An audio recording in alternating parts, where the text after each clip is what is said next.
Hello.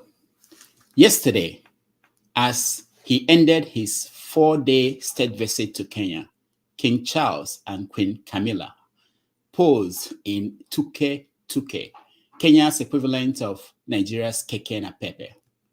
The King of England told reporters, maybe we can use this to get to the airport. Kenya is the first British colony, former colony, that King Charles visited since he came to the throne. During the visit, Charles III expressed deep regret for the wrongdoings his country committed in Kenya during colonization. The king fell short of tendering an apology, which victims and their descendants had called for. During his visit, activists and former freedom fighters who belonged to the Mau Mau protested, holding placards that said, King Charles not welcomed by the Kenyan people. Other placards stated, decolonize Kenya. It is 4:43 p.m. in Lagos, Nigeria, 11:43 a.m. in New York City, 5:43 p.m. in Cape Town, South Africa, and 7:43 p.m. in Kinshasa, Democratic Republic of Congo. Wherever in the world you're joining us, welcome to another episode of 90 Minutes Africa. My name is Rudolph Okonkwo. My co-host, Chido Onoma, is on assignment. On our show today is Dr. Malcolm Fabiyi. He's the co-founder of Omoyele Showere's political party, the African Action Congress, AAC, a former student union president at the University of Lagos during Abacha's regime. Dr. Fabiyi has been an active participant in Nigerian pro-democracy movement and within the political circles of Nigeria for over 30 years. He's an engineer by training and is a prolific writer on the Nigerian condition. He's the author of the book, My Mind on Nigeria, a collection of essays.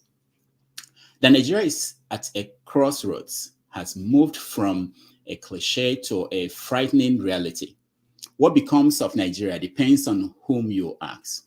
Dr. Malcolm Fabiyi is in the business of sampling public opinion. He will help us understand where Nigeria is heading to and how different it is from what Nigerians think. More importantly, he will show us how to go from talking to real advocacy that is effective for change to happen. Now, let's welcome Malcolm to the show. Malcolm, welcome to the show. Thank you very much, Rudolph. It's a pleasure to be with you. Yes, thank you. I really appreciate your time joining us, and I hope we will have a nice time. We typically start this show by talking about big stories coming out of Africa. And of course, today is the day that King Charles ended his first trip to a former colony of Britain, and that was Kenya. And like I said in the news, during the visit, there were controversies. People wanted him to apologize for colonization and what they did in Kenya during that period. He expressed deep regret, but fell short of apologizing.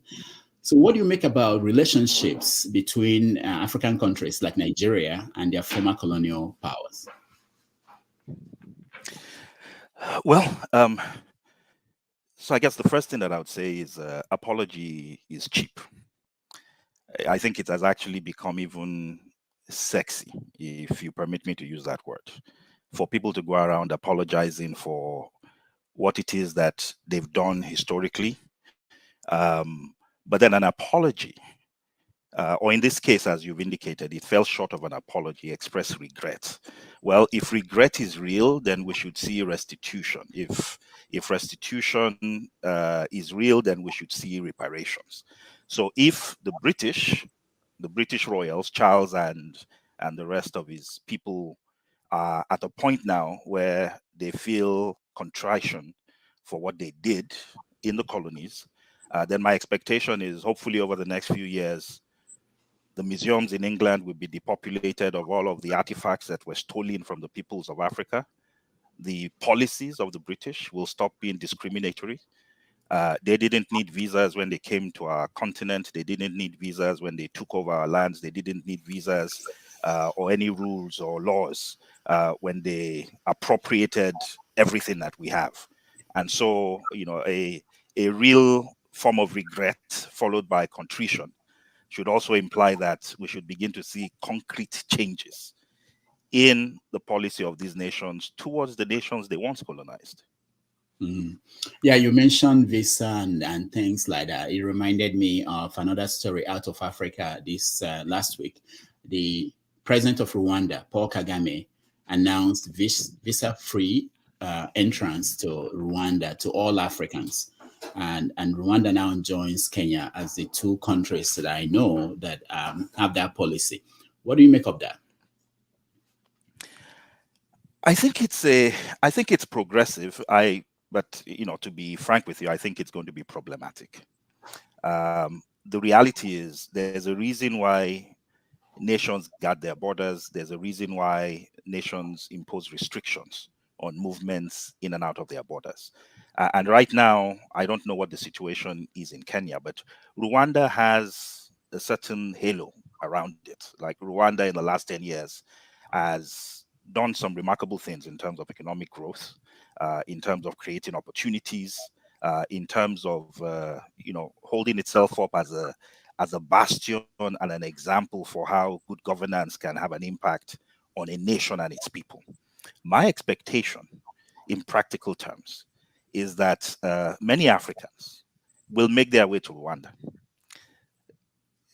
Rwanda is, in fact, talking about the British and colonialism, I recall that the British have a deal with Rwanda that those who apply for asylum in England will spend the time, will be taken over to Rwanda to spend that time. So the reality is, look, if my people can walk across the Sahara Desert looking to get to Europe, Rwanda is a shorter distance to get to if you're trying to get out of the challenges of the Nigerian environment.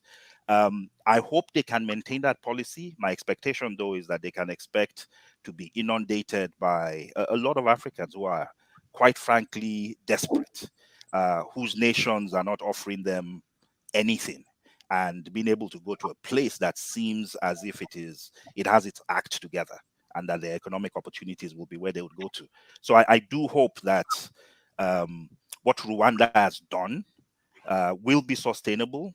I hope the policy will be operated in a manner that protects Rwanda, but also allows Africans who legitimately want to go do business in Rwanda to be able to do so without hindrance.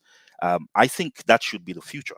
We should have an Africa that in the future has nations that are doing so well for themselves that when we have these open borders, it's not, we're not running over to different countries because we're trying to avoid challenges in our own nation, but we truly have open borders that allow us to share culture, to share knowledge, and to share markets. Yeah, but I saw on the comments different platforms where Nigerians were saying that nobody will be left in Nigeria, people will move to Rwanda, and but also is it not an advantage, because we look at immigration as from one side of it, is it not going to be advantageous for Rwanda to have skills, Nigerian skilled labor that we move in there? I hear that banks in Nigeria are complaining that they don't have tech people anymore because they've all moved to Canada. If the same group of skilled workers move to Rwanda, it would be an advantage to Rwanda, don't you think so? That it may not It be would the next be, that it could we are. be, except Rwanda has 15 million people. There are more people in the city of Lagos than the whole country of Rwanda. So if our skilled people were to move to Rwanda, there will be no Rwanda. It might as well just become another suburb of Lagos. So that's the practical reality. But you're right. Rwanda is growing. The economy was growing on average about 6% per year. That's one of the most remarkable growth stories in Africa. They are becoming a hub for technological growth and innovation. And you're absolutely right. Many Nigerians who are not able to completely express themselves in a country, Rwanda will be a fantastic place. The concern that I have, though, as I said, is if all those who really wanted to go to Japa were to head to Rwanda, it's 15 million people, more people in Lagos than the whole country combined. And let's not forget that Rwanda, just over over a decade ago went through one of the most major crisis, right? The major ethnic crisis.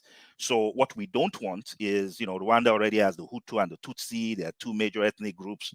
There was a genocide, the likes of which the world has never seen before, and hopefully the world never sees. Let's just hope that an external migrating population of migrants who are moving to Rwanda to take advantage of this new policy do not form another third ethnic group that then is as large, if not larger, than those that are within the nation. But having said that, I think nations like Qatar, Abu Dhabi, they've shown us it is possible. If you go to Dubai, there's probably just 2 million people that are native to that place. About 13 million people who live in the Emirates are from across the world. So we've seen examples of where nations are able to have small populations, larger migrant populations, and policies that allow them to live together in peace and harmony, and to allow everybody, realize whatever it is that brought them to that place. So I believe Kagame is a very strategic person. He has demonstrated that he is a strategic leader.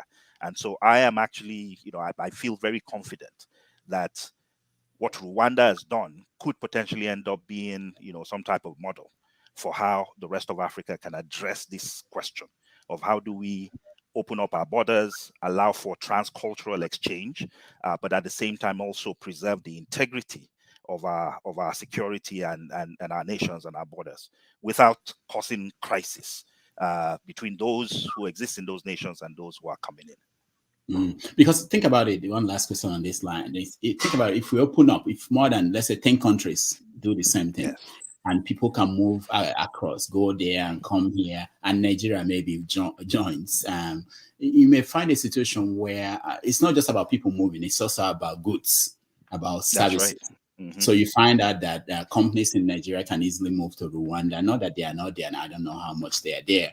Go to Kenya, go to South Africa, and also people selling, let's say you are making shoes in Aba, you can sell your shoes on the streets of Rwanda. You can sell your shoes in Morocco. So that will open up Africa in a way that I think probably we haven't seen before. It will be like a big United States of America, where someone can leave Miami and go to California and basically set up shop and do business.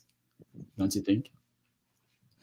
In principle and in theory, yes. In practice, so you use the example of the United States, and I think it's a very good example. From coast to coast, the per capita income only varies plus or minus 10%, right? So the guy living in New York, on average, is earning maybe 60, 70,000 per capita. This is per capita. This is not salaries. This is per capita. You look at the GDP divided by the number of people living in the country. So it's the variance is no less than 5 to 10%, right? It's the same across the nation. What makes you move from one place to the other might be convenience, proximity to a job. It might be cultural reasons. I'm Nigerian. I think there's a healthy and large Nigerian community in maybe Houston, and I want to be close to that community, and I move there, right? Knowing that opportunities are the same. It's not the case in Africa.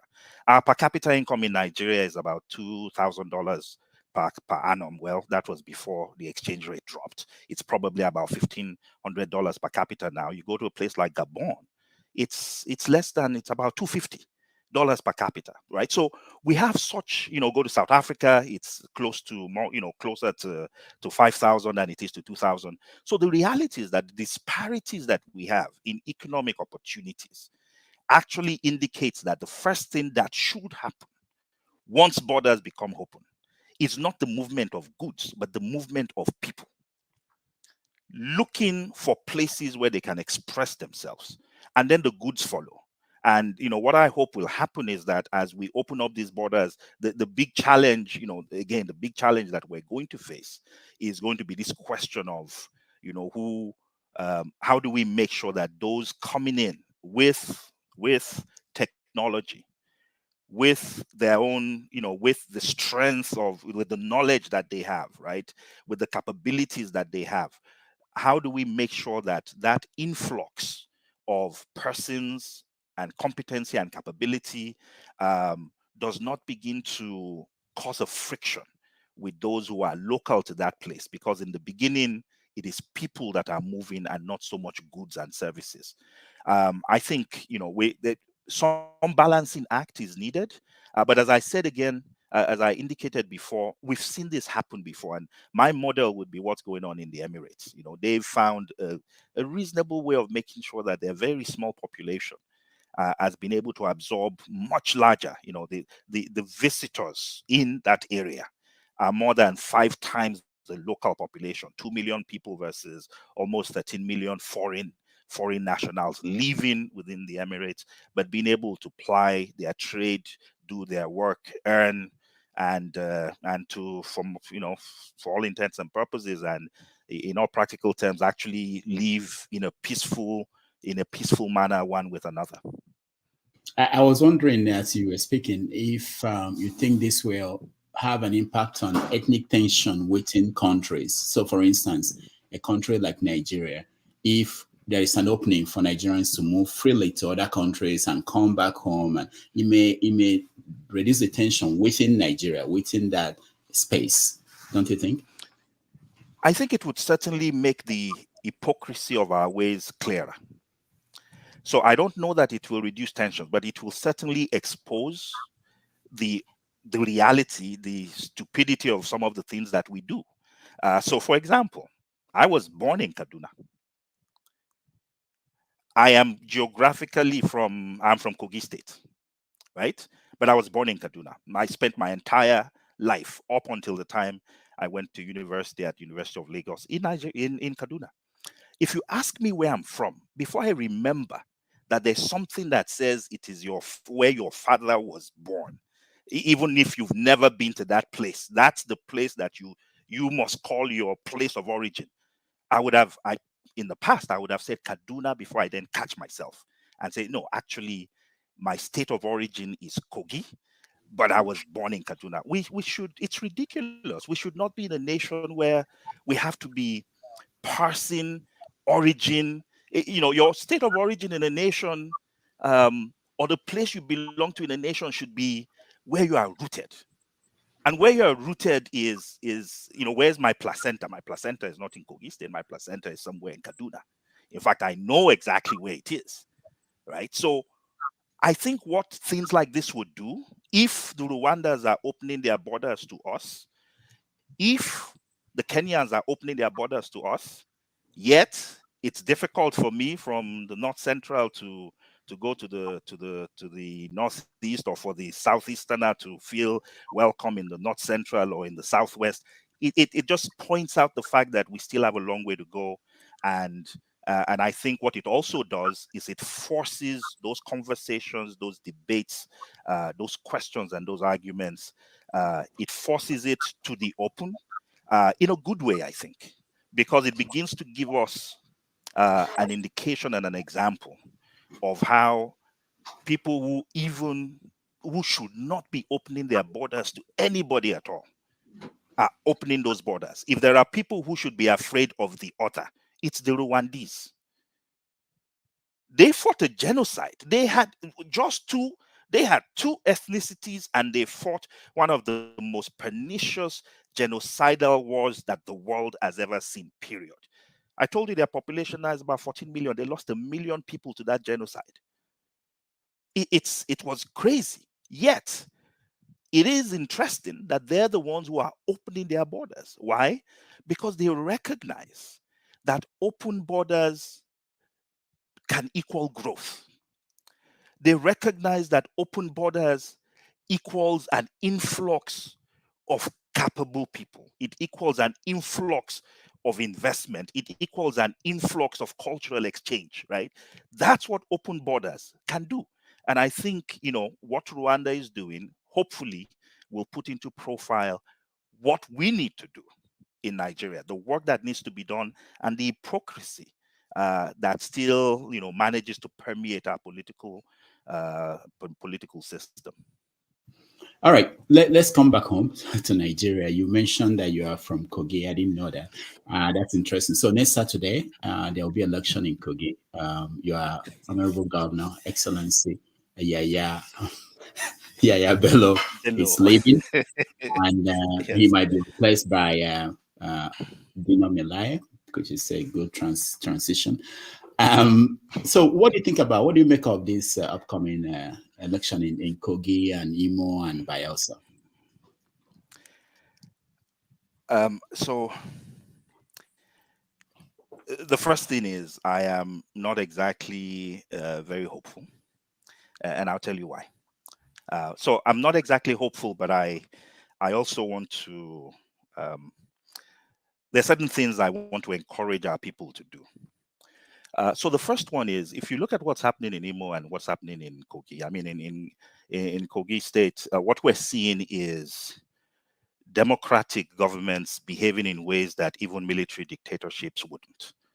You know, where people ban the opposition, any opposition, from putting posters up, from public campaigning. Our politics, unfortunately, in Nigeria is not a politics of ideas or ideology. You know, I tell people, you know, my fundamental belief is politics is a marketplace, and the currency that you bring to that marketplace is ideas. In the absence of ideas, you know, what else do you trade with in the market? You trade with money. And so that's what has happened in the Nigerian political space. What is the difference between between the APC and the PDP? There's none. Ideologically, they're exactly the same. In fact, Dino, who is running on the platform of the PDP, the first office he ran for in the most recent dispensation was as a senator for the APC, right? So those are the types of absurdities that you see. But what, again, the big concern that I have is the high-handedness that I'm seeing both in Kogi, certainly seen as well in Imo, with, you know, people leveraging the office that they have to provide for themselves an on-level playing field. You know, that certainly has to be addressed. But be that as it may, you know, let's go to the elections itself.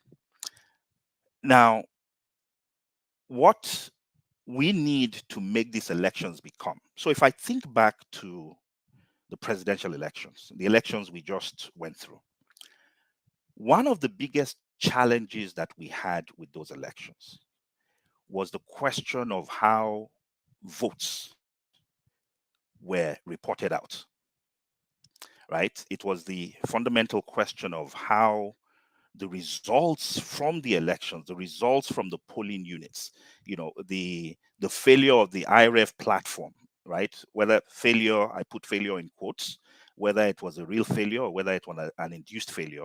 One of the biggest challenges that we need to address as progressives who want to see Nigeria move forward is, how do we ensure that the results of elections are truthfully and faithfully reported to those who voted and to the Nigerian people? So I'll give you a scenario. The biggest challenge that I saw, so in 2015, and I think you might remember this, Rudolph. In 2015, the APC won their first election.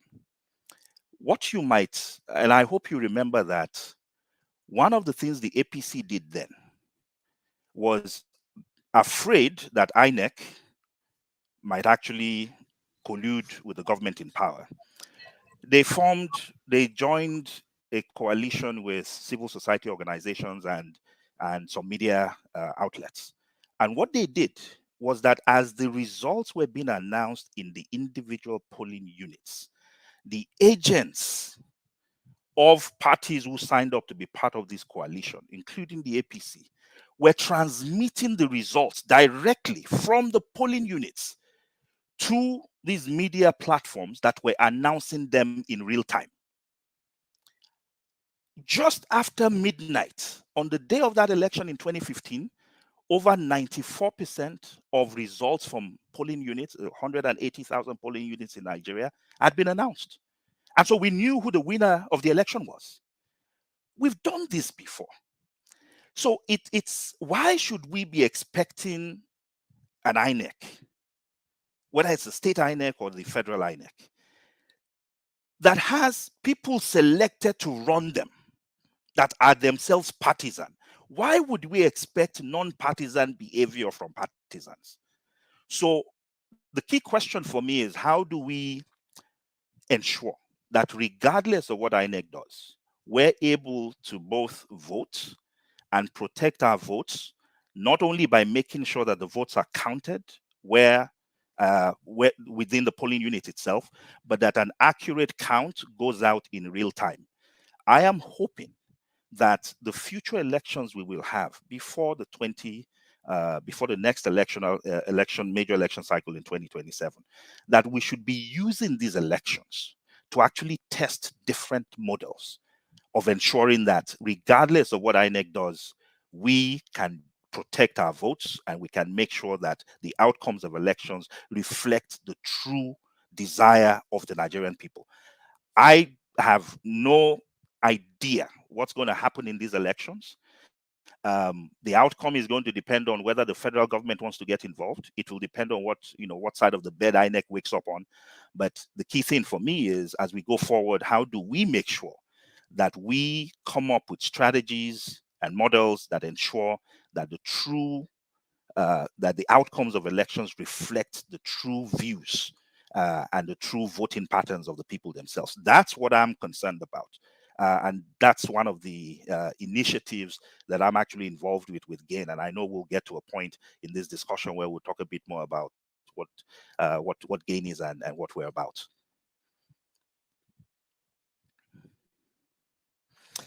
I think you're muted, Rudolph. Oh, sorry. We'll get to that, and we'll get to get our viewers involved in the conversation.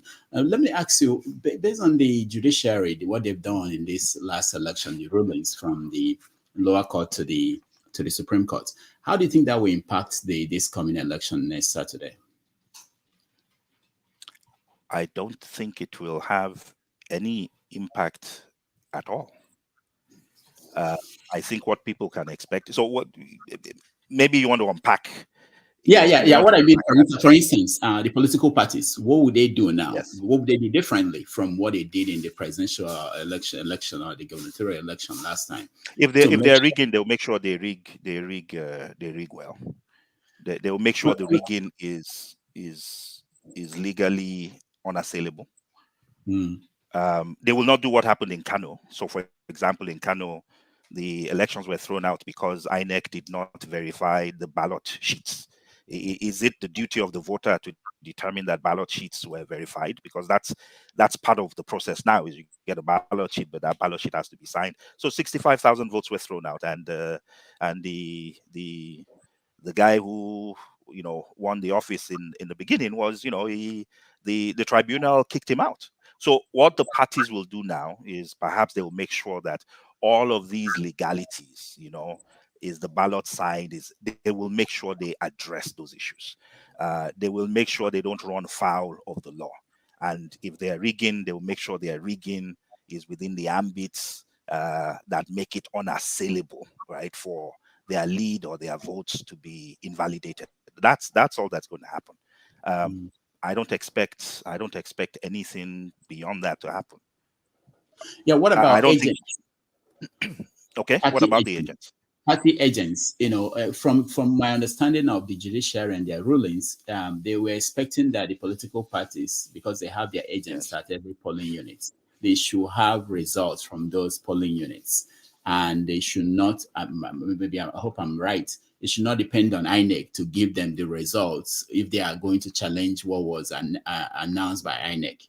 Is that your understanding? And what does that put?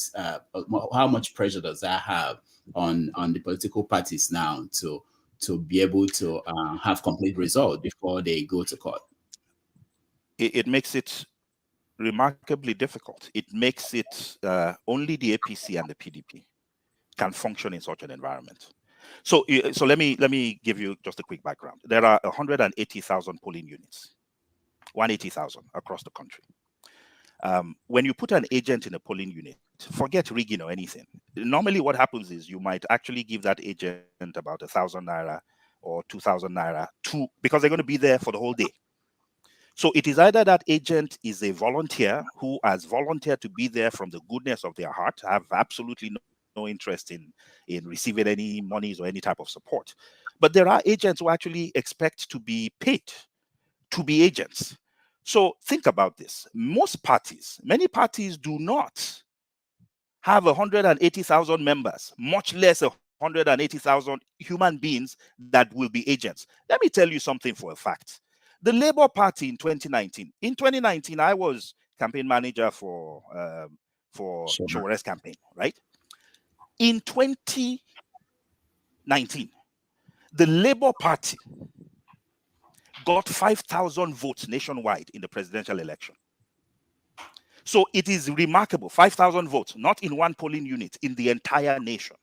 So what Peter Obi did is actually incredibly remarkable. For a party that got 5,000 votes to come, in 2023 and get over 6 million votes nationwide, right, is incredibly remarkable. But the reality is, very few parties have 180,000 members, card-carrying members. So very few parties can actually put agents in every polling unit. And I dare say the only parties that can do that are the APC and the PDP. It's an incredibly difficult thing to do. It's an incredibly difficult thing to pull off logistically. It is remarkably expensive. So, for example, 180,000 agents, if you were to give those 180,000 agents just 1,000 naira, each of them, to be able to provide them with support, and maybe they're buying, food for the day or whatever. 180,000 people with 1,000 naira each, that's 180 million naira that day, just that day. So the reality is the hurdle, what they're doing, right? What we're doing in the Nigerian political space, without saying it, is we're intentionally, or at least our governments and their agencies like INEC, are intentionally raising the hurdle for participation in the political space. So now it is only parties with structure. It is only parties that are present in all of the 180,000 polling units. It is only parties who can mobilize people to go and be agents. Those are the only ones who can play, because INEC is now telling you, you give me, it's not up to me to tell you what the results were. Aren't you supposed to have an agent? Now, they have a point, because in theory, you should have an agent. In practice, though, many parties can't do it. But it also reveals something that's very important. It tells us that if we can organize ourselves and ensure that there's at least, we come up with platforms, movements, collaborations, collectives that ensures that we can, look, the people who want change in this country can put one person in every polling unit across ourselves.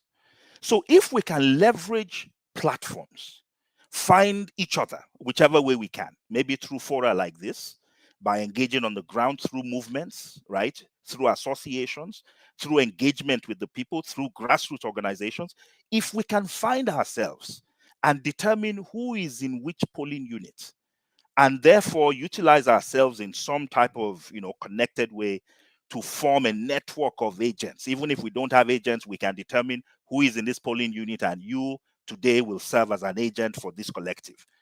We can address those issues.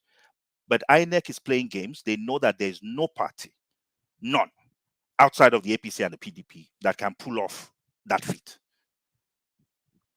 Now, before we go to what you do, I want to get your view on, it's been getting to 6 months of Tinubu being the president of Nigeria. What is your take on his performance so far?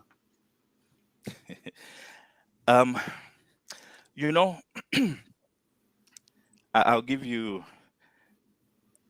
I'll use a story to tell it. When Buhari got there, and he spent 6 months before even announcing who his assistants were, right? Nothing for 6 months.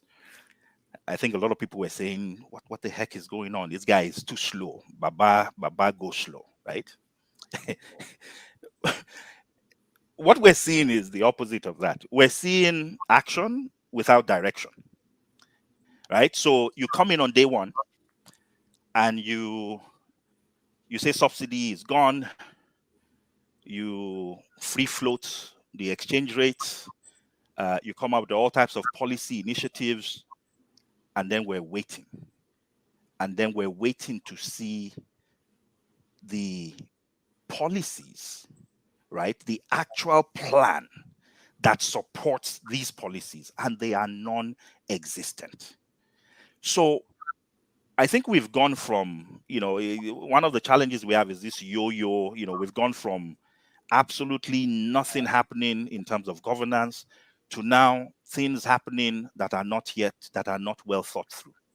And the consequence of that is when you don't think things through, that is when you will remove subsidies and remember afterwards that, oh, shoot. Yes, we might have removed the subsidies because we thought there was corruption, but there was a part of that subsidy that was doing something real. It was subsidizing what workers were doing. It was helping them get to work. It was reducing the cost of kerosene for women who were cooking in their homes, and families were relying on that for many things. And where have we landed now? We've landed in a place where half the states in the country have gone to 3-day work weeks because workers can't get to work. We've gotten to a place where the government is now handing out palliatives, ridiculous, palliatives that don't get anywhere and don't go anywhere, but you need to be seen to be doing something. We've gotten to a place where labor is actually, perhaps very soon will be on the streets asking for an increase in salaries. All of these things could have been thought through before the policies were implemented. We've gotten to a place where the exchange rate is ridiculous. Look at what has happened to the exchange rate, right? Nobody is saying the past exchange rate of the naira was where it ought to be. But right now, what is the bottom, right? In 6 months, in less than 6 months, in the last 4 to 5 months, we have seen over 100% devaluation of the naira. We've gone from about 600 to 700 naira per dollar to now well over 1,000. And part of the challenge that you have is if you are going into such an environment where you are taking something that has limited supply, which is the dollar, and you're putting it in a market where there's a significant amount of demand, would you not at least put in policies that reduce things like, speculation? So part of what we're seeing now is a speculation-driven devaluation of the naira. Policies should have been put in place to stop people from just hoarding naira. There are people that I send dollars to who have refused to change those dollars to naira because they're holding it, believing that the naira is actually going to devalue further, right? But that's the small stuff. At a high level, I know people that are telling me they are moving billions of naira, borrowing naira from banks, billions of naira from banks to buy dollars. That is speculative. What reasonable government would allow such speculation to go on unchecked? And these are things that you can use simple CBN policies to address. So where do I think things are? Well, what I think I'm seeing is a government that is actually not thinking through the things that it is doing. It is a government that is making policy on the fly. I think this is, if I would use the word that I would use is it's a set of cowboys. It's a Yahoo type environment where you shoot first and then you ask questions later. That's not how to run a country. This is a complex nation, but it's not an impossible nation to govern. There are nations around the world that have as many, if not even more complexities than we do. But what we need is leadership that is thoughtful and deliberative. And that is what I believe we're going to need to do. And, I know we're going to get to that part of it, but the numbers reflect it. So the satisfaction rating for this government is well below 30%. When you ask people, what do you think about the government? Are you satisfied with the performance of the government? Less than 30% indicate performance. When you ask people about the economy and what they feel, the overall sentiment is actually one of apprehension and concern. Majority of Nigerians actually don't think the economy is moving in the right direction. When you ask people what their, in terms of priorities, what their priorities are, it is, the first thing. What do you think the first thing is that people talk about in terms of priorities? It's just a question to you. I'm curious what you might think. What you think? Oh, the economy, maybe. Okay, it turns out it's actually not the economy. The economy is within the top 3 for sure. The economy is actually, it falls in second place. The first thing is actually security, which is interesting. But consistently, when we poll Nigerians and we say, what is the most important thing to you? What they tell us is that it is security. And you know what? In retrospect, and I think, one of the things that I think is interesting about those types of insights is in the last 30 years. So I've been involved in Nigerian politics at one level or the other, as you indicated in the opening, for almost 3 decades. I was a students' union activist in Unilag. I was students' union president. I've been involved, continuously from that time until now. And isn't it interesting that when the Nigerian youth came out in 2020, it was not corruption that brought them to the streets. It was not economic growth or joblessness that brought them to the streets. What was it that brought them to the streets? It was NSAS. And at its core, NSAS is actually a security issue, right? It's the question of, can we as young people thrive in a nation where there is continuous lawlessness by law enforcement towards us?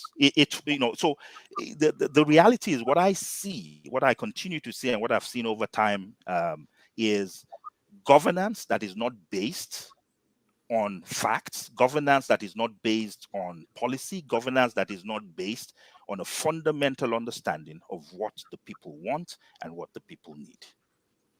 We'll get a lot deeper into that. Let me first of all clear something for those who are watching who may not know.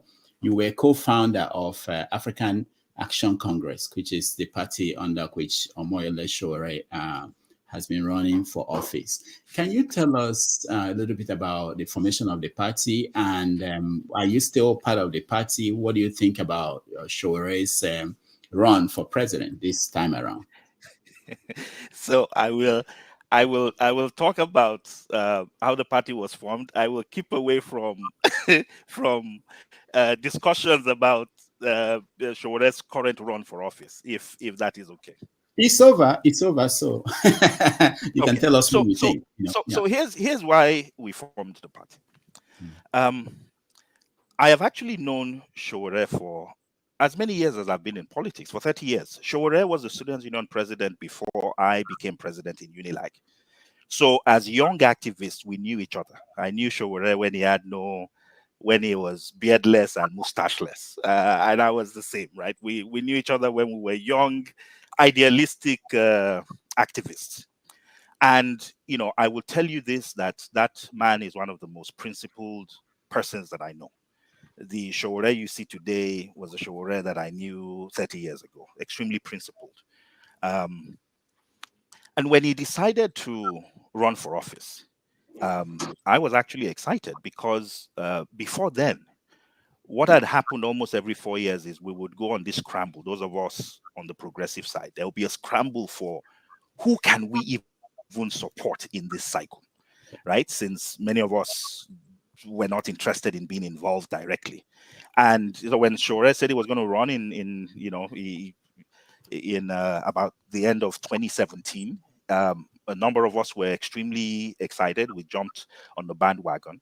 But the first thing we did was we were not interested in a party at that time. We were interested in finding like-minded people. So the first thing we did was to create a movement. We called it the Take It Back movement. The movement actually still exists. So we formed the movement. And the reason why we did not go to a party at the time was, the honest truth was, we thought we would actually join a party, right? So form a movement, coalesce support around that movement, and then find a party that shared our values. So we formed the movement. That was the easy part of it. It was global. The movement again continues to thrive. But the difficulty we found was finding the right party. The shocking thing to us was, as we talked to party after party, there were those who wanted money. There were those who were just ideologically incompatible.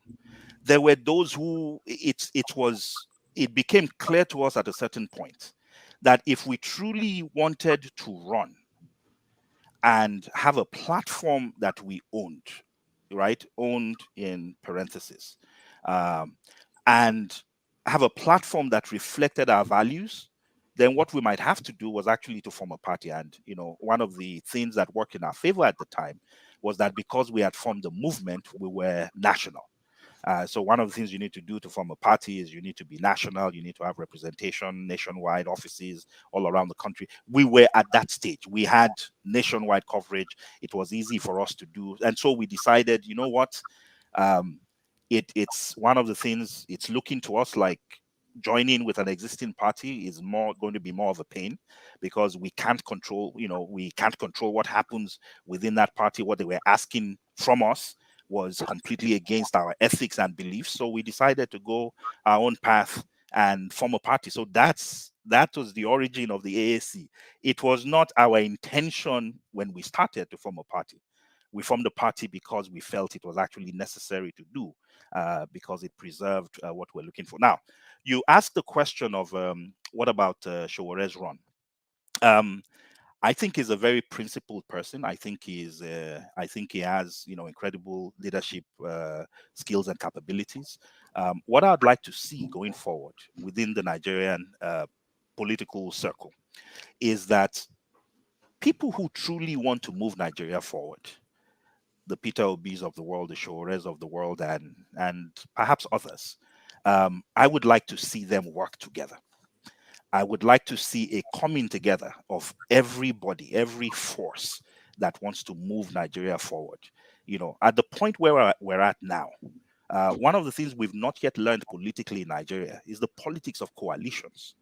They do that a lot in many other countries, where we come together because we share one ideal. If I ask Peter Obi today what he wants for Nigeria, the same thing he wants for Nigeria is likely exactly what Showore wants, what Pat Utomi wants, what Donald Duke would want, right?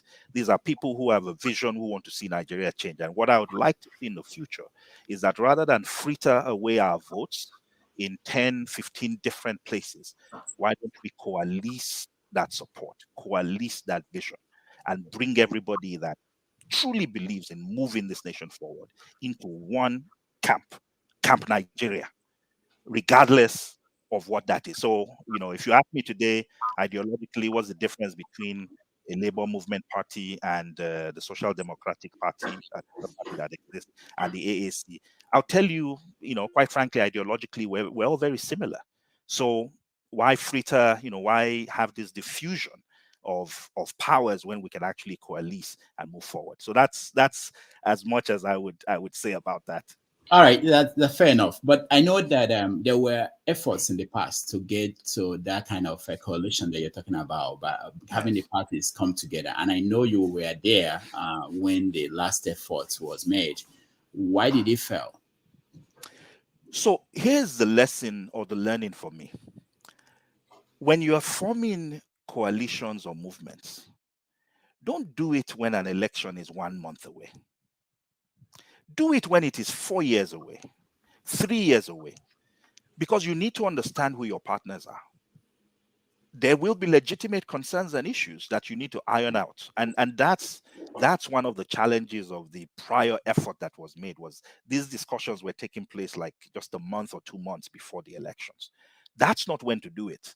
And so, we learn and then we move forward. And for me, that was a major learning from that period, is this question of coalitions. It should not be on the spur of the moment. It must be thoughtful. It must be strategic. You must find partners. You must understand your partner. In our culture, at least this used to be the situation in the past. If you were going to court somebody or marry somebody, you would send members of your family as an advanced espionage squad, right? They would check things out. They would come back and give you a report. That's how we need to check each other out, right? Yes, we all mean well for Nigeria. Yes, we want to move the nation forward, but who are these individuals? What do we know about them? How do we make sure we're all compatible? We should not be doing that, staring down, the barrel of a gun of an election a month away. We should be doing that with enough time to actually kick the tires and have a good understanding of one another. Quickly, are you still a member of AAC? Or No, I am not. you're not? Okay. So Yes. now I know that you are the CEO of Governance Advancement Initiative for Nigeria, GAIN. What is it about? So I am a firm believer that knowledge is power. And in the context of politics, what does knowledge mean? Knowledge in politics means you understand what your people want. Knowledge in policy means you understand the pains the people feel, you understand the fears they have, you understand their aspirations, you understand, what is preventing them from achieving those things. That for me is knowledge. So I'll give you an example before we come back to what GAIN does. If I was starting a business, any business, a trading business, manufacturing goods or products, the first thing that I would do is some type of market survey. I would not jump into that business because somewhere in the bottom of somewhere in my heart, something tells me there's a market. I would not establish a factory because I imagine that, this product must be in demand. No, I would actually go and do a market survey.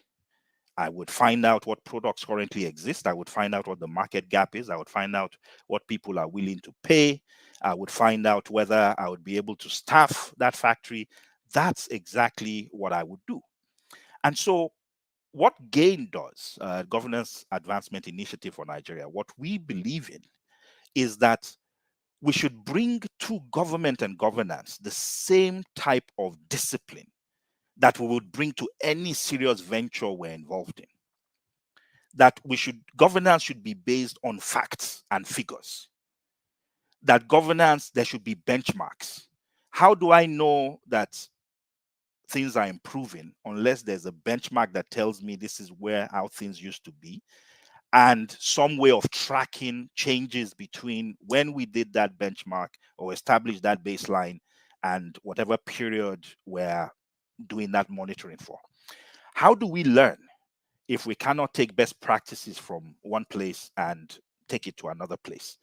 So, one of the things we decided to do, and we established GAIN, right now that's going, almost 10 years ago, was just as it was about collecting data. And so we started with polling, and we've been polling for almost a decade now, and providing those polling results freely to people. We've provided it to governments. I know they don't use it, not that we send it to them, but we publish it, we publish it, and we make it very clear when we publish the results that, look, if you want more details, you can come to us. And we've had people come to us, never government, mostly researchers and other individuals. But that's what our intent is to make sure that there is that there's accountability in governance. So one of the things we do is the polling work we do. The other thing we do is we also occasionally do policy papers. And so we look at specific sectors of the economy. We might, these might be critical sectors. So we've done something, for example, before on the issue of insecurity, and linking that insecurity with the Fulani herdsmen to a need to migrate cattle rearing in Nigeria from this transient approach, this transient nomadic approach, to one that was ranching based, and provided the elements that were needed to make sure that that ranching based approach was sustainable. So these are the things we believe in: data-driven governance, benchmarking what governance looks like and holding leaders accountable. And then the third platform is providing policy and opinions on critical areas and critical issues. And, so going beyond just identifying what those issues are, but preferring solutions and hoping that that then becomes part of the debate and the conversation. What are the surprising things you found out doing this polling about what Nigerians think that is not mainstream? So, so it's interesting, right? So, I remember. So, for example, let's take some things that are recent. I was asking you earlier what you think the top priorities of Nigerians are. And it turns out that, well, things like corruption, it's interesting to Nigerians, but it's typically somewhere between the fourth to sixth level item that Nigerians would mention. The first thing is always security. Always security. And the challenge of that is we've come to a place where the ordinary citizens of that country, actually believe that their security is in jeopardy. Many years ago, when we used to poll the security question, there was an age disparity in the question. So older people tended to be the ones who would say they are insecure, that they were concerned about security. Now, one of the interesting things when we peer into the data is that it is widespread. Young people, in particular, feel insecure. And sometimes you wonder to yourself, what does an 18 to 24-year-old, because we do the data by, in the demographic profiling, we also break it out by age so that we can determine what different age groups, different ethnicities and things like that actually think. And it turns out that the security concerns of Nigerians, as it permeates and pervades every single demographic. When you think about things like, we've talked about the satisfaction for the government, it's remarkably low. When we ask people, for example, on this minimum wage issue, um, when we ask the question, what do Nigerians think a reasonable minimum wage should be? Rudolph, what do you think the average Nigerian believes a good minimum wage should be? Shure said at one point 100,000. I think most people will say upwards of 100,000 or maybe up to 150. It turns out that you're right, that 53% of Nigerians actually believe that a minimum wage of 100,000 is where they would want to be. Now, there are about 17% who think 200,000, we should go as high as 200,000. But the vast majority of Nigerians actually coalesce around that number, that a 53% level of a minimum wage is appropriate. In terms of Nigeria's future, so we just went through our 63rd independence anniversary, and one of the things that we did was to ask people questions about Nigeria's future. The numbers were, quite frankly, very demoralizing. 18%, have absolutely no faith in the country's future. About 30% continue to believe Nigeria has significant potential. That was actually quite encouraging. And about 14% actually, believe that they have no faith in Nigeria's future. Now, that number, 14%, is so there are two ways to think about it. The first one is, I'm glad that number was not higher, right? Because anything higher than 14% basically saying they have no faith in the nation's future is not a healthy number. But 14% is also 14% too many people that basically have given up on the future of a nation. And then when you ask people, should Nigerians go their separate ways? About 37% of respondents to these polls would tell you that they truly believe we should go our separate ways. It's a problem. And what that tells us is that nationhood and unity, we should never take it for granted. We have a significant portion. It's not a majority. 37% is not a majority, but 37% of your citizens being at a place where they believe that separation rather than being united is actually a viable pathway is concerning. And so what that tells us is there is work for governments to do, but beyond governments, there's also work for well-minded Nigerians who truly love this country, who truly value the diversity that we have, who see unity as a strength, that there's work for us to do to prove to ourselves and find ways of ensuring that the aspiration, the dream, the vision of what Nigeria should be, that it is something that we're able to realize and realize and move towards. And so, so those are some of the things that are, in terms of numbers. Those are some of the more interesting things that I've been taking a look at lately. But I see you're scrolling through the poll. It goes through. Yeah, we do collect a lot of information. The initial parts of the polls, as you can see, are demographic in nature, and so we're able to, we're using it to determine. I just talked to you for example, about from a security perspective, the fact that now those answers are more pervasive. We're seeing younger people also expressing the same concerns. And that's because we can go into the data and just look at the data and say, okay, tell me what 18 to 24-year-olds are thinking. Tell me what 25 to 34-year-olds are thinking. And we can parse that. We can look at how males feel about different policies versus females. If you scroll down to perhaps the third question, part of what we also want to know as well when we put out these polls is, where are the people, where are they coming from? Is there a difference in how the folks in diaspora are thinking about certain issues versus the folks that are back home? So consistently in the polls, somewhere in the 15 to 20% range of respondents are based in diaspora, because we also want to sample the opinion of people in diaspora. We look at things like where people come from as well as where they live. Because sometimes that can also have an impact on the ways they're thinking about certain issues. But again, as I said, the reason why we do this is we knowledge is power, and how can you govern if you don't fundamentally understand what is driving people? Or if you're folks like you and I that have an interest in enhancing the political space, how can we even come up with programs and policies that move the nation forward if we don't know what people are interested in?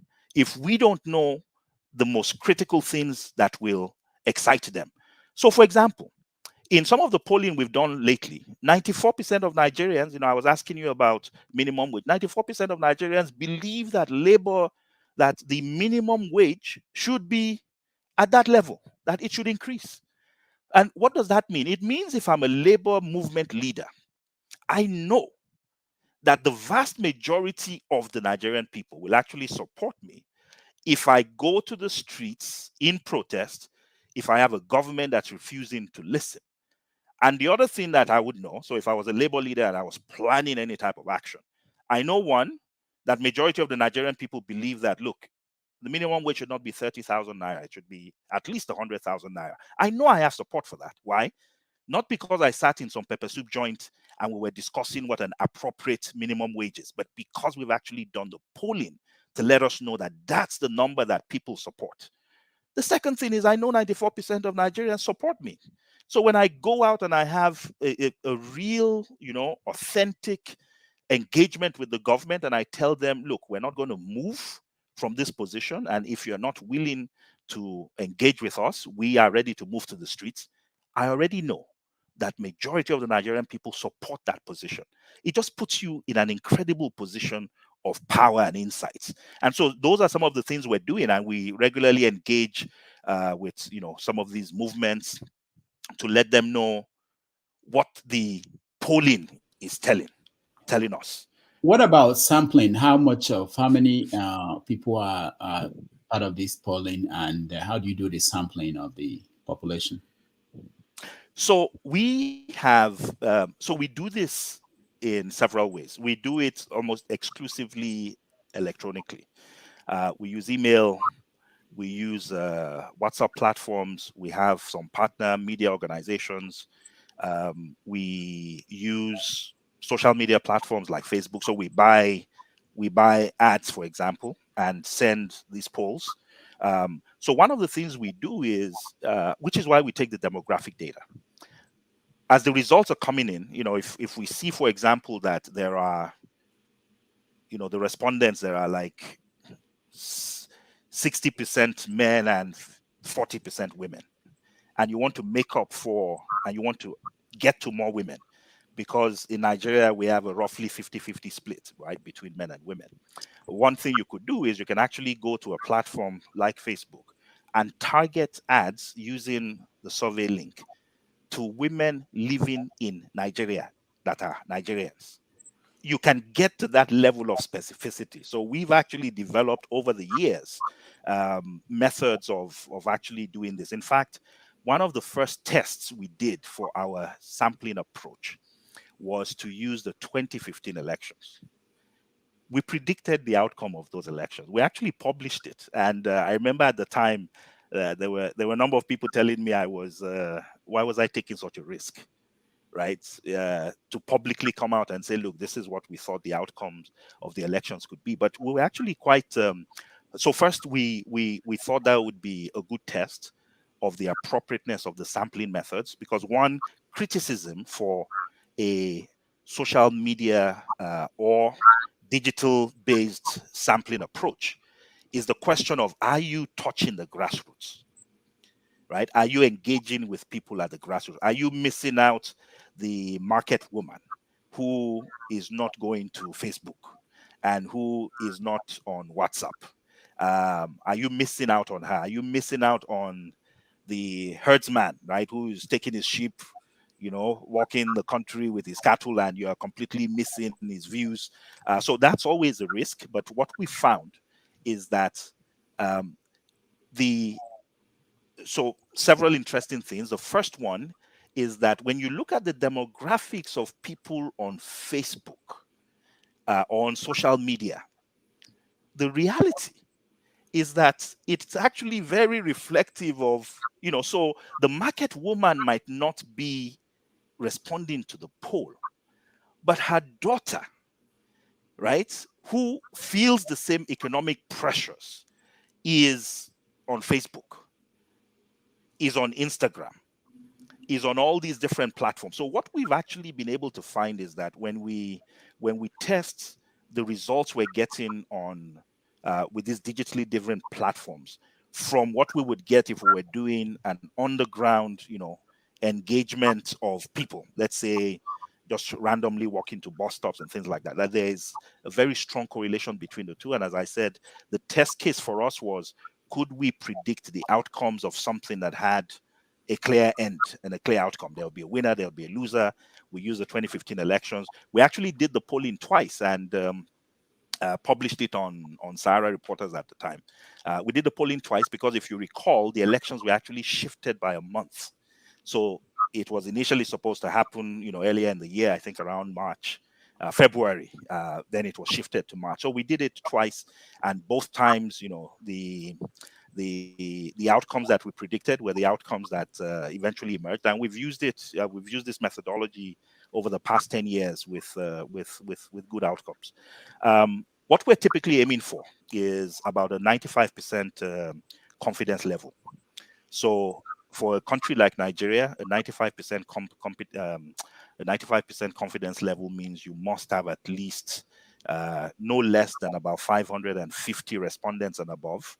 Our aim is always to be somewhere in the 95% plus, 3 to 5 plus or minus percentage from that. And what that means is you want to be between no less than about 550 respondents to about 1,500 respondents. So we get that consistently. So we aim for that. We continue polling until we hit those numbers. And as I said, we have multiple ways of making sure we get to people to respond if we see that the demographic profiling is not reflective. Now, let me ask you. So, did you do any polling about this last election? No, we did not. About the outcomes? Yeah. Why? No. It's a good question. So in the 2019 elections, we did poll, and remember, we also had a candidate running. So we never released those polls publicly. But I can tell you what the results of those polls were telling us. And the results of our polling in 2019 were that Atiku was going to win. We were running, remember. Our candidate was consistently coming third. Nigerians were saying Atiku was a thief. They were saying Buhari was incompetent. but they were also saying they would likely vote for them. And you might think this is an inconsistency, but the truth at the time was one of the things that most of the respondents kept saying was experience. They were talking about the experience of the candidates. So remember at the time we had Mogalu, we had Showore, we had Duro Toye. There were a number of, additional candidates. That was the time when we thought there would be a shift to a younger generation of leaders, right? So youth actually was a significant challenge for many of the candidates to overcome. But we did polling in 2019, and I've just told you what that polling was telling us. It was telling us something that was quite different from what the eventual outcome of the election was. So I can tell you that from what the polling that we were doing at the time, there was quite a bit of rigging in the 2019 election. We did not poll this time. There was just no, we did not. I cannot explain to you why, but we just didn't poll. We had no overriding interest, quite frankly, in the polling, and we were not going to. One of the things we had decided to do about presidential elections was also not to put polls out that would say this is the person likely to win the election. Mostly, again, because in 2019, we were partisans, right? We were running in an election. And so the person who we were supporting was also running again in this election. And so we decided to do no polling, not because we were involved in the election in any way, but because we felt that the outcomes of anything we did in any polling like that, it was going to be difficult to divorce that from the fact that these guys have had political interest in the past, and who knows, maybe they're trying to sway the political situation by reporting on their results. So we just decided it was going to be inappropriate for us to get involved in any way, and we didn't. Okay. Now, I hear Nigerians always in conversations say things like 90% of people support this, 99% of people. Why is that? And is that based on, are they actually close to the truth when they say that? So I would say we say that for the simple reason that we know that there's no standard to which people can hold us. I live in the US, and I cannot make some of those statements because as I'm making those statements, the people I'm talking to are on Google, right? And they are pulling up Reuters poll, they're pulling up the CNN poll, they're pulling up the Fox poll, they're pulling up Rasmussen. There are like 10 different polls you can go to, right? That will tell you whatever that issue is, and they would come back and tell you actually you were inaccurate. So I think sometimes we're very glib and flippant with numbers because we know it is almost impossible for anybody to prove or disprove what it is that we're talking about. I've heard all types of numbers being bandied around that have nothing to do with the truth. If you ask the people who support the current president, what they think the satisfaction rating is, they will tell you in all confidence that it's some number that is close to 100%, right? If you ask those who don't support him, they'll tell you it's a number that's close to zero. Well, we happen to know that the man is sitting somewhere in the 30% range. So I think part of it is, what's the reference? And what we're trying to offer is at least one reference. We think there should be more. It's always healthy in a democracy to have multiple sources of truth, and I think it's important. It's important, again, if we're serious about moving the nation forward, that the discussions we have to be grounded in some type of reality, some type of truth.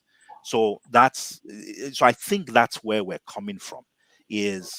I'll say this, numbers make it sound more legitimate, and who is actually even going to dispute the numbers that I have because they have no way of disputing it. We hope to change that by offering at least one data point for changing it, and we would like to see more data points. Now, the other polling companies in Nigeria are operating in Nigeria. How do you rate them? How is yours different from their organizations? Well, so which ones are you talking about? I know there's one they called something Ngozi Okonjo-Iweala. NOI Yeah, polls. Yeah. yeah, that one I Yes. know. So I have. So when we started doing this almost a decade ago, I occasionally used to take a look at the work they did.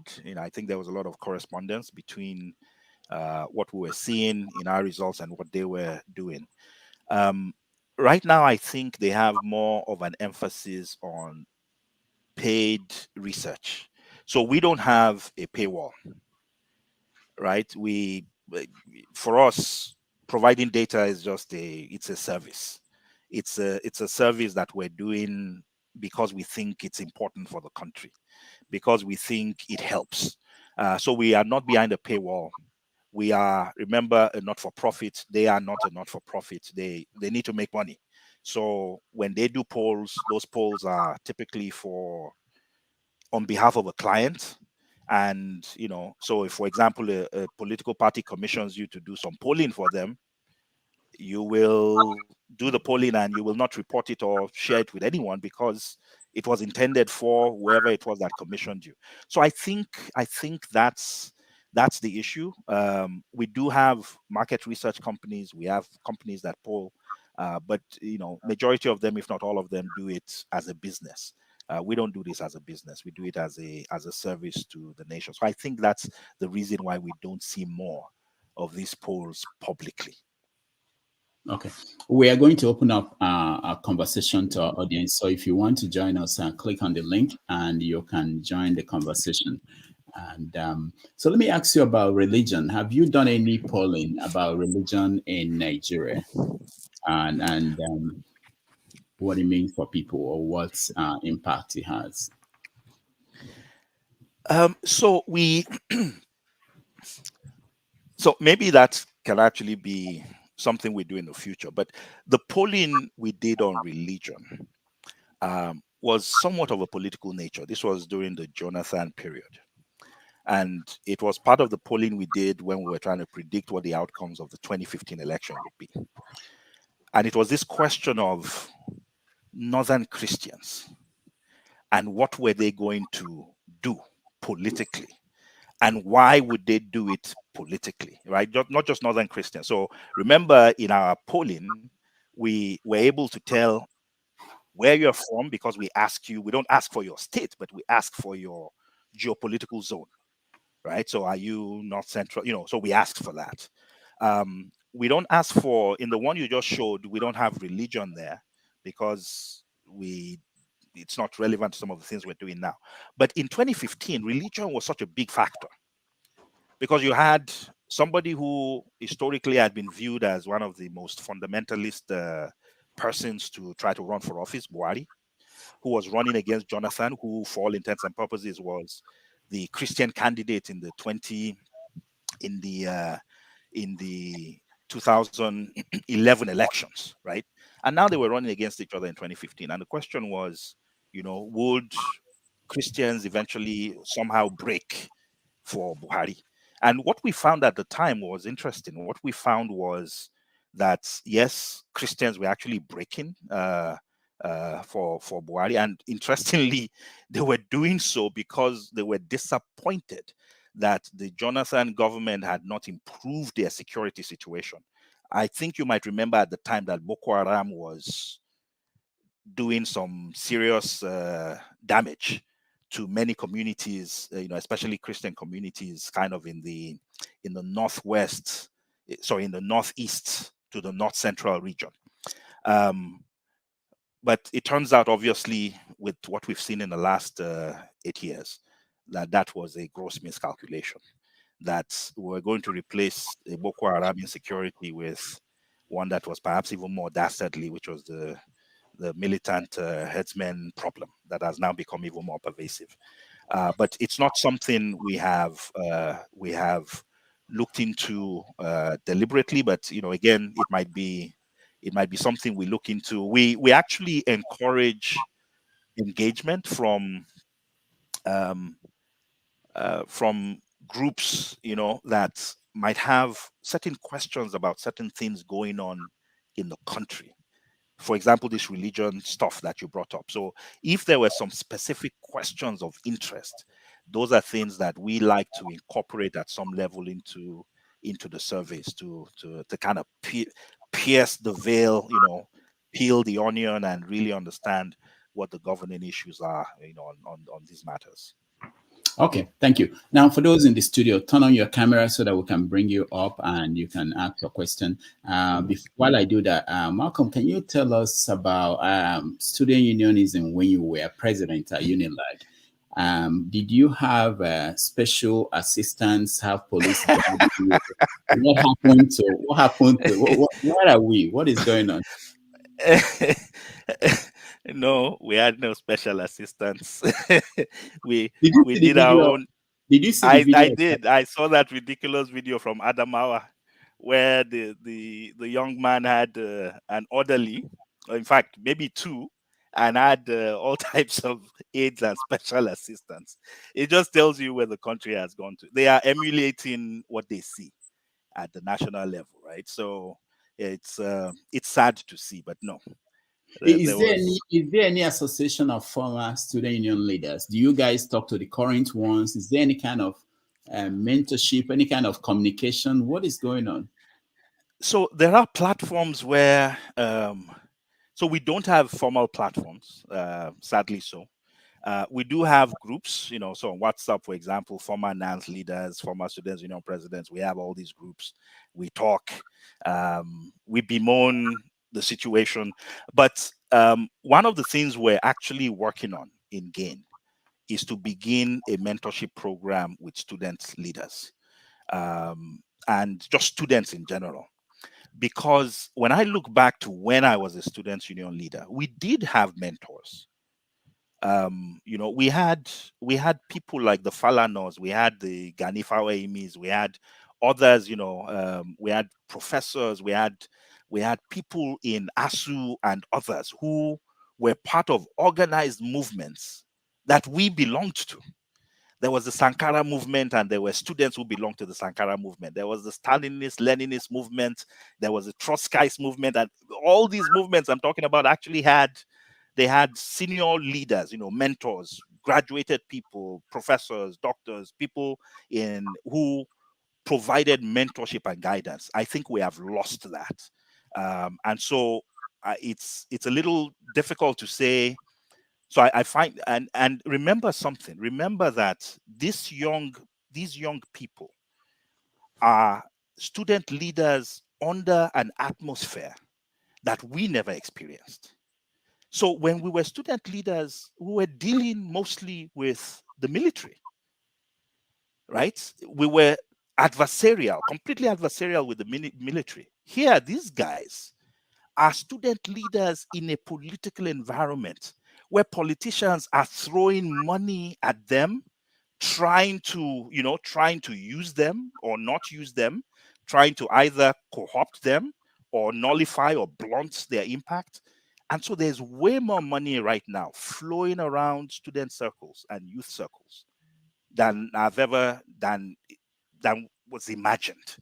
So I think that's part of the problem. But mentorship, I think those of us who pass through the system have actually failed this particular generation. So one of the things that I said we're doing now is we're rolling out a mentorship program that's intended to begin to provide to the current crop of youth and student leaders the same types of things that we enjoyed and experienced when we were in school. All right.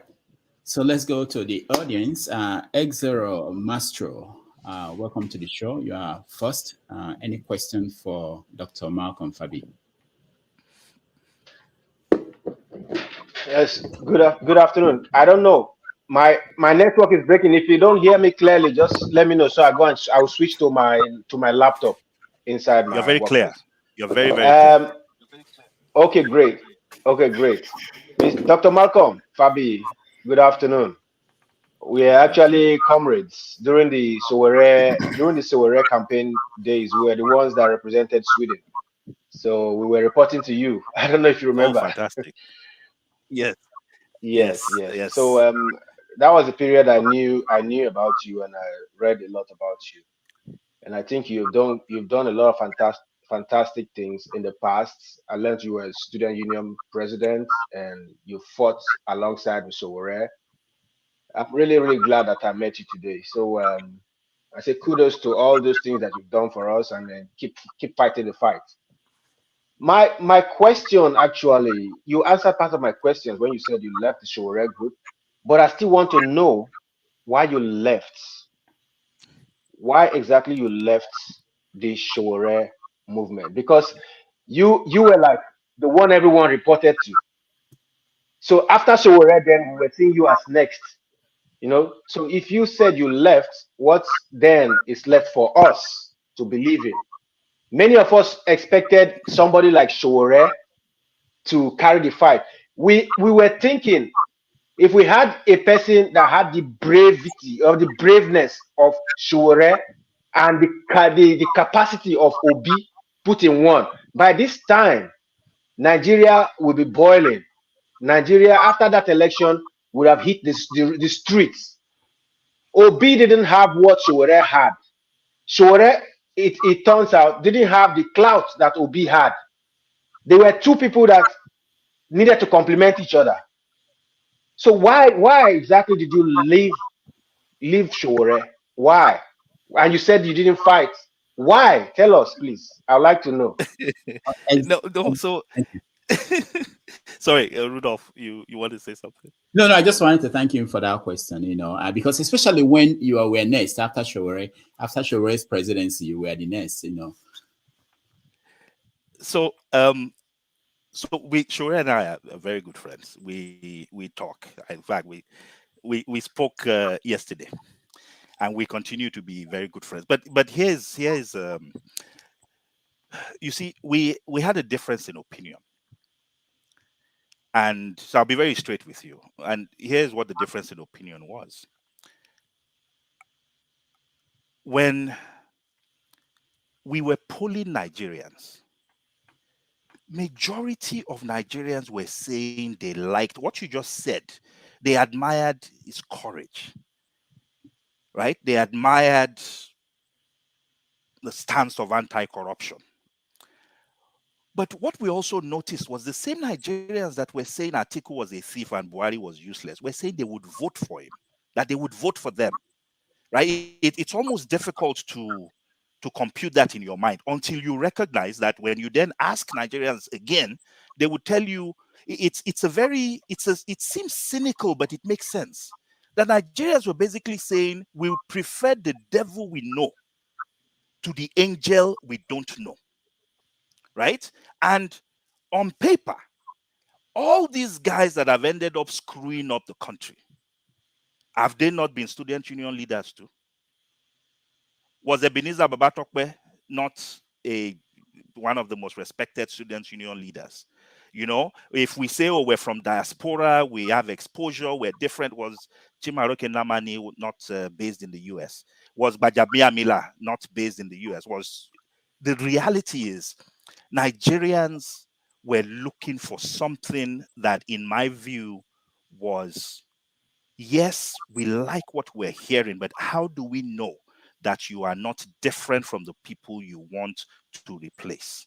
So what was missing for me, in my view, is that when we engage with the Nigerian people, we engage with them every 4 years, right? And the Nigerian people are used to being engaged every 4 years in a transactional manner.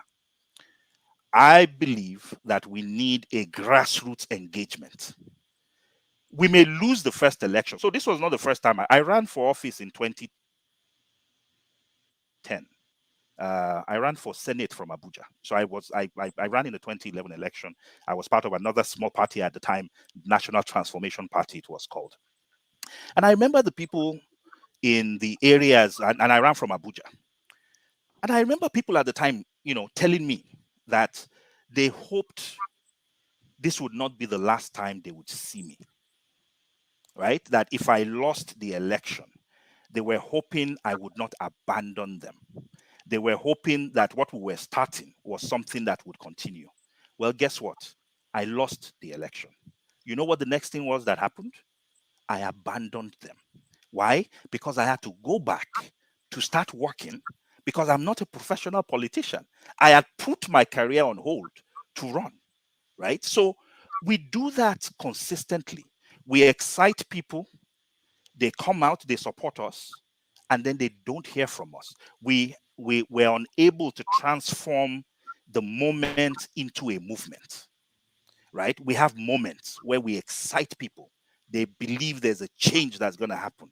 But that inability to transform the moment to a movement is something that has failed us. So my view at the time was, we've come close.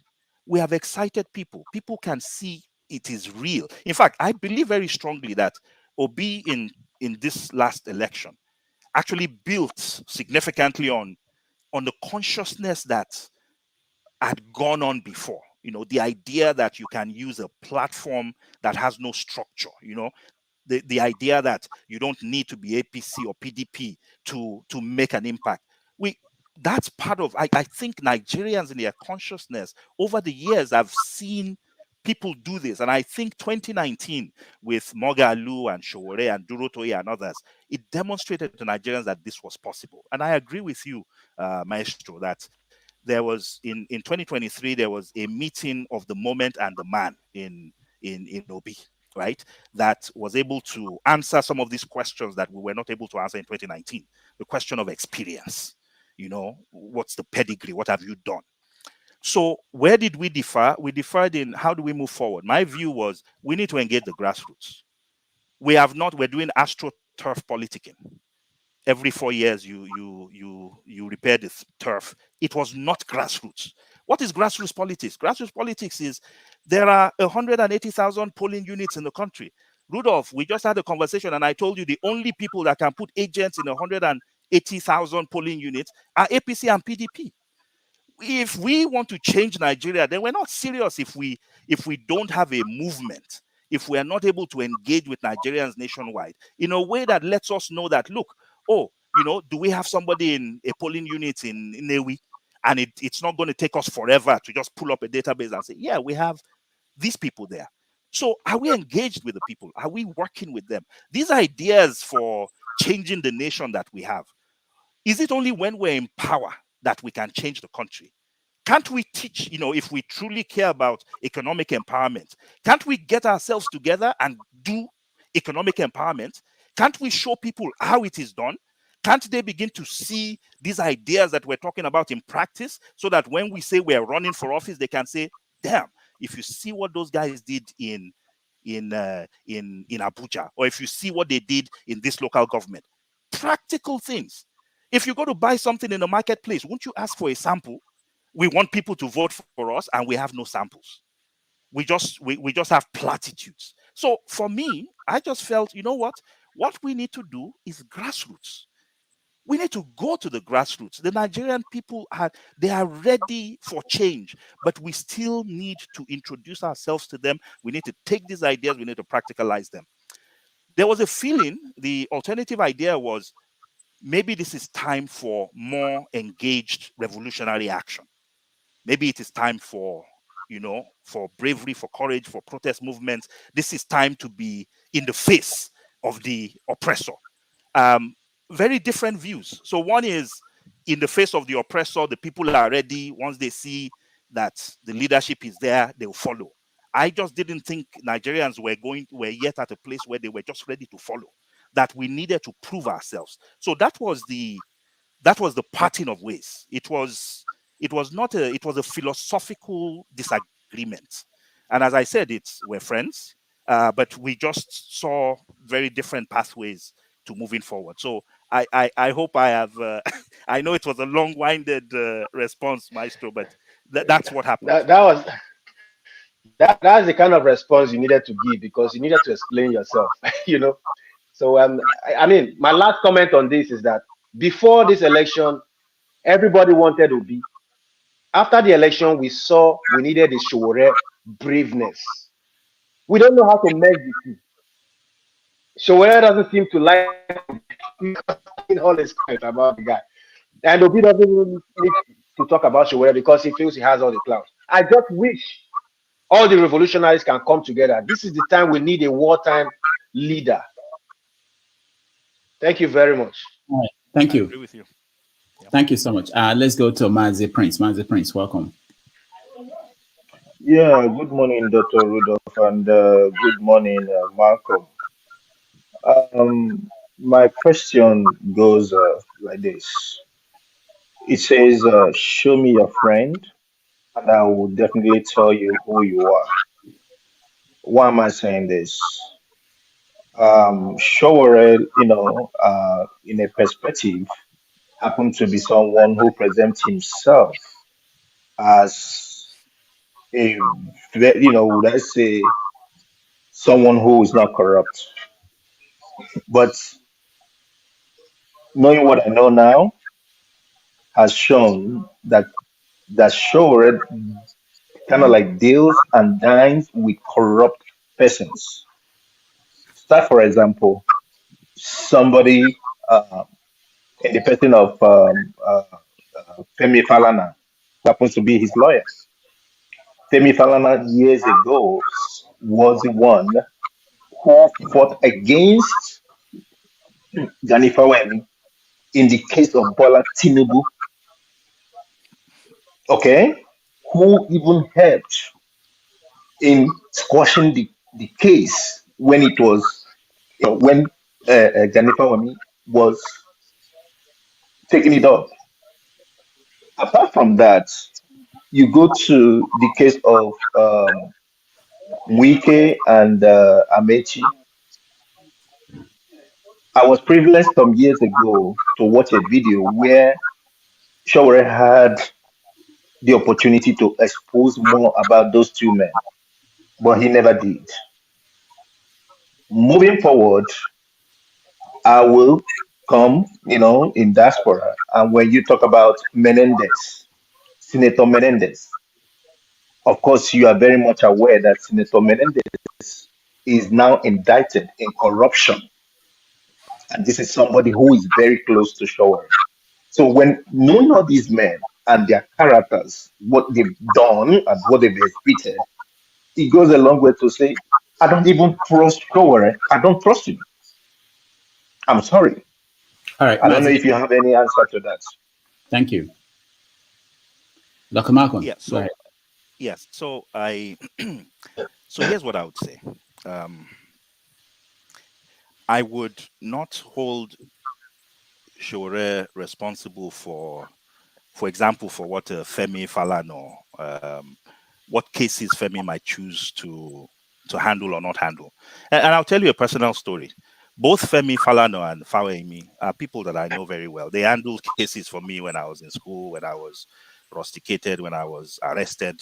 But I've also had issues with Femi. There was a time when he actually was representing one of the people we were having an adversarial issue with when we were students. So, but the man is a lawyer, So I'm telling you about a man, Femi Falana, who has been my own lawyer, but who also in the 30 years that I've known him, as in some periods been my lawyer, in some periods we've been in an adversarial situation. But I can tell you today that I consider him to be a friend. So I can pick up the phone if I had a legal issue. He's actually one of the first 3-4 people that I would call. I would just say that is a lawyer being a lawyer. And if the late Gani of blessed memory was around, my suspicion is Shore's choice of lawyer would likely be between Femi and a Gani. Believe you me, I doubt that there was any personal animosity between Falana and Femi, even though they were on different sides of that issue, of that particular issue. I don't know the details. That's just my perception. With regards to the Wike Amechi issue and whether Shore could have done more, I honestly don't know. I don't know the details. I think maybe your thinking is that perhaps he could have used Sahara as a platform to maybe put more information out there. I have no idea. I'd never been involved really with the intricacies of how Sahara operates. But I will just tell you the Shore that I know. right? I've known the guy, as I said, for over 30 years. I know him to be, what somebody says when the cameras are not there is perhaps is how you truly know who they are. I have been in the trenches with this guy, and he's a human like all of us. I've just told you he's my friend, but I have disagreements with him. A major disagreement with him is why we parted ways. Why, he believes in a certain form of revolution. I believe in reform, and we've parted ways, but we still remain friends. So I think there's a certain level at which, so I would not blame him. I would not hold him responsible for that. I would say let's give him some grace, because sometimes there are more issues. There are certain things percolating beneath the obvious that we don't see in many of these issues. So that's what I would say about that. All right. Thank you so much, Mazi Prince. Ovie, you're next. Good morning, everyone. Dr. Rudolph, you didn't tell us you are bringing a professional politician today. Dr. Malcolm, I don't know if you understand Ibira. Yes. I have two short questions for you, but I would appreciate if you don't join the two together. One is coming from the fact the organization that you run. You are a mechanical engineer, but you end up as one of the top managers in the McKinsey & Co. Knowing the business McKinsey & Co. are into, which are basically focused on big organizations and government and all that, and you are running on the side, I call it side also, you are running an NGO, which to me is serving the government. You can prove me wrong if that's not the case, but I would say definitely you are not working for the people. You're either working for the government or you are running the for-profit business. And why do I say this? You said it yourself here that there's a need for the government to understand the people, for them to provide a better service for the people. As true as that may sound, I think it's the opposite. I mean, you have the guts to actually go down, I mean, not saying literally, to put polls on people who are miseducated, who are not even educated at all, who are being bombarded with misinformation every day by the same system, who they don't have idea how the system works, but you are asking the opinion, how they feel about the same system. So there's kind of contradiction for there for me. Make me understand that. Then this one brought on why you guys form AAC. And this is very dear to me because your generation are pretty much the next set of leader. If not because of the military regime, you guys are being in charge by now. Why responding to Rudolph, you said that AAC was born out of necessity. Why? Because you guys could not find a way to work with other political parties who are in existence based on ideology, they are money-oriented. It's just way off.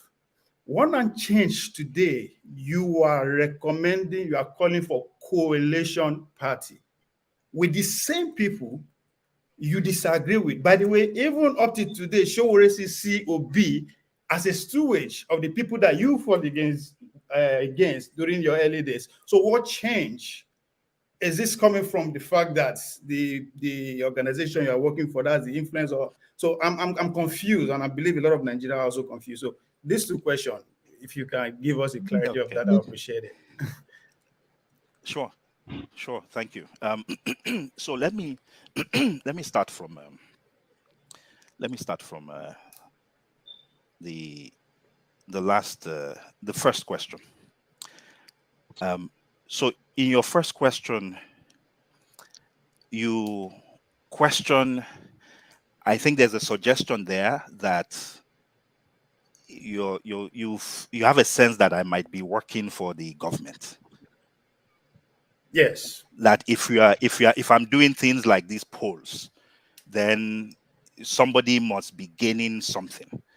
And it is either I am doing it, there's nothing like a not-for-profit endeavor. There must be profit somewhere, and the government whatever I'm doing should be benefiting the government. Also, based on of your background too, the organization that you work for, that's what they do for a living. So okay, so based on my background, and this is my background as a consultant when I was at McKinsey.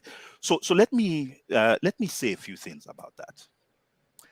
So the first thing is that so I did work for McKinsey. I was a consultant. My background is actually, I'm a chemical engineer, not a mechanical engineer, but they're close enough. So I spent 2 years working for McKinsey. Early in my career, I was in McKinsey from 2000 to 2002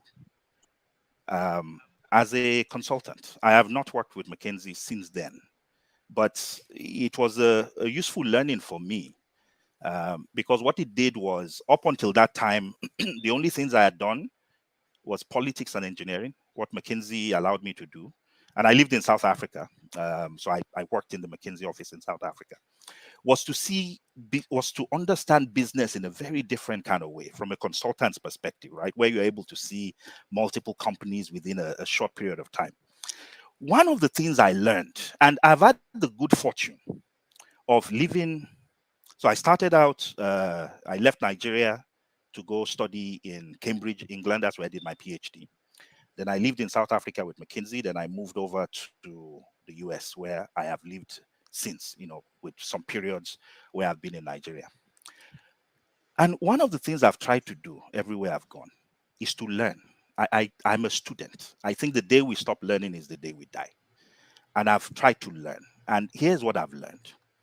What I've learned is that when I see countries that progress, I see countries where volunteerism is deep in their psyche. I see countries where, so I'll give you an example. In the US, every election, people actually take time off work to go and volunteer for candidates. If you don't do that in Nigeria, like they take time to volunteer. Sometimes you take time off from work. Sometimes you give a campaign. You say, look, every day I'll give you 2 hours or 3 hours, and I'll be on the phone making phone calls for you, right? You will see in Nigeria, there's nothing like volunteering for a campaign. In fact, one of the first times I ever saw people volunteer for a campaign was the 2019 campaign for Showere that we did. Politicians pay in Nigeria for almost every individual that works on their campaign. Dr. Fabiyi, sorry, not to interject, Dr. Fabiyi. You said you worked in McKinsey 2007, 2008, right? No, 2000 to 2002, 2 years.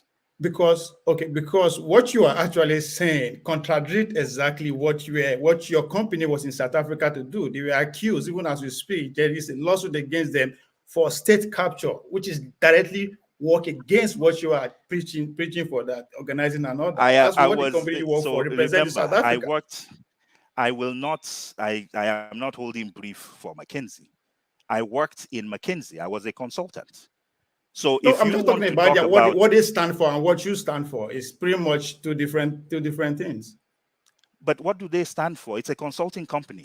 Any consulting company, yes, who are working directly with the states against the people against our citizens. That's how they make their profit. So Ovie, consulting companies, whether it's McKinsey, whether it's Pricewaterhouse, whether it's Accenture, whatever name they call themselves, they're in business to do two things. One is to find customers who want strategic consulting advice so that they can improve their businesses. And yes, what that also means sometimes, and then the second thing that they're doing is they have some bespoke solutions or services that they are trying to sell. And they will sell to anyone, whether that person is a private enterprise or whether that person is a government. Now, what you should ask me is, what is it that made people like me leave consulting? So yes, in consulting, one of the uncomfortable things that I found in consulting is, in consulting, there are only two ways to increase the profitability of any organization. You either increase revenues or reduce costs. Revenues are always difficult to increase, so most times when consultants come into an organization, it could be cost reduction. What does cost reduction mean? People are losing their jobs, right? There's streamlining, there's that. So there's some uncomfortable, there's no work that any of us does where there are not certain things that you do not philosophically have challenges or issues with. So I enjoyed consulting because consulting was an incredible learning experience. There were certain aspects of consulting I was not comfortable with, but I'll tell you this. In many of these consulting firms, you will also find, certainly in a company like McKinsey, that you have the right as a consultant to spend about 20 to 30% of your time on projects you are interested in. So you know what some of them do? They go form NGOs and they try to help governments, right? So any organization, so I can't say anything about, I don't know about state capture. I do know that, you know, if you, so again, it's about what was your intent when you got into an organization. I will not try to defend $1 billion company and say, you know, all of their practices are above board. But I can tell you what I did when I was there. So now, but what I'll tell you, Ovie, is that what I've learned in all the things that I've done up until now is that no society moves forward if we don't get to a place where we are comfortable with the idea and the notion that it is not everything that must be for profit. In the US, for example, there are over 1,000 think tanks. Most of those think tanks are privately run. They are not for profit. It is organizations that have only one aim in mind: to take ideas, turn them into policy, and advocate for them.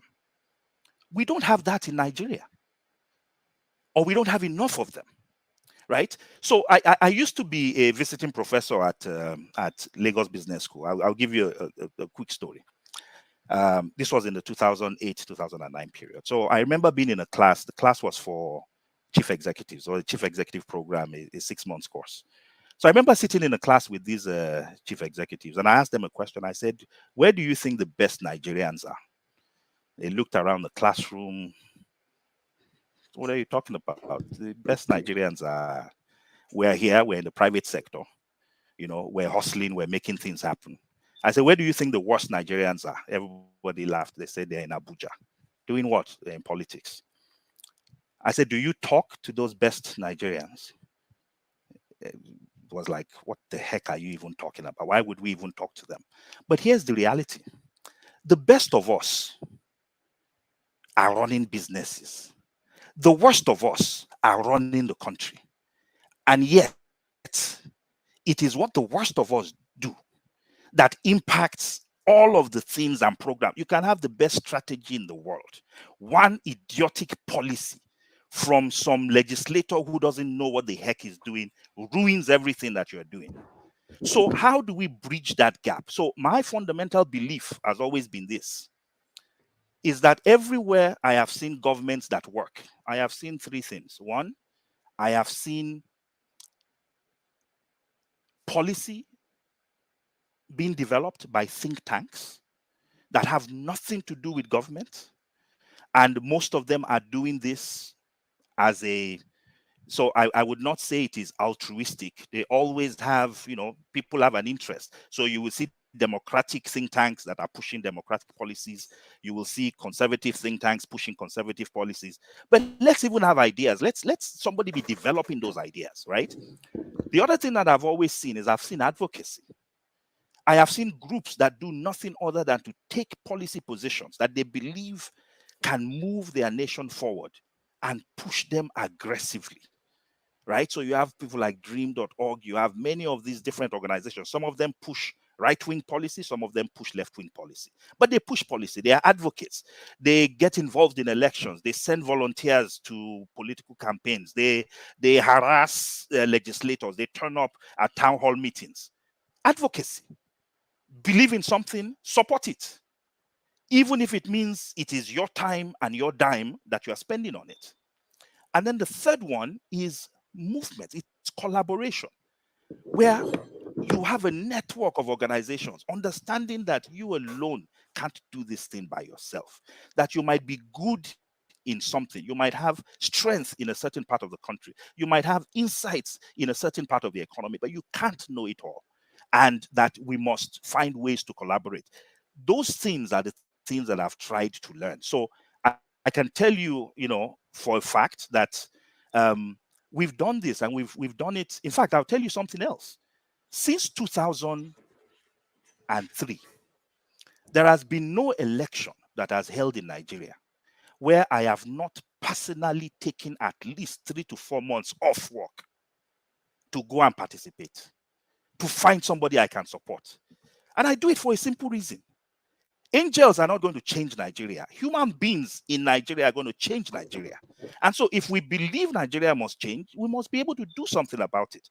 So in the discussions, everybody that I've worked with, organization, there has been one part of the engagements, one discussion we've always had, is that when it comes to political season in Nigeria, you will have to I will have to excuse myself, right? We're going to need to work something out. So, I believe that all of us in our different ways are doing different forms of that, whether it is calling people back home, and helping to encourage them or educate them and things like that. Now, you said something which is interesting. And I have a fundamentally different view. Your view, you seem to express the view that it is difficult to poll people because we think they are misinformed. And if I'm polling a misinformed person, then I'm getting misinformation. I'm just getting misinformation back. It's difficult to really gauge how people feel by polling them. You are no, what I mean, you are getting what you set out to achieve when you are actually engaging somebody who is not informed about, who doesn't have an appreciative knowledge of what you are acting. You went there for a reason, to get what you want. So so here's the interesting thing. I have always been I've been surprised by how sophisticated the thinking of our people is. Our people are very cynical. I just told you, people would say in the same poll, Atiku is a thief. In the same poll, they will say Buhari is useless. And then in the same poll, they will tell you they will vote for them. And you're like, how does that make sense? But then when you talk to them, it is cynicism. It's the fact that, again, we have a word for it, we have a phrase for it in English. The devil that I know is better than the angel that I don't know. When you ask them, is Mogalu good? We think so. Is Showore good? We think so. Is Durotoye good? We think so. Would you vote for, why would you not vote for them? It would be experience. We don't know them enough. For example, the current government, if I asked you intuitively, do you think the satisfaction level is high? I think without even polling anybody here, most of you would say there's no way it's going to. It turns out when you poll the Nigerian people, they agree with you. Majority of the Nigerian people, less than 30% of them think the guy is doing a good job. When you ask the Nigerian people, do you believe workers should get a higher wage? Over 94% of them believe there should be a higher minimum wage. That is not the thinking. When you ask Nigerians, what do you think that minimum wage should be? When we asked them that question, there was 200,000. An uninformed people would be choosing 200,000 because they would not be thinking about what it takes for the people who employ them to pay them 200,000.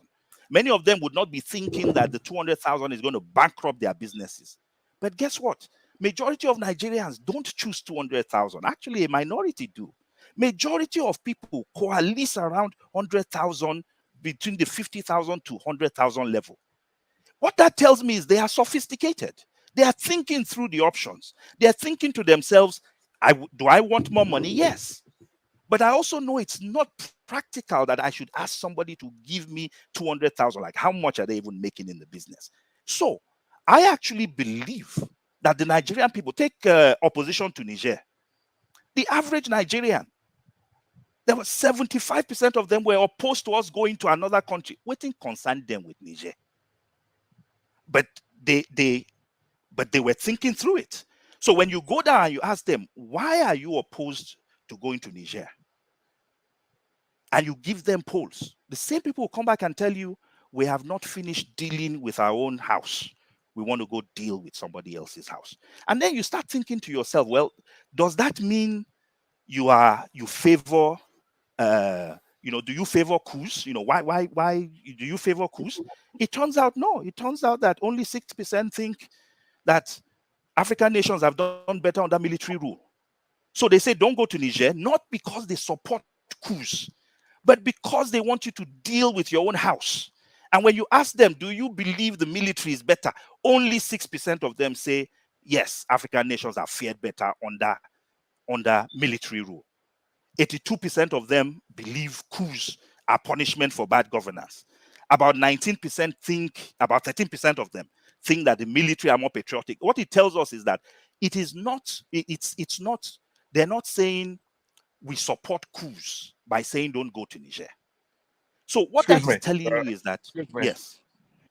There's a kind of proportionality here. Ovie is taking too long. I have to leave in about 10 minutes. I wonder if we can move it along.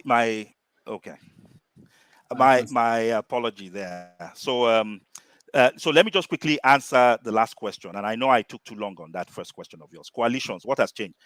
We've learned. I've learned lessons. I've learned that there's nothing is perfect. In fact, there's no movement is perfect, no party is perfect.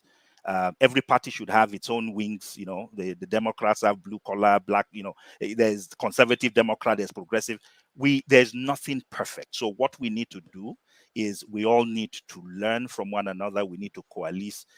I have evolved. I agree with you, Ovie. At one point, we were looking for perfection was the ideal. If the thing was not perfect, we would not engage in it.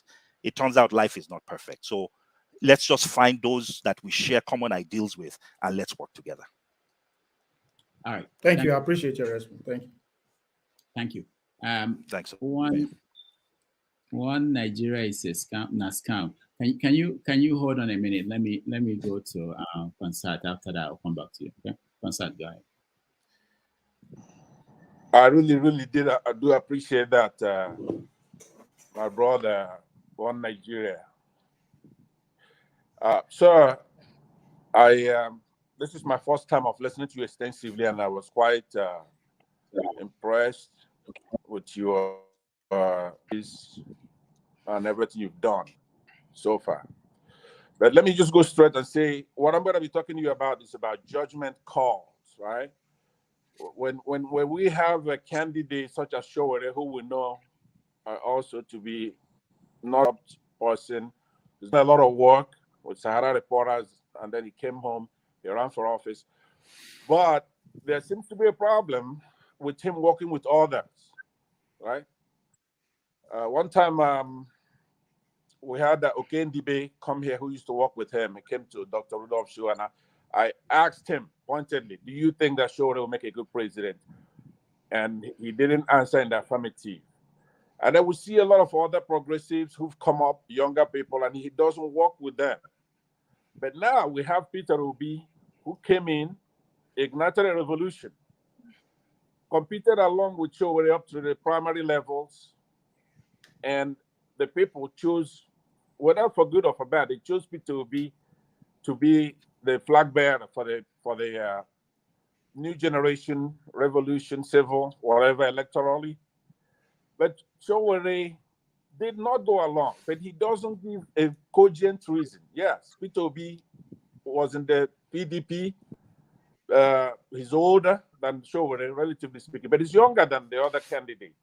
And he's better than the other candidates, we could tell, right? Now, he doesn't work with, even when he knows he's not going anywhere. He doesn't work with Peter Obi, but he doesn't give us a reason why. He just says, hey, PDP, we have to take them all out. They're all the same. They're not all the same. But now, we see now with the hindsight that somebody like Nuhu Ribadu, for example, who used to be the premier EFCC chairman, who, along with Showore, went after so many people from the South, right? Some of them may be corrupt a little bit, but Nuhu Ribadu, his word was like gold with Showere, right? But we know now that not only is he corrupt, when he was removed, he was corrupt. Every single EFCC chairman has been corrupt when they're removed. So my question to you is that by judgment call, people like you, Dr. Fabiyi, people like Rudolph here, who work with Showere, and then they see that Peter Obi, no matter what you say, be your own opinion, what we know from observation, which is scientific, right? By observation, Peter Obi is the best human being to come out of Nigeria contesting for an election. He was in office as governor. He's been all over. He's been on the news. He's been with the press. And he says, hey, look, go and verify XYZ. We don't see the cogent reason why we didn't galvanize and support it. That's a stain on everybody else, including yourself, sir. Because I listened to you the first 10 minutes we're here.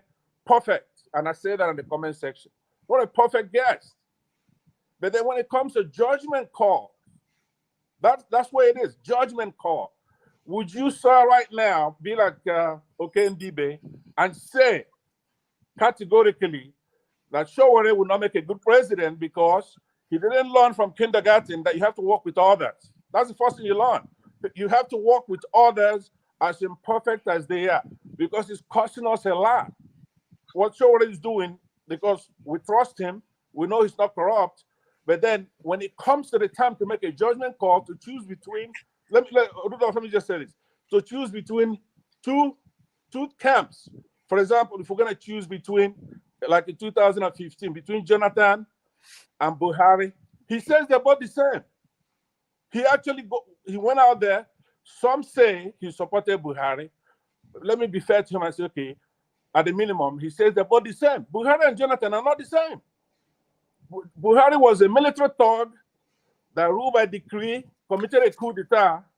Jonathan is a Democrat, a civilian, doesn't know his ass from his mouth. That's true, it's naive, but it's not violent.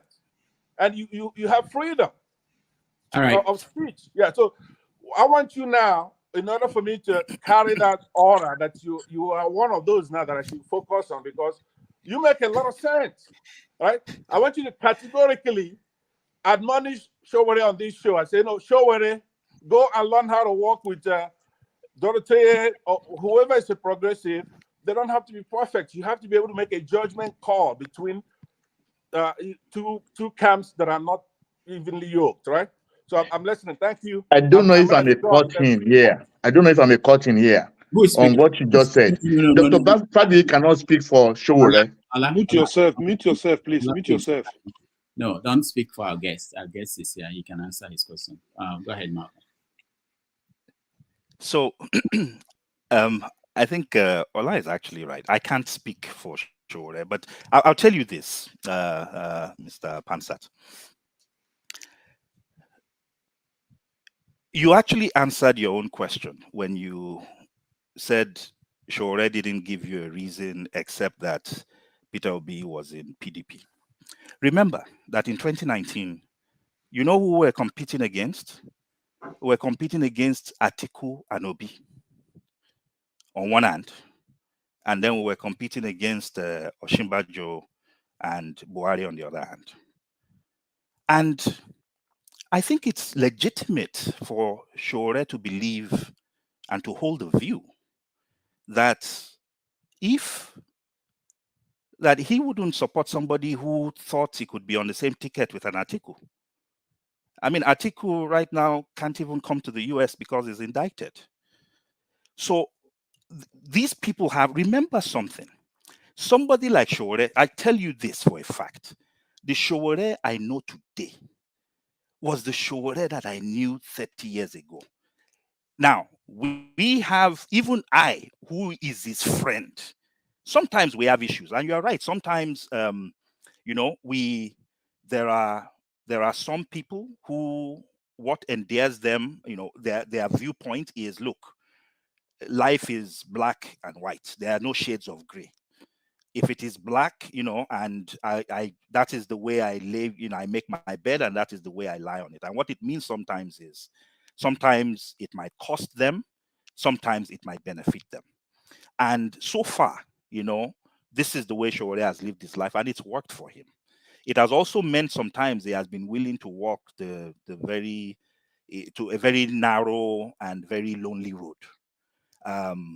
So for example, when he started Sahara Reporters, it was a crazy enterprise. Why would you put yourself in the line of fire? He did it. And so I would not speak for him. I think the man, reserves the right to choose who he wants to associate with. My position right now is that the goal for us is, how do we move this nation forward? And that is why I'm advocating for a conversation amongst all of us that believe in one goal. Let's begin to have discussions that we ordinarily might not have had. And I think that's going to be necessary if we're going to make progress. Okay. Let me borrow a page from, what's his name that just left? Ovier. He kind of went back and forth with you a little bit. I am not asking you to speak for Sowore. I'm asking you to speak for yourself. I want you to make a judgment call. When somebody doesn't see shades of gray, right? Especially in this case. Do you understand what I'm saying? And you want to move the country forward, with who though? This is what I mean. You are supposed to be able to say, when in a primary, you compete with, in 2019, you compete with Peter Obi and Atiku or whatever, right? Or even in 2023, when Sowore is competing against Peter Obi directly this time. But at some point, let's just say it's a primary, you oppose somebody, but at some point, then there's a time to come together and then make, like in the United States, there's a primary right now, but at some point, the Republicans would then pick the candidate, and so many who competed would lose. And then they would galvanize and then move forward to challenge the Democrats. Do you understand what I'm saying? So competing against somebody at the initial stages of a campaign is democratic. But there comes a time when the hard choices are made, and now you have a binary choice. Now, in this case, 2023, there was a tripartite choice. So Ovie probably say there are 4 choices, right? You have Atiku, you have Tinubu, you have Obi, and you have Kwakwanso at some point, reasonably. Kwakwanso is not even there, but let's just say 4. So now, Sowore is out. I don't even think he won a precinct. You understand? He didn't win a precinct. And he's run before. He didn't win a precinct then. So it's a judgment call on his part by not helping the youth. Revolutionary youth came out, no matter what you say. I think you alluded at some point that Peter Obi ignited something in the nation. So Sowore's input here was crucial. Unless he's just a selfish person, which is what you're trying to say, that it's worked for him. But what about the country? And you and Rudolph, because you have a bias, and Rudolph has a bias. I say it all the time when I come here. That's a bias there. If we have to move the country forward, you guys are going to have to help with Sowore. In his case, he's very needed. Peter Obi needs him. The country needs him. And that's what I want you to don't chicken out by saying you're not speaking for him. You're not speaking for him. Speak for yourself on this. Make a judgment call. Admonish him now before I leave. I want to hear you admonish him. Thank you, sir. No, I'm not going to admonish. I'm not going to admonish Sowore because he has every right to his position. But here's what I will repeat what I said before, which is that our politics needs to advance to a level. I mean, you could make the counter argument that Sowore had been running. He has, we know him to be a person of his word. That the outreach, rather than coming from Sowore, could have come from Peter Obi, right? But I made a statement earlier, which is when elections are 2 months away, it's not when we're supposed to be having these discussions. We need to be more strategic we need to be more intentional. We need everybody to come on board. And if everybody who is thinking the same way about moving Nigeria forward is to come on board, then we should do that. We should be very intentional about doing that and getting them together. And I don't think it helps for us to say, even before that discussion happens, that it is this person that must concede this thing. Then it's not a discussion, right? Let us come together and talk. Dr. Fabiyi, Doctor, please, let me say one more thing and I'm done. I will actually exit. Rudolph, I will exit after I say this to him because what he just said is disingenuous, right?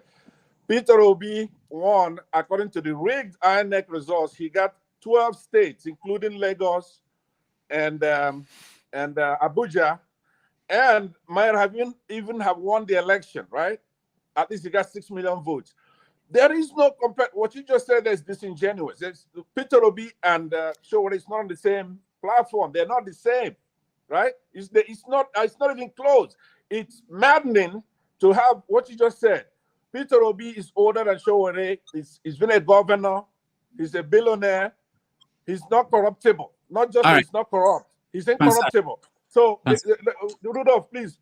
So to keep saying when you come out and you say Peter Obi should pay obeisance to Sowore, that is just maddening. It's disingenuous. It's a lie.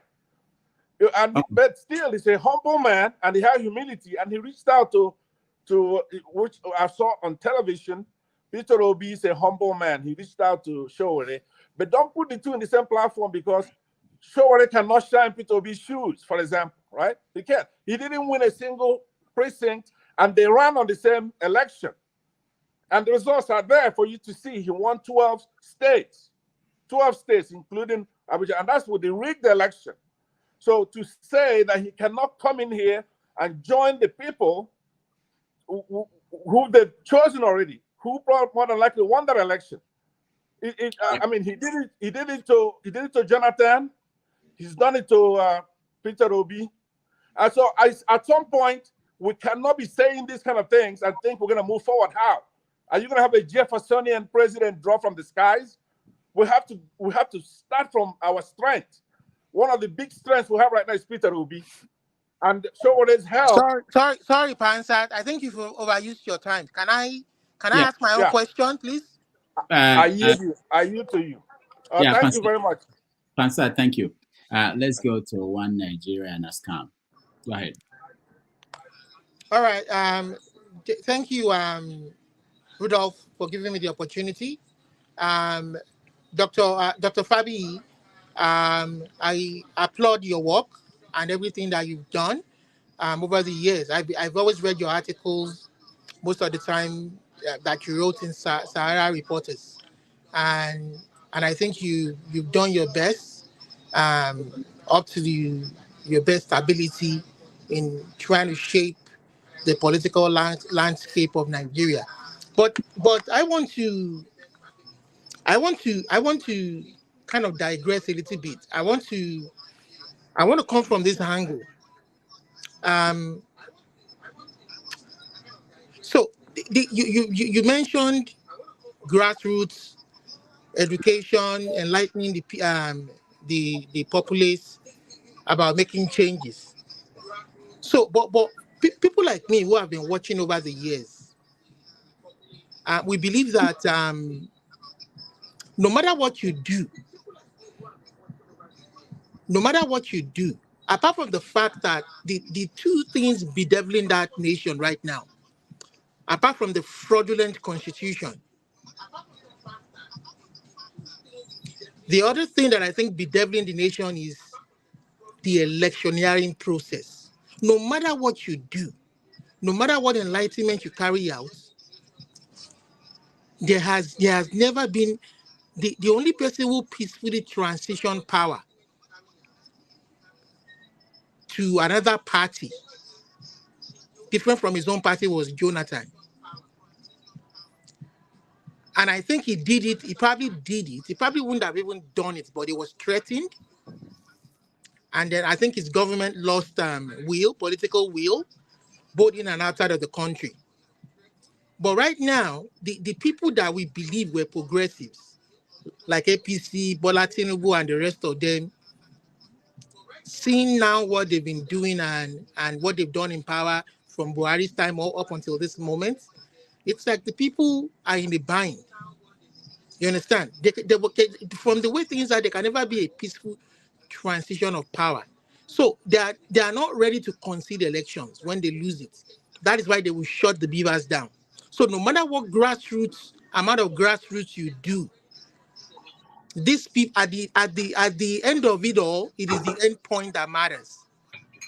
Will the people's vote count? That's one. Then two, I was born in the year 1977, and I didn't start to learn and gain knowledge of what Awo achieved, especially with respect to the Western region.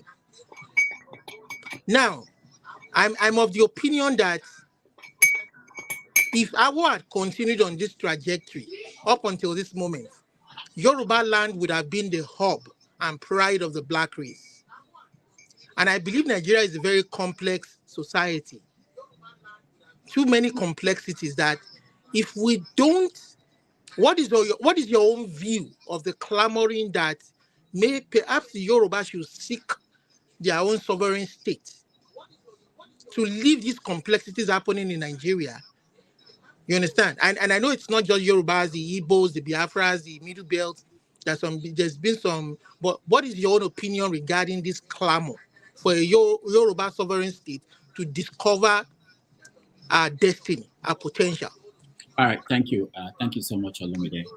But moving forward, we just want one question from each of you. So think about the best question so that we can get to everybody. At this rate, we are running. And let's go ahead. Thank you very much, Olumide, for those questions. So let's start with the first one. Will the people's vote count? I'm actually an optimist on that issue. And I'll tell you what my optimism is based on. In 2015, we did not leave the reporting of the election results to INEC. When we started the show earlier today, I reminded Rudolph of something, which was the fact that the APC in 2015 partnered with civil society organizations and media outlets. The APC and the PDP are the only parties that can put 180,000 agents in every polling unit. Guess what happens in every polling unit? In every polling unit, there are 3 steps in the election. The first one is the accreditation. I think Nigeria has done a great job with accreditation. The Beavers takes it to another level, right? Accreditation is always fine in any election. Why? Because you have agents. And as long as you have agents and those agents are doing the work they're supposed to do, what happens in every polling unit, in each of those 180,000, is the elections will hold. First the accreditation, then the elections hold. And then the votes get counted. There's no polling unit in Nigeria where votes are not counted and a winner declared on election day, most of them. Now, there might be a few places where there's violence, but you know the results, right? And then the agents sign on those results. So from 180,000 polling units, you know exactly who won in each of them. The magic in Nigeria happens on the way to collation. So when you're in a vehicle moving to the collation center, that's where the thumbprinting begins to happen. That's where all that magic happens, which was what IREV was supposed to change, right? Because the results from Beavers were supposed to then, it was supposed to be uploaded onto this platform and then spread out and then automatically disseminated, ensuring that transitional period where you're physically moving ballots to a collation center where all of the magic happens, where that magic period is cut out. Guess what? We were relying on INEC. Guess who has never relied on INEC for anything? APC. 2015, they did not rely on INEC. You know what they did? As I said before, they had a partnership with civil society organizations and media platforms. By midnight on election day in 2015, 94% of Nigerian polling units had their results had been reported on platforms like Sahara. So why on earth would we expect that an electoral institution supposed to be independent, but which is populated with partisans appointed by partisans. We're expecting to get fairness out of them. Why would we do that? So the reason why, so for me, I think part of what we need to do going forward is I absolutely believe that what happens in the polling units reflects the true desires of the people. The question is, how do we make sure that what happens in those 180,000 polling units is immediately broadcast to Nigerians and to the world? And I think technology can help us do it. We've done it before, even when we didn't have apps or things like that, where all that was happening was agents were sending, were texting results to centralized platforms. There are ways we can do it. In 2019, one of the things we did in our political parties, we built an app. We made it available to all Nigerians. And all you had to do with that app, if you were an agent, was you take a picture after in each of the polling units, once they've pasted the results, you take a picture and it gets uploaded automatically to a central database where we collate it and report it. If INEC likes, they can report whatever the heck they want to report. Yeah, but the problem we're having, Dr. Fabiyi, is the fact that, number one, they shot the beavers. The electoral body shot the electricity or the light that controls that technology, that needs that technology. Then two, at the end of the day, when you go to the court, they tell you go to the court, and the court will say that they will only accept what INEC is the statutory body. They won't accept anybody's results. Okay, so let me tell you something interesting. So again, so the interesting thing here is we have a case study. It happened in Nigeria, 2015. So guess what? The results are actually pasted physically in every polling unit. Anybody that has voted in Nigeria here knows that once the votes are counted and the results declared, you know what? They paste it. And people begin taking pictures. It's physically pasted. It has to be pasted. So the people who stay, many people stay behind to count the votes and make sure that it is counted.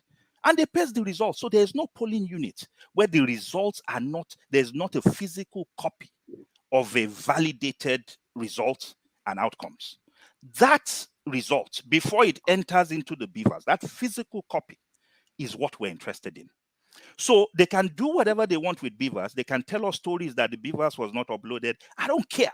All I know is in 180,000 polling units, there are 180,000 result sheets. I want to take a picture of those result sheets. I want to upload them. Let us start having an argument. The problem is, once INEC starts announcing results, it becomes difficult to be arguing with results that are being announced. So let us preempt them. Let them tell us that what we have is false. We don't have to prove. They should be the ones to prove that the authentic results that we're reporting, which came on election day on multiple platforms, validated by them, verified by them, with the polling unit numbers stamped on them, let them tell us that is false. Why should we be the ones trying to prove that some platform, some database that they claim they can't access? Why are we proving the unprovable? So look, they've done it before. The APC did it in 2015. Why would we not? You know who knows the true results of the last election? The APC. Because they've used that method before. The only difference now is because they're benefiting from the outcomes, they're not partnering with anybody. Why don't they do what they did in 2015? Where in real time they would share the results and have people announce it on platforms. So why would we be using methods? Why would we rely on INEC? Why? I would never do that. We should not be relying on INEC. We should report the results, and if the results are in contradiction, in fact, when you report the truth, it becomes difficult to doctor whatever, it becomes difficult to do whatever doctrine they want to do because you've already told the truth. So let them doctor, and then we'll tell them that, are you suggesting that these things are not real? So look, it's not the perfect solution, but it is a solution, because relying on INEC as the arbiter of truth can certainly not be, it can't be our future. So we need to think about methods, approaches, technology, strategy that ensures that we are not at the mercy of an institution that we know is rigged from the beginning. They've just announced new electoral residents. The criteria for being an electoral officer is membership of APC. We truly think in 2027, are we expecting justice from these people? We've got to outthink them. They have way more money than any of us does. The only thing we have beyond what they have is patriotism and sense. And we better use both of them. Otherwise, we're going to be in this circle where we'll be in 2027 and we're bemoaning how the database broke down. I can assure you that database is going to break down in 2027. I'm not a prophet, but I'll tell you, I can prophesy that one for you right now, that whatever that database is going to break down again in 2027. Then what? We can't rely on them. We must do something different. The second one, clamoring for a sovereign state. Look, I think the golden period in Nigeria, personally, was that period between 1953 to 1963-64, where the regions were fairly autonomous. I mean, that was a period of healthy rivalry between the regions. Schools were being established, this region established a TV station in 2 months. The other region had put forward their own. It was Nigeria's golden age. And why was it Nigeria's golden age? Every region was allowed to develop at its own pace.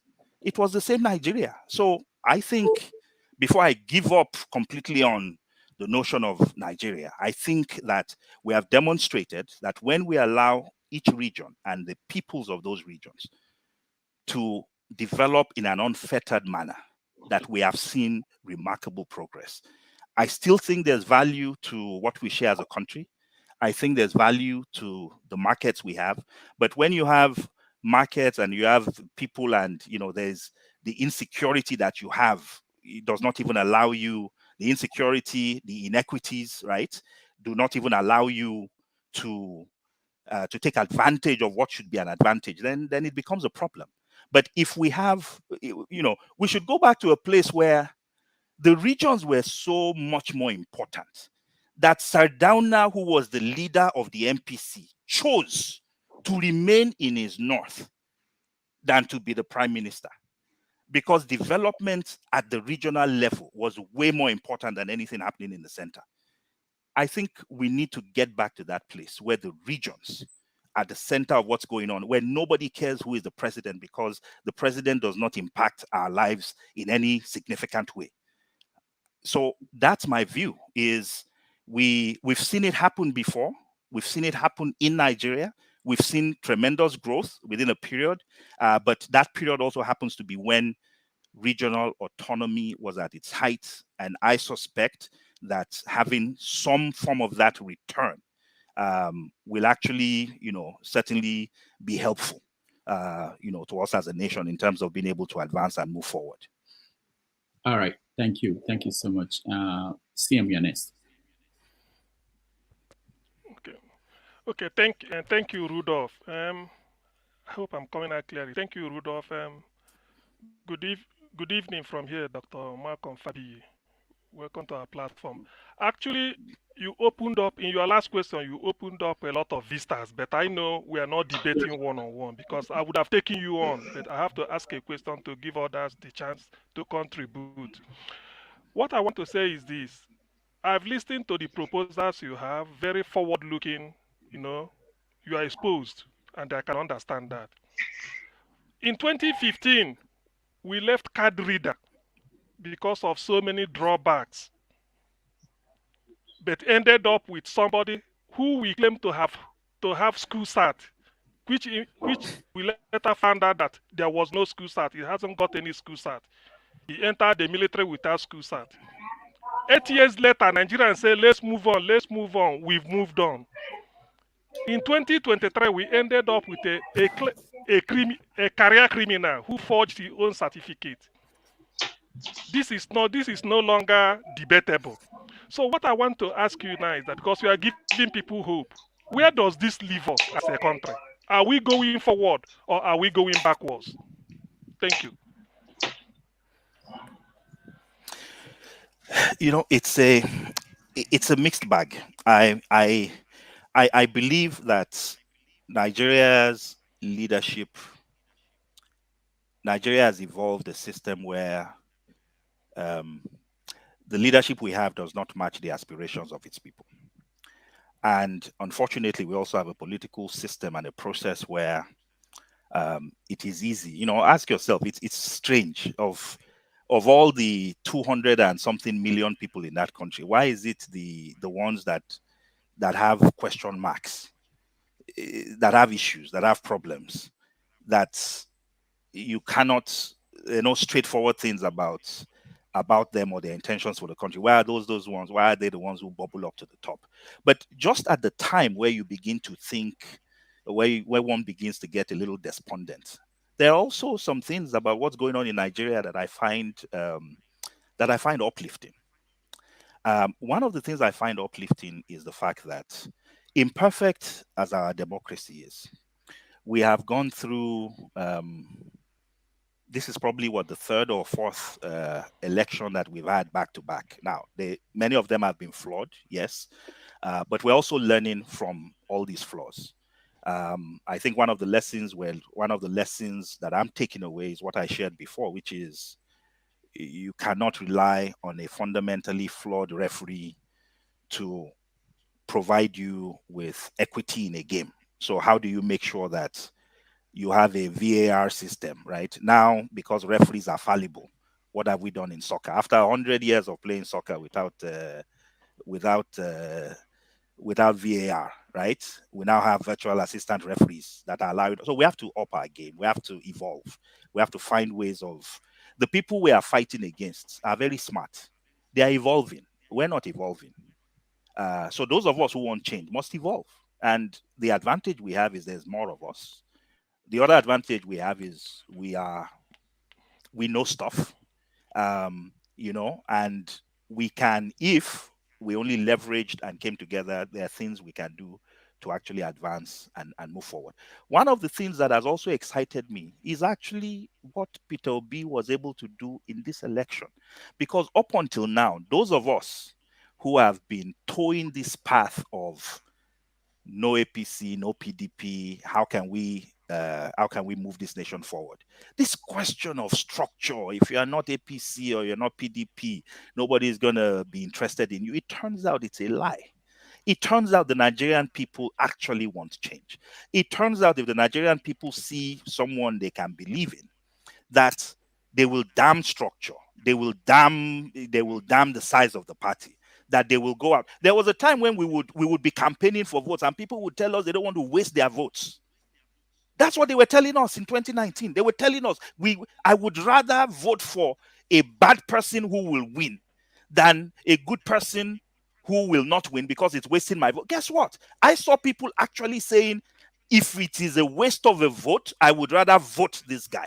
We're evolving. We're changing in a positive way. The question for me is, can we build on this? Right? So it gives me hope. It gives me hope that if we can get to a place where, and again, I look at numbers. When I look at the young people who participated in this election, way more young people than I've ever seen before. And these were people who, in the past didn't give two hoots about Nigerian politics. So the young people are getting interested.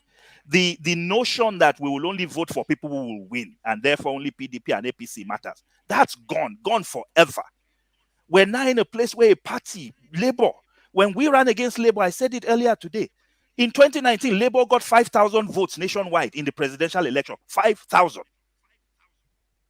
They got over 6 million votes this time in the reported votes. So just imagine what is possible if we actually begin to build on this. So I think there's a lot more that we can build on. A lot more. So I'm optimistic. I'm actually optimistic. I think we're staggering, but we're staggering forward. And the challenge for us as progressives and people who want change in that nation is to learn from the moment and make sure we don't catch ourselves in this situation again where we're wondering how it is that the system betrayed us when we know that the system can't give us anything. So how do we approach politics and politicking and elections with the notion that INEC is not going to be a fair judge? They will not be a fair referee, that the odds are stacked against us, because we got to think that way. And if we think that way, then it allows us to come up with strategies and stratagems that can help us mitigate those issues. All right, thank you. Malcolm, a lot of people are looking for your social media contacts. So if you can share it on private chat, I can put it out. There's a question on the comment section from Ebi. He wanted to know what happens if you possess all the results from your polling units, but you are not given the opportunity to prove anything? What if your valid information is dismissed? disregarded. So he's talking about what happens if your agents give you the results and then it's disregarded or dismissed. So we'll put it out in public. We will preempt even INEC themselves, and then there's the moral. There's both. Look, every election there's both a moral and a legal. There's both morality and the legality of the issues that you're dealing with. But the truth of the matter is, if somebody was, when rigging happens, you choose the polling units that the rigging will be stashed in, right? It's not a random decision. There are 180,000 polling units. All of them are. You will rig. You will allocate votes. That's how people rig. You remove votes. You allocate votes. So if we release the true results, and we do it before anybody else does, and it is out there, please, we're not saying don't rig, but tell me why polling unit A is different, what we got from polling unit A, not from one person, but from multiple persons that we have, that is validated, that we've put out. Tell me how come it is different from what you are reporting. The onus is now on them. It doesn't mean that that if we do this, then it is 100% we've won. But by God, it's going to make it more difficult for somebody to say, oh, I can't even access my database, so I can't tell you how many people voted. To hell with that. Here are the number of people who voted, right? Here's the platform. Here are the results. Then we take the battle from there. But I tell you this, if people saw their results, if people saw results of an election, and then you try to manipulate it, you don't even need to tell people to take to the streets.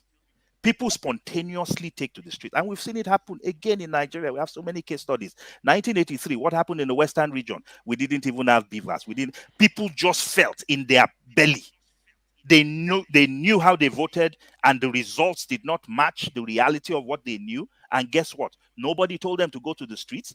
They burned everything that was in sight. So when people know, there's moral pressure. And what we lack, we're relying on legal pressure, when the truth is we should combine both legal and moral pressure.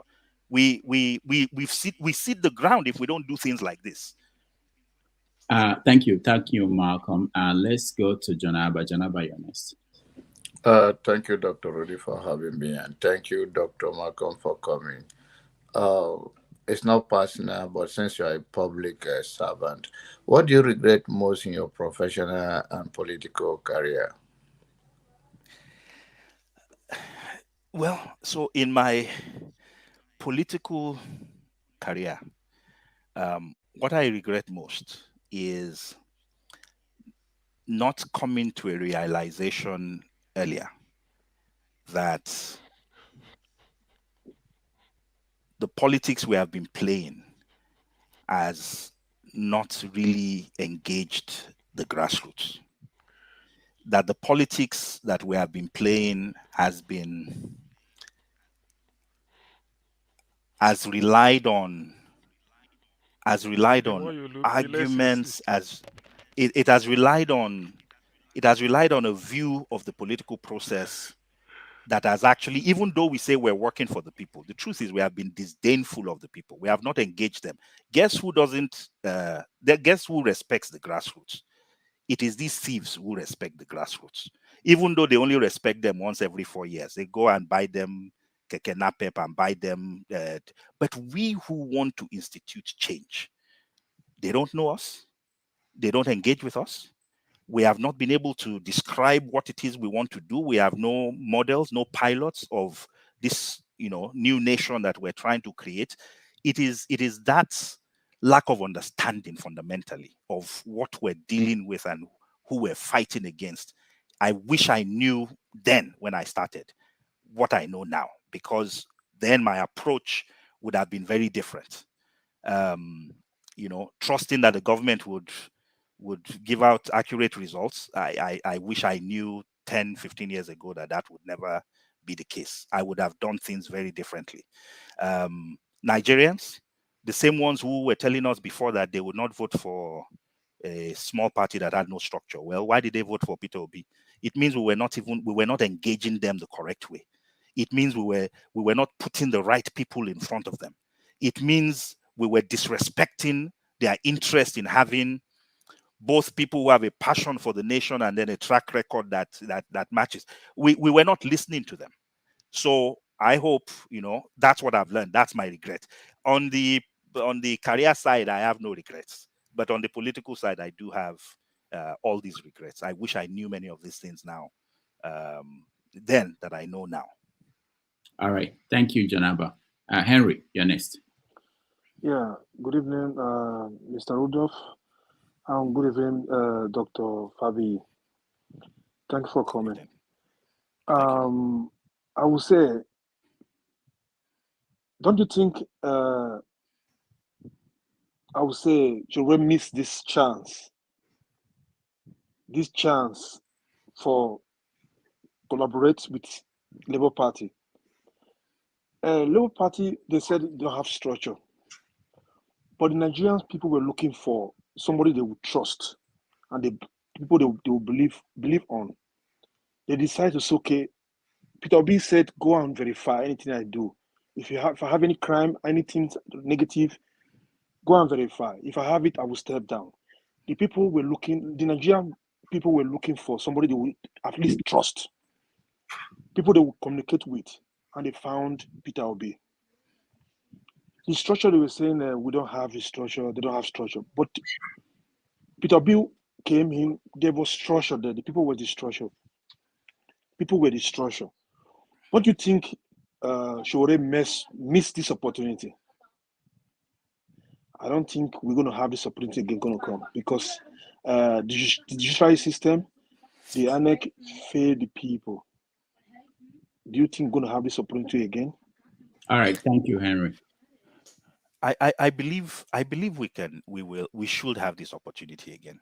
And I believe it for a very simple reason. But we shouldn't take it for granted that we will. Whether or not we have this opportunity again is going to depend on what we do, what the Peter Obi movement does. Mostly the Peter Obi movement does over the next 4 years.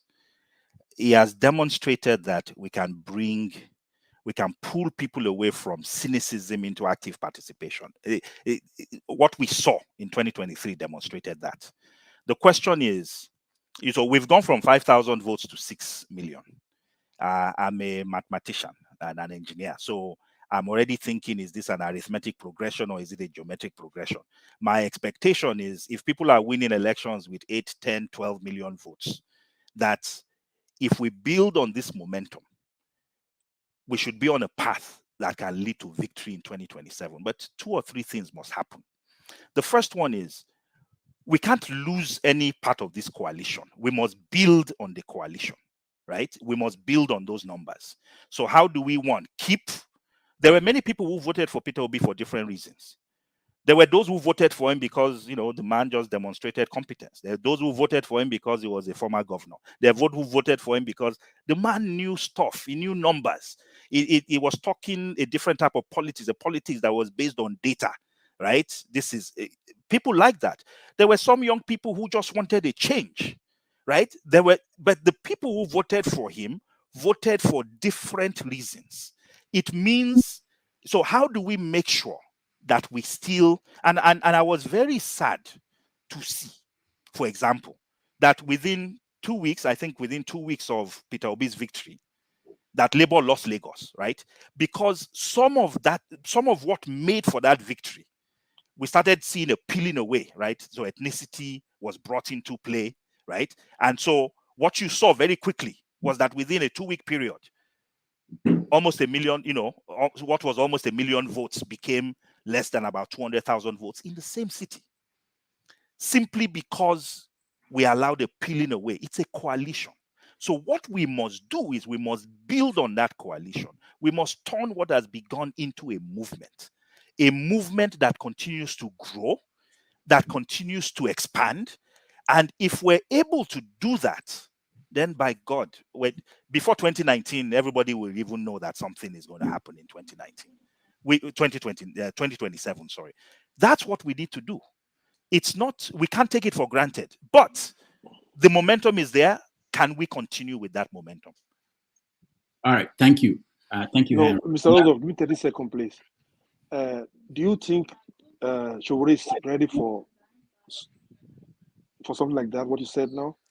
I think I would say every Nigerian who truly wants change. Something happened in 2023.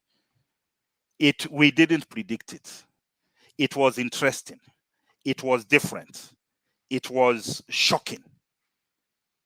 And I think it is causing a reassessment of many of the things that we thought about the Nigerian political space. So every sane person is right now thinking there is a movement. Something is changing. And how do we make sure that we align ourselves with this change? That's what I would say.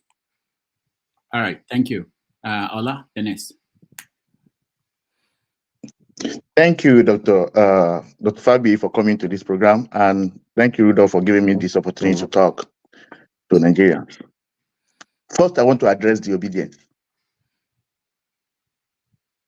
Truly, Obi has performed wonder in this last election. But one thing the obedience forget is there's one man who has been fighting this cause from the session, and that is Nnamdi Kanu. And they want to abandon him, and they want Showore to come and join them. No, it's not going to happen. They need to go back and fight for the release of Nnamdi Kanu. If they fight for the release of Nnamdi Kanu, then we will know where the way forward. In my own opinion, that's the way forward. They need to fight to release Nnamdi Kanu. That's what we must first address. Then we must follow the way to make sure that our election count. One, Dr. Fabiyi already suggested that results must be posted on at the polling booth. That's a way forward. It's very, very important that election must count. If we don't want coalition, which wants Showore to form any coalition with any of their candidate, first of all, fight for the release of Nnamdi Kanu. And that's my position. All right, thank you, Ola. Yes. Malcolm, do you have anything to say? No. No, so I'll just emphasize it built on the election part. I think it's a crucial thing for us to do. I can't overemphasize the fact that people want to know that what they do counts. I was glad that people were saying they didn't give a damn whether their candidates didn't win this time. Many of those who voted for Obi, but I think it's just important for us to know that elections can count and that we can actually come up with ways of making sure that it does count. Thank you. Malcolm, let me ask you before we continue on the line. Next election on Saturday, do you expect that Labour Party, PDP, that they will have their individual polling unit results, that they will have them and that they will make them public to counter whatever INEC will do at the end? Because INEC, we don't know what happened. Do you think that they've learned that lesson? Because after the last election, I kept asking, when are we going to see the results from their situation rooms? This is a small space now. This is purely Imo, Kogi, and Bayelsa. So it's not like the whole country that may be impossible to cover. Do you expect that we see something different from them? Labour can. I don't think PDP will, because it doesn't pay them. If you want to, if part of your model is rigging, you gain nothing by publicizing the results. So they may not publicize the results because they know they might need to do something. And you know what I mean by do something. So PDP will not. They will have polling agents in every single. In fact, the PDP never has one agent. The PDP always has at least two agents. In case one agent decides to switch sides, you have at least another person. So that's what they do. But if there are some people running on the platforms of the PDP that expect that it's going to be financial inducements and rigging that's going to get them the votes they need. So they wouldn't do that. The labor agents could, because the labor agents and every agent has access to the same data. In fact, not even just the agents, every single individual who turns up physically in those polling units has access to those same results and those same summary results. But I don't think, and I don't expect, because the first thing is, even if they had those results, who are they sending it to?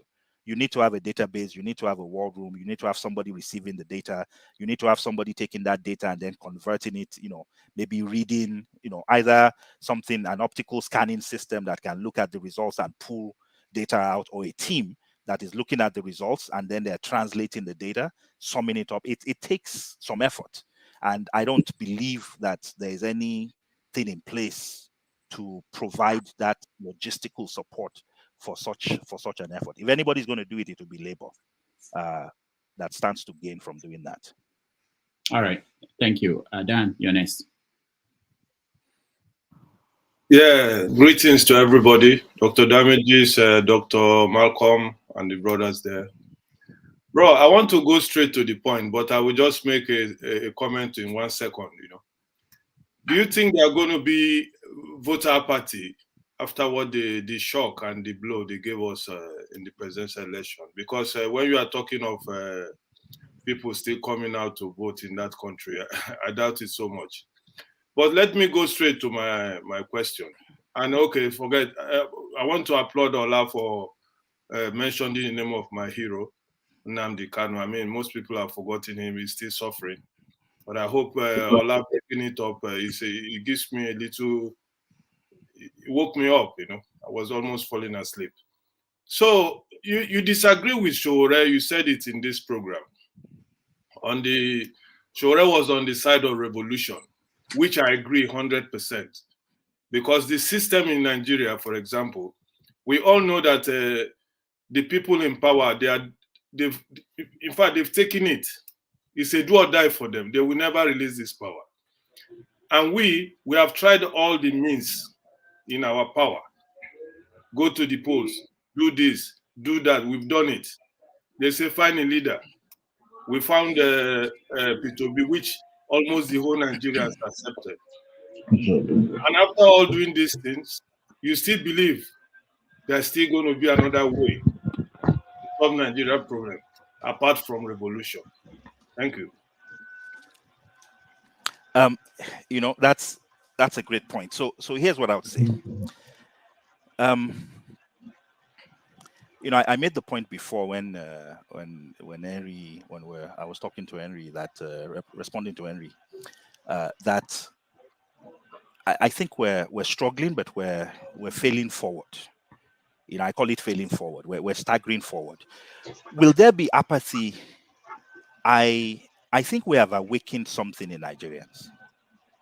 And if we continue to work, if we don't go to sleep, if we continue to work on what we've awakened, then what we've awakened will actually increase, right? It should grow. And making it grow, that's on us.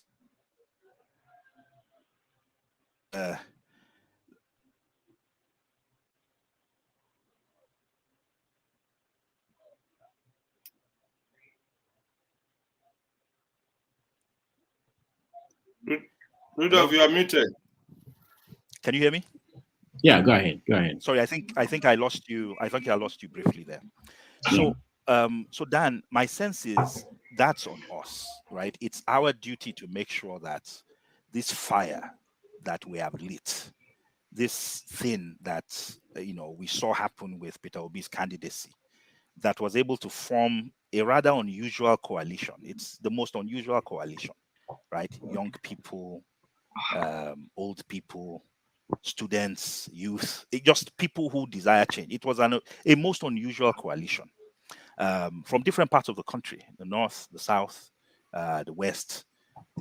How do we keep that together? That's on us. And here's what I would say. The people we fight against, how many times did Buhari run for office? Like 4.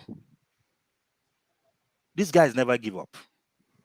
They have no plans and no give up? Into yourself, when they get there and they start messing up, is this why were you so desperate to get this office when you have no ideas in your head about anything you want to do?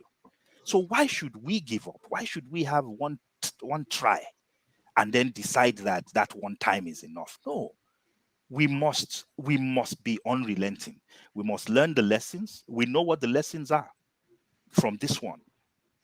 So how do we keep this coalition? How do we build it? And how do we make sure we don't put ourselves in a situation where we're relying on a biased umpire to give us fair results? That was why, sorry, please, but is that not the reason why most Nigerians today and Showore decided that the only solution is the revolution? Because we have tried everything, and don't forget, you mentioned that Buhari tried many times and failed, but he's part of the system. So it was his turn. That's why he came in there. When his turn was there, Tinubu said it. And then when his turn came too, they put him there. Okay, so let's talk about this revolution versus reform conversation. When I hear revolution, I am hearing armed struggle. So revolution for me. So remember, my background is I'm an activist. So it is either you're talking about reform. Reform is changing things radically within an existing political structure. Revolution for me is a fundamental remaking of a system, right? Where those who really want revolution are those who are willing. So revolution for me is what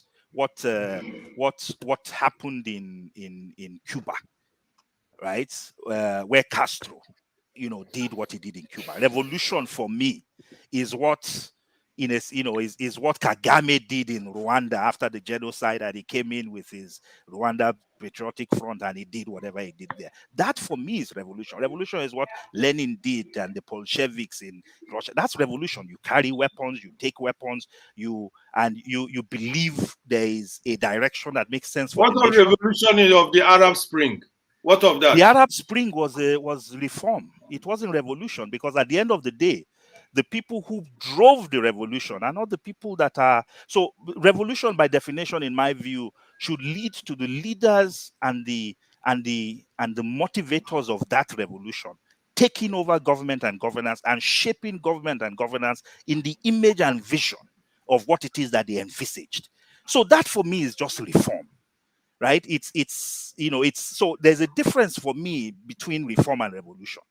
What we're talking about is radical reform, remaking our system, rethinking the way we do politics, redefining the ways in which we engage with the people that we say we want to lead, fundamentally just, reshaping how we engage with state agencies. So for example, INEC would tell you, if they know you want to start broadcasting results, nobody should bring in fact, they've done it before. They said nobody should bring cell phones or devices. But we would intentionally break those laws, because we know those laws are intended to ensure that we don't have a voice, right? So for me, those would be, acts of defiance in pursuit of something that actually leads us to a fundamental change and remaking in how we engage. So I think what we want in Nigeria, certainly what I believe in, is reform.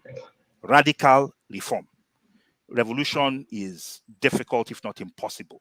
We're so different. We believe in the same thing, but once somebody, outside Igbo, Yoruba, is he Christian, is he Muslim, is he Fulani? Before, same ideas. We believe in fundamentally similar things. But if the revolution is being led by somebody who is a different ethnicity, a different religion, we begin to see things through that prism. So I think reform, can work. And I believe that if we toe that part of reform and we understand, we do a careful analysis of what we need to be able to move things forward, I believe it's actually possible for us to get to a place where, we give Nigeria the type of leadership that the people are starting to show they deserve and they want. All right. Thank you, Dan. Prince, I thought you spoke once. Am I mistaken? Yeah. Okay, let me skip you for now. Okay. Well, go ahead. Thank you. Good evening, and thank you, Dr. Rudolph. I won't take much time. One thing I know about this because I always listen to background and I respect every opinion. But one thing I find very disturbing is I hardly see any young less than 30. I'm sure I'm sorry if anybody is less than 30 on this platform, but I hardly see anybody less than 30 years of age to contribute or to view share their opinion about let's say the young person. I think we allow people or we canvas enough for people of that age range to be part of what they think, what perspective. Because at the end of the day, when you look at Nigerian population, you probably have more youth than the people who are quite old, and that is one. Two, when we talk of these bad leaders, one thing that always strikes me is who are these bad leaders? They are family, our relative, friends, uncle, one way or the other with them. But we Nigerians always, I mean, this is what I always say, that when we're benefiting from a corrupt practice or something that is not good, we call it connection. But when it's not favoring us, we say, oh, it's corruption. At what point are we going to pull the plug, even if it's our own immediate sister or brother that is doing something that is not right? At what point are we going to face the truth and claim anything that is not right from our own household? That is so. My question now is: I have a friend that always say, "Why do you always join this platform? All they do is talk, talk, talk, talk, no action." At what point are we going to have action backed? I mean, at what point are we going to have a talk back with action? So it makes me sorry. This is to everyone, not just to the host or the guest. It's to everyone. Can we set ourselves and do the right thing? Talk to our young ones. Talk to our relatives. Look, he come to the equity must come with a clean hand. Are we all clean enough? If we can answer that question, when we go to our religious centers or our religious places, are we really serving God, or are we just contributing to make the GOs or the leaders? In every circumstance in our life, we could see that we are corrupt. So how are we going to move the country forward if we cannot be honest with ourselves? All right. So it looks like a question, but I think it's a comment. Thank you for giving me the opportunity. Thank you, Wale. Thank you so much. Dr. Malcolm, I know you talked about this in terms of what could be done beyond talking. So maybe I know it's been a while. Maybe you can reemphasize that what should be done. What can people in platforms like this all over the world can do beyond just talking, and how they can move to advocacy and impact the society. Absolutely. I think Wale touched on something which is important. Look, Nigerians are perhaps one of the most patriotic human beings that I've ever come across. I don't know of any other nationality where once two or three are gathered, the topic inevitably, invariably, regardless of where that Nigerian is, goes to politics and the situation of the nation back home. It's something we carry with us. It's a burden. It's a passion. It consumes our every waking moment, but it also leads to frustration. And one of those frustrations is what Wale has expressed, which is we have all these conversations, and then what? Right? If we do nothing, we'll be here 2 years from now, meeting every Saturday and Sunday, still having the same discussions. So how is anything going to change? I'll just give you an example of something we did. So when in 2018, 2019, Shore said he wanted to run. One of the things we did at the time was there was a lot of support for it, mostly not just because of Shore as a person, but I think there were people who felt, you know what, it's time for some type of change in the country. And I think this is a similar type of moment that we're going through. Where we ended up was forming a movement, right? So we have all these ideas about how the nation can be different. We have ideas about what government should be doing about the economy. We have ideas about what the government isn't doing right. We have, there are people on this call, there are policy experts, there are people that are tech experts, we have some concrete things about how to move that nation forward. The question is, how can we make those things real? How can we bring those things to light? So I'll propose again, just three things. The first one is, when you have like-minded people having like-minded conversations about something they're passionate about, and we're starting to come up with solutions, then a movement becomes, I think, a reasonable thing that we can do. And what's a movement? A movement is just simply a group of people who decide they want to move forward together in a particular direction. And the direction that I hear us talking about here is, how can Nigeria become more equitable? How can Nigeria become a better place? How can Nigeria become a country where whose people can believe that they can realize their full potential where they are?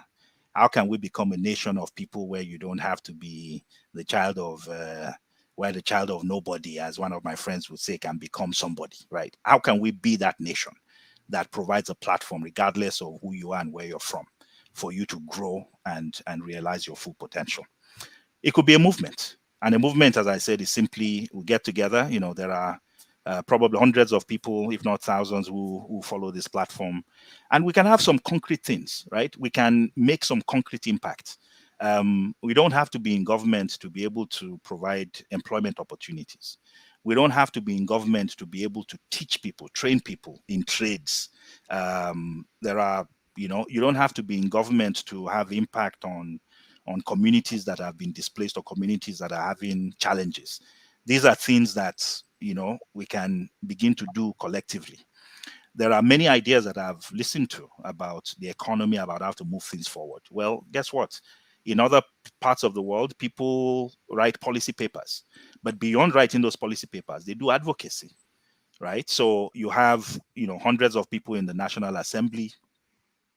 There are many of them that are from the Labour Party. Hopefully, in fact, not hopefully, many of them would have had zero chance of getting to the National Assembly if they had not ridden on the coattails of Peter Obi, right? So they are Labour representatives. So one thing that could happen is, if there are concrete ideas about government, governance, about the economy, there's no reason why part of what this group could do is, there are some people that have interest in developing policy. Some of those ideas can actually become policy papers that can become bills. And yes, you may not be talking to the entire National Assembly, but hopefully you should be able to pull the Labour members of the National Assembly to one side and say, guys, you got here on a popular mandate. We expect that some of these issues about restructuring the country, about economic opportunity and things like that, we should be able to work on them together. So, and then we've had some conversations there about elections. How do we make sure that the next election is not going to be like this past one? How do we make sure that we're not going to be cheated while we're watching? How do we shield ourselves? It's when you know what the issues are, yet the problem that those issues bring to the fore keep happening, then we no longer should blame the system. We should blame ourselves for actually seeing the issues and for some reason refusing to adapt to the realities in front of us. So I've made certain statements. What are the practical ways in which we can address that? We can build apps, we can form coalitions, we can form partnerships. Those are things we can begin to do now. And if the question is who is going to get it done, and I'm sure there are many people on, here today, people listening, that are willing and ready to be part of this this effort. So if count me in. That's always something that I've always believed in.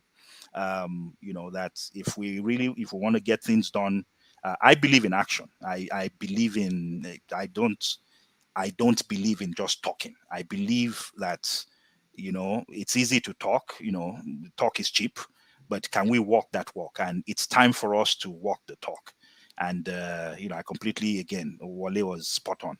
We need to move this to the next level. And, you know, if there are like-minded people out there that, you know, want to move things forward, then let's talk. Let's have conversations about what those next steps should be. All right. Thank you. Let's go to Robert. Robert, your question. All right, can you hear me? Yes. Right. Yes. All right. All right, thank you, Dr. Damages and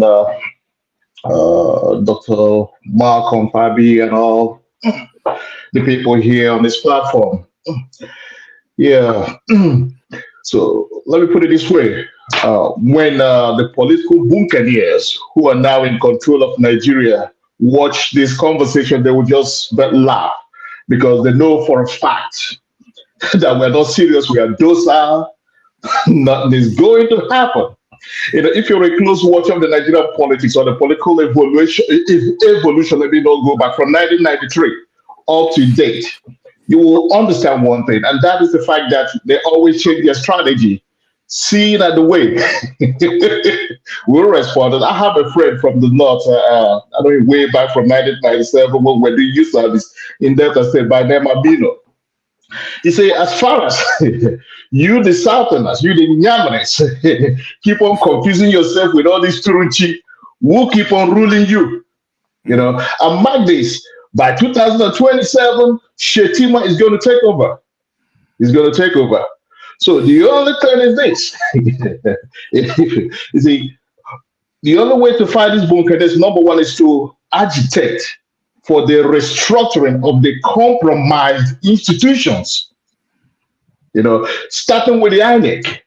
You know, the forthcoming election in my home state, Imo State, has already been completed, dusted. Hope Uzodinma is going back. Because the army, the artillery brigade, the 82 division, everybody are all stationed in all the hamlets in Imo State. The results have been written. You know, so INEC is just there to ensure that the whole thing is done the way the president wanted to go. You know, if we don't fight to dismantle the current leadership in INEC, free and fair election will just be a myth in Nigeria. There won't be any free and fair election. Then the judiciary, you know, the Nigerian Judicial Council has to be dismantled. You know, so and right now, the citizens have given up hope. I'm afraid I'm seeing a situation whereby the non-state actors are going to take charge because the people who they are looking up to help salvage the situation don't have any concrete strategy on ground to help empower and galvanize them to take control of the country. You see, so talking about Showering, you know, I used to follow him way back, but when I saw the way he capitulated by endorsing Buhari, I gave up. You see, and President Jonathan was the only person that had the boldness to call for reform that you're talking about. The National Constitution Conference that he arranged deliberated on far-reaching issues that would have settled all the problems we have right now. But unfortunately, you know, the political buccaneers brainwashed the whole Nigerians, labeled him as a fraud, a drunkard, and now the gains of that conference have been thrown to the dustbin of history. You see, so what is your take on that? Because for me, I want Nigeria to restructure. But in the absence of that, I will agitate for the peaceful dissolution of Nigeria so that everybody can go and take care of their own region. Because right now, the northern oligarchies don't care. What is your take on the restructuring? Let's talk about it first and foremost. That's the most important thing. Because if you don't restructure the institutions right now, talking about mobilizing people, building on the gains of this election by Labour Party will not amount to anything. All right. Thank you, Robert. So I rest my case. Thank you so much. Malcolm, you can answer. Yes. Yeah, so restructuring, I think, is absolutely crucial. One of the things I said earlier is if we can say there was a golden period in Nigeria, it was that period in the late 50s up to about 1963, where we really had strong regional governments, and those regional governments were reflecting the true aspirations of their people. So that's what I fundamentally believe. One thing that I also think we need to do is there are things in the Constitution that actually potentially could allow us to begin to test the limits of how far Nigeria's overly centralized political system looks like. So I'll give you an example. It was not until maybe 3-4 years ago when Wike took the federal government to court to challenge the centralized collection of VAT that people woke up to the fact that in that constitution, flawed as it is, were things, and they won that case, by the way, right?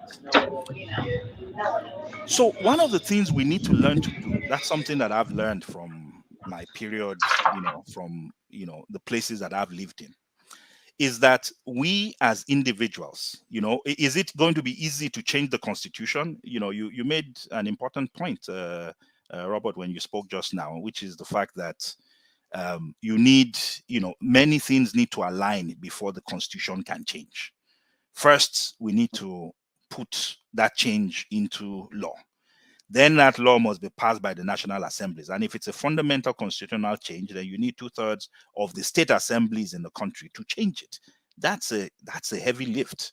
So it is either you vote in a president or a political system that fundamentally says, look, restructuring is what we want to do, and you empower them to do it.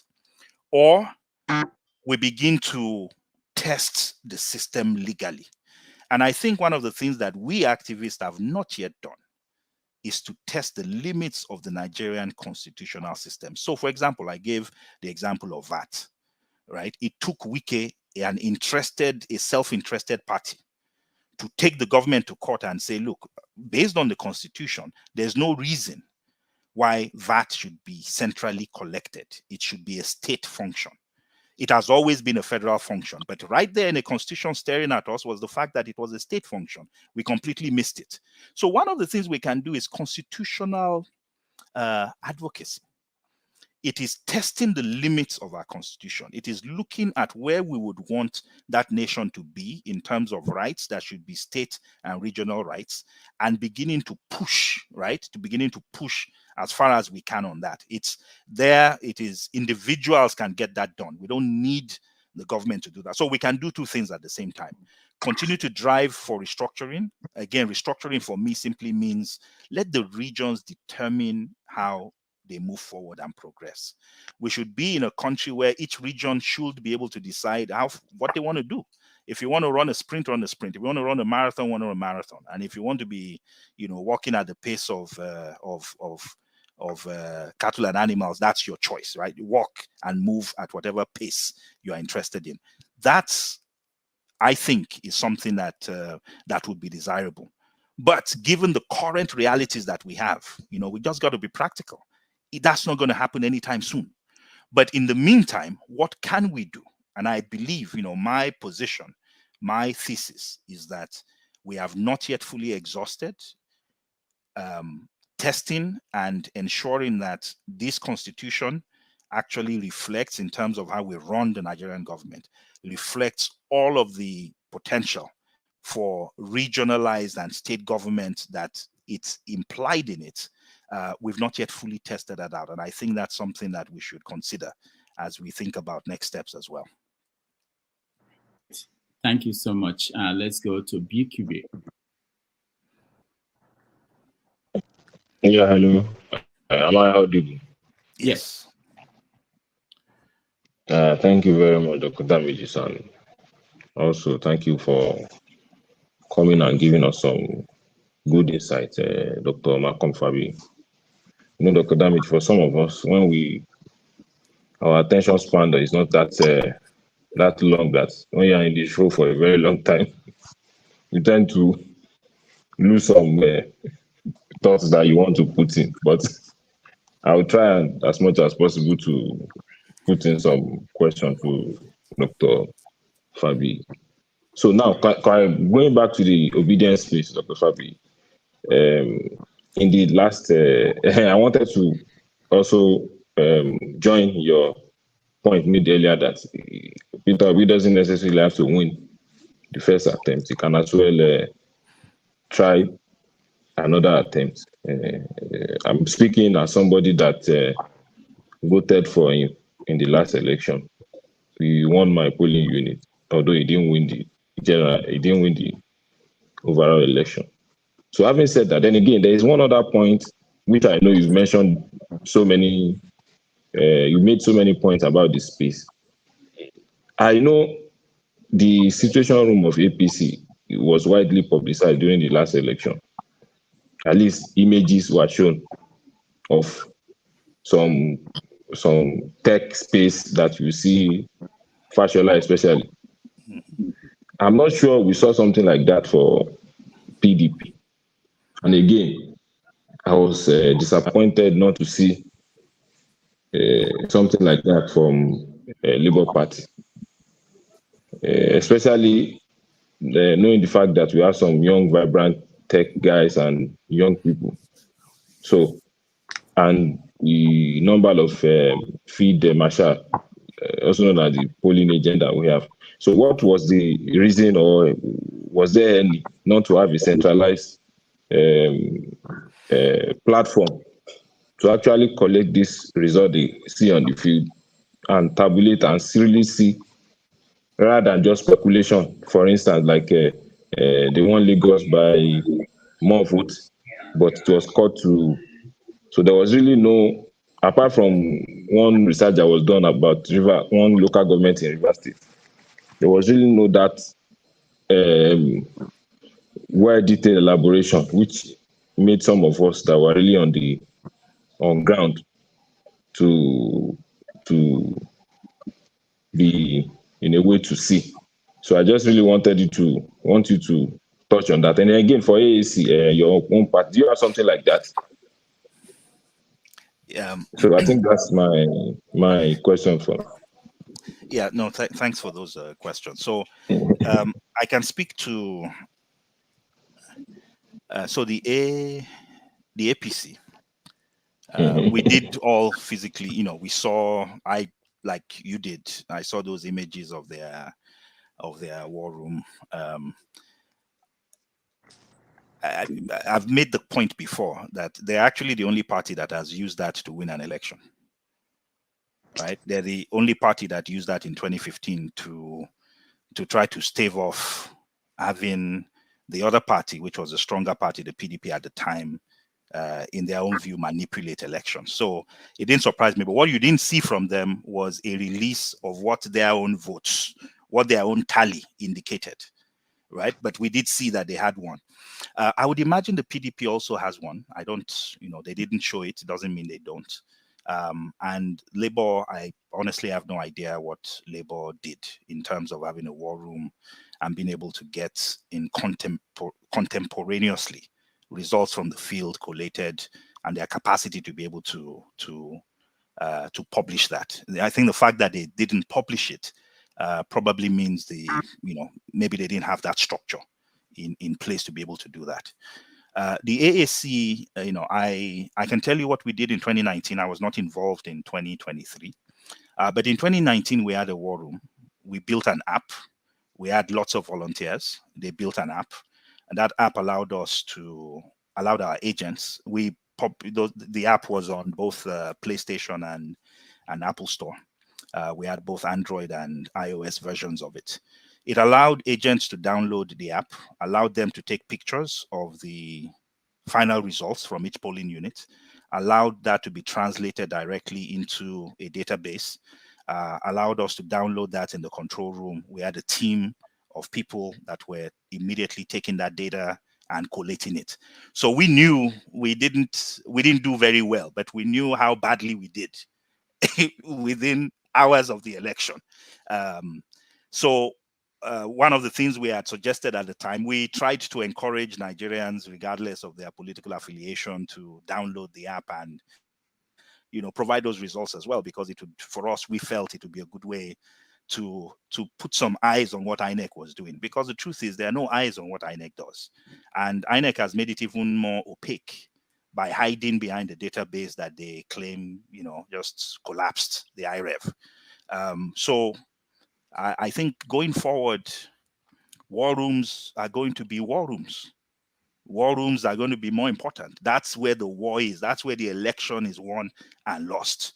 And the sophistication of war rooms in the future, the technology that is leveraged, the collaborations and partnerships that parties are able to engage in to make sure that even if you don't have, for example, you don't have enough agents in Taraba, right, or in some other places, can you partner in some ways to ensure that you are covered and that we can get those results, we can publicize them, and we can put pressure on INEC and make sure that, before we start seeing, fictitious results that have no backing, that we have a counterbalance to that.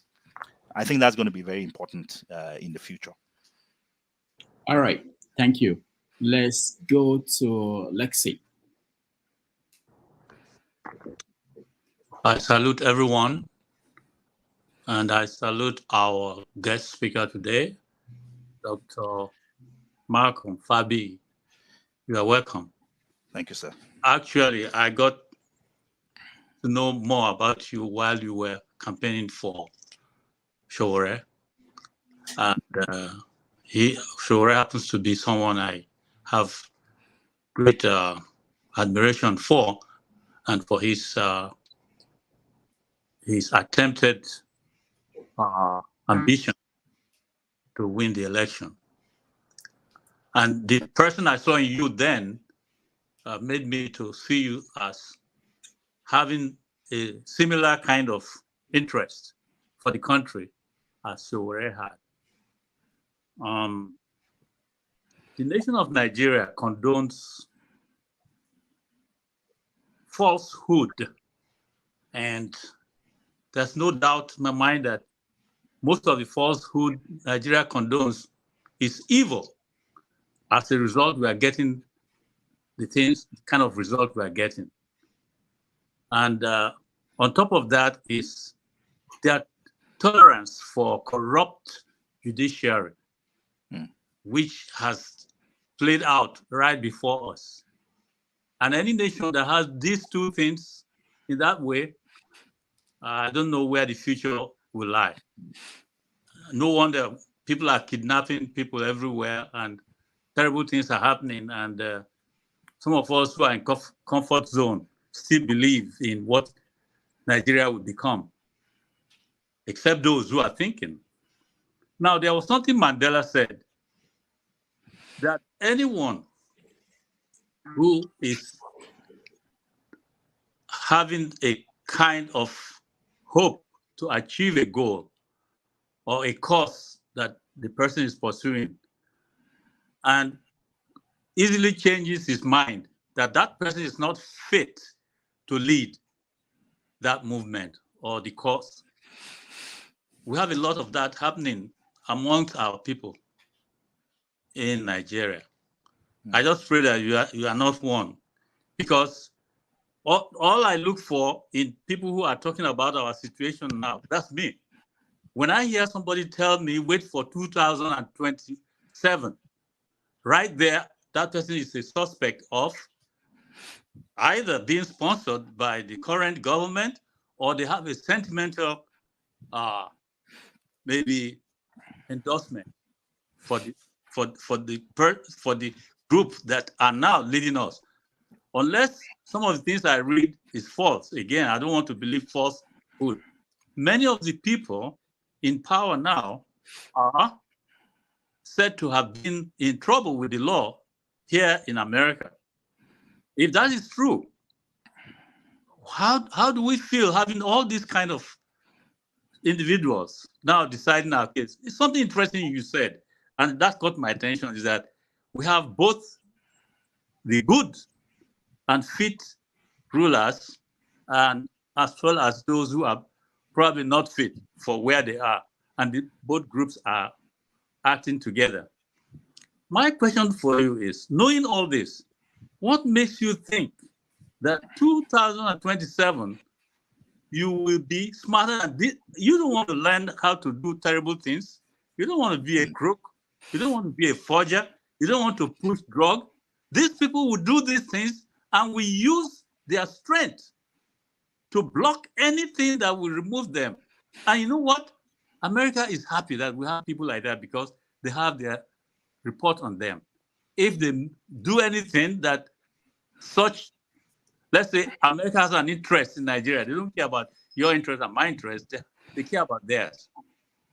This government is the best government they can have in place to do their bid. So this let's just take it easy. Let's wait until 2027. I always suspect whoever comes to tell us that's what we should plan for, because that's the people that you think are going to be removed and replaced are also planning. They were even ahead of you before this time, and so they will be ahead of you at that time with the advantage of their incumbency. So how are you going to change things when all these things are staring at the whole situation we are in? All right. I would like to know that. It's not a magic thing. How? Thank you. Thank you, Lex. Look, those are you hit on some really important points. So the first thing I'll address is the let's wait until 2027. So that's not what I'm saying. What I'm saying is that so there are only two options that we have. It is either we fundamentally disagree with the current situation, we move into the streets, we do what the folks did in the Arab Spring. There have been elections in the world where the populace were so angry at what happened that they occupied the streets and brought down the government. The Orange Revolution in Ukraine that brought down Putin's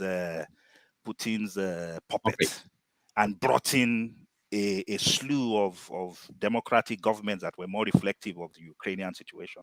That's what happened, right? People went into the streets.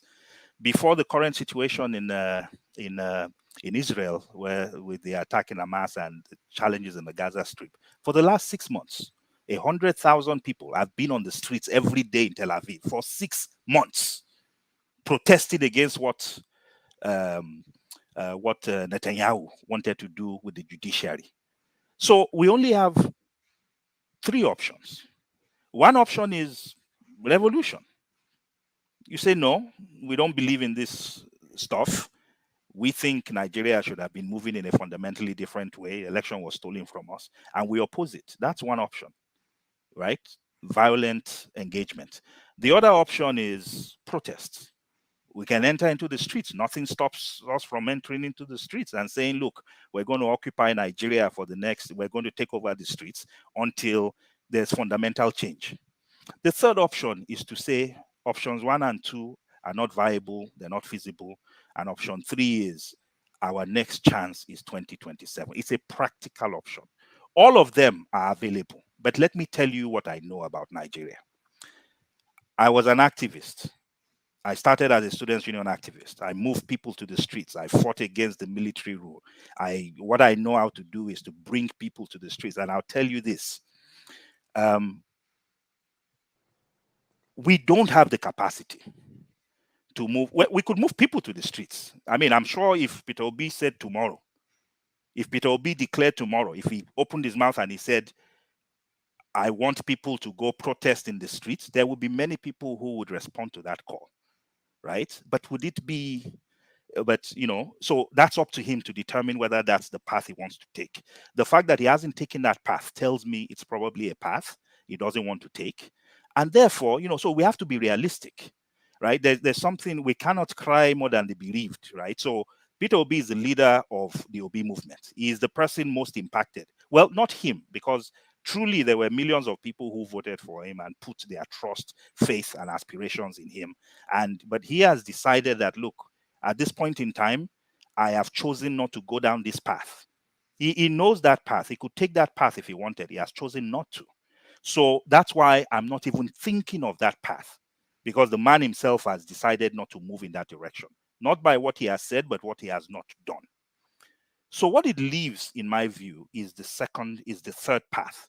And the third path is there is going to be another election, right? If there's another election, so in 2027, there will be another election. What do we do to make sure what happened this time, the issues and challenges we had with this election, that we do not allow it to happen in 2027? And even beyond that, how do we make sure that we consolidate on the gains of this election? So let me give you some examples. The Labour Party already has issues. There are two factions in the Labour Party.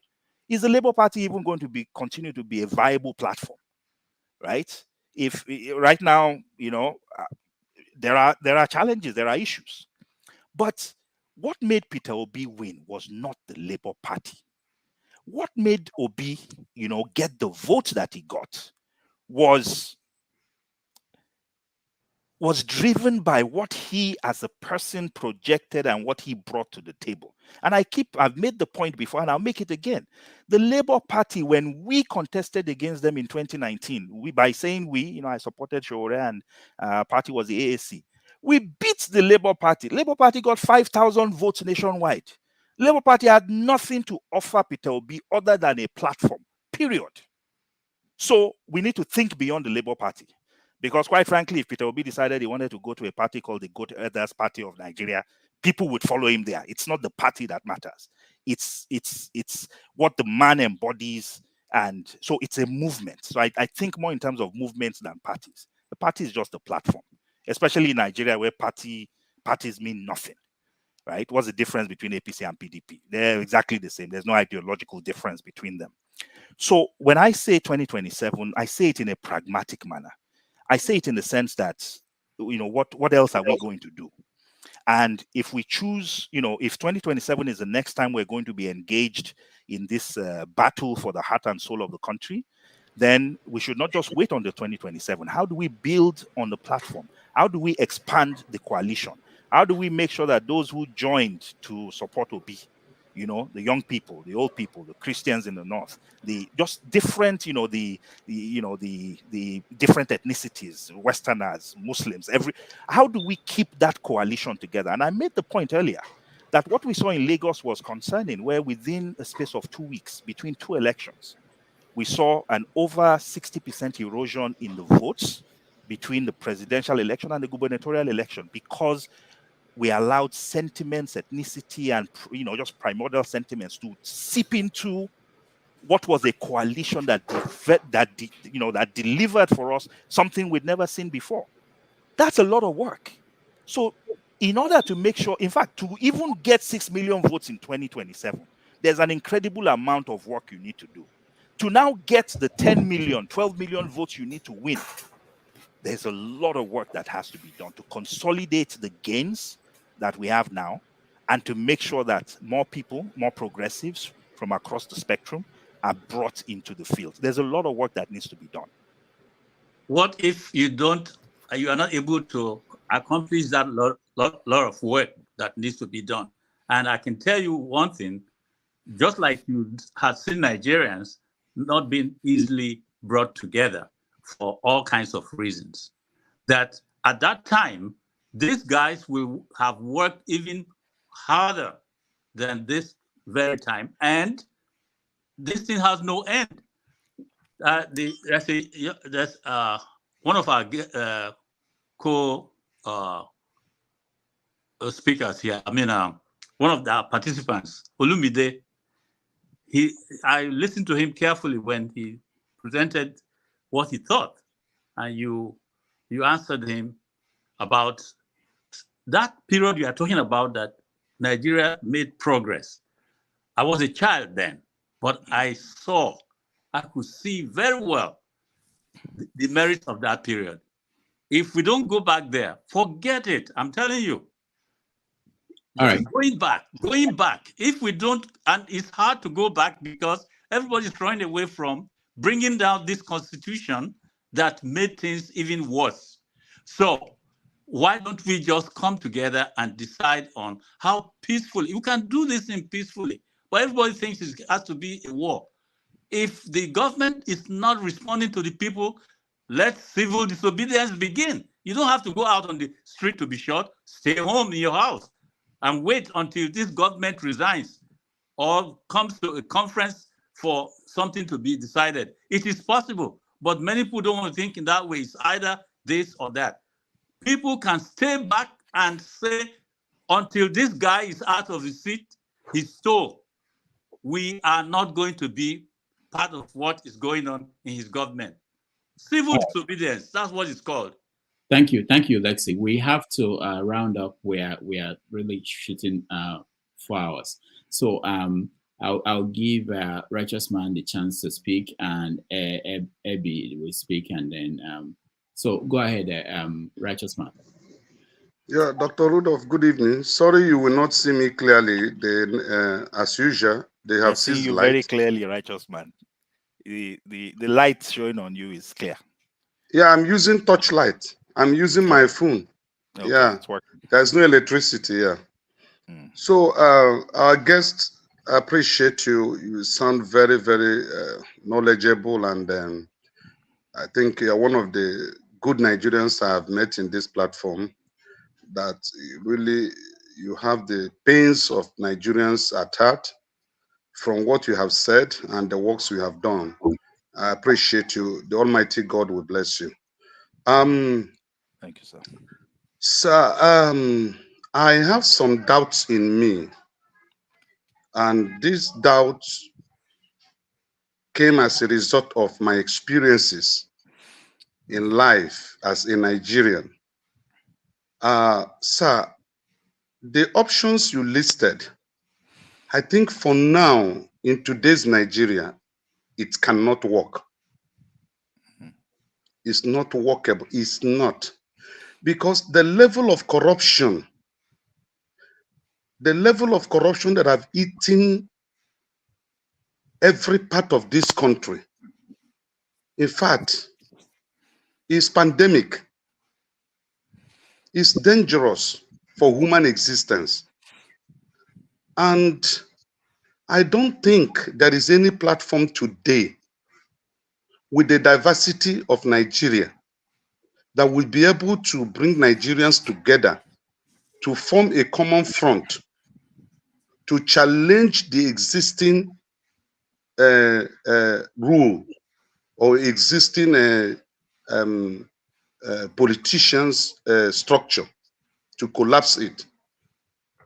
The last speaker made a submission that I think can work. That's the only thing that can work. Civil disobedience. You see, let me make a reference with IPOP. All these times IPOP have been marching, nobody took them serious until they introduced civil disobedience, stay at home. Then the governors of the 5 eastern states started crying. The economy and security challenges start crumbling. Then that was when they started talking about what will be done in order to make sure that they get IPOP issue arrested. So the other options left can't work. The constitution, those who are benefiting from this constitution, can never allow anything that will bring a change in the constitution. So my question to you, sir, since these 3 options are not visible for now,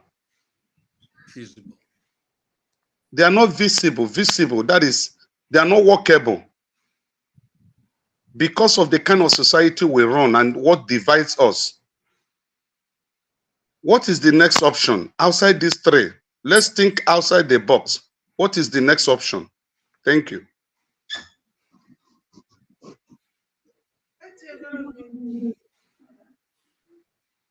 Okay. Malcolm. Dr. Malcolm. American network. Oh yeah, you can take the question. You can give an answer if you Okay. I apologize, but I missed the last part of the question. So he was saying, what is the option? Can I repeat it? No, don't repeat it. I'll help you. He said, what is the option considering if the 3 you laid out they didn't work? What is the next option? Okay. So, I'm an activist. And I know that, so I'll give you a very personal example. I was rusticated from Unilag 3 times, but I did not spend 1 second at home. My colleague, Students' Union President in Ife, was rusticated at the same time that I was. He was at home for 10 years before he was allowed to come back and finish his course. What was the difference? So as soon as we were rusticated for leading protests against the Abacha government, we immediately went to court. So we used the judicial process. We went to court. Falana and Gani were our lawyers for different cases. And we won every case in court. Because what the schools were doing was we had fundamental rights to a students' union. We had fundamental rights to comment on national issues. So we used the court system. But while using the court system, the other thing we were doing is we were pulling action. That's what we call it on campus. We were fighting. We were moving students to the streets. We were calling for protests. And beyond doing that, we also carried out a campaign with the media. You cannot fight a battle in one single way. So my suggestion is, so everything you've said about civil disobedience, I didn't mention it because for me, why do you have a movement if you are not going to be doing civil disobedience? If there are issues, if there are things, there are some things you win legally, there are some things you win politically, there are some things you win morally, and sometimes you have to bring your strength to the streets, because it is when you bring your strength to the streets that the people who are fighting you will recognize that you have support. So I believe in multifaceted, multi-dimensional struggle, where you are using the courts, you are using whatever you can within the constitution, you are building your strength, moving into the streets where necessary. So between how do we make sure the government appoints independent people to INEC? Is it by discussing on a platform like this? We can call it out. We've been calling it out. But in order to make them change, you've got to move to the streets. We've got to make activities come to a standstill. We've got to force them to come to a place where they recognize that, you know what, there's no way forward, but, maybe there's a way backward. Guess what? Didn't they want to go to Niger? I did some polling. One of the first things that the government announced was that they wanted to go to Niger. You know why they didn't go to Niger? Public opinion. People were against it. And when we polled, 75% of Nigerians were against it. So what it means is, even if these governments pretend and behave as if they're not listening, they're listening. Ordinary public opinion, not even protests in the streets, made them back away from something they wanted to do. So the truth is, we must use multifaceted methods. The challenge that I think we have now is that we do not even have credible organizations that can bring people to the streets. Labour, just about a month ago, declared a protest strike. You know how many people came out? Less than 1,000 nationwide. Which Nigerian is not impacted by the challenges taking place in the country? Which worker is not impacted by what's taking place? But just declaring a protest does not make a protest happen. There must be mobilization. There must be conscientization. There must be, where are the data banks? Where are the people that are going to knock on doors? Whose door? Who am I going to call? Where are the text messages that should go to about 100,000 people, 1 million people at the same time? That is how protests work. Do we think the Arab Spring just happened because everybody decided on one day they wanted to remove Hosni Mubarak? No. It took organization. Why do we think we turn up at protests and we see people with signs already made? Are they such expert sign makers that within minutes of being at a protest they have? It's because there is organization behind the scenes. So when we used to do protests when we were students, before the protest, we would have met with labor. We would have met with the lawyers that will bail us out when the government arrests us. Gani, Falana, and others. We would have met with other movements across the country. I know the whole of Nigeria because as a students' union leader, there was no school we would not get to let them know there's action coming. And if, crap hits the fan, please, we need you to have our backs. And that is why even in an age where there were no cell phones or things like that, things were happening simultaneously. We need to get back to that practice. And so again, I use the example of the protest that was called by Labour. Practically less than about 1,000 people across the whole country on an issue that affects tens of millions. It's not because Nigerians would not have come out, it's because people still need to be mobilized. And that's where we need to get to. But it has to be multifaceted. We have to make the arguments, go to court if we need to go to court, but we also have to build a movement that the government begins to fear, because they know this movement can move to the streets whenever it needs to. They know this movement can force action. This movement can cripple activity. That's how you get people to change. And I completely agree with you, Mr. Lexi, that conversations alone won't do this. We must employ every tool. And righteous man, you're absolutely right. There must be more tools in our arsenal beyond just saying we're going to do elections in 2027. We have to let them know what the consequences will be of the actions they continue to take. We have to force them to change the constitution of some of the organizations that are supposed to be referees. At a minimum, nobody that is a card-carried member of a political party should be an INEC representative. They should not be electoral officers, period. I mean, that is reasonable. And if we move to the streets and cripple the entire country because you put in you put unreasonable people in an office, how do you defend that? They back away.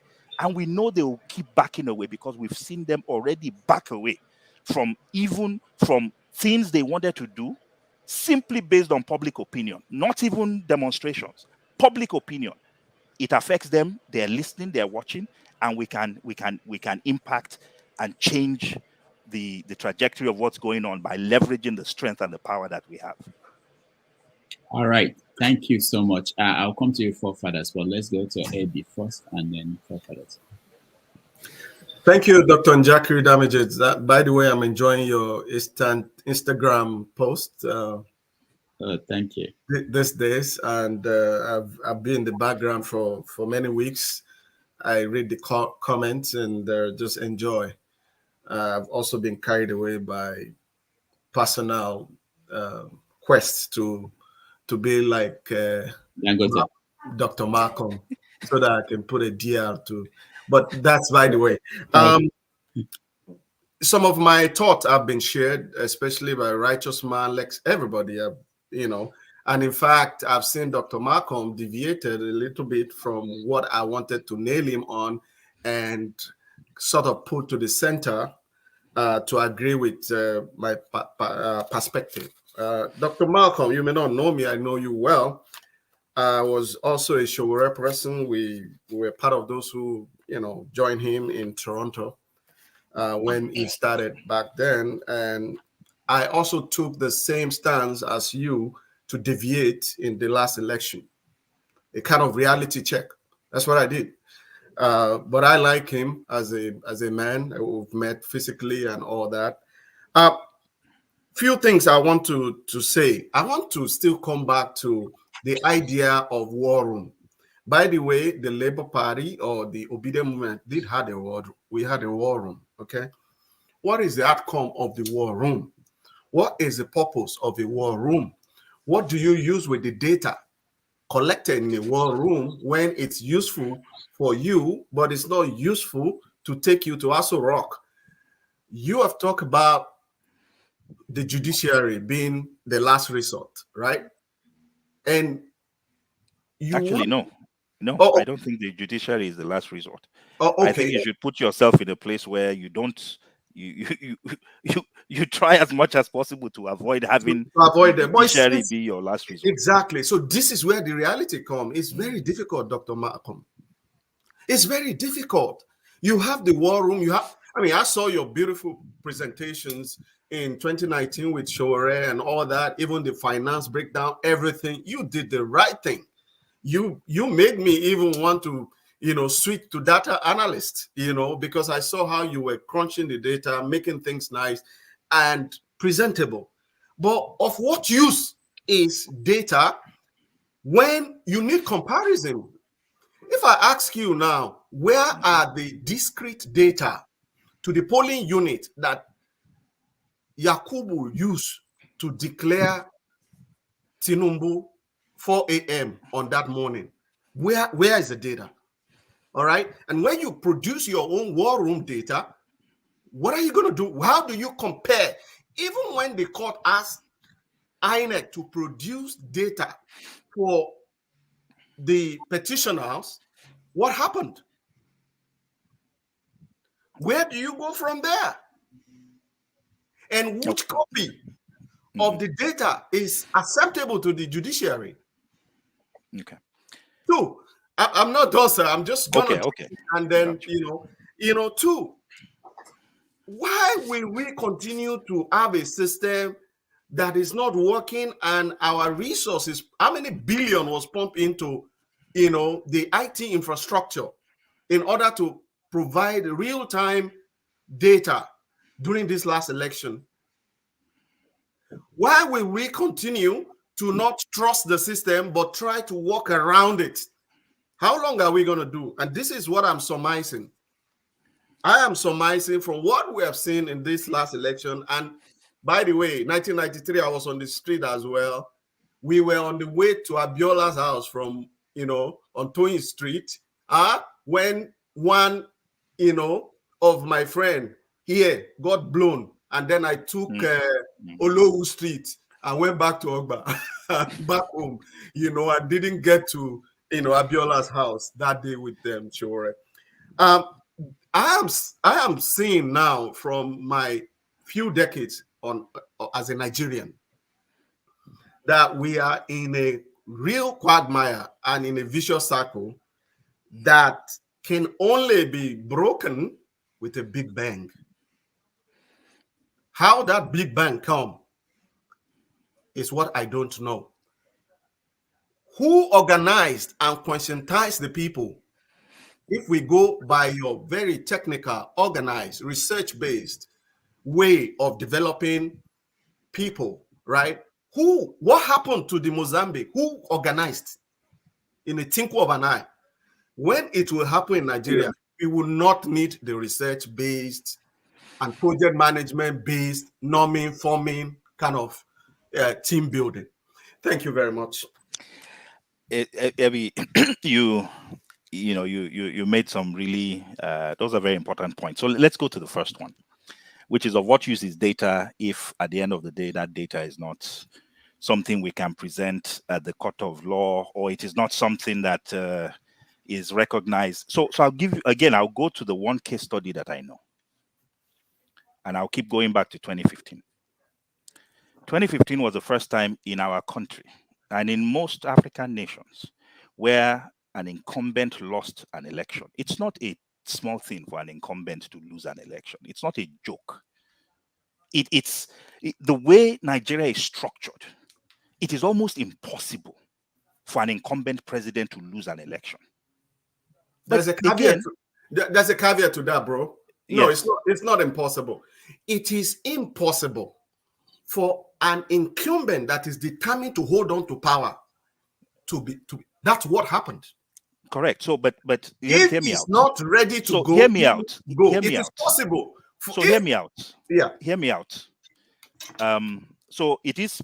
So yes, I agree also that the moment probably met the man, and maybe Jonathan was a better gentleman than most. But here's what I would say. That was the first time in any election in Nigeria where the opposition party, before INEC declared its results, had provided election results. That does not mean it's acceptable, Doc. I don't No. But hold on. So let me tell you. So let's talk about how rigging happens. Let's go through the psychology and the practice of rigging. At the end of the day, rigging is done by human beings. And it is actually more, and typically here's what happens.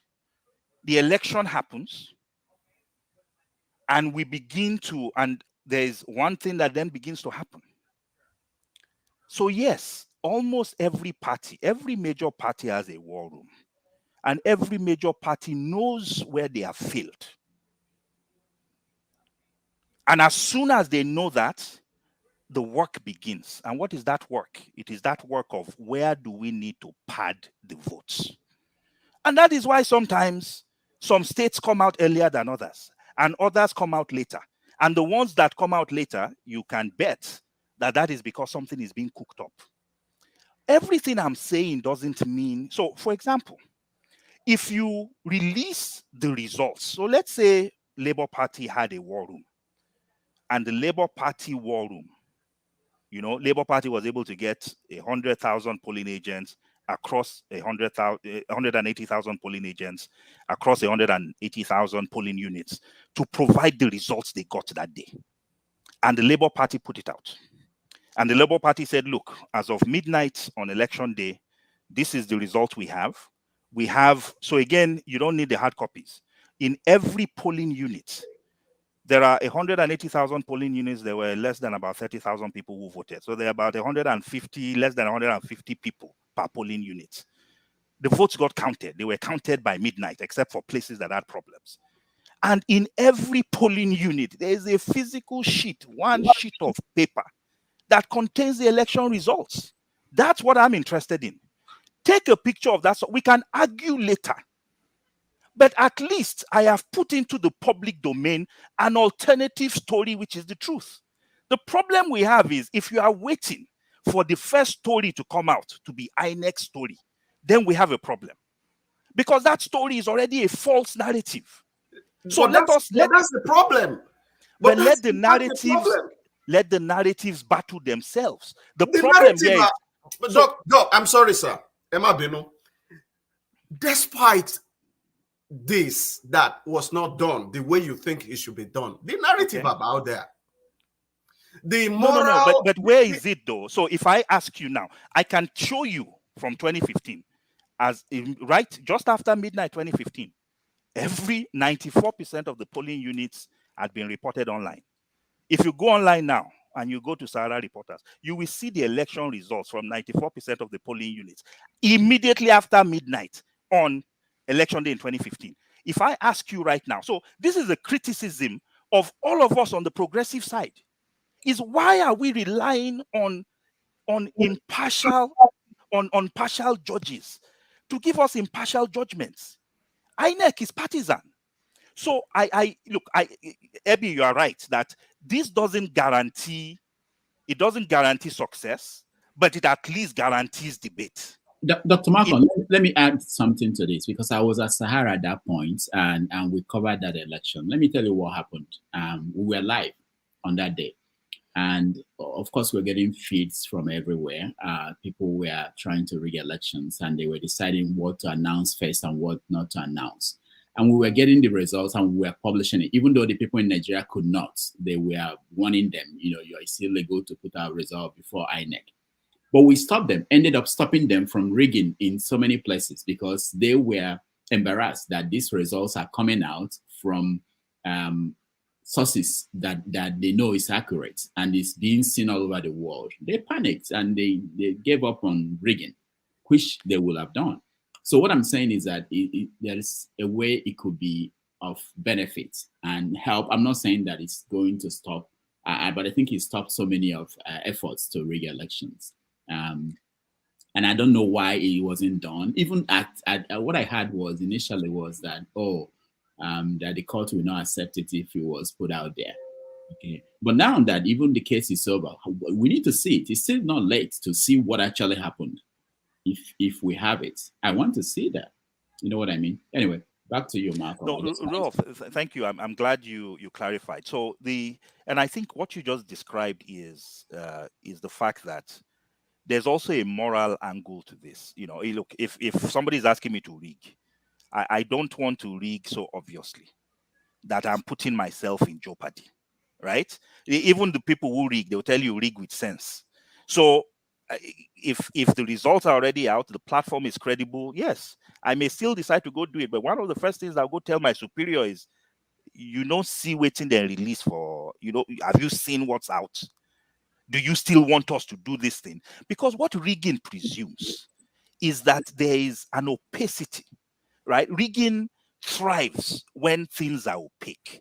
Rigging thrives when we don't know the actual results, and then you come out and we're shocked and surprised, and then we start scratching our heads and wondering what happened. It is no panacea, but at least it is a tool in our disposal. And it's a low-hanging fruit. I think we should use it more. With regards to the question of a big bang, and whether that is what it would take to make things change. And somebody said the revolution would not be televised. It's true. Sometimes there are spontaneous eruptions where a people don't need to be conscientized. We've had some of those. NSAS was one of those. Nobody really thought it was going to happen. If anybody had said Nigeria's young BBN generation, Big Brother Nigeria generation folks were going to stage the biggest protests that I've ever seen, that I've seen in the last 2 decades. The last time I ever saw anything like that was when we were doing the SAP riots. In fact, nothing in the 90s came close in terms of its spread nationally, in terms of its organization, to what these young people pulled off in 2020. But there was a spark, but that spark was immediately followed by, yes, it wasn't planned, but by God, what these young people were able to do, mobilizing themselves on Twitter, raising funds, right? Leveraging platforms like crypto that had never been used before, using that to channel resources. Sometimes there's an eruption, but it also takes a well-organized movement to leverage on that. The challenge that I have as somebody who comes from an activist background is we cannot tell when a spontaneous eruption will happen. And so the challenge for us as revolutionaries, as activists, is how do we make sure that we conscientize people? And conscientization just simply means let us all come to the same level of awareness about these issues. Somebody might think, the government is corrupt, waiting consign me. I need to let the person who is in, Morocco understand why corruption at the national level is what deprives them of a livable environment, right? That's conscientization. I'm allowing people to understand that, these things that you think don't concern you actually do concern you. That it's not some fictitious or some virtual money that's been stolen. It's your money. And after that conscientization, when people are now sufficiently agitated and angry at things that a minute ago they didn't care about, what about mobilization? How do we move people to the streets? And the example I gave, how on earth could Labour have called out a strike and only 1,000 people nationwide turned up? Not last year, but two weeks ago, when Nigerians are complaining every day about their living conditions. So it's not that that they don't care about it. It's that, maybe we didn't engage them accurately. Maybe we didn't tell them what they needed to do. Maybe they were afraid that they would be shot at, and we needed to provide them with confidence that, we've got your back. We're failing at that. And until we get that right, we can have all the support that's around. We know at a minimum there's 6 million people who want this nation to move forward. How do we make sure we can galvanize them and move them out and engage them and let those that are fighting us know that when they are fighting us, they're not fighting individuals. They are fighting a collective of 6, 10, 20 million people.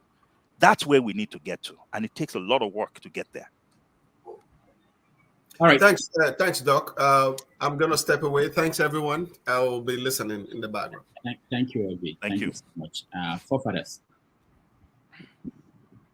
Yeah, thank you for having me, Rudolph, and greetings to everyone on the panel and the chat and to the viewers. And special greetings to Dr. Malcolm Fabiyi for coming in. I've listened to a lot of the discourse so far. I didn't start from the beginning, so maybe it has been touched upon, but I just didn't get that. And most of your discussion involves activism and, basically civil reforms and stuff like that. Nothing to do with the bigger picture and our geostrategic position in the world. And in terms of that to security, you never mentioned much of our security regarding your way of looking at things. And that concerns me because you were talking about, I agree with you, by and large, that our leaders do listen, and I do say that often. They are not completely insulated to the views of Nigerians, and Nigerians don't pick up on that enough. I agree with you on that one. However, these same leaders, that, they were encouraged to buy Nigeria-made vehicle. They refuse to budge, and they are happy to go to foreign capitals for treatment, and they are happy to humiliate their citizens. In the case of UK, to stand in queues and make them buy postal orders. Basically, they are happy to leave the nation festering and our people without any direction at all. And my concern is that if you focus on just reform and saying that there's not going to be any form of dislodging of these leaders, because I fear that they perceive our nation as an extension of foreign interests, not their own nation. And hence, they've not done much to, as a matter of fact, they've done a lot to stand our people down. They made sure we don't progress. Hence, they've not done anything to stop the outflow of Nigerians in this so-called Japa phenomenon. They've not done anything to inspire Nigerians to, even the dollar, to stop using too much dollars. Even common sense thing, you can just say, you know what, my people, this dollar you are using is damaging us. Just stop using it a little bit. No, not at all. They encourage them, and then they want to even go and buy vehicles from foreign capitals with the dollars that we have heard we don't have enough of. So you see, their mindset is not even in the right place, even if they mean well. My concern is that these leaders were groomed by colonizers, and they don't know any better. And sometimes I fear you two don't know any better, because some of the way we discuss our stuff, we act as if we don't belong anywhere. We should just like, it's okay, let's just do a little bit here and there, and that's the end of it. We are done for. We are a people of about 1.3 billion in the world, and Nigeria is sitting at the top of that chain. 1.3 billion people in this world, and we are not making any move to assure our survival on the face of this earth to meet the challenges of this century. The reason why I'm saying that, I'm not trying to be a kind of ungenerous to your position, because I do see that you do want to do the right things by the nation, but I fear that we need more than that. We actually need more than that to survive in this world, because we can see what is going on around the world, but we come to our own home and we say, you know what, let's just play normal. This same Tinubu promised us that he's going to upgrade our security posture and everything, and when he gets to office, doesn't do it. All our leaders don't do it, and nobody calls them out on it. And tomorrow, someone like you will say, let's go and do civil disobedience, let's go and do this. Nobody's addressing that simple thing. Let me make this simple for everybody to understand what I'm saying here. The critical things we lost 300, 200 years ago was our security and our ability to innovate. Those are the critical things. All the other stuff, other nations have them. Division, tribalism, religious bias, all the other nations have them. Why are we doing worse? Because we don't have these two. We've not repaired them. And I say this to you. If you are an activist, these are the areas you really want to focus on, because if you fix that, you'll be surprised how quickly all the other stuff will be fixed. And it also gives you power. Let me say this. It also empowers you, because the people you are arguing for are not ordinary people anymore. You're arguing for the military, you're arguing for the security forces, you're arguing for powerful entities of the state, instead of always acting as if you're outside. That is how nations are transformed. If you want to transform a nation, you have to make arguments that put the nation on a stronger footing, not always acting as if you're just protesting against the government. Please give us more. Please give us more. Help us here. Because it doesn't get us anywhere. We've been doing it for 60, 70 years. I believe that if you want to change this country, you have to argue on a larger scale. If you want to have civil disobedience and you want to do all these things that you said you want to do, you did mention quite a lot of different aspects. You also want to form alliances or partnerships with all these institutions, because you are supposed to be on their side, not against them. Because these institutions are essential to building a strong nation for our people. We cannot leave it in the hands of these elites. So my question, I'm going to bring it back to a simple question that I wanted to ask, because you were against a kind of a revolution when somebody mentioned revolution. Personally, I don't see any difference between revolution and a reform, especially if the reform is so drastic. If the reform is so drastic, you are going to have problems one way or the other. So if you look at the way things have been going, most elites in most nations, they are very, very hard to dislodge. If they have to be dislodged and their minds have to be changed, a serious event has to occur. It has to be something transformational, either a massive conflict or a massive revolution that results in all kinds of change. I've not seen it where it happened anywhere else any different. If you have examples, I would like to hear it. If activism has ever transformed nations, I want to hear that example, because we keep telling our people these things, but there is no good example of them. The only thing that can transform nations is either whatever reform you want to institute, is to do it in such a way it reaches to the level of a revolution, but not necessarily the blood aspect of it. Revolution doesn't have to have blood. It's not the idea that we believe that you have to kill people and all that. So it doesn't have to be that way. If you want to transform a nation, you can transform it without having to kill a people, especially with the tools we have at our disposal now. So I would like you to give me examples of nations that have used activism to be transformed, especially from leaders that have been groomed by former colonizers. They don't get transformed by activism. I'm sorry. Thank you, forefathers. I would like to hear examples, please. Okay. So let's start with the security question. You made an important point, and that point is, and we were talking about that earlier. I don't know at what point you joined the program, but I was asking Rudolph, one of the first things we talked about was, if we were listing the top 3 or 4 items of importance to Nigerians, what did he think those would be? And I think, Rudolph, you had said maybe the economy and things like that. But it turns out that for the last 5-6 years, because we've been polling Nigerians, security is number 1. And you wonder to yourself, what does security mean to an 18 to 24-year-old? Because we break down the demographics of the people who respond. Security is the biggest issue for Nigerians. It's not corruption. Corruption tends to be number 5, 6. It's security, number 1, consistently. And we just talked about NSAS. Those of us who are in the business of radical reform.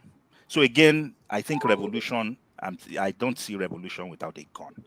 That's my background. When I think, so I'm just a practical activist.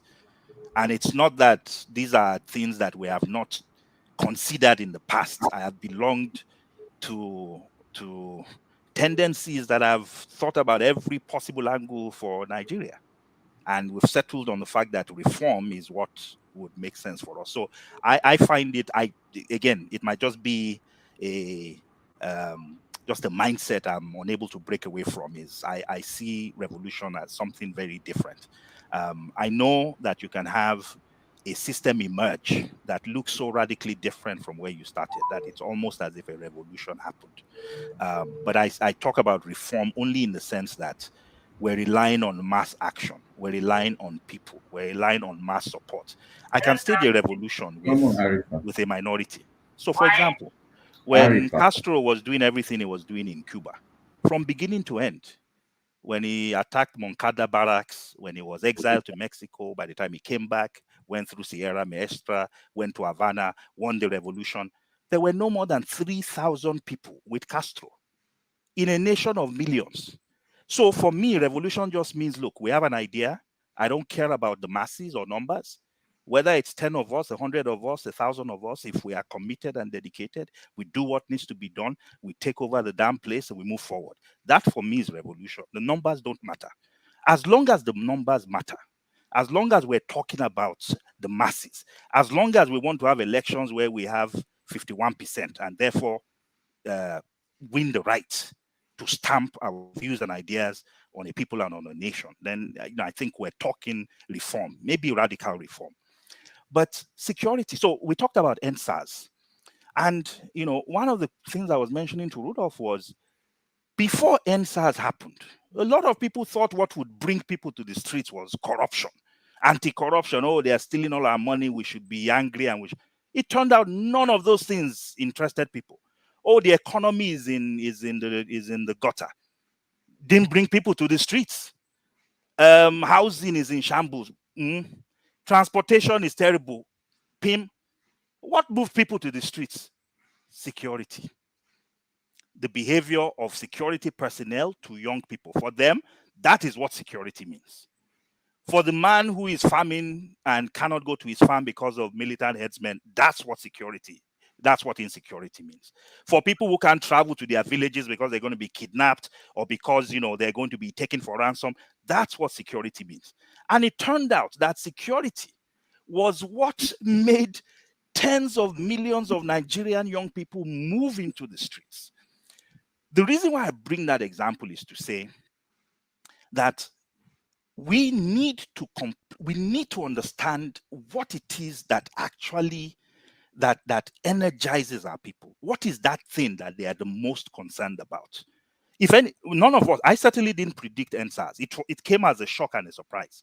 But when I went back and started looking at the numbers, that the polling that even I had been doing, I began to recognize that, you know what, about 4 or 5 years ago, it switched. The economy and corruption were no longer number 1 or 2. It was security. And that I had missed something. That 18 to 24-year-olds were complaining about security, like who is kidnapping 18 to 24-year-olds? Not then. Now they have been kidnapping them in their schools. But what did that mean to them? So the ability to parse, you know, looking at, so again, how do we move forward? There are several alternatives on the ground. I completely agree with you that to imagine, we're not dealing with gentlemen and gentlewomen. These are rogues. These are hustlers. They're not ordinary hustlers. I mean, some of the things these guys do, even in movies, if people do them in movies, you'll be like, come on, this script is too radical, right? A script that basically says, you know, somebody of a background unknown becomes president of a country. You would see that script and you tell the director that my guy, you know, kind of change the story so that it's a little more believable. But that's the Nigeria that we have, right? That's where we are now. So the question is, how do we reclaim our country? How do we make sure that you know, we don't get ourselves into a position where we just have to throw our hands up in despair and say, look, this is the way it will always be. Here is what gives me, continues to give me hope. When I look at the people, I'm a little, so I understand this notion that a lot of the people who rule us and who are in leadership have a neo-colonial mindset, and that it is this colonial mindset that is, you know, making them, you know, kind of unpatriotic. The truth is, they are your friends and my friends. We went to school with them. We know them. We socialize with them. These are our guys. It's just a disease that comes over them when they get into office. There was no neo-colonial person that taught them to be the hustlers that they are now. That's not neo-colonialism. That's just straight up criminality. So I think we are doing them a favor by making it seem like there's no difference between, they are us, they are our friends. We've just decided that, look, the way they see life and the world and their greed is not the way we choose to see life and the world. So, and I think that also humanizes them. So we know we're not dealing with demons and spirits. We're dealing with human beings. The people I want to get out of office is not some unseen, unknown person. I know the guy. The guy is Femi. You know, the guy is Bola. The guy is Uche. These are people that we know, went to school with, right? And in fact, we're not too surprised at what we see them doing now, because they were showing some signs when they were in school. They were showing signs. You know, they were showing us who they were. We just weren't paying attention. What makes me hopeful is when I see the names of people who control Nigeria's politics now. They are different from the people who controlled it 10 years ago. They're different from the people who controlled it even 10 years before them. In fact, they changed. Where is Bankole? Bankole was Speaker of the House about 15 years ago. Where's Anyim today? Well, maybe you might come back in another incarnation. Where's Chimaroke Lamani, right? Ngige is soon going to be swept away. We might never hear from him again. Where are some of these people? The truth is there is tumult even within their circles. They are not as powerful as we imagine them to be. They understand that they have two platforms. They fight to the death between those two platforms because they know that it's a 50-50 chance. I mean, if you're a gambling person, you know that if you can get into PDP or APC, your odds are high. Guess what just happened? What happened in 2023 has upended that, because now we have a Labour Party that was not part of that structure before, that all of a sudden gives you a fair chance at being able to actually win political office. It must be beyond that. But the point I'm making is they are not as invincible as we might imagine them to be. What we have done to ourselves so far is that we have not played with all the hands that have been available to us. We have not united where we should. Some of the conversations we had before was it would be a tragedy if we enter 2027 and we still have all these divisions within the progressive circle. All of us who want to see Nigeria move forward, we should be able to say, look, here are the practical realities. This party, this person, this individual has the best chance of all of us. If we want to see Nigeria change, let's get together. And the suggestion I'm making is, let's not wait until 1 month to the elections before we start having those discussions. Let's start them now, because there will be disagreements. There will be those who would say, you know, there are egos that need to be managed. There are coalitions that need to be made, but let's start now. These guys are completely beatable. Even where was Tinubu? Didn't Buhari run? How many times did he run? How many parties did he go to before he found some place where he could finally win? The truth is, they are beatable. We've seen that they are beatable.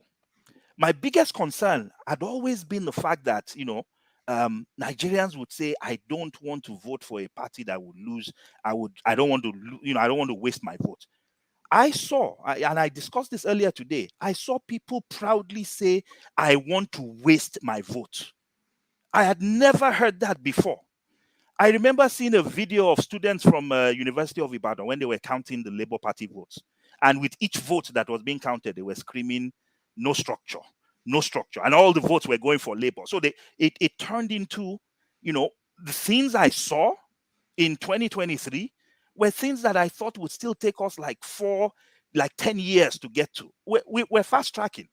And if we continue on this trajectory, I honestly believe that 2027 is a possibility, but it's going to take work.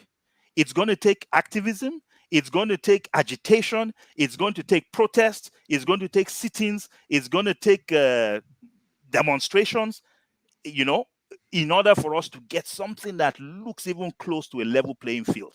One demonstration we must have is the constitution of INEC. The people who are electoral officers has to change. Every single one of them that was just appointed is a card-carrying member of the APC. We can't allow that, right? Why would you go to a match when they've already told you that the guy who is your referee used to be the striker of the team that you are playing against? Why would you even turn up on the field? So I honestly, these guys are beatable. And what we saw in 2023 tells us they are completely beatable. All right, Dr. Malcolm, thank you. Sorry. I wanted to, because he didn't answer the question, the only question I actually asked. Hold on. He's been here for 4 hours, 30 minutes. So what I asked for an example of a nation that has been transformed based on just activism. Okay, forefathers. United States of America. No, thank you. No, it hasn't been transformed by that. What? Actually, Rudolph. No, he hasn't. What activism transformed America? So let me give you an example. So I would actually use Nigeria. Which one make them superpower? Not activism did that. Forefathers. Nigeria is an example. 1999. Why did the military leave? Was it because they were tired of ruling? Was it because we made life hell for them? Because the nation wanted them to go, protest, not activism. It was students' protest. It was NUPEN going on strike. Some of us went to jail because of that. I'm talking about other nations, not Nigeria. Go read your history. Hold on. Let me give you another example. Let me give you another example. Stop. Let me give you another example. South Africa. Yes. So South Africa had Umkhonto we Sizwe. That's true. they had the armed wing of the ANC, but the armed wing of the ANC never actually fought a battle in South Africa against the South African forces. It was a history, it was decades of protest movements. It got to a point where the apartheid regime understood that there was no way forward, right? It wasn't a, so those are two examples that I think. The examples you gave are nations that are not controlled by black people, that are not even, they are not prospering. They are not, our people are not prospering. Look at, if you go to Asian countries, look at one nation that has become industrialized from zero, like where we are, to where they got to by activism. That's what I asked. Let me give you another example. Another example is South Korea. Do you know there was a period where all the leaders in South Korea were all these military dictators? You know what people started doing? Look it up. Students started burning themselves, immolating themselves, pouring kerosene on themselves and killing themselves. You know what that did? Their parents now joined the protest because they did not know whether the next person that was going to burn themselves up was their child. So it was South Korea's evolution to becoming the economic and democratic bastion that it is was actually due to social movements, right? That were against the military, against the corruption, and driven largely by its young people. All right. Industrialization, that is what's called revolution. In industrialization, I think we are talking about the soft changes. When we talk about the big changes, we're talking about strategic changes that industrializes the country. I think they are giving you examples. If you are not okay, but those are not they are not examples. They are not examples. Hold on, guys. Look, I know that people join these shows anytime they have the time to join. And then we have a guest who's been sitting down here for 4.5 hours. I want to give him a break, and he will come back and take some of your questions. You guys, please. All right, Rudolph, don't worry. I'm fine. You sure? Yes. Okay. I am perfectly fine. Okay, go ahead. Forefathers, finish here. I just care about my guests. That's all. It's not. I don't know all these people that are Masca. You need to stop that. I'm having a conversation with somebody. It's not you. No, we're same for one purpose. No. You will have your time. You will have your turn. I'm not going to stop you when you are talking. Please let me do my own. Then let me have my own. If you're not interested, come on. See, what I'm asking is specific. Nations that have been transformed from where we are, unindustrialized nation, to become industrialized, did they do it based on activism?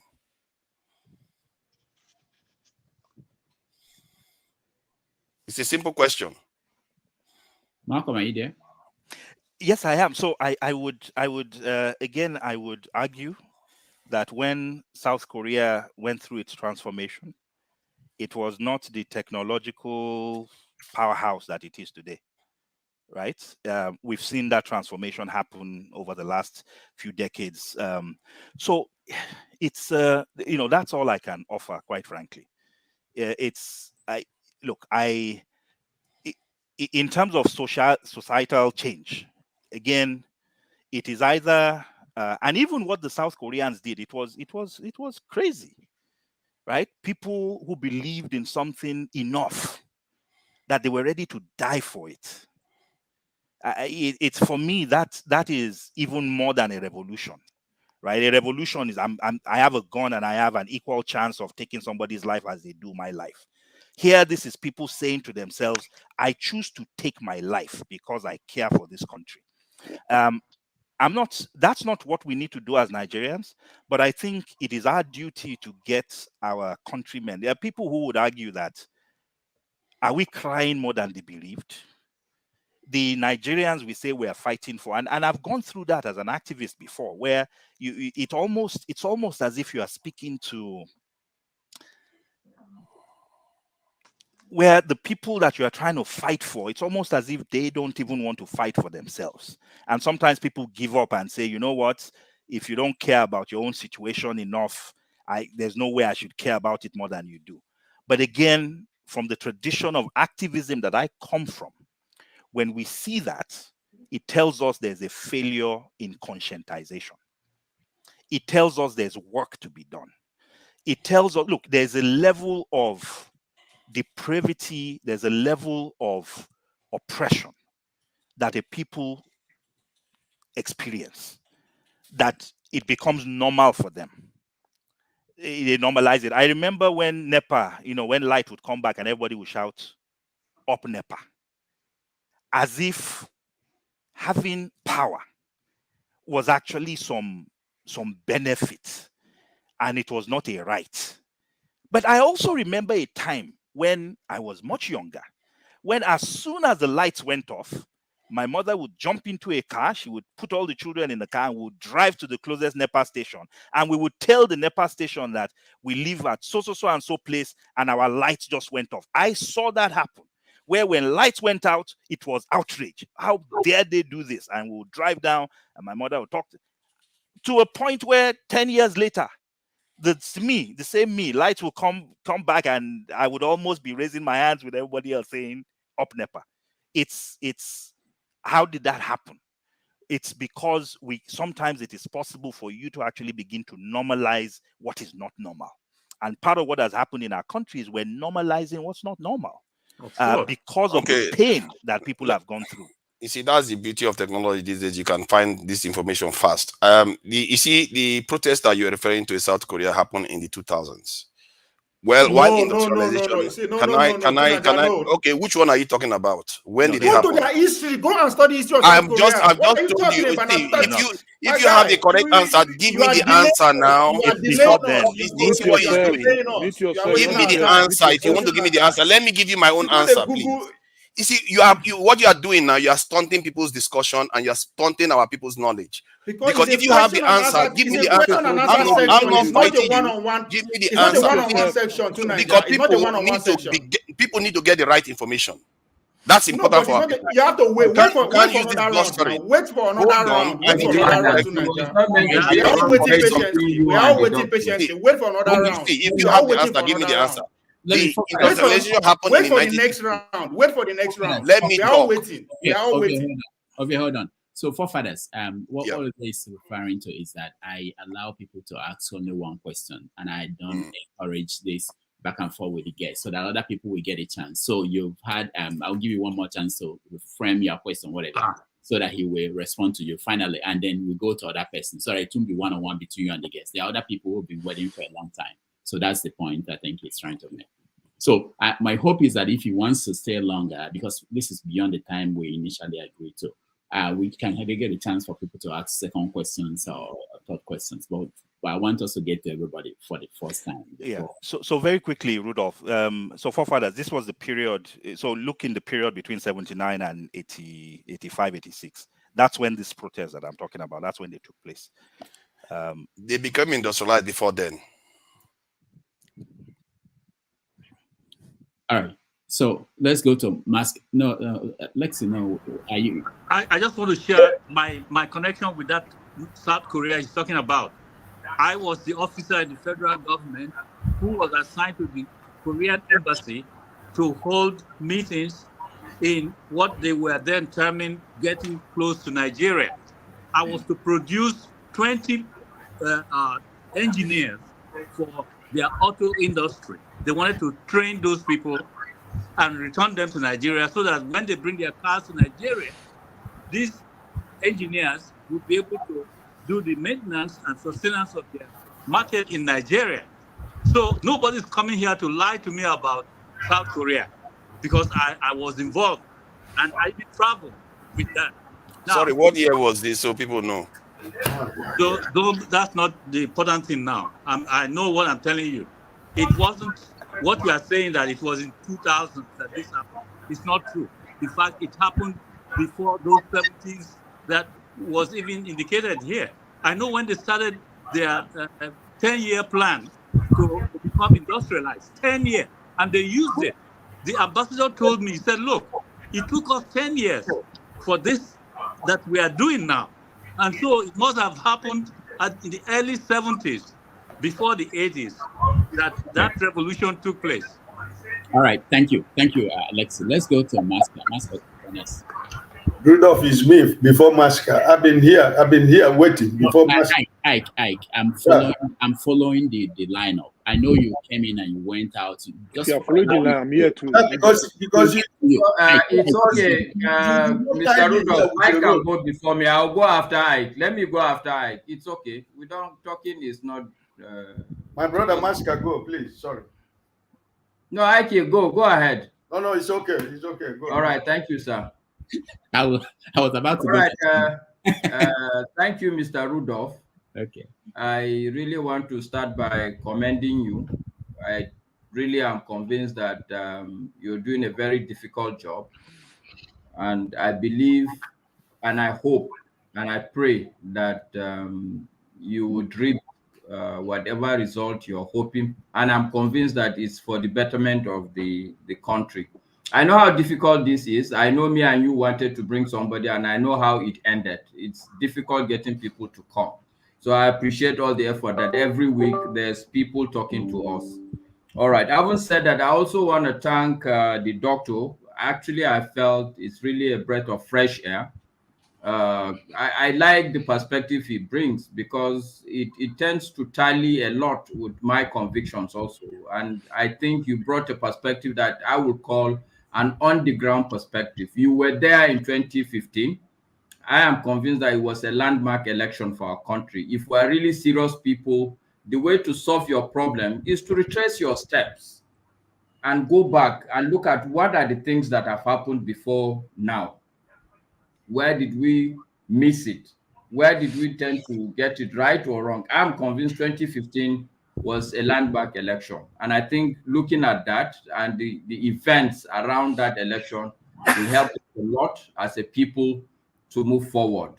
Now, I don't want to spend the whole time thanking you. The only question I really want to ask is that, I mean, look, I've seen that there are two levels of people who want to see Nigeria better. In my categorization, I've seen the people, the poor people, those that used to vote Buhari consistently, year in, year out. Whatever happens, they are clear. Even if it's losing their vote, they will vote for Buhari. They don't care. They've done it over time. Now, you said something very instrumental, that the 6 million people that voted for Labour Party clearly are 6 million Nigerians that want to see the country move forward. So if you put them together with all the people that have voted Buhari consistently, you would come up with a lot of Nigerians that actually are willing to make a lot of sacrifices to see Nigeria better. These are called the Talakawas.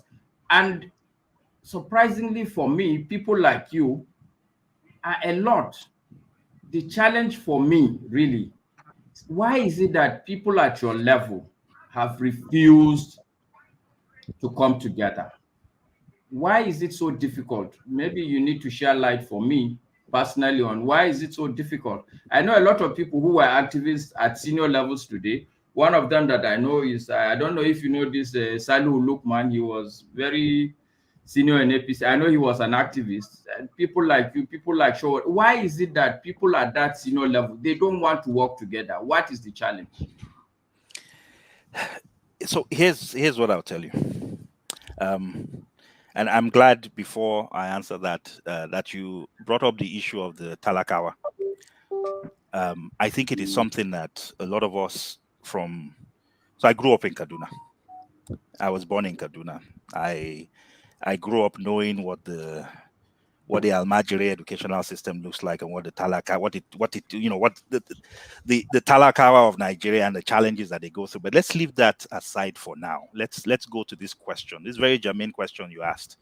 How can we all love Nigeria so much and yet find it so difficult to work together? Here is one thing that I would say. I was involved in some of the conversations in 2019 between the political actors of the time. Look, there must be a little madness in you to say you want to run for office. That's true. The second thing is, when you step out and say you want to run from a population of about 200 million people, there must also be a certain level of opinionatedness, of a conviction that there's something unique you bring to the table that you have to convince yourself you have. And quite frankly, at some of those conversations, there were quite frankly, some of them were difficult conversations to engage in. There were some folks who were not there to have a discussion. They were there to tell you that, look, all of you should actually step down for me. On what basis, it wasn't even clear. So what I would say is egos got in the way of what needed to be done. I would say that sometimes there was a difference in vision that was more about, that was not about substance and maybe more about style. Because at the end of the day, amongst progressives, I don't know how different our views might be, but those views are very, very different from what the marauders and what somebody called the buccaneers that are killing our country. Our views are so different from theirs. I think there are more similarities between a Showore and a Peter Obi than between, versus the folks that we're saying we want to reclaim Nigeria from. But I also recognize that it is unfair for us, a month to elections, to tell people who have given up their careers, their lives, who have made, changing the nation on a particular platform, that is their identity, that is their life, that is what they've been doing for years. To ask them in a period of 1 month to just give all that up and jump on another bandwagon. We need to give them time. We need to give them time to engage with each other. We need to give. So, for example, if we had two platforms come together, I was part of the formation of a party called the AAC, and you have Labour. But the reality is there are differences between how we see the world in the AAC versus how Labour sees the world. Yes, we believe in moving Nigeria forward, but when you look at what we think about foreign policy, when you look at what we think about, how Nigeria should engage with the rest of the world, when you think about our views on, should education be free or not? Should the government actually be responsible for health? Should it be responsible for, building the economy? What are the roles that government should play? There's a difference. Those differences they are manageable. But in order to form a unified platform, people must have conversations. We must understand what platforms, what aspects of our platform we are willing to step down on in order to adopt something that everybody agrees on, right? Those are things that are necessary. So, for example, I don't necessarily believe in, should Nigeria be, if we're going to form a coalition and the coalition partner was a group that said, look, Nigeria should be governed on socialistic or communistic terms. Well, we might all be progressive. We might all want Nigeria to move forward, but I might have a fundamental issue with that view of how the economy should move forward. And by the way, the reason why that's important is that's what makes us different from APC and PDP. They have no ideology. We have ideology. And therefore, so personalities must be dealt with. Ideological differences must be dealt with. The psychology of stepping down and recognizing that, if we truly love the country, then this sacrifice is you stepping down and not running for the presidency while somebody else does that, should be something that we should be able to do. But we must give ourselves time to do that. We must give these leaders time to engage, to discuss. And that's why my proposition is, let's not wait until February or January 2027 before we start asking these leaders to come together. We should start doing that now. We should start talking about coalitions and partnerships. We should start doing that now, because if we don't, we stand the risk of frittering away what I believe is going to be one of the best chances we have to take that nation back in 2027. All right. Thank you. Thank you. Thank you very much. And let's go to Ike Eunice. Good afternoon, Dr. Rudolph. Thank you, my brother Malcolm, for being here with us today. Thank you, sir. Almost everything that I would have loved to ask you, I think Lexi and Righteous Man, they came from that perspective, and you gave an answer to those points that they asked you. But I want to make a comment about 2015 election. You keep referring to us, and Maska, my brother, did refer 2015 election. I don't think the only thing that we personally, I think Nigerians need to learn about 2015 is because of the gentlemanness of Mr. Jonathan. It's not because that the opposition won an election. If Jonathan decided that he's not going to concede and that he's going to make sure he wins the election, he's going to win. It wasn't because the opposition won an election, but because of that man, Jonathan, who said that his political ambition shouldn't work for Nigerian blood, you know, and up to today, they call him a weak leader. That is the tag that they are giving him as a weak leader. Coming back to 2020, this 2023 election, that is why it has been very difficult for me to move on from this election. Because of the investment, the financial and material and technological investment that was made towards having a free and fair election. And INEC decided to throw everybody inside the bus. After everything that they said to the world, Nigerians, I believe sincerely that Nigerians and some of the political parties, they might not have believed INEC 100%. But every segment of Nigeria had a belief that these people meant well for Nigeria for this election. So this is where they scam Nigeria. And I cannot move on from this 2023 election because the investment that was made out of Nigeria for us to have a credible election, we cannot just say, oh, let INEC go. I mean, let it be, you know. So I don't want to compare 15 and 2023. So my opinion is this. Please, I follow you a long time. I lived in Lagos for so many years, and I know your days in University of Nigeria. Yes, Lagos State University, you know. And I just want to thank God for your life that you are still here today, you know, talking about the way forward for Nigeria. So, but as a Nigerian, I am pained so much for people when people say, some people come to different platforms, they say, let's move on. You talked about the judiciary. The judiciary of 2015, even though it was worst, and the judiciary of 2023, is there any way that you can compare?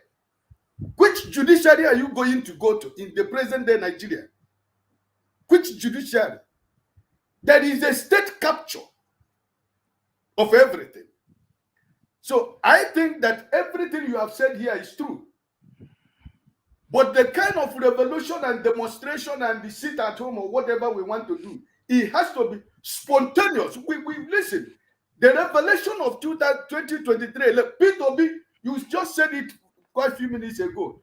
Peter Obi made us to know that these politicians, they don't have anything inside them. They can be beaten, right? So this organization and planning and everything, we have done it for a very long time during your days. But what we want now is a spontaneous reaction from Nigerians. What are we going to plan again? They have exposed everything. Mr. Peter Obi has exposed the political class. And we have known that they are afraid of Nigerians. But Nigerians are not ready to say, listen, enough is enough. So I just want to thank you. But I just want to make that comment about 2015 election. Jonathan would have been president if he had wanted. And these people decide that Tinubu must win. Buhari did not win because it is turn by turn. That's what it is all about. It was his turn to take it. All right. Thank you, Ike. Chim, you're next. Thank you, Rudolph, and good day, Dr. Fabiyi. Pleased to meet you. I wasn't here I wasn't here at the beginning, so I might not be able to ask questions that bother from the inception. But along the line, I did hear you say something to the effect that, and please correct me if I'm wrong, so that it helps me put my question properly. You said that the platform or party doesn't necessarily matter. What matters is what the individual represents, and you were making that an allusion to Peter Obi joining Labour Party, and the fact that prior to his joining Labour Party, AAC had more votes than the Labour Party, and then but when Obi joined Labour, that was the difference. While I agree to that to an extent, my problem is, while I understand, yes, that Peter Obi, in his own judgment, had to move from PDP to Labour because of what he foresaw happening in Labour, in PDP. But I believe, and please help me, don't you think that if a person is not entrenched in a system, in a structure, that it literally also makes it very difficult for you to be able to make any reasonable impact with that structure? Yes, he may have garnered 6 point something million votes as INEC told us. I actually believe he won the election, so that's a different issue altogether. But let's use the so-called INEC results. Don't you think that Tinubu having been more consistent in a system helped him, get to where he wanted to get to? Because Atiku has been jumping from place to place, and Peter Obi also jumped in this particular cycle from PDP to Labour. But Tinubu has been literally in the same system. Is AD, AC, and then a merger between that AC and CPC. So it's literally the same thing. He hasn't gone anywhere. So I guess my question in all of that is, don't you think that even if tomorrow we had a new structure and just brought people who have not been consistent with that system, no values, the values, the system you belong to, even if it is a corrupt system, there must be an alignment of your values. So, for instance, I personally believe that in APC, whatever is a gangster club. I mean, it's a system of agberos. That's my perception. People who snatch and do things. So, don't you think that if you're not consistently in a system, it may not augur well for the kind of movement you're talking about, the so-called good people accomplishing? You make an important point. So let's unpack that. So as when I think about, so the first thing is, I strongly believe that Peter Obi would have gotten the votes he got, whether he joined Labour or whether he joined SDP or whether he joined the Young Nigerians Party. It doesn't, quite frankly, I don't think the party that he joined would have mattered. But you're making a different point, which is a very important point, which is there now, the people who shift between APC and PDP. You see, there are two types of politics you can play in Nigeria. If I was running to win an election, I would only run on two platforms, APC or PDP. If I'm in the East, ABGA. To do anything else is crazy. But some of us have done other things because winning was only part of the equation, right? So when you run on a platform like I did in 2010, on a platform called the National Transformation Party, you're actually running with one hand tied behind your back. That's the reality. We've talked about structure. Why does structure matter? Structure matters, for example, because if you were trying to get results of elections from every polling unit, we've talked about this before. There are only two parties in Nigeria that could do that before this last election, maybe three now with Labour. And I'm not even convinced that Labour can do it outside of a Peter Obi being involved with Labour. So if tomorrow Peter Obi said he was not involved in Labour, I can assure you that Labour will go back to getting 5,000 votes nationwide in a presidential election. They got 6 million plus votes because he, the individual, was running. Now, why does structure matter, and why do these guys? So what might seem like these guys staying within a party structure and consistency is actually just pragmatism. Where is Tinubu going to go? PDP? He has no chance there. Atiku can actually move between parties for two reasons. The first thing is Atiku was one of the founding fathers of the PDP,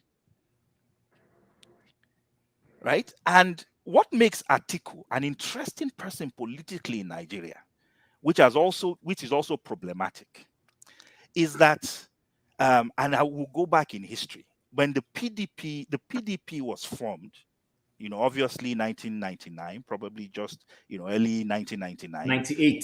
98, right? But how did the PDP form? The PDP was actually formed, the core of the PDP was something called the PDM. The PDM was a movement that was established by the elder Yaradua, Shehu Yaradua, when he was running for the presidency. When Babangida truncated that, I think that was 1992, that they ran. I forget, it's either 1991 or 1992. They had started, remember there was SDP, there was NRC, they started running, and Babangida came out and said that particular cycle was riddled with corruption.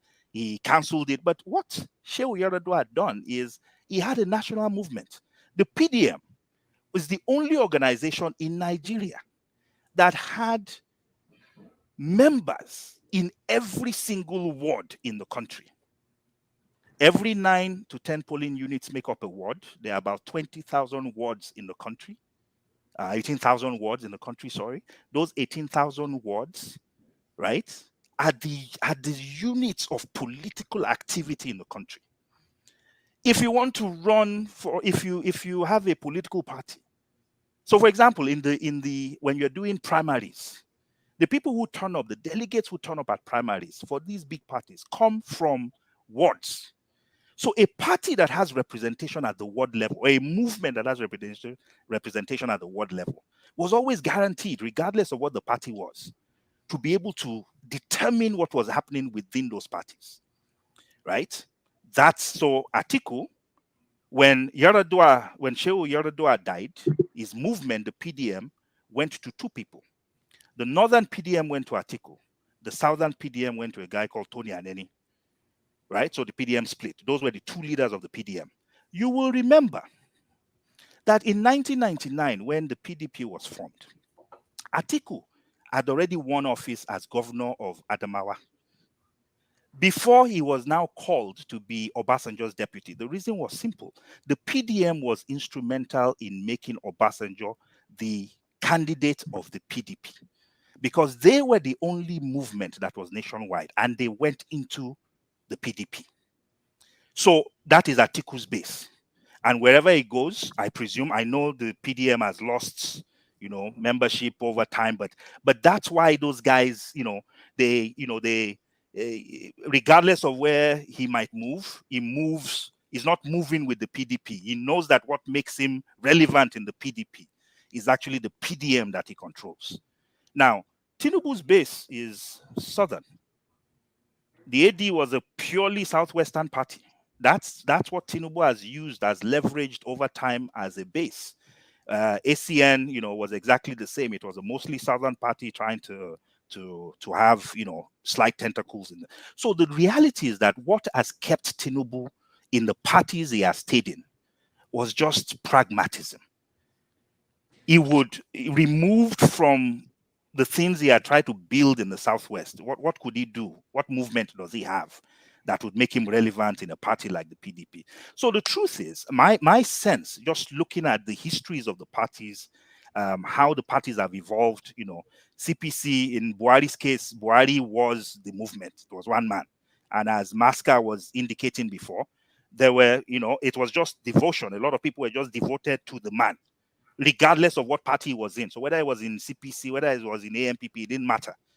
People were willing to follow him wherever he moved to. I think if we think about, the evolution of our politics and where Peter Obi is, I honestly don't think, when you look at the progressive parties, we don't have the baggage of structure. We're thinking now about forming movements. We don't have the equivalent of the PDM. We're trying to form those things now. My sense is that we don't have as much baggage to deal with. And sorry, Dr. Fabi. So when you say progressives, who exactly are you talking about? Because Tinubu says he's a progressive.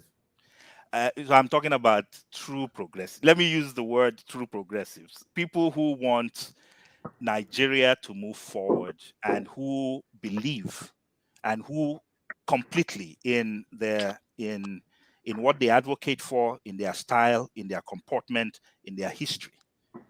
You can't change a nation if fundamentally one of our biggest problems is inequities and corruption in the system. And my fundamental view is that those who come to equity must come with clean hands. So if you want to be part of changing this country and moving it forward, come with clean hands. Let us know that what you do is not because we think you are trying to corner 20 to 30% of the revenues through some consulting company called Alpha Beta. Let us know that when you come, what you truly desire is a Nigeria that moves forward and works for everybody. So when I talk about progressives in that sense, it's not about what people are mouthing. It's about where do you want Nigeria to go?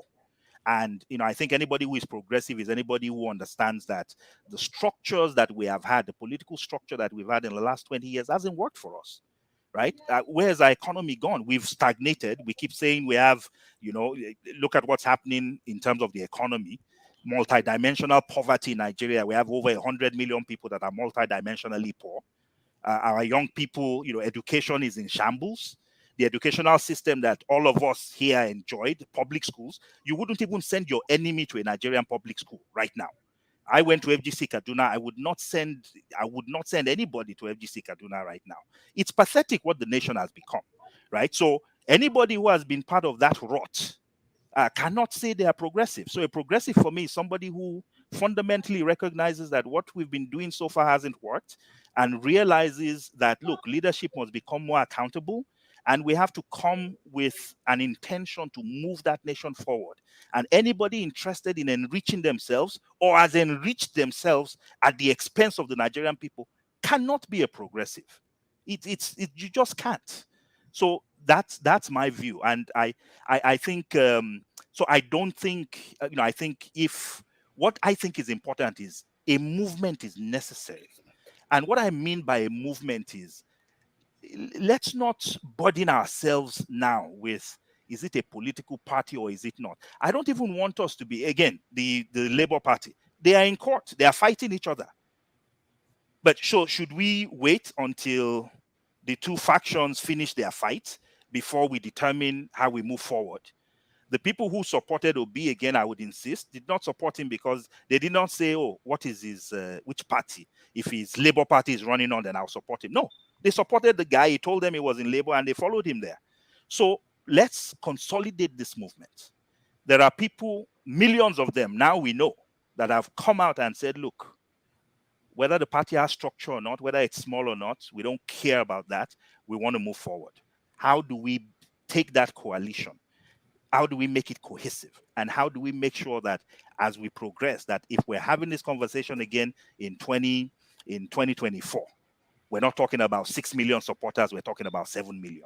If we have this conversation in 2026 or 2025, we're not talking about 7 million, we're talking about 9 million. We're growing. And we're not just growing and imagining we're growing. We actually have data that shows we're growing. We have ward level data that tells us what our membership looks like at the ward level. That at the polling unit level, the 180,000 polling units, that we know of the 500 people allocated to each of those polling units, that we can point to 10, 20, 30 people in each of those places that believe in the same things we believe in.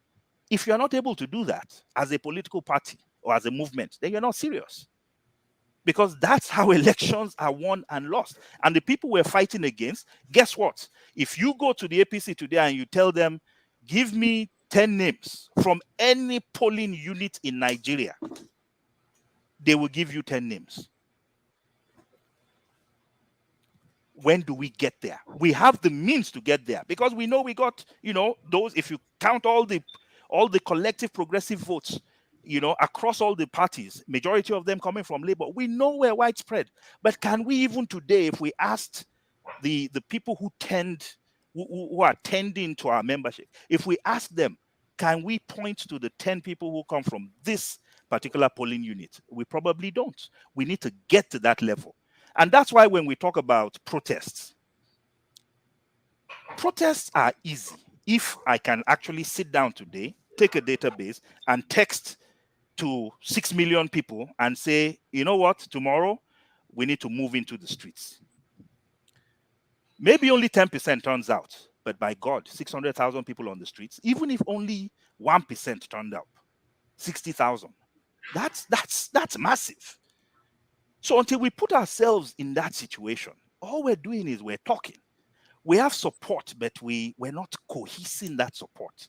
It's too dispersed. When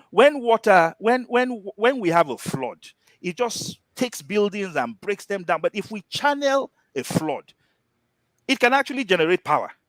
Because now you have a dam, and we can channel that energy. Right now we have energy and it's just diffuse. It's just breaking buildings or putting trees. We need to channel that stuff and use it to generate energy. And that's what takes work.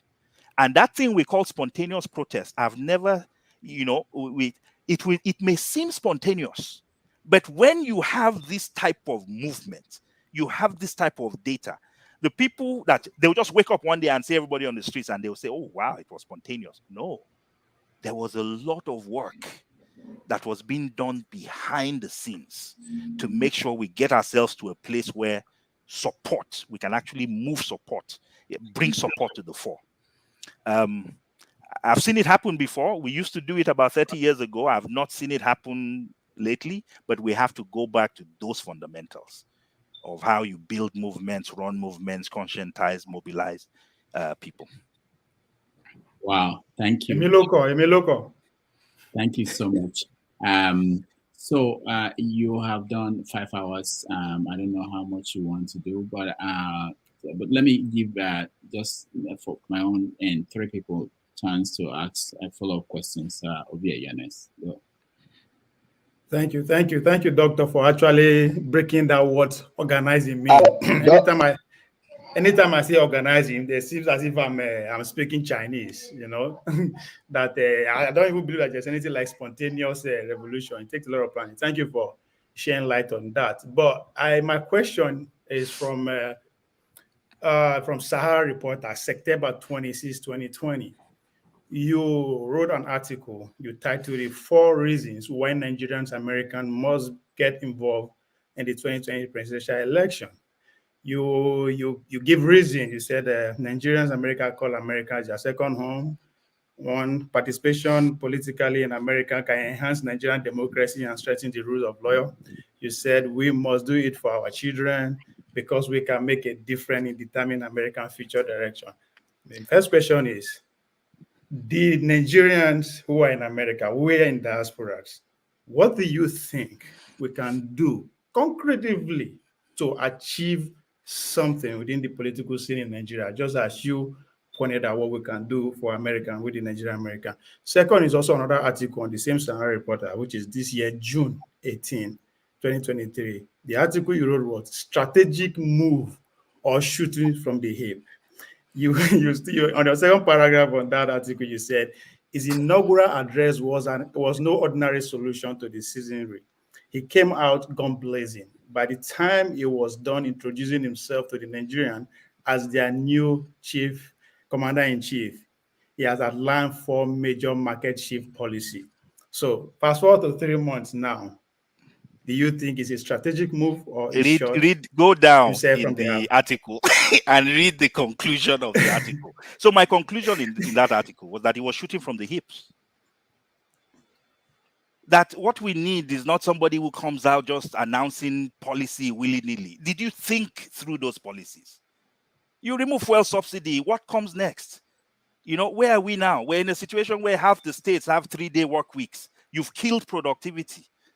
We're now talking, workers, we're not talking about wage increase before, But you raised wages. And now, we're discussing the possibility of whether we need to go to 100,000 naira per worker in the public sector.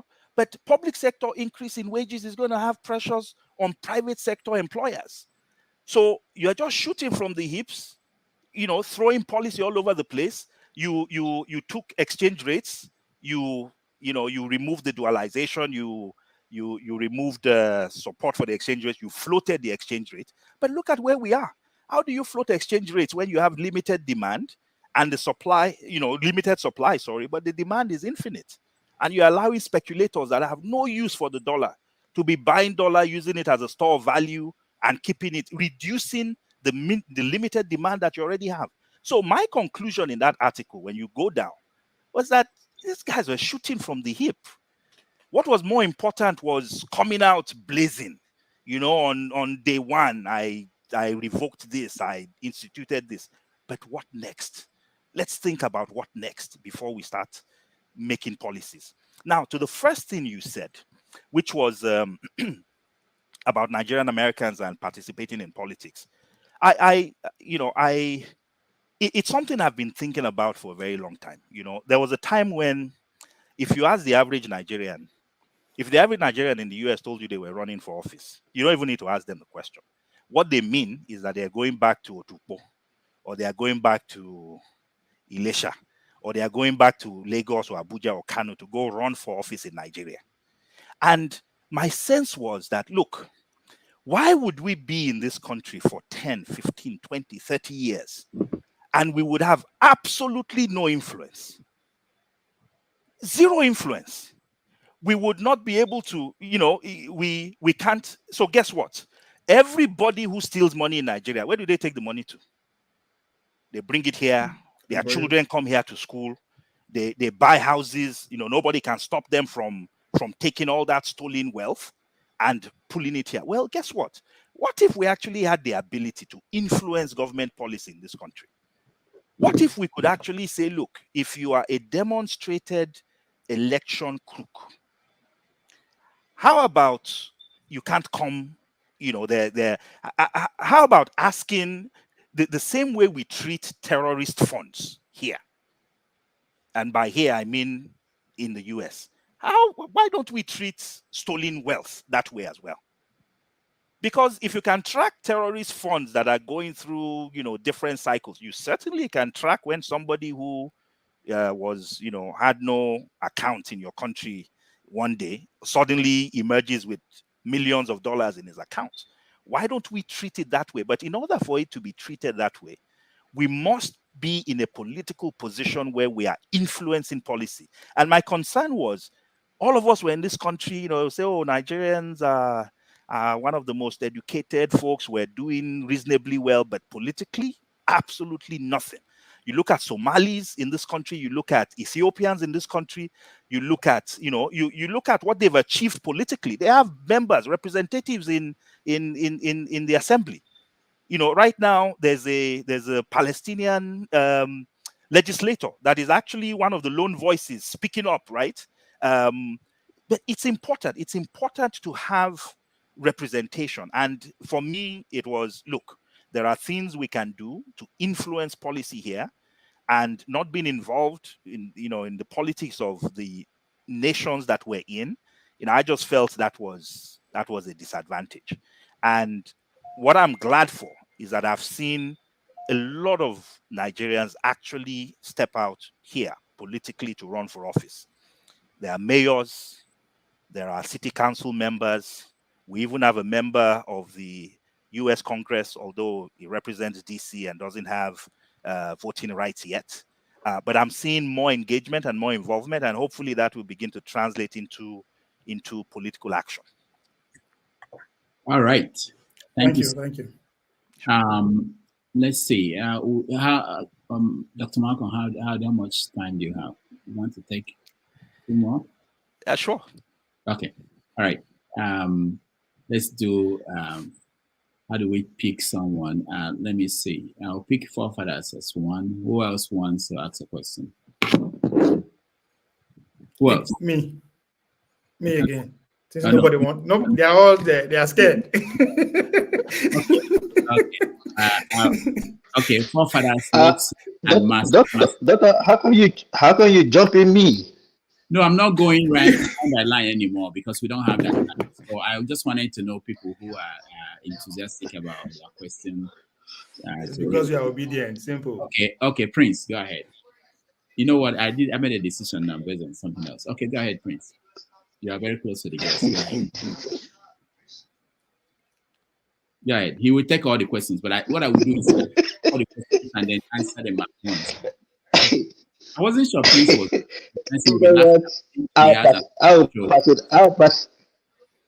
I'll pass it on because I'm very much active in the comment section. So I love that one. Yeah. I'll pass it on. You see Nigerian big man. Just waste our time. That's what they do. They waste our time. Thank you, Mr. Rudolph. Mine is not really a question, but I think I will just make a solicitation to the esteemed doctor. Okay. I really am impressed. I'm very, very much impressed. But as they always say, talk is cheap. We Nigerians are very good in being very brilliant in terms of talking and articulating ideas. But my solicitation really is that I am truly convinced that it's people like you that really need to step up. You've been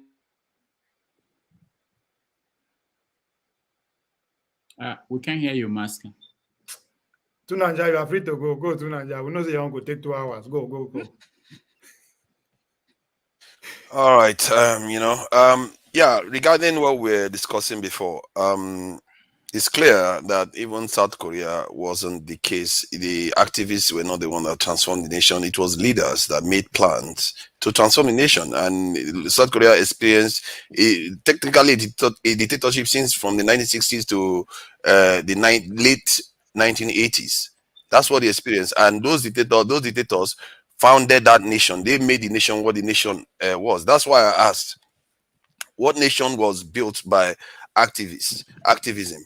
Because in the end, if you want to transform a nation from a people that don't want to do it, that want to keep us strong enough not to collapse and weak enough never to industrialize for almost 70 years now. If you want to do that, you have to have people that have plans in place. And I've read the history of Lenin, I've read the history of Lin Kuan Yew, all those people. They took their time. They planned. It took time. But in the case of Lenin, it took about 15 to 20 years for him to take over the Russian state.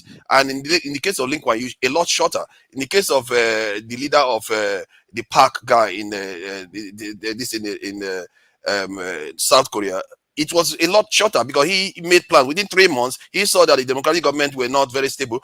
He took over and he never looked back since then. That's the nation you see today that was built. You have to make plans that are going to transform the nation. If you just keep agitating and telling the leaders that are there to change, they're not going to change. You have to be ready to do the job of ruling and taking over. That is the kind of stuff that can happen. If you keep begging them, okay, change this law, change that law, I don't subscribe to that. Because even the ones that emerge now, like people like Tinubu, they didn't subscribe to that. They fought hard to make sure the Abacha regime fell, and they took over, and they've never looked back. But the bad thing is that when they took over, they didn't industrialize the country. They basically kept us the same way we were. So in other words, they were still under the same spell that our leaders before now has been under. Until we have leaders that are not under the same spell, that are not working for foreign interests, that make plans and take over the country, we are going to just be talking and we are going to be here. That's all. I don't want to ask questions that people will just start. It's just what it is. I will just leave it like that. All right. Thank you. Last, let's see. Lexi. I just want to make one point, and that is that if we are talking about any change and we are not making reference to the very book called the Constitution of 1999, which need to be put aside, and we think we are going to make a change, we are wasting our time. And all the discussion we've been having here will amount to nothing. So that Constitution should go. And if anyone is interested in seeing a change, that should be the beginning. It has been said in the House. Some of the legislators have said it. Everyone is saying it. What is the fear? It must be that there's something that people don't want to touch. Why not let everyone begin from there? If you want to tell me anything about retaining the same constitution now and then using it to bring about a change, that change is not going to come to anything meaningful. And that's my submission. Thank you. All right, thank you. Ola, after Ola Chim, then that's it. Unmute yourself, Ola. Sorry, Dr. Babi. Now that you're no longer a member of AAC, are you still a member of Take It Back movement? Okay. All right. Thank you. Final question or comment, Chim. Mine is not a question. Mine is a comment. And what has helped me come to that is what Lexi just said. I understand Lexi's sentiment, but I slightly disagree. My disagreement is in the fact that as terrible as that constitution is, there are still elements of that constitution that, if we applied, would even give us some leverage moving forward. Unfortunately, we're not doing that. So my submission is that the problem facing Nigeria is not so much of a document, but much of the mindset of the people. For instance, I've repeated it here before.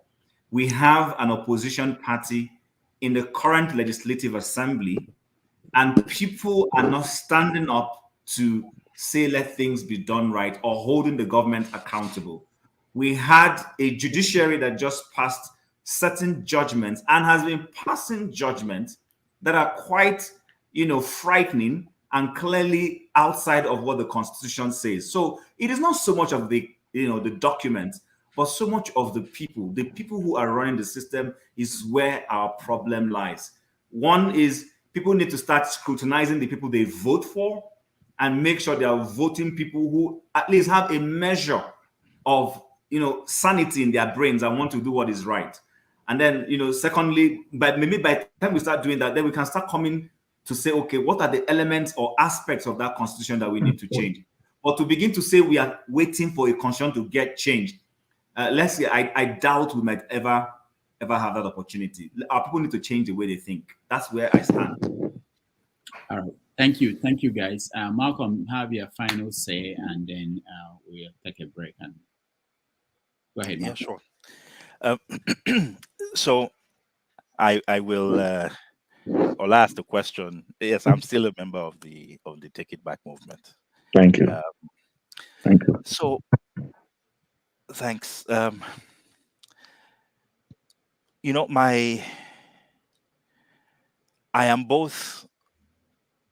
go through both optimism and sometimes when despair wants to set in, as I said, I look at the progress, in quotations, that we have made as a nation. And I say to myself that what it demonstrates is that change, the type of change we're looking for, is possible. We made a fatal error in 1999. So a lot of people who were involved in the pro-democracy movement, the ones who truly fought for democracy, the ones who were jailed, the ones who were harassed, the ones who lost everything, the ones who died. When the space cleared up in 1999, a lot of activists thought the work was done. Democracy had been won, and they vacated the space. And the political jobbers came in. A lot of times, I ask myself the question, and the only person, if I think back to that period, that actually was both an activist and also decided to run for office was Gani Fawemi. You would remember that there was a party called the, I think, National Conscience Party, the NCP. He ran, but I think the man was clearly ahead of his time. But he was telling us something. He was telling us we did not need to vacate the space. But we did vacate the space. And guess who came in? Opportunists came in, and they're holding on to power. But what I have learned and what I've seen over time is that their hold on to power is actually tenuous. There's a reason why the NSAS protest was shut down very quickly. Because the truth is, when you let a people recognize how much power they have, I mean, you can bring down governments. You don't need guns to bring down governments. Move into the streets for 1 day, 2 days, 3 days, 1 week, 2 weeks, 1 month, and governments will quake.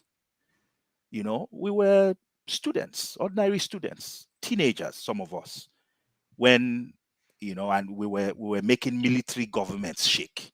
How much more when there are millions of us where we have young people, we have middle-aged people, we have elderly people who truly want to move Nigeria forward. There's nothing that can stop a people that want to move forward. And honestly, I think that's where we are now. But I also want to remind us that change takes time, right? It takes time. We are on a forward path. If anybody had told me that there would be a non-traditional party that had quote and unquote no structure, that was not part of the establishment, but was going to be able to get 6 million votes in an election, I would say maybe sometime in the future, and quite frankly, that future would not have been 2023. I made a statement earlier, and I stand by that statement, which is there's a lot of tumult within this political group. The people who are in power now are not exactly, yes, some of them are dinosaurs and vampires that have been around throughout. But the truth is, it's a different set of people. There's tumult even within their group. And the reason why there's tumult is that there is no qualification for being in office or for becoming the flag bearer of your party, other than who you know, how much you can bring to the table, and how much of the party structure you can actually, acquire for yourself. That's it. They have no other qualification. And therefore, there's always this tumult that's taking place. In our case, what we need to learn to do is we have many things in our advantage. There are more of us that want to see Nigeria move forward than those who don't want to see it move forward. At the end of the day, how many elected officials do we have in the country? There are no more than 22,000. 18,000 when you combine all the councillors and ward members, because we have, roughly 18,000 wards in the country, and then everybody at the state level for 22,000 against 200 and something million people. The odds, quite frankly, are in our favor.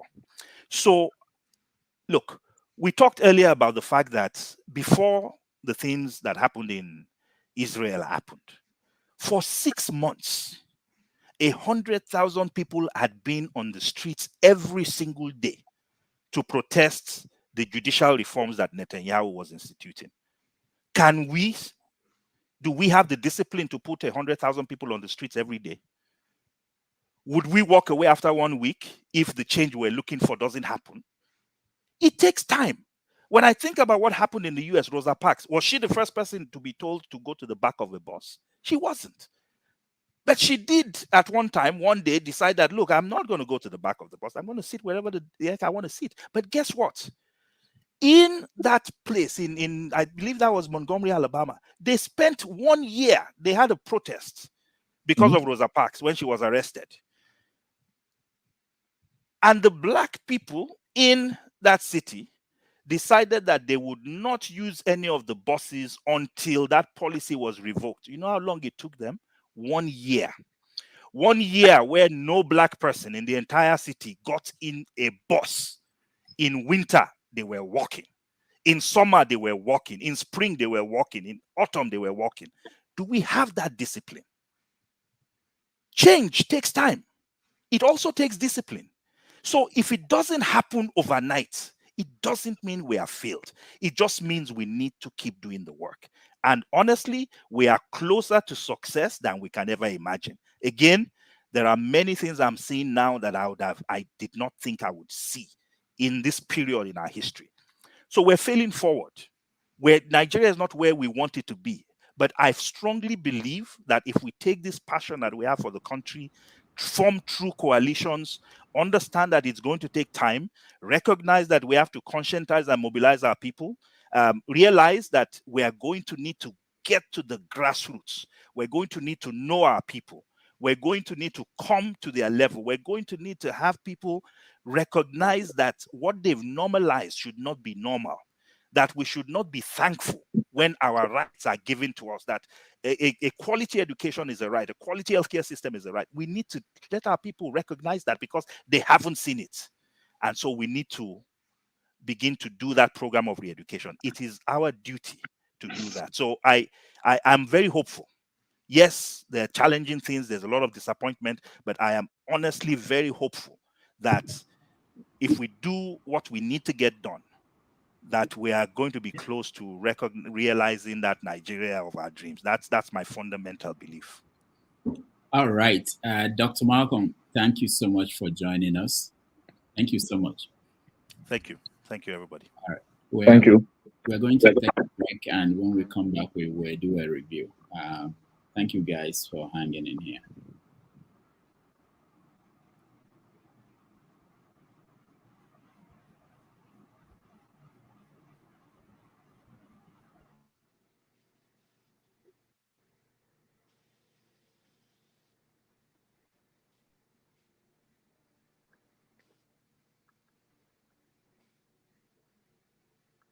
It's going to play, don't worry.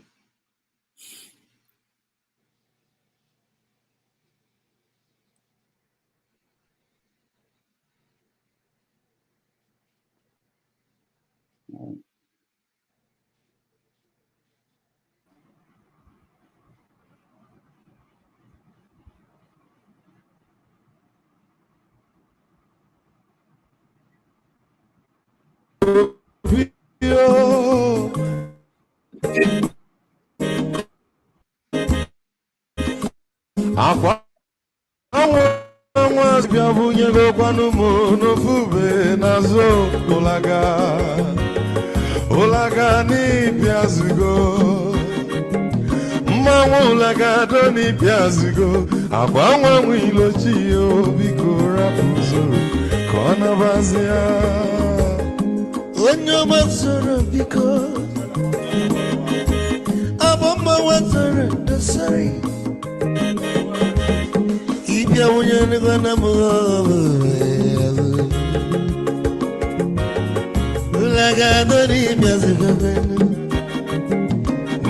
Ulagadoni piazugo Abamba mwilochi biko rapuzoro Kona bazia Mazi wakoma Odogu no kwerezu neka Onyoma niga delemo Mazi ni mazi Ibu go with the melody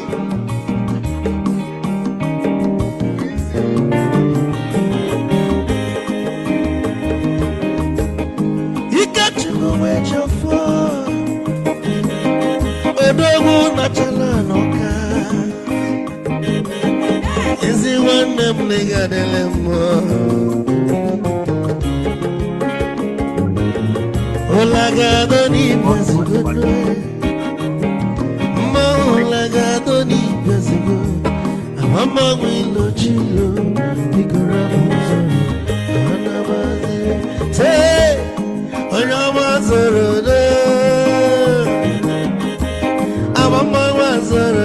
Sorry, if I were to go on a fool,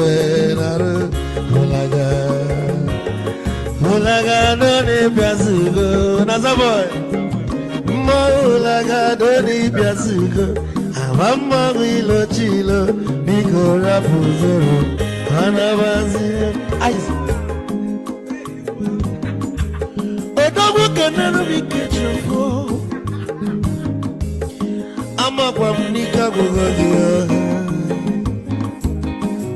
Waligwe kwelo Ikejo mabele bege Hey, you want?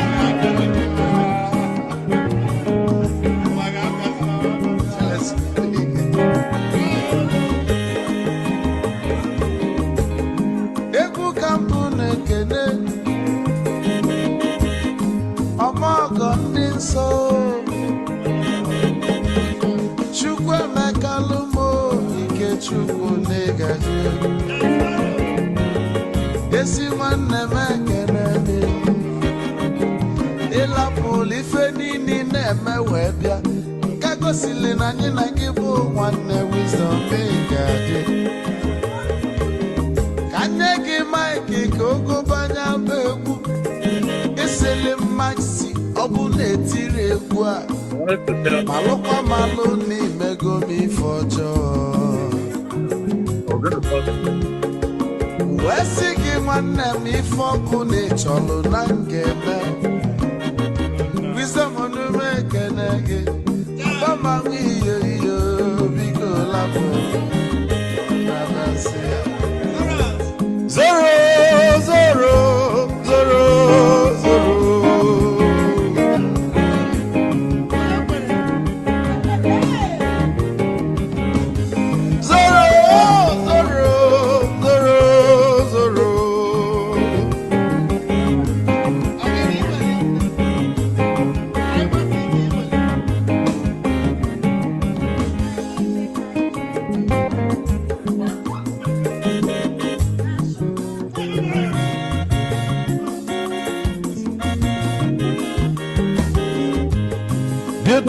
Joy na bugwa Hausa Sokoto Ujembe nwilo anụ solo nwe ma n'ọfịa n'ara onye nwụrụ zuru ike.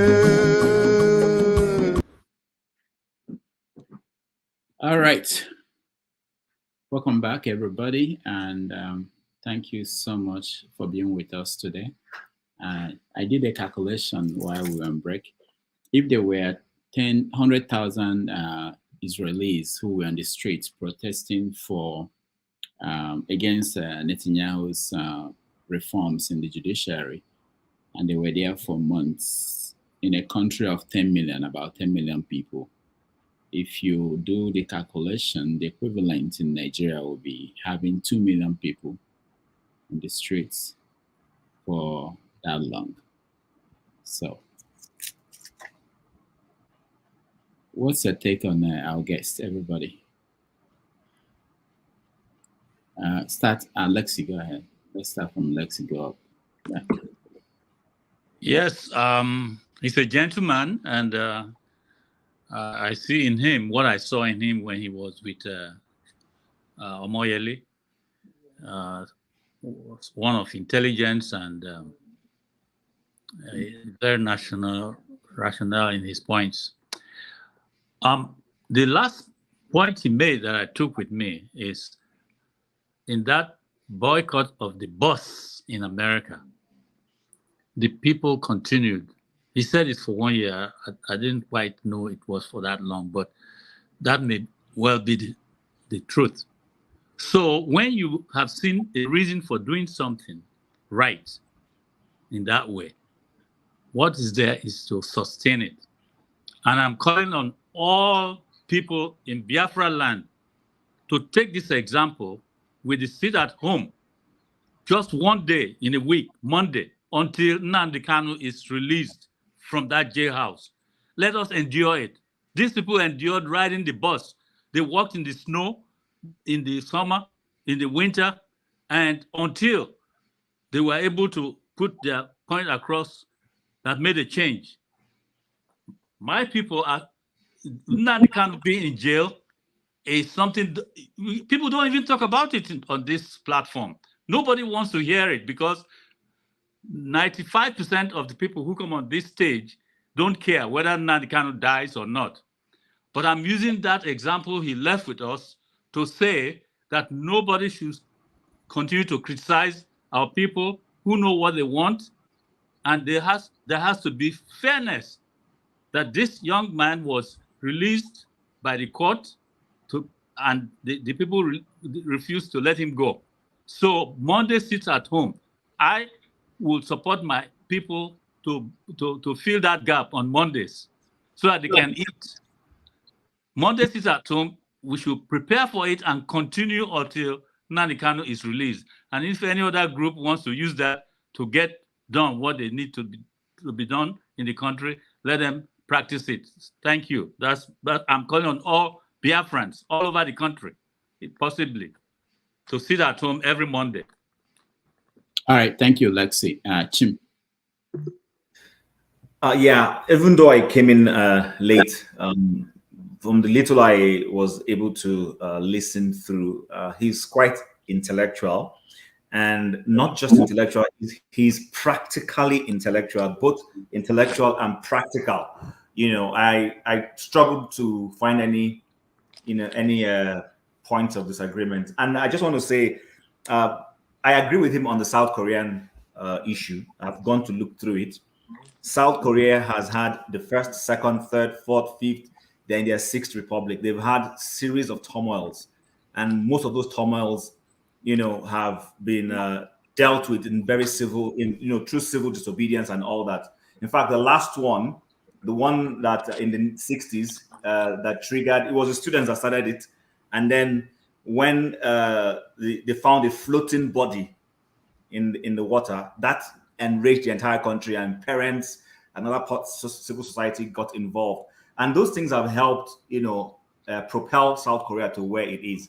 I just wanted to add, as an addendum to one of the things he said, there is no society that is going to develop technologically or whatever without first and foremost getting certain principles right.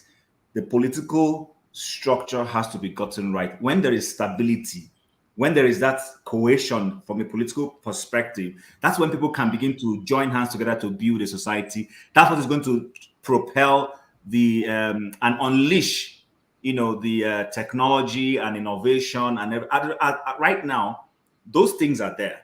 But you see, because we do not have a stable system, it doesn't even allow those things to, to get to the level where, because it is even the government that is going to help propel those things. Individual ingeniousness cannot accomplish much without the support of the government. The American companies you see that are going all over the world and doing well, it is actually the American government that is helping them create that leverage. GE will come to Africa. It is the American government that goes to go and negotiate those things for them. Same thing that you see with the Samsungs of this world and anywhere else you want to talk about it. So I think he's not wrong. He knows what he's saying. And that's why I said he's both intellectual and practical. And I really, nothing much to say about him. I enjoyed him totally. All right, thank you. Ike. Yeah, it was really fact conversation, and like Jim said, I did learn a lot. I did, I enjoyed every bit of his intellectual conversations and his thinking, inner mind thinking about events, and providing solutions on the way forward. I think I really enjoyed his conversation with us, and I think, some of us also learned a lot. Only I have, the only place I made it as a comment before. I disagree about the issue of 2015 election was because Jonathan decided that he's not going to do what other people used to do. And that's why we are giving it as a reference. It's not because that the opposition won election, So, but outside this, listen, it was good. I really enjoyed it, and as an activist and as a man who was a politician also and as a journalist, three things combined together. I tried to bring the three experiences into beer. So I think Nigerians, people who are listening to this platform, Nigerians back home, they should be able to learn a lot of lessons from what was discussed today, from the questions the people in the platform ask. And, so it was a time well spent for me personally. All right, thank you. Mascom. All right, can you hear me now, Dr. Rudolph? Yeah, can you hear me? Yeah. All right. I agree with Mr. Ike and Chim. This guy, for me, was really a good guest. He was truly a breath of fresh air. He certainly is on the ground. I have no doubt that he has a clear understanding of the dynamics of politics, the way it is in Nigeria. But my worry really, and unfortunately my audio failed me because I really wanted to push back I have two worries actually, or I would say 2 points of concern. The first major one clearly is what I've asked him. There's a lot of progressive. By the day, I'm seeing the clarity that there's a lot of people who want to see Nigeria move forward. But the bigger challenge is they're all pulling in different directions. So that for me, he was not, he didn't really answer to my really satisfaction. That's one. The second place where I tend to differ with his positivity, it's because as a student of politics or political science, I also know that one of the major issues Nigeria is going to face as a political entity is the issue of apathy. I've seen it happen in the north where people voted for Buhari believing that bringing him into power will solve all their problems. But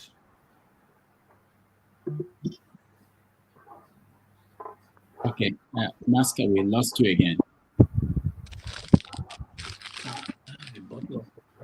We can hear you.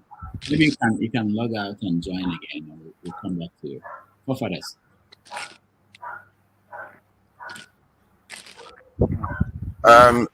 Yeah. I don't know, man. I don't know what our people need, but you know, I said it before. It will take a catalytic event to get our people to where they need to be, because they always learn the wrong lessons out of everything.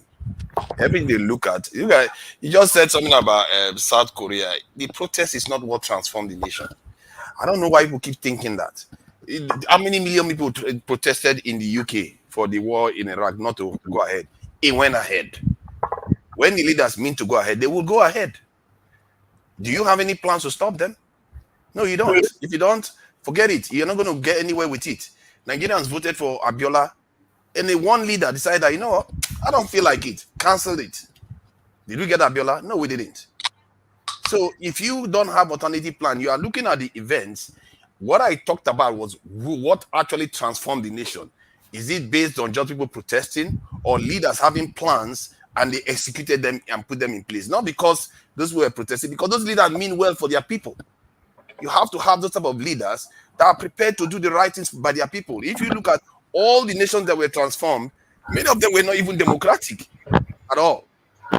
From the doldrums like we are in now, we are in, to where they are today, from Singapore, South Korea, all of them, you had strong leaders that transformed the nation because they wanted the best for that nation. But the problem with our own leaders is that even when they fight people and they get into office, they too are just as brainwashed. Maybe because they were doing their fighting in Western countries. Maybe because they were not seeing themselves as independent people even from the beginning. They were already compromised. That part of it is what we seem to miss. We just think we just protest and the stuff just manifests itself into life. In the 300, 400 years ago, who was doing protests? What actually matters in societies is good people that mean well for that society, do the right things by the people.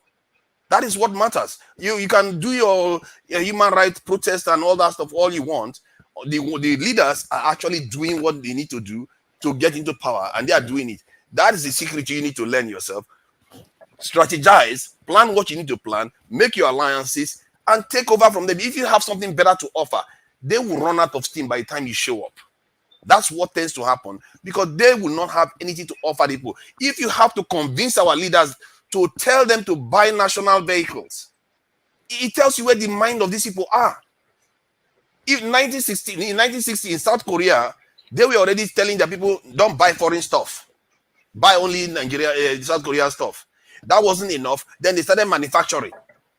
They had to do all they need to do to build their nation. It wasn't protests that transformed that nation. It was people. And besides that, there is another event that happened to them. They were invaded. They had a war with North Korea. Their consciousness was different. Death was close to them.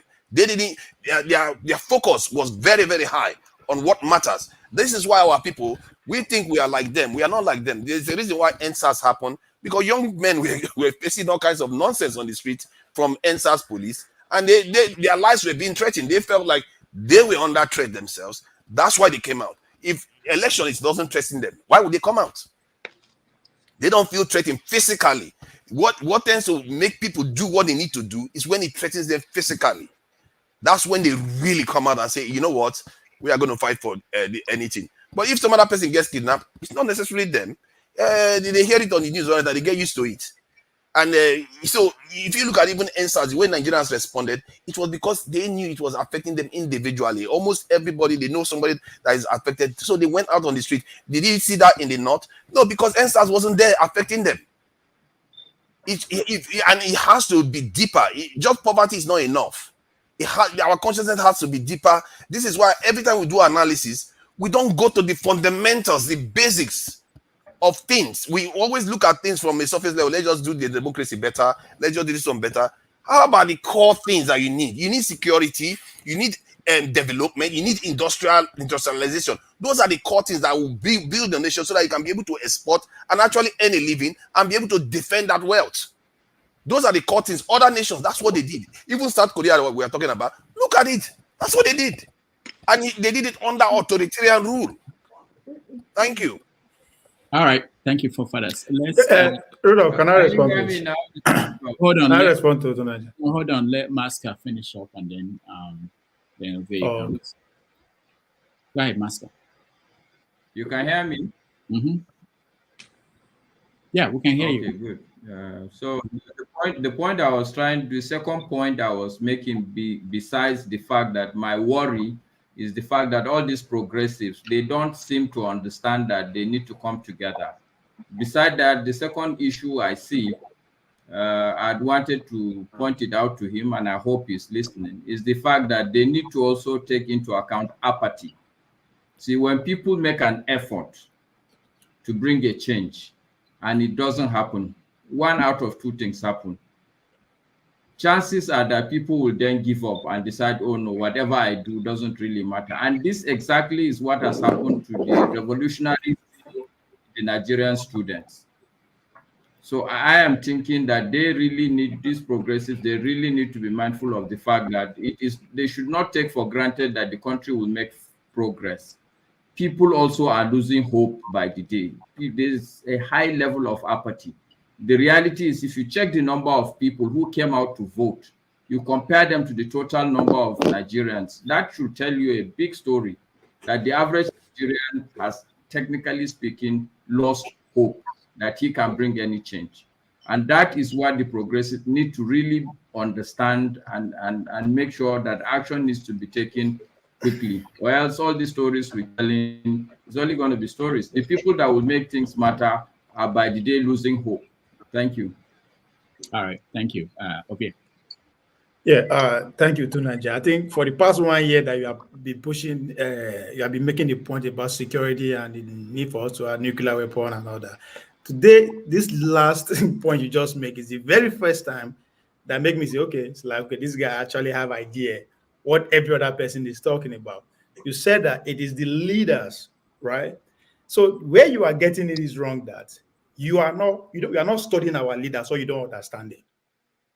Their focus and whatever they are is way different from what you are advocating for. And that's where you are missing the point that our guest is trying to make, right? In order for you to have the leaders that will bring forth your idea, you need to clear all these ones out, because these people, that is not their problem. And you also said something. The need for every nation to develop, you have to look at their elite. What are they protecting? What they want to protect? Our leaders don't produce anything that what's protecting, that they have to go that far to get the security we want, to get a nuclear weapon to protect what they have. They are not. What do we produce? What our elite? What do they produce that, yes, we need to protect this because the one needs it? Nothing. Our resources that is even worth it to actually say, okay, we need to have a nuclear weapon to protect our resources, our way of life. These guys are giving out for free. For a house in Manhattan, for a house in Beijing, for a land in Tokyo. They are giving it. So if you understand it is the leader that will actually bring forth what you want, then you understand what the guest is saying, that we need to actually organize and kick these people out so that we have visionary leaders that think the way you think. We don't have leaders that think beyond their generation. I keep saying this. For you to actually think of security, you have to think beyond your generation. And as far as I'm concerned, these people, they don't even want to live in Nigeria. Hence, security is never there. They don't even think about security. So that's why everybody keep arguing with you, as if you are missing where the people who are controlling us are headed. And that is the need for us to actually organize. When you organize, these are the ideas you will put on the table.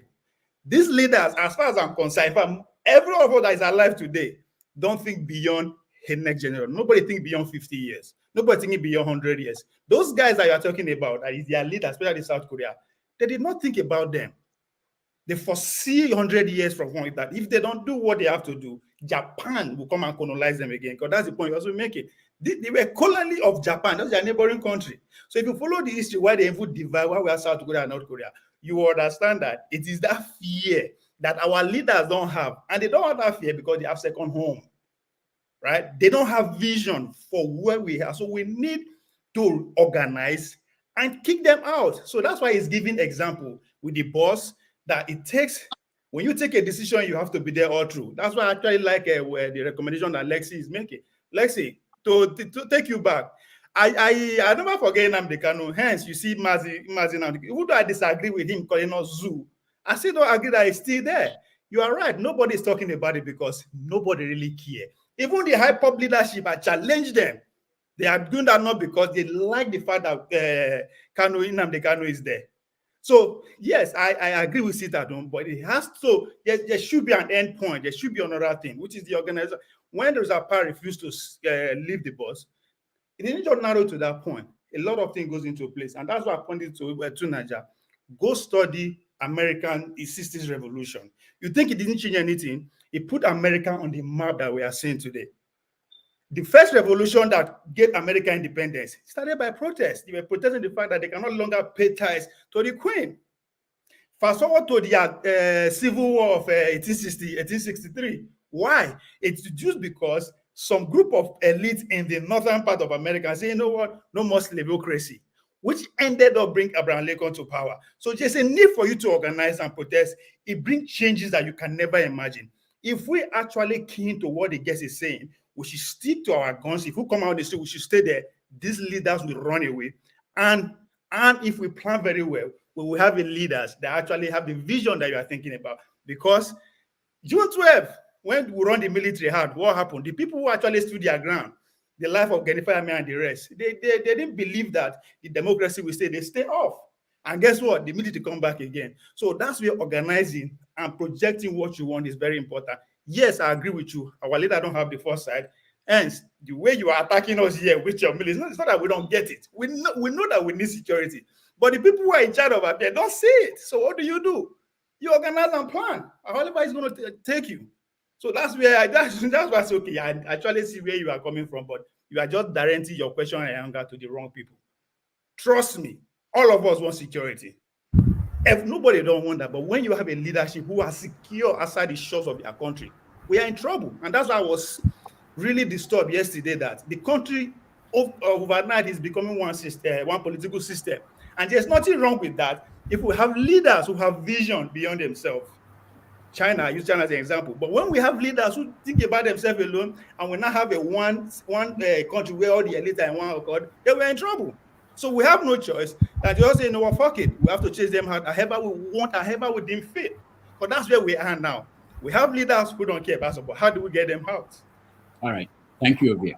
Obia, one thumb up for you. One bottle of champagne for you. Mazi Prince. Thank you.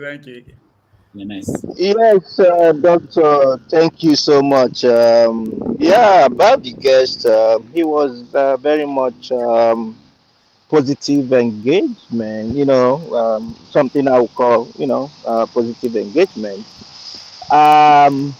Pretty much he spoke well and All right, Steph, you're next. Oh, okay, he's back. Yeah, sorry, buddy. I don't know, your connection is not good. All right. Yeah. Can you call back? Can you? Like I was saying, pretty much he did well. He knows his onions, and he performed well. All right, so coming. Did you get me? No. Go ahead. Yeah. So pretty much coming to Niger, to Niger, I quite understand where you're coming from in terms of security, but of a truth, with the caliber of military personnel that we do have now, I'm sorry, it's all gonna boil down to corruption and embezzlement. I don't know. Did you listen to the what do you call it? The interview with Buratai. Buratai used to be, I think he used to be the chief defense or whatever that he was before, and he was attributing the insecurity to politicians. And in my mind, I'm saying, this guy, you were once somebody who had the position, to do things, and now you are attributing it to politicians, not minding that he's still the same person who owns properties in Dubai. How can you be a chief, somebody who is a chief security officer of a country and you are having property in another country? It don't make no sense. I've never seen that kind of thing happen before, And also, if you also think about it, you think about the protest that happened, was it 2 days ago at Abuja? People from Zamfara coming to Abuja to protest, and who were they protesting against? Against the Minister of Defense State, which is Matawale. This is somebody who was buying cars and giving to bandits, and they are saying that even they are in their state, they don't have two vehicles that can actually come all the way from Zamfara to Abuja, operational vehicle. And you imagine that those are the people you're gonna entrust to build what do you call it, nuclear weapons. That will that money will be gone and all that kind of a thing. And that's why I really want to thank you. Pretty much, I guess I enjoyed one thing today. I enjoyed the comment section with the I know people like. you are the star of the comment section.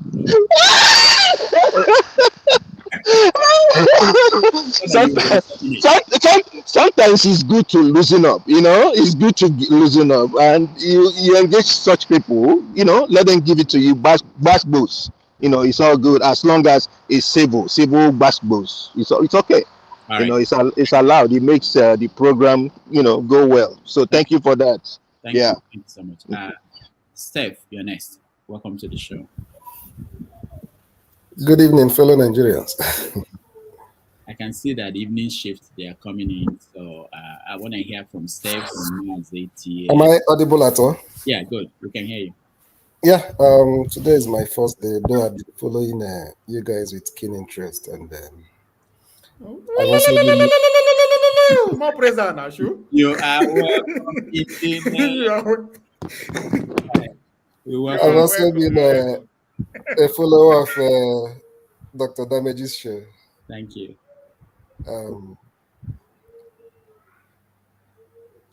I joined the guest kind of late, but I followed up the last batch of what he said. Like other speakers said, he's a very knowledgeable person, although the only area that I seem to disagree a little bit is his optimism. Anybody that is optimistic that things are going to change soon in Nigeria, I think the person is not really have been following Nigeria for a very long time.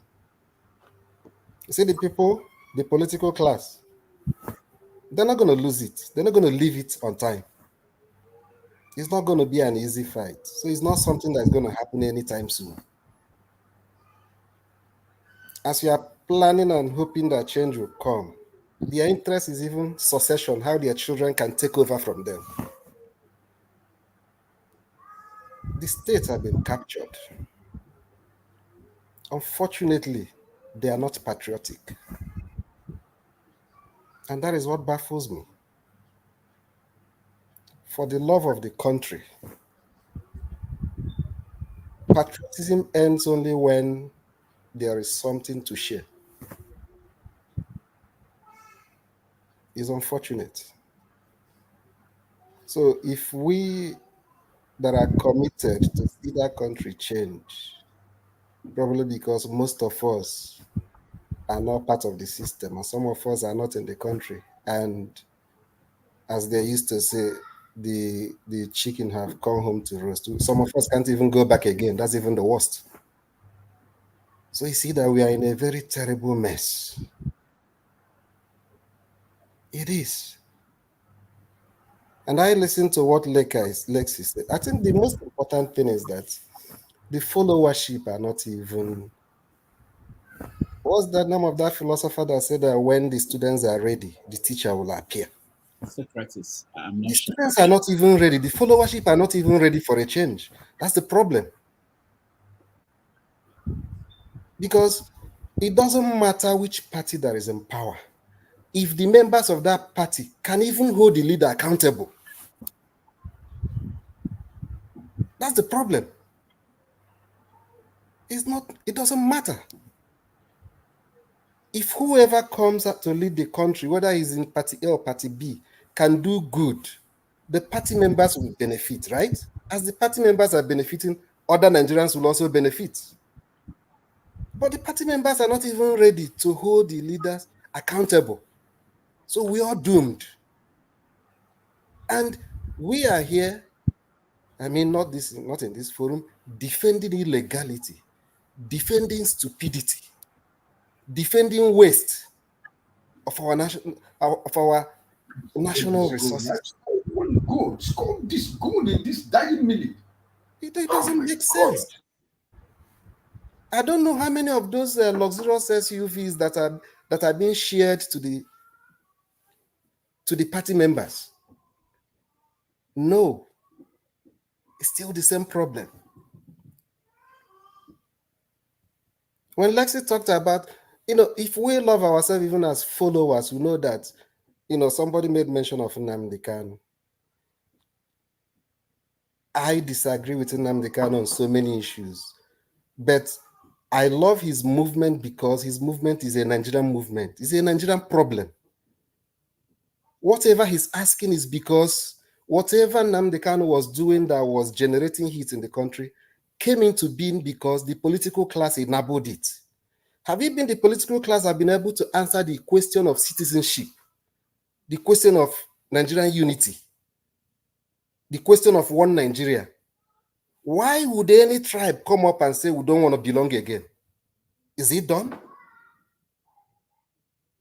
We all know that for married people in the olden days, when a woman wants a better bargain from the husband, the easiest way you can do is to threaten, okay, I want to go, I don't want to marry again. It's a signal. It doesn't mean that the woman don't want to marry. It's a time, he's expecting that the husband should negotiate a better deal for her.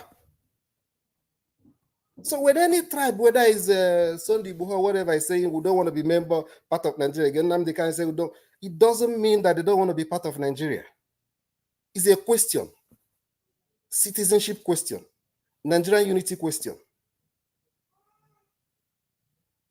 And unfortunately, the people that are supposed to, other parts of Nigeria, other fellow Nigerians are supposed to see this thing as, this guy may be talking from a wrong perspective, but if we look critically into what this guy is saying, I think this is the root cause of the problem. It's not secession.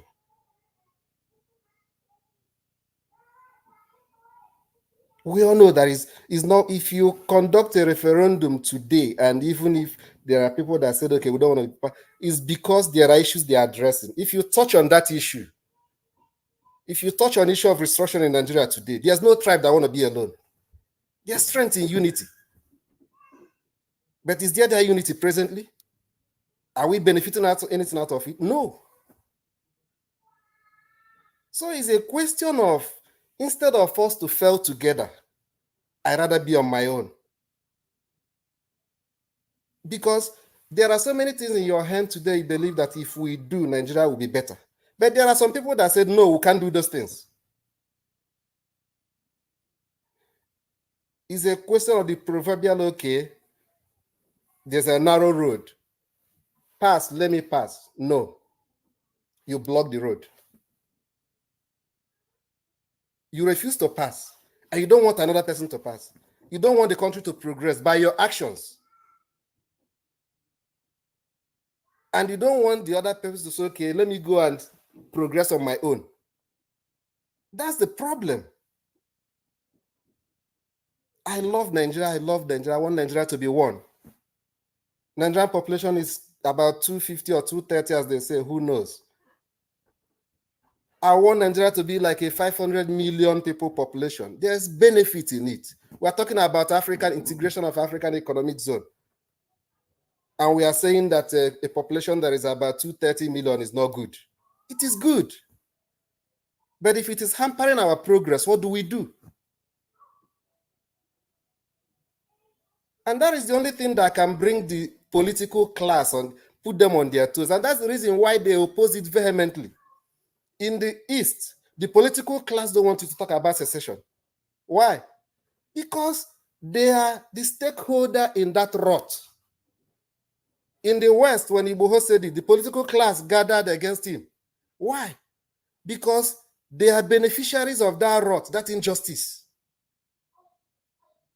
In the North, the same thing.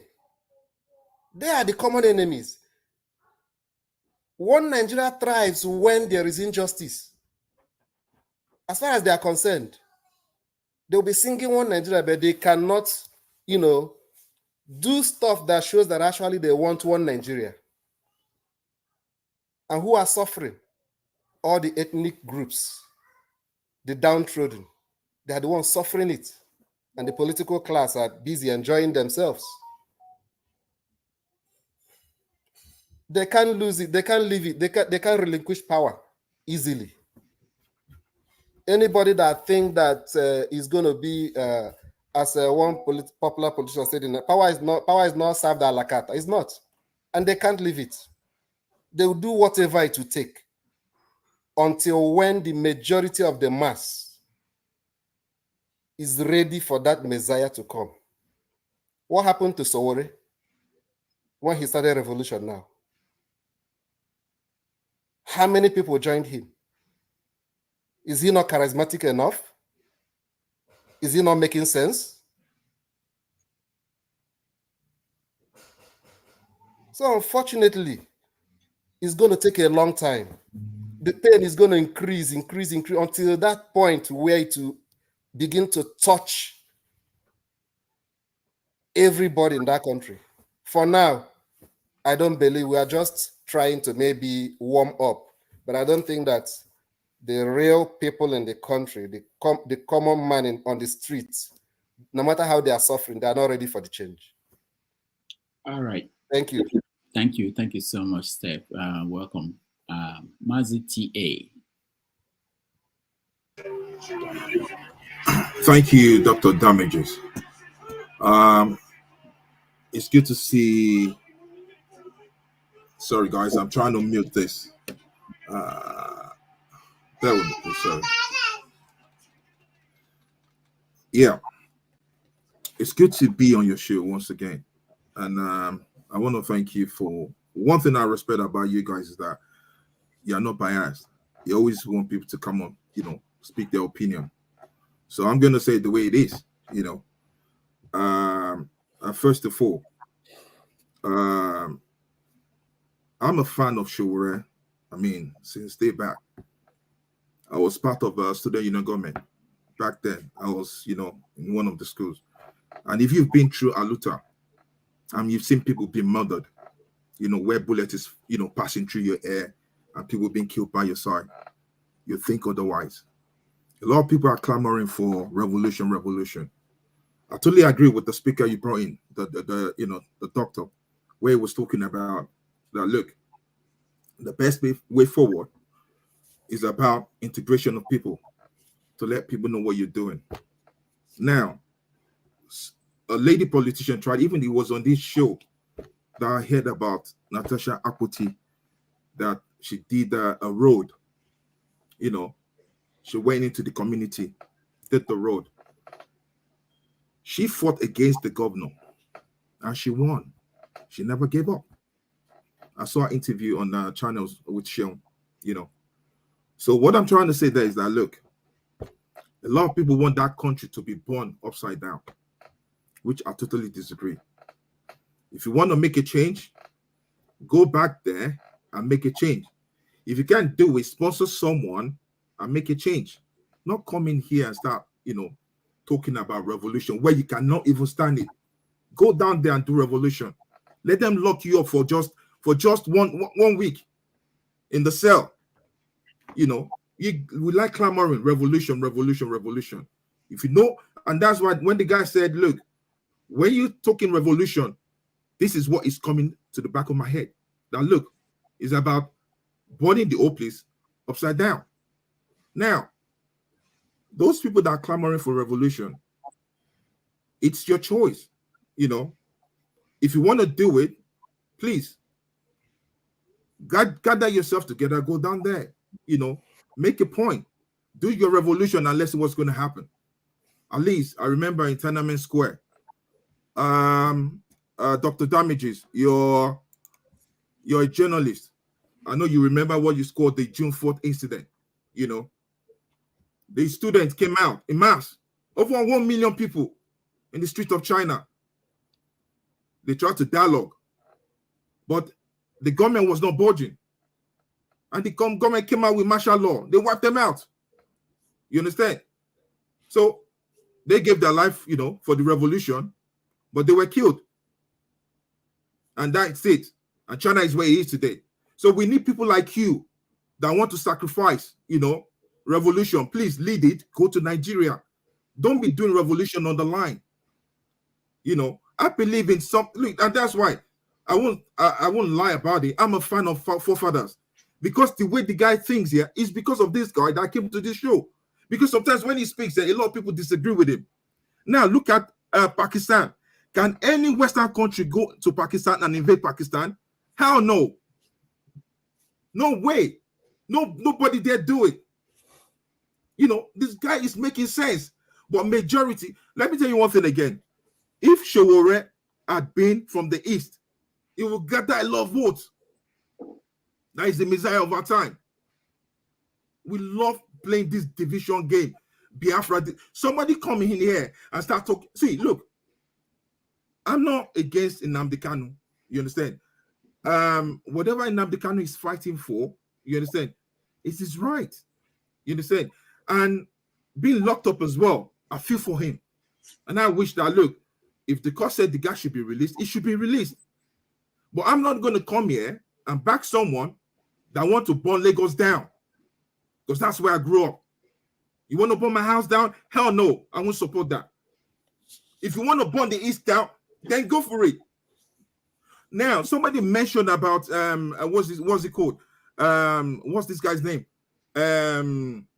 This guy that went to Germany, the one in the West. Sunday Igboho. Thank you, Sunday Igboho. Do you think Sunday Igboho will allow people to be killing his own people? That's why the guy fought, that because these Fulanese people, they are killing his own people. He fought against them. He didn't say you should start sitting at home or start killing Yoruba. The Yorubas will go against him. Hell no, it will not happen. And you people will start coming here and start supporting IPOP, killing people. I was watching Dr. Somebody sent this thing to me. I said, I was talking, this guy is, what's his name again? Dr. Richard Okoye. You understand? There was an accident. I don't know what happened. There was a tanker. He hit the bus. People were lying deadly on the ground. And what a lot of people there were doing were just out to get fuel from the tanker. And people were groaning. No, that human feeling is gone. The guy was talking about people eating people. That human feeling is gone. And that's why I always say that, look, we want Biafra. we want this, we want that. Is it not the same? Are you going to move the people in that area, take them out and put a different species, inside that place? It's going to be the same people. I believe in unity. I believe in restructuring. Let each region grow at its own pace. But don't come here and start, because a lot of people are watching, and start just telling people, you brought in a doctor here the other day. The doctor was saying that, look, he buried his people was it in Abia State? I don't know the doctor. I saw him. What's that doctor's name again? Dr. Rudolph. Dinkalo. Dinkalo, thank you. The guy was saying that, look, I was there. I saw the guy on channels again, where the guy was talking about, look, the judiciary has been corrupt since the 70s. And this guy was tasting facts. He came on this show, and some people still went against him because they don't want to listen. He's not saying what they want to hear. It's not fair. We're all human. Please, if you look, I don't mind supporting you, giving you ticket money. If you want to do revolution, go to Nigeria and let them lock you up for 2 weeks and let us just feel the mosquitoes alone. Then you know what it is. It's not fair. Work together. There's with Igbo, Yoruba, Africa should work together. Someone in Rwanda is saying, look, free visa for every Africans to come there. You are talking about Biafra, that. If you want to make a change, start. They say, look, charity begins at home. Start from your house. Nakacha Akpoti did it. He started from there. He went in there. He did the struggle. So, guys, please, I rest my case. Thank you. Thank you, Maziti. Rudolph, congratulations. At least we should celebrate because you brought Natasha here. We interrogated her, and now she won. So that's a step. That's a step up, man. I'm trying to get her to come back. You see, so that's a good thing. She's coming back as a senator. So congratulations on that. Just the inside workings of the Senate, things they don't tell us. Anyway. Yeah. Before you watch that, Rudolph, please, I need to go. I just, because I love watching your show, and even that's when I came now. I've kind of reversed everything backwards to just catch up with it, and I love what you're doing, man. Respect. Thank you. Forefathers, no night shift tonight. I'll let you go. Peace out, guys. Thank you. Thank you. All right. Thank you so much. Anyway. Yeah. Good evening, everyone. Afternoon. I don't know. So why did that coward run away? Who is this? Why did that bloody coward run away? Come on now, Tone. Tone, no, don't do that. Anyway, go ahead.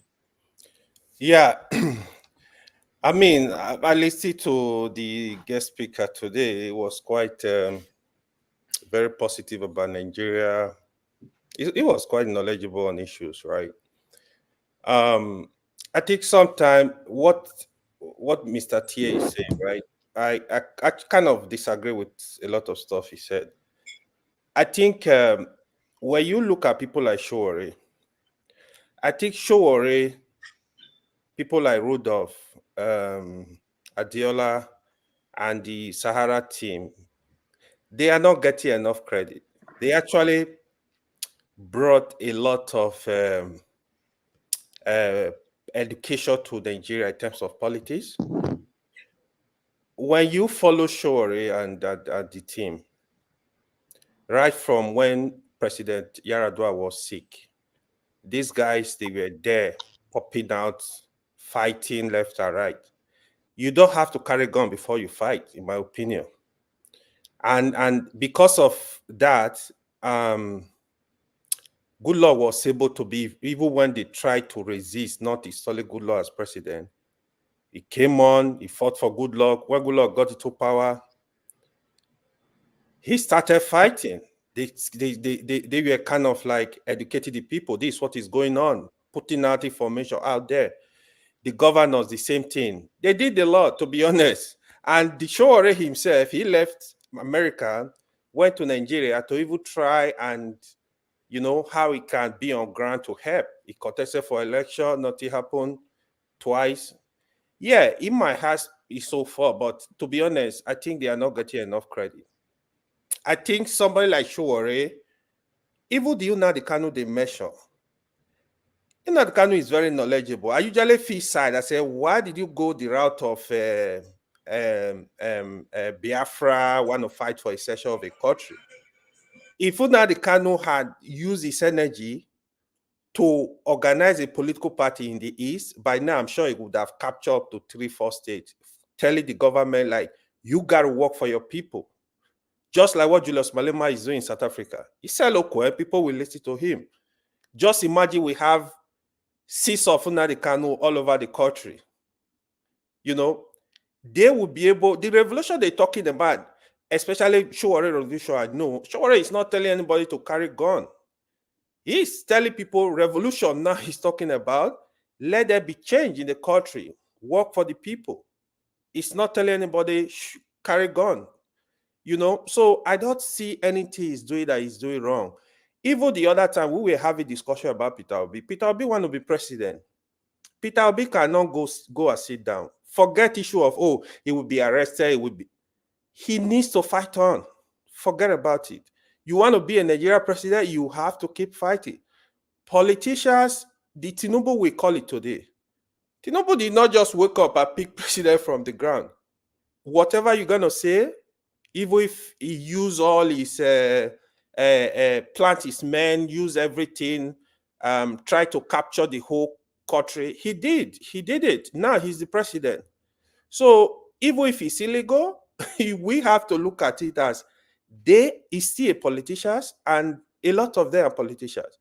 You know, the issue of security, forefather keep emphasizing on, I know Ovie also spoke about it. Like security, it is you cannot have a country without security.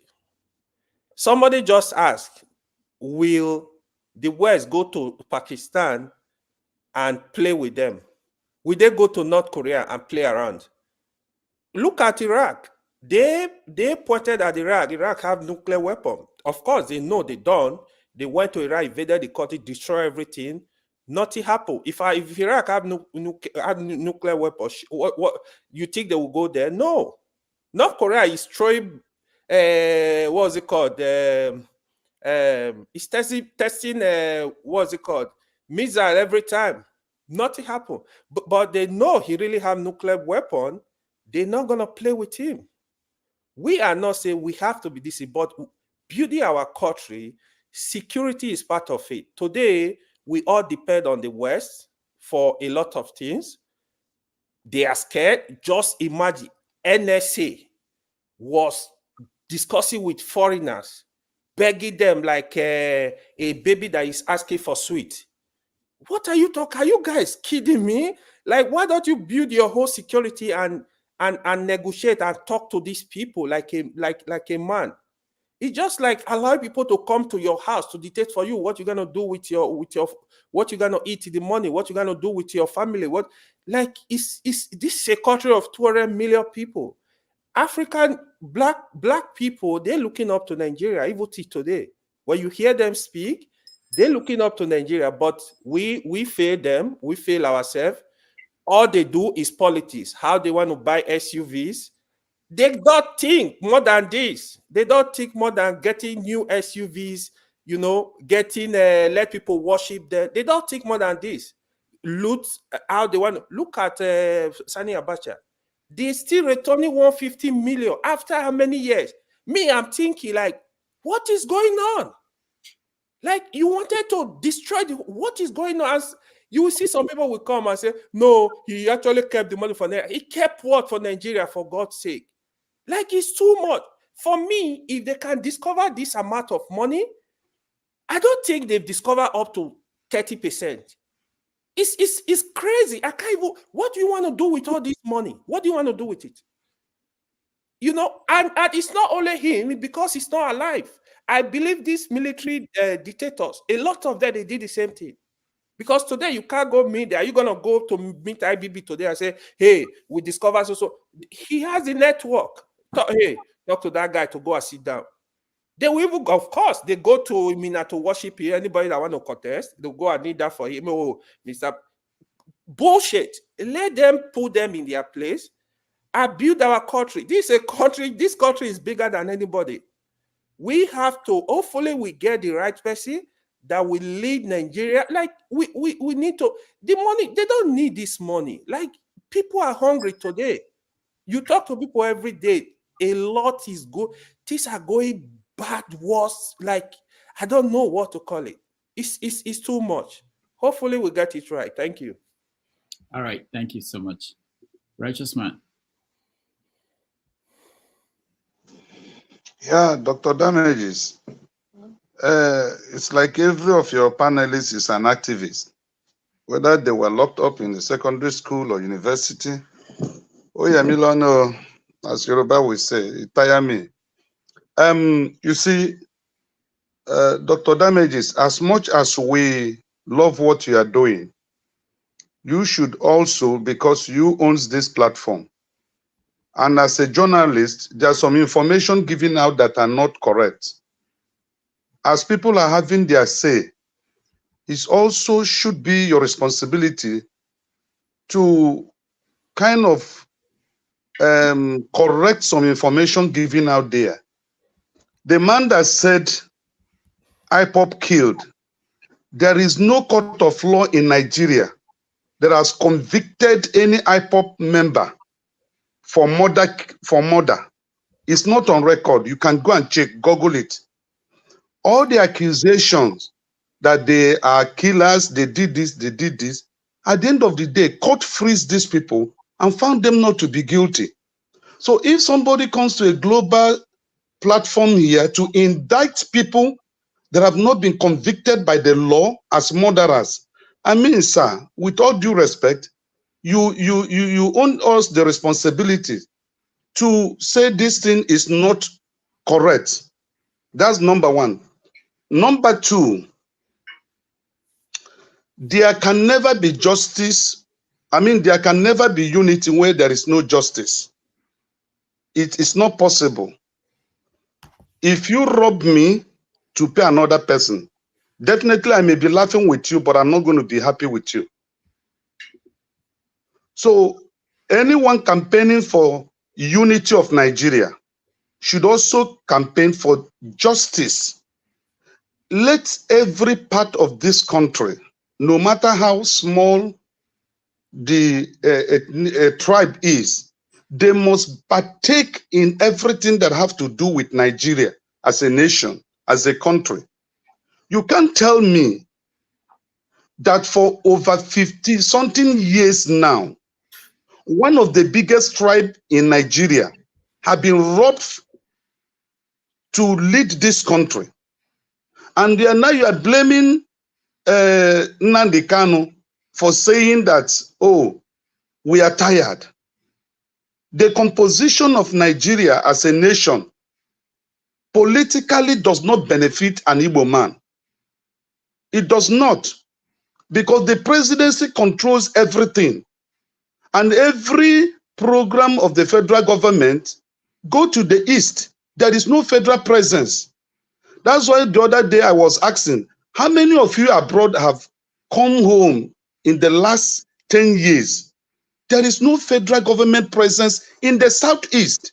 Mention one project that belongs to federal government that takes other Nigerians to the east that is in the southeast, that is known. No matter how minute the oil that is gotten from Abia, Imo, no matter how small it is, at least these two states are contributing to the national cake.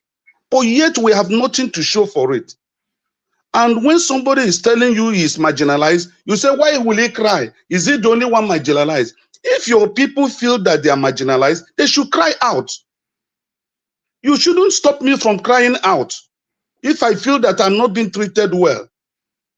So please, I love to be a Nigerian, and I'm a Nigerian, a proud one. But don't tell me that you will rob me and tell me to keep quiet. I won't keep quiet. Nigeria must work. If we all agree that what A is enjoying, B should enjoy it. What C is enjoying, D should enjoy it. There shouldn't be any justice. There shouldn't be any unity without justice. It can't function. You can't rob Peter to pay Paul.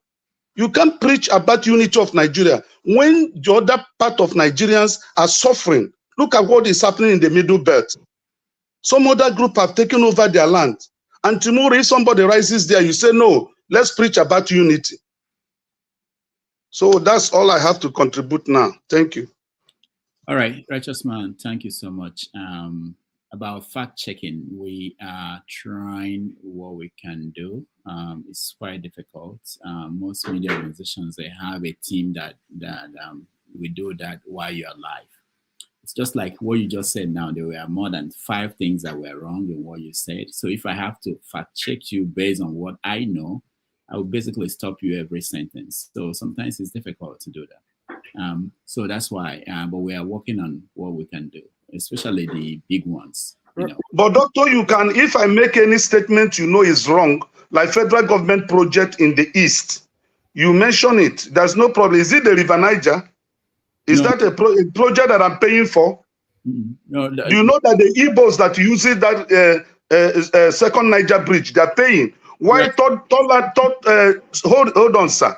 Third mainland bridge here in Lagos, those who uses that bridge does not pay. It's toll free. But that one, there is no bridge in Nigeria that is toll except the one in Eastern State. Why?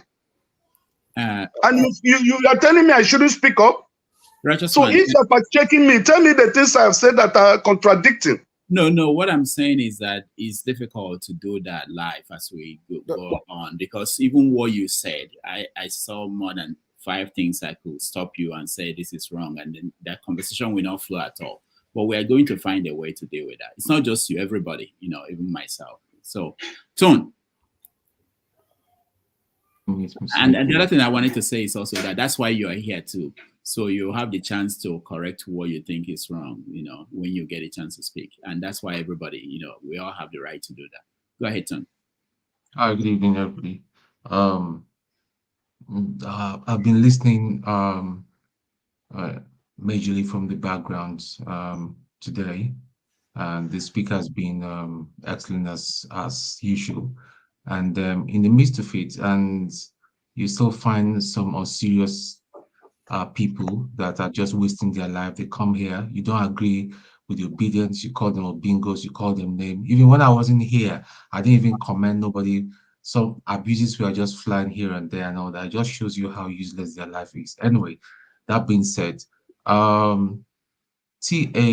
can be coming and be disrespecting people. I am not IPOB, like I've said, but you cannot just come and claim a Lagosian and be gaslighting people.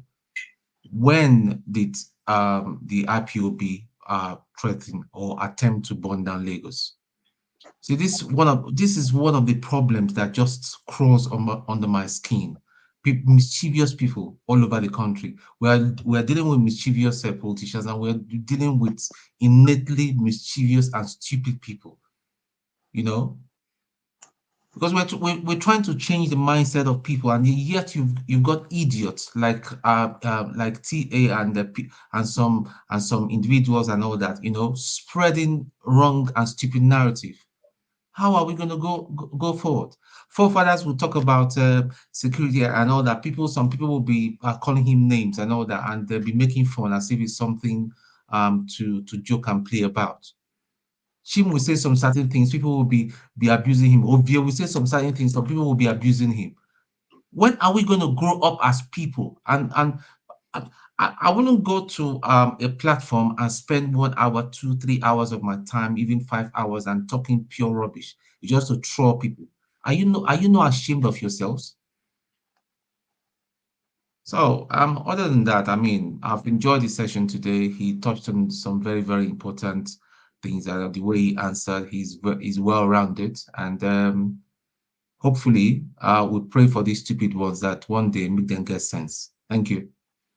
All right, thank you, Ton. And on that note, I will want to hand it over to Forefathers. And I want to thank everybody who joined, those on the comment section, those at home. And next week, we will bring you new and interesting guests. And thank you all. Dr. Damage's question. Okay.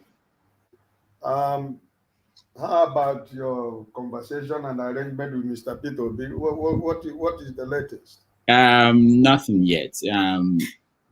When I get news, I will let you know. I'm still talking to him and trying to arrange when that can happen. But I will let you know as soon as. So you are in my contact. So even if it's going to be weekdays, I will let you know. But he wants it to be on weekends. Dr. Damages, I have something to say too.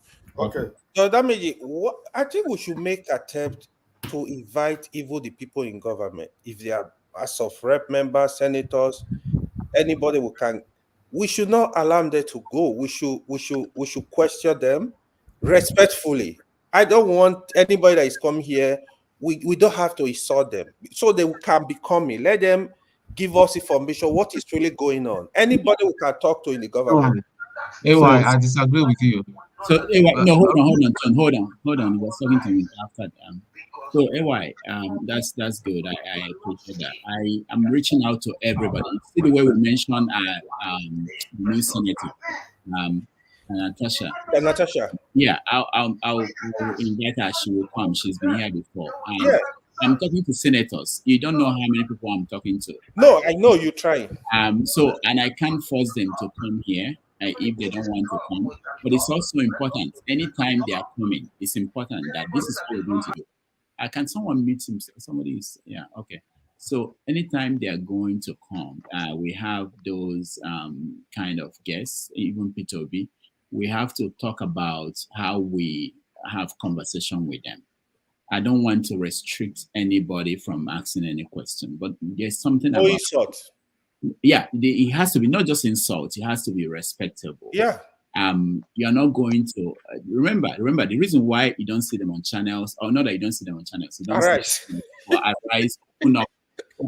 No.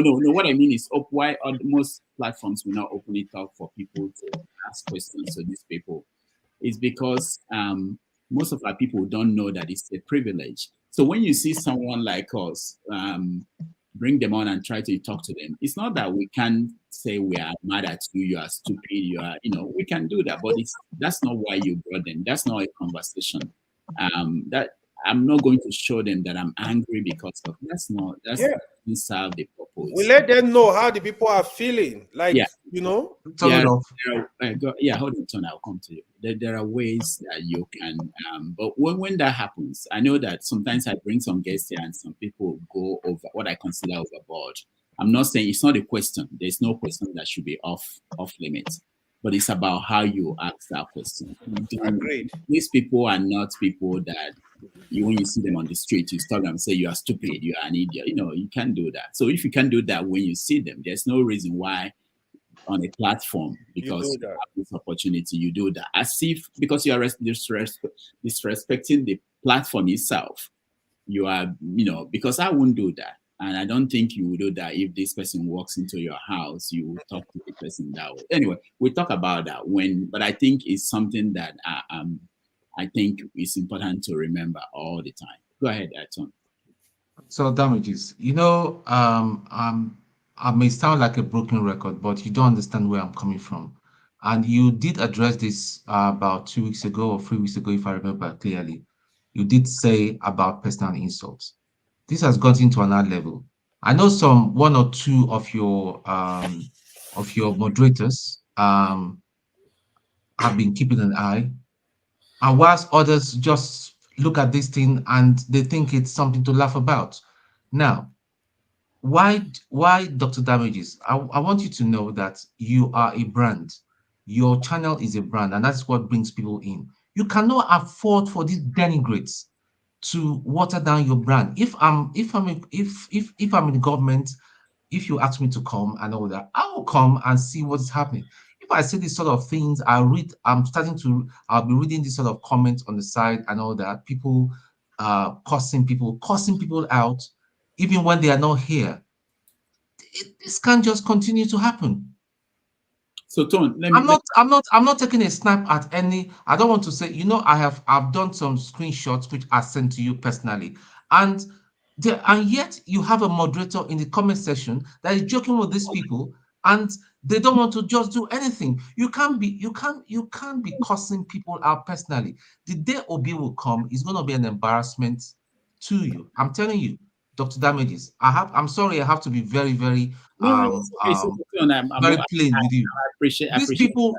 These people, they've got one aim, and that aim is because this channel is not their bigger channel and all that. They want to water it down and all that. They may tell me that I'm being too emotional, that I should block them. I shouldn't.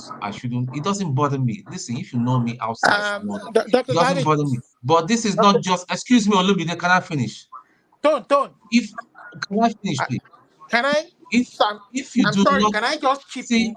you can disagree, but disagree respectfully. That's all. I mean, is it too much to ask? It's not too much to ask. Come on, people. We're talking about our nation. So Dr. Damages, I just want to push back on what TA just said. I mean, you allow TA to rant that way without a pushback.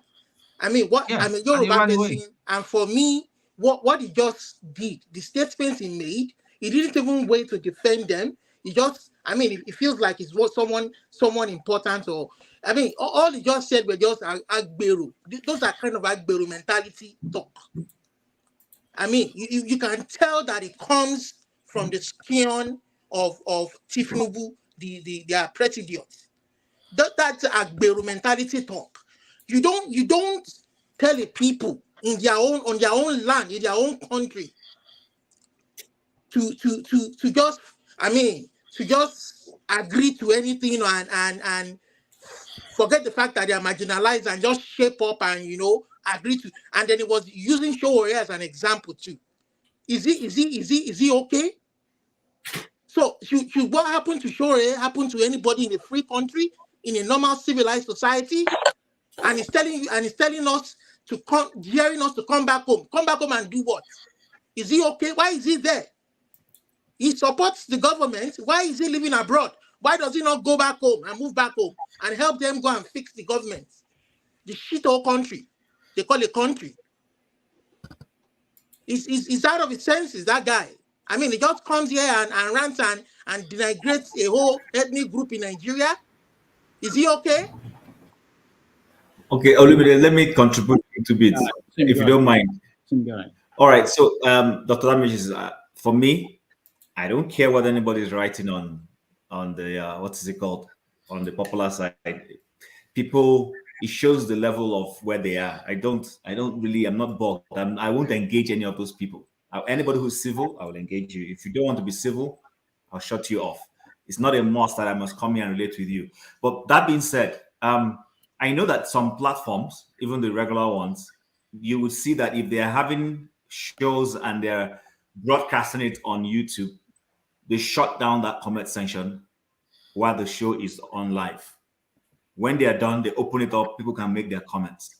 If people are not going to, if you're not going to remove people, because I'm being honest with you, it's like Facebook. Facebook will see people who are trying to be, scam people and put double, impersonate people. When you report to them, they will tell you, our community this, but they don't want to shut it. And I understand the economics why they don't want to shut those accounts. But I tell people report so that the day something goes wrong, you have an evidence to take to the courts to say, I reported to Facebook when this was happening, but they did nothing. Why? Because they don't want to, they are telling the world they have 5 million subscribers on Facebook. If they remove it, it will shrink. If assuming half of that number are fictitious accounts and they have to remove them, it means it drops their number of this thing. So you have to make a judgment call. While I agree that we're trying to be viewer friendly and incorporate everybody, I accept that. But at some point, you need to put down your foot and say, you can't come in here. We've given you the respect. This particular character, even if he goes and opens another one with a new fictitious name, shut that person down. The person is not welcome. For as many times as he comes, let them be removed. People need to understand that this is genuine. We're not joking here. I don't come here to play. I come here to make contributions and learn. I may not be a prominent Nigerian that is going to go home and go and fix Nigeria, but the little inputs we make here, we never know who's listening and to what extent they may take what we're saying and use that to correct the system. Yes, somebody is saying censorship. If you don't want to behave yourself, then be censored. Is the truth. Even a government is not going to allow you to go about carrying machete and macheting people. As much as people in the US carrying weapons are free and whatever, they still penalize people for doing it. So if you're going to come here and not be respectful, then let those people be shot. A lot of people are using pseudonyms. I've said it before. And I'm beginning to suspect that some of the people who are using the pseudonyms on the sites are also here on the screen with us. I'm sorry, I'm beginning to suspect that. Yeah, correct. I'm beginning to suspect that. So people need to have decorum. You need to make a judgment call. It's your call. I will keep coming here. Like I said, I will engage anybody who wants to be respectful and civil, but anybody who doesn't want to, you're just showing to what. Tim, do you know why they are using pseudonyms? I see. Do you know why they are using pseudonyms? Because all of them, they are afraid for their lives. They are afraid that if they speak anything against the shithole government, they won't be able to go back home. No. But Olumide, the people who are coming to abuse people contributing that are using pseudonyms, who is fighting you? If you are speaking against government and using a pseudonym, I can understand that. I'm even worried with people who, these are people who are not proud of what they're doing. And again, one thing I want to mention again is Obi has done his part. You know, the shithole court system in Nigeria has affirmed the presidency of Tinubu as their president. What the supporters should be doing, people like TA, is to come and tell us how they are using the people's money that they have been budgeting for. You understand? And not stealing the money. That is what they should be telling us. How they are going to make the shithole an El Dorado. You understand? How they are going to make it a golden paradise like they are all claiming. That is what they should be telling us. The court system, that the period of campaigning is over. Obi, they said he has lost in the court, fine. Leave him alone. The guy has done his part. He has tried to shape things, but the system there, I mean, everything that Fabiyi spoke about, Dr. Fabiyi, I respect him, young, articulate man, but everything that he has talked about can only work in the kind of society that he lives in. You understand? An ideal society, not in the shito. No matter what law or policy you bring back there, they are going to rig the system against you if they don't want you there. That's just it. So all this, I'm telling you, if these people don't allow the people to choose their leaders, that is the least. Their constitution is a fraudulent constitution, but the least they can do for the people is to allow the people choose their leaders. You understand? And let the people choose who they want to lead them. So that if somebody feels that this person who has been elected did not represent him well or use the money that was allocated, utilize it well, and they want to bring somebody who can do it better, and you're not going to allow them use it, do that, and you're going to keep manipulating, you are going to push them against the wall, and they're going to resist. Whether you like it or not, if you don't allow, and you allow this thing going every 4 years, and you tell people to keep quiet and not talk, when they should be talking, there will be harm resistance, whether they like it or not. People like me are not afraid of saying it. There will be harm resistance.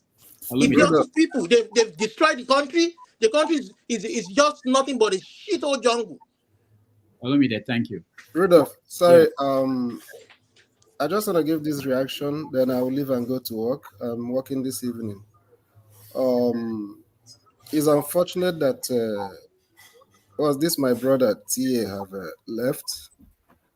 I heard all he said, and I think somebody once said it that one of the major problems of Nigeria is not actually the so-called common man that we usually refer to. It's actually the silent so-called middle class, or the silent so-called literate ones. Because by the standard of how poor Nigeria is today, I think that almost everybody in this forum is qualified to be called the middle class. So they are the major problem of Nigeria, because these are the people that should know better. These are the people that are in the position to shape opinion in the society. But over the years, there is this collective silence. You understand? And that is the major problem of Nigeria. We have consistently refused to address issues, and most times we just, diversionary attitude, You can't just paint a scenario or somebody or whatever black just to be politically correct. It doesn't make sense. somebody says something about fact checking. To me, it's not that it's going to be hard for you to fact check everything anybody says. But there are some statements that somebody will make. You just ask the person. You yourself know that that thing didn't have any basis. When somebody is talking about somebody saying it's going to burn down Lagos, where is he getting the information from? Among all the charges they placed on Nnamdi Kanu, I didn't see anywhere they talked about burning down Lagos. So who want to burn down Lagos? Is there an army or whatever that's going to burn down Lagos? Who throws stone in a glass house? Who's going to burn down Lagos? And somebody said it on this show just a few minutes ago. Somebody threatened to burn down Lagos. I mean, we can make our opinion known, but not intentionally making unfounded statements. I don't think it's fair. No matter the kind of goal I want to score, it doesn't make sense. I mean, I understand people are entitled to have their opinion. Everybody understands Nigerian problem, or most people. How you want to solve it may be different from how I think it should be solved. That's my own opinion. You understand? Yes. So if I believe that the country should be restructured, and you say no, the way it is now is okay, fine and good. Time will tell. You understand? It's either we make progress together, or we will be destroyed together. You understand? Fine. You said one Nigeria, right? Nobody's going anywhere. We'll die together in it. So whatever anybody want to say, whatever we want to do, all I know is that posterity will remember everybody.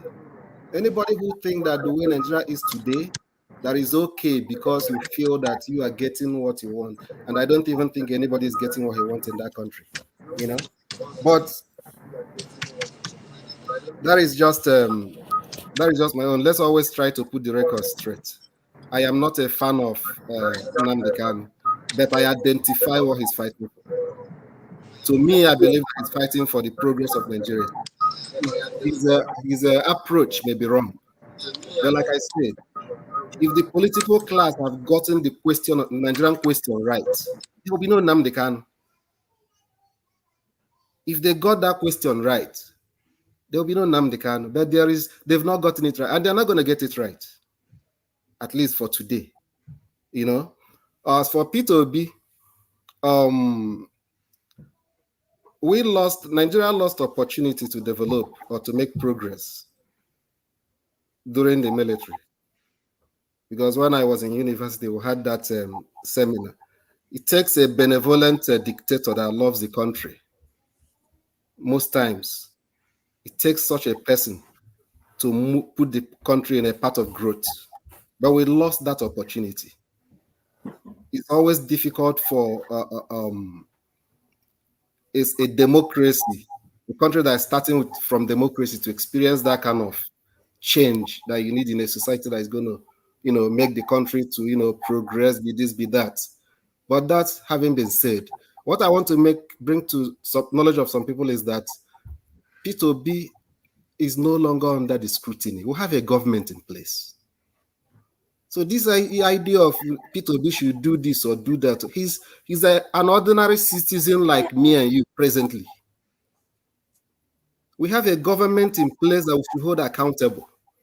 And anybody like TY who believe that maybe if citizens, just like Tinubu and Buhari did in, was it 2014, when they did the protest against the fuel subsidy removal, if he think that what they did that time is not revolution, but what Sowore called for is revolution, or maybe the revolution that they called for that time, because I know that if you're interpreting that anybody that opposes government policy by way of organizing is calling for a bloodbath, so be it. That's your own definition.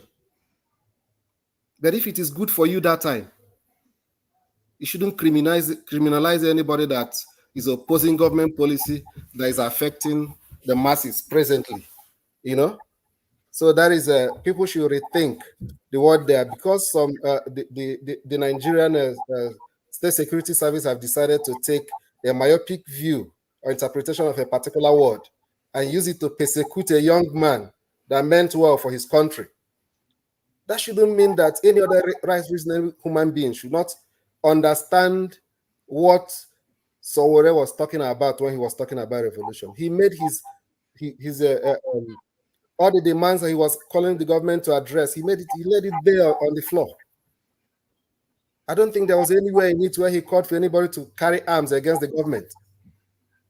But unfortunately, some of us that are literate have decided to interpret revolution to mean carry guns and go and burn down Nigeria. It's quite unfortunate. Thank you. Thank you, Steph. Let me just say this to round up. Thank you, guys, everybody, and your concerns. We have a team that is working on some of these things. So we meet frequently. We talk about what to do to make this experience better for everybody, both the people in the studio, the people in the comment sections, and the people watching at home. All these, the three elements are very important for this program. We can eliminate one and keep the other. And let me just say this, maybe you guys don't know, you are the stars of these programs, Have Your Say and 90 Minutes Africa. When I go out there, people talk about you guys. People also talk about the people in the comment section. And sometimes we do get some good comments there. We do get things that help us to produce a show. But the important thing is that you are the stars of the program. You who come in, who are bold enough to come into the studio and air your view. And this is what I tell our guests when I invite a guest. I'll tell the guest that you are coming to this program. I'm going to talk to you. And after I talk to you, I'm going to bring some people. This is what I say exactly every time. I'm going to bring some smart people who will ask you questions. I don't know who will come in any particular day. Anybody can come in and they are going to ask you questions. Now, I don't know what they are going to say to you, and you are free to answer any question you want to answer. You are free to ignore any question you don't want to answer. I say this to everybody. So maybe I should also say the same thing to all of you. That when you are here in the studio, you expect that people can make comments about what you are saying on the comment section. We are doing everything we can. We have put in some limitations to words that people can use. Things that we think in other forums you don't use. And also you have to know this is a general thing. It's not just here. All over the world, people who have platforms are dealing with these kind of situations between censoring people and having people to have their say. I am on the side of making sure that people speak.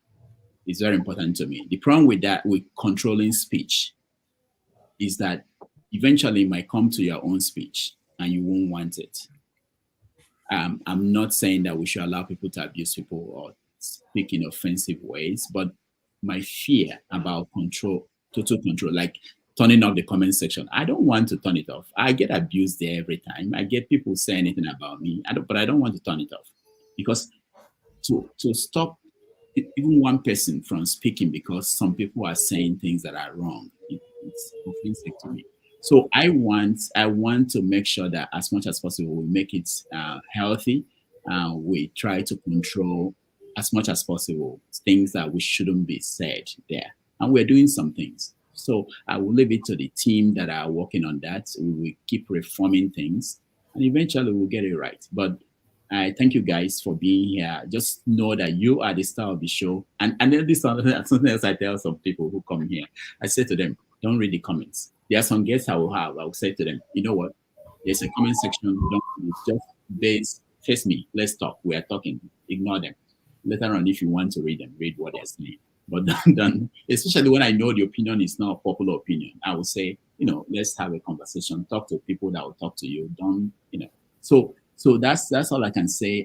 We'll keep working on it. We'll keep changing things, but we are not going to shut down opinion entirely. I don't want that. I wouldn't want to be part of any platform where opinions are shut down for whatever reason.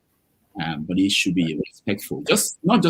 I wish that the people in the studio would show example. We don't even show example compared to the people on the comment section. Sometimes we lose it. Sometimes we go off. Sometimes, but we are working on it, all of us, and it will be better. So thank you all for your concern, and feel free all the time to reach out to me and tell me, especially you guys are coming to the studio. I really appreciate all of you. Feel free to tell me what you think should be done. And we are looking into all these things. We are not taking it for granted. But I appreciate people on the comment section too. Thank you guys, everybody.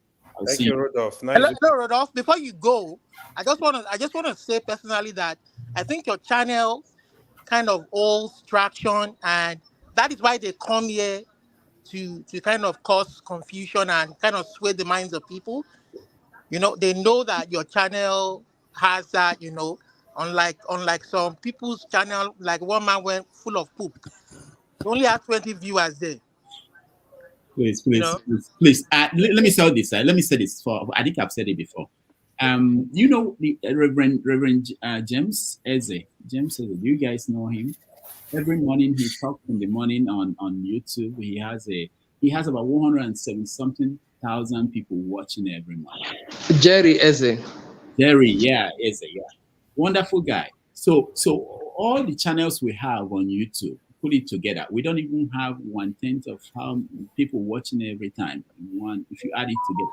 So we have a lot of people to reach. Jerry is a prayer center. So you know our people are prayer people. So whatever we have to do, if you introduce prayer now, this place will blow up. Miracle. maybe on Sundays you get some pastors to do that. But what the point is, these are our people. Just designate forefather as your official priest. No, John Abba should serve as the official priest. The point is that we need to reach out to more people and make it something worth the time of people who will come in here. So thank you guys. I appreciate everybody. And let me run. It's 7 hours. I didn't plan to do more than 4. Yeah, thank you, Rodolphe. Okay, thank you. Yes, see you guys. Thank you. Yeah, well said about, the key term he used there was that it's not going to be fair to have somebody be silenced because of somebody that has a valid opinion to be silent because of something some other person did wrong. And I think that's a valid point, because there is this concept in the West: better to leave a crime unpunished than punish an innocent of the other. I think Dr. Damage may have gotten that balance right. I think, Tone, I get where you're coming from, the frustration of it all, but we always have to remember the innocent ones, the ones that are there to just, because it's going to affect people that just want to say something too when you start restricting comments. So that's why one has to balance some of all these things out. It's not because anybody approves of rude behavior. So, fathers, I'm not saying that anybody should restrict the comments, and neither am I advocating that for the section, the comment section, to be shut down. All I'm saying, and I've been saying it, you must have been reading my comments for the past 2 weeks now. AY can bear me witness. I tell them politely, please, let's keep it nice. I mean, as you can see, me and Kulata used to have it.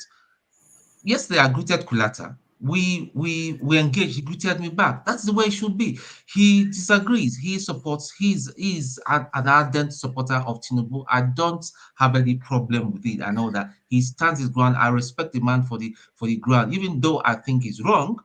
And I'm for P2B, but for somebody to be insulting to the extent of somebody calling my even directing abuses to my parents. He doesn't know who my parents are. Most of these people are just riffraffs and all that. If you're bold enough, I was telling one of them yesterday, if you're bold enough, please come and show your face and all that. That thing you want to tell me, you tell me. That's how men behave. Not that you'll be there, you'll be abusing. That's all I'm just trying to say. I don't know whether I was sure. One of them, Klapzal, he was put on time out for just 2 minutes. So 2 minutes time out, you're not sending out messages to them and all that. You should time them out for the rest of these. But then when he comes back, he will behave himself. Do you see Timaje come back? No, but the rest of the show, I think maybe he has a point. You can increase some level of time, maybe 1 hour time out. Yeah. Klapzal came immediately and started abusing me. I ignored him. Listen, people will say I'm touchy. I'm not touchy. It's just decency.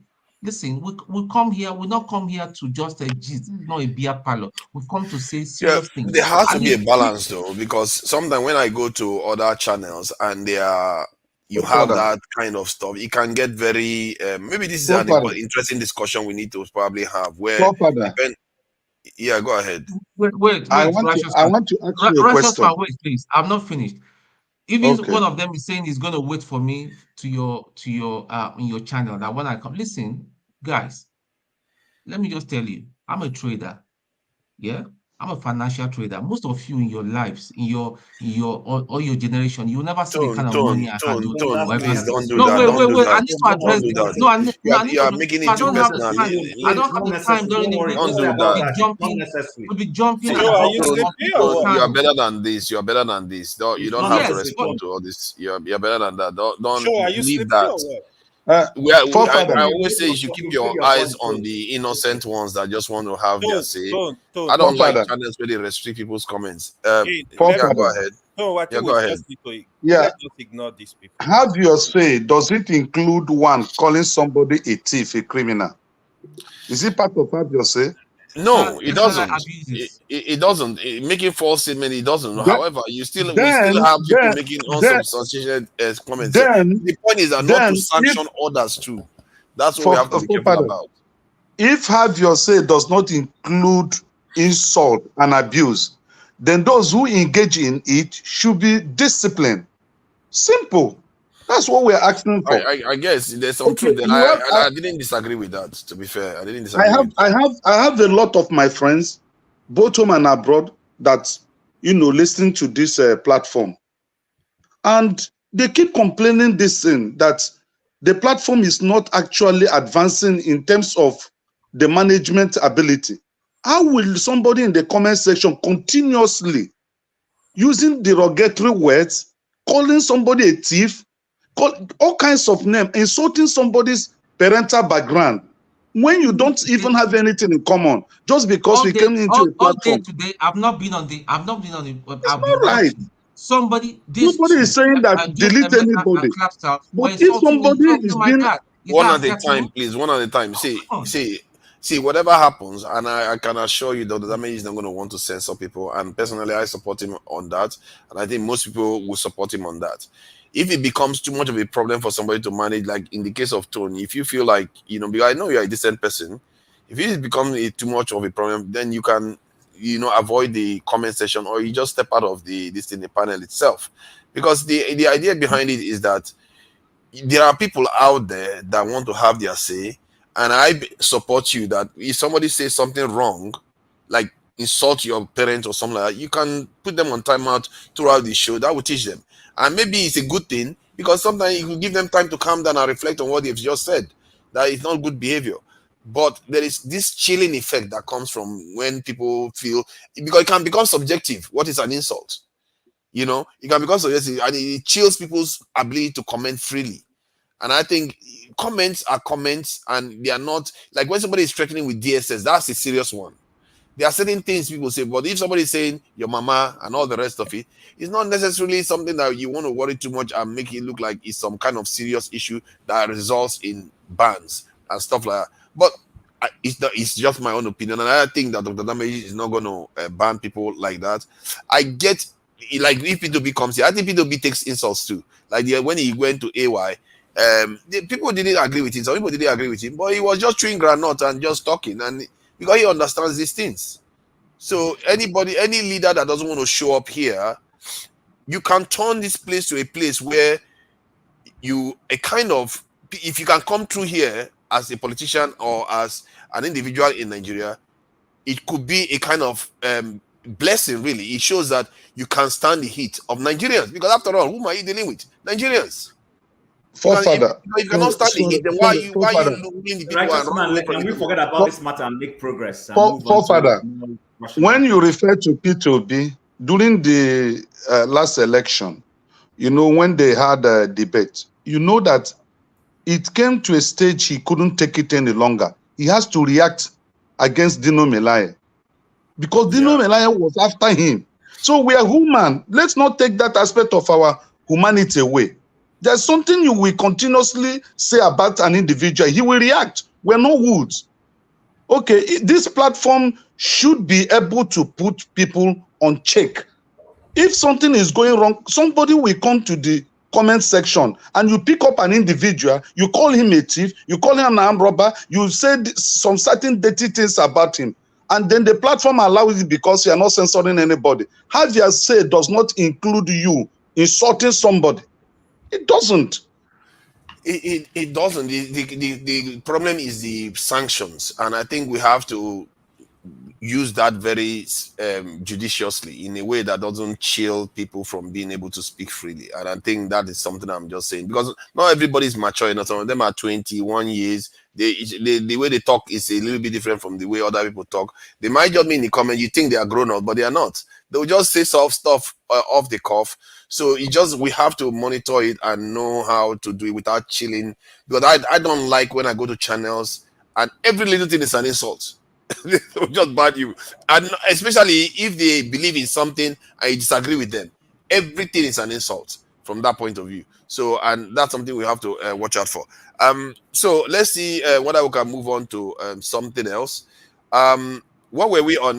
Okay, who is next? Is it Show or Chim? What are we discussing today now? Are we continuing from where we started? Do we start with maybe we should do something more light, so we don't get into some gritty discussion. Maybe something lighter, and more open topic. You can go into religion, we can go into philosophy, we can go into religion is light topic, yeah, for fun. Oh no. Okay, let's leave religion out of it. I think that was my fault. We can go into traditions, and maybe there are things similarities between our traditions and languages and anything really anybody wants to talk about. You can come up with it, something lighter, so that we could discuss other things about ourselves. Okay, see, the forefathers, I want us to just go back and dig a little bit, because there is a point where the guest that came on today, for which I think is a very important point that we Nigerians need to excavate and probably refine whatever findings we would find from that exercise of excavation that we would conduct. I've said it before. The 2015 election for me was a major point in the political history of this country. And I think 2023 was just a Oh, your audio is gone.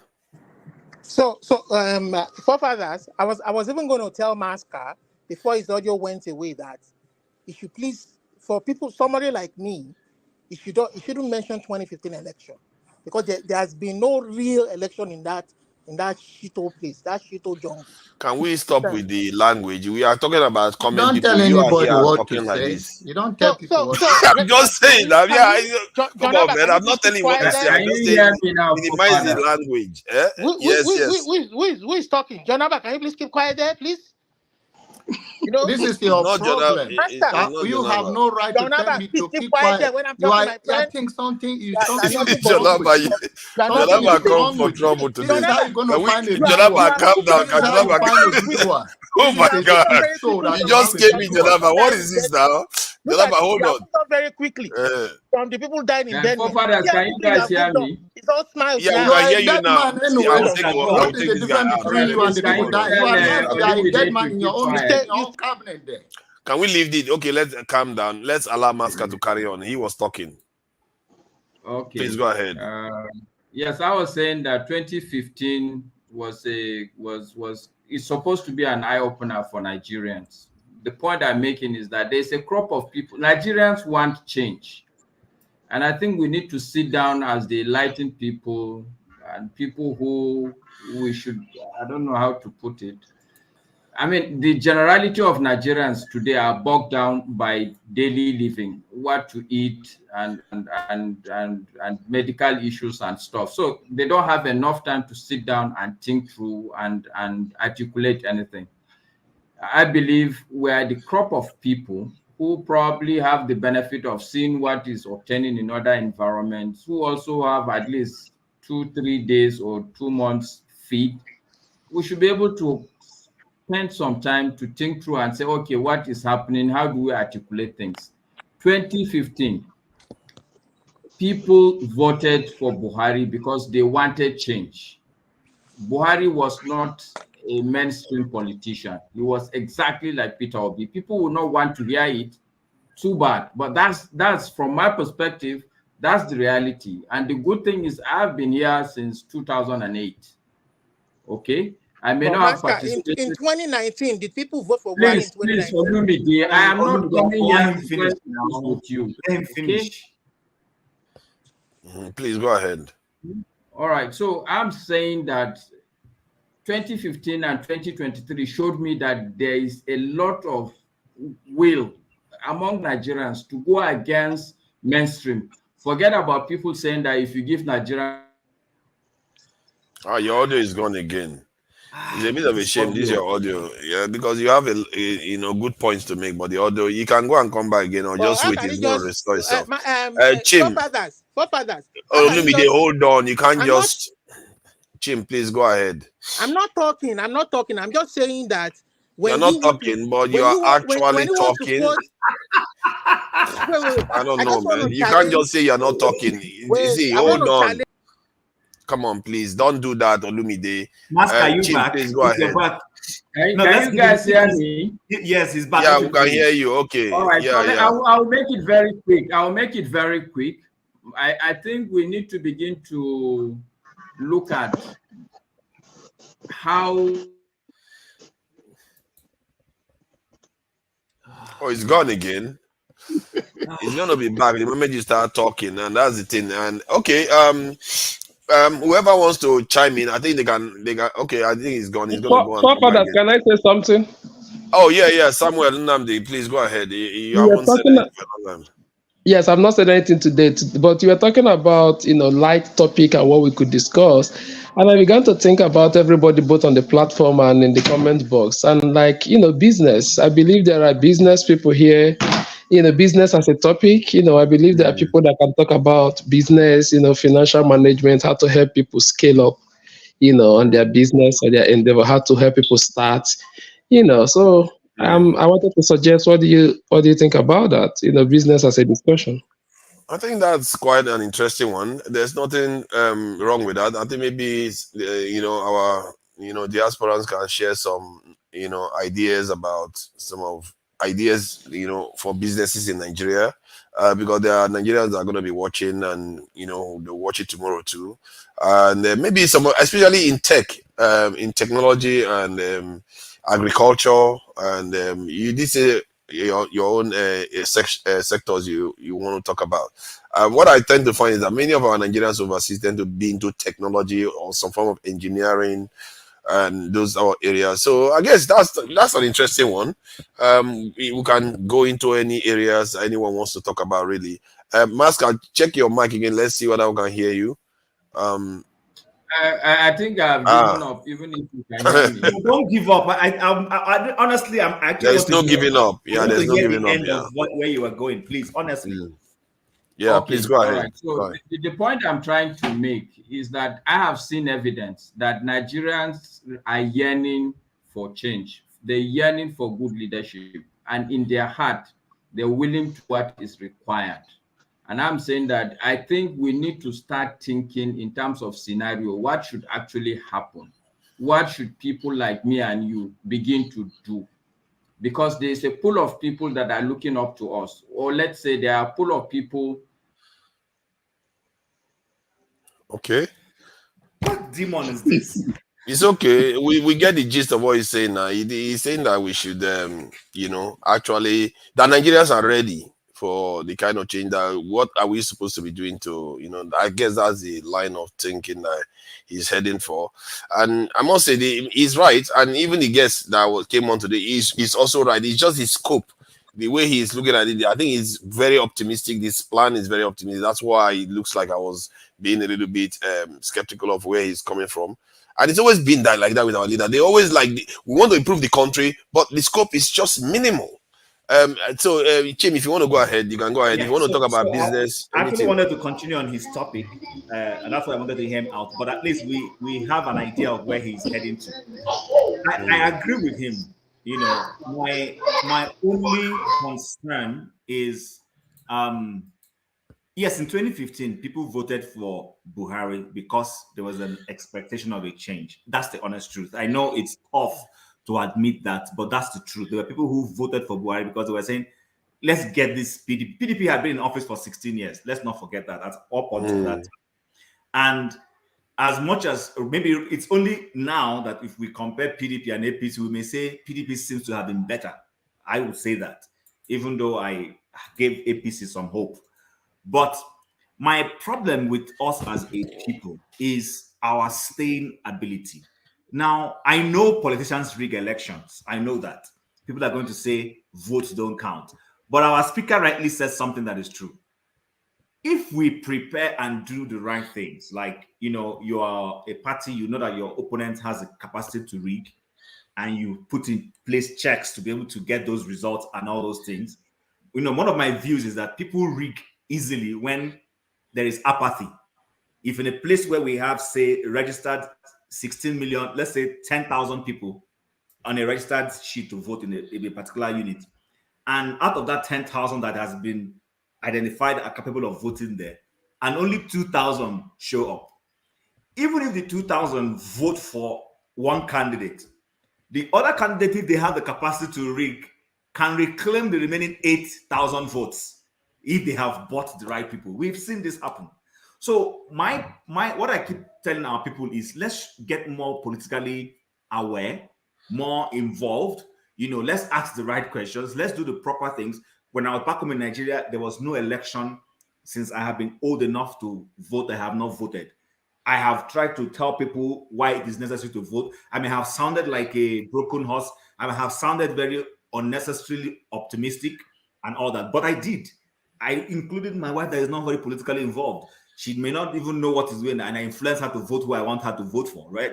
You understand? Although I would prefer that she has her own mind when it comes to politics, but that is how it is. There are people in your area, your street, you may influence, maybe your baba, when you go and talk to him and all that. So, which is where I come back to something I've said here before, if you can recall. I said our civil society organizations are not helping matters. It is their job to educate our people. The woman in the village who doesn't really understand, you know, the difference between party A and party B in terms of our involvement. When you educate them and explain to them the implications, how this one candidate could affect their future and their children and their business or their farming, versus if they voted for this other person. That's the political awareness. We begin to give our people that level of, you know, involvement. I see this happen in my community here. When these people have, I live in a province here in Canada that is predominantly conservative. They will not vote liberal. In fact, the only time they have voted a liberal party out of annoyance, the other conservatives went back and started saying that, okay, compare these people's policy and ours. Look at what they are doing to you now. Do you think you like what they are doing to you? And the slogan became, be careful what you wish for. By the next election, 70% of the people went back to the previous party they wanted. So I think 2019, not even the 2015, 2019 was a watershed period where the electorate in Nigeria needed to show that they were the masters. And for whatever reason, whether we say Buhari rigged it or not, they lost it.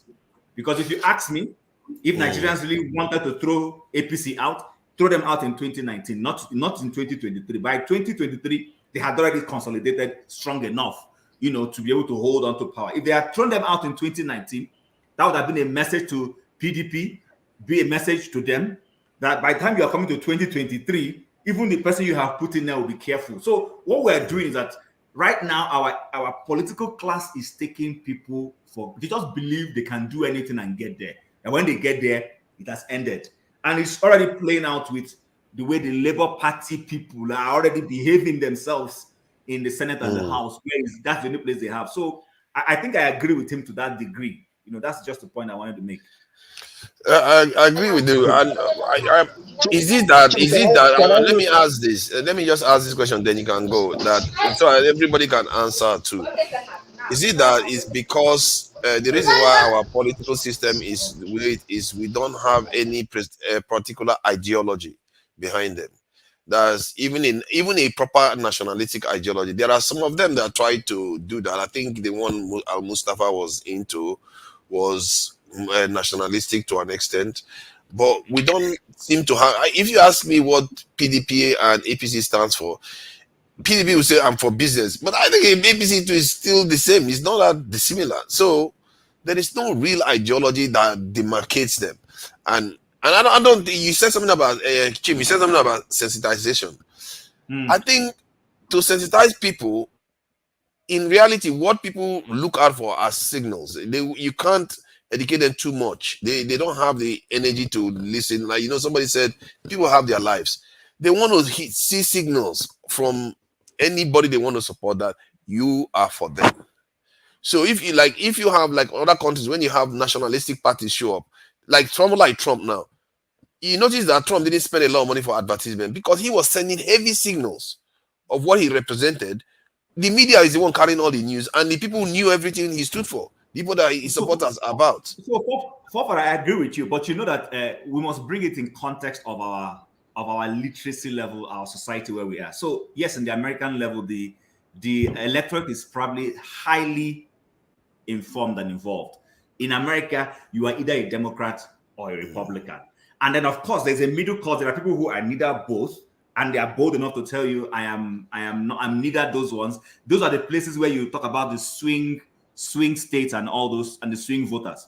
In our own case, it may not be so much of an ideology, but so much of the personality, right? That our speakers said. Now, talking about Buhari and then bringing it to Peter Obi, the guys in the north for a long time believed that Buhari was incorruptible. He was for the poor people. He didn't own a house anywhere in the world. They almost literally tried to give him the cloth of Malam.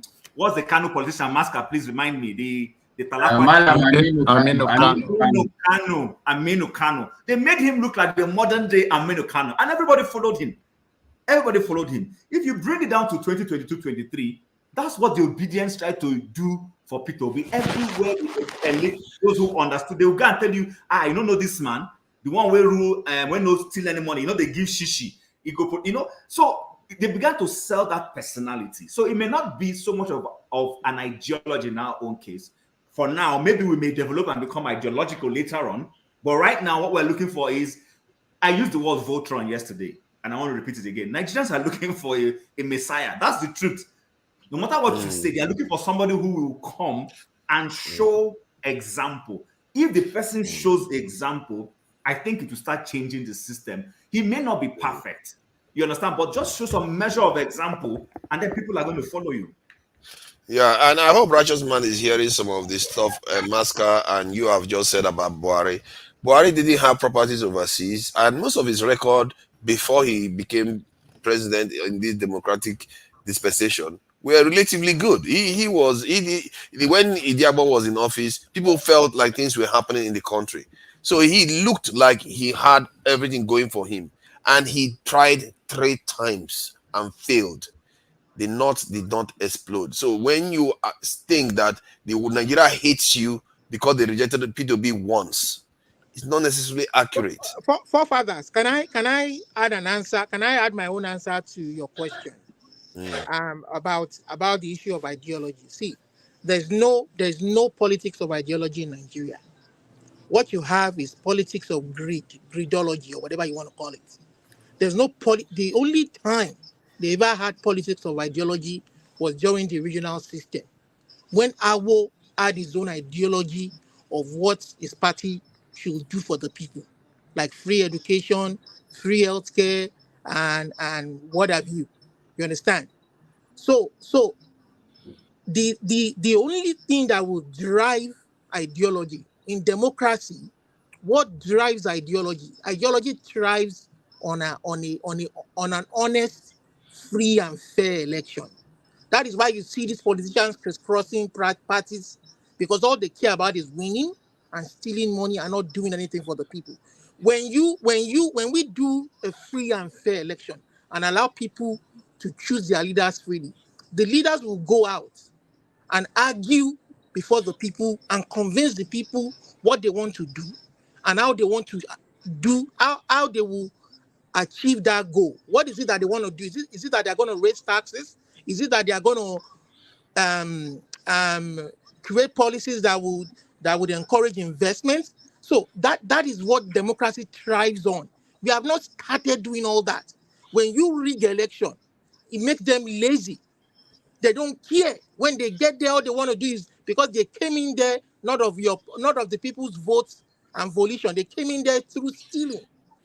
But Olumide, do you know one can argue that in the West they don't rig the election on the day of the election. The election was rigged before the election, because the ones that have I don't know whether it is before or after the election was They conducted. just hear me out now. Just hear me out, because you can argue that before the election, the people that have the money, the establishment, what they tend to do is they use their power and their resources to brainwash the people to a certain state before the election, and then they go on to win. Forefather, see, when you say things like, when people like you say things like that, I've heard you say things like that. I've heard Ovie say things like that. When you say things like that, I'm not saying that people don't influence voters with money or bribe them with food or anything.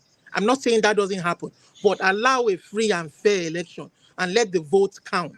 At the end of the day, you understand? Look at this Obi's election, for instance.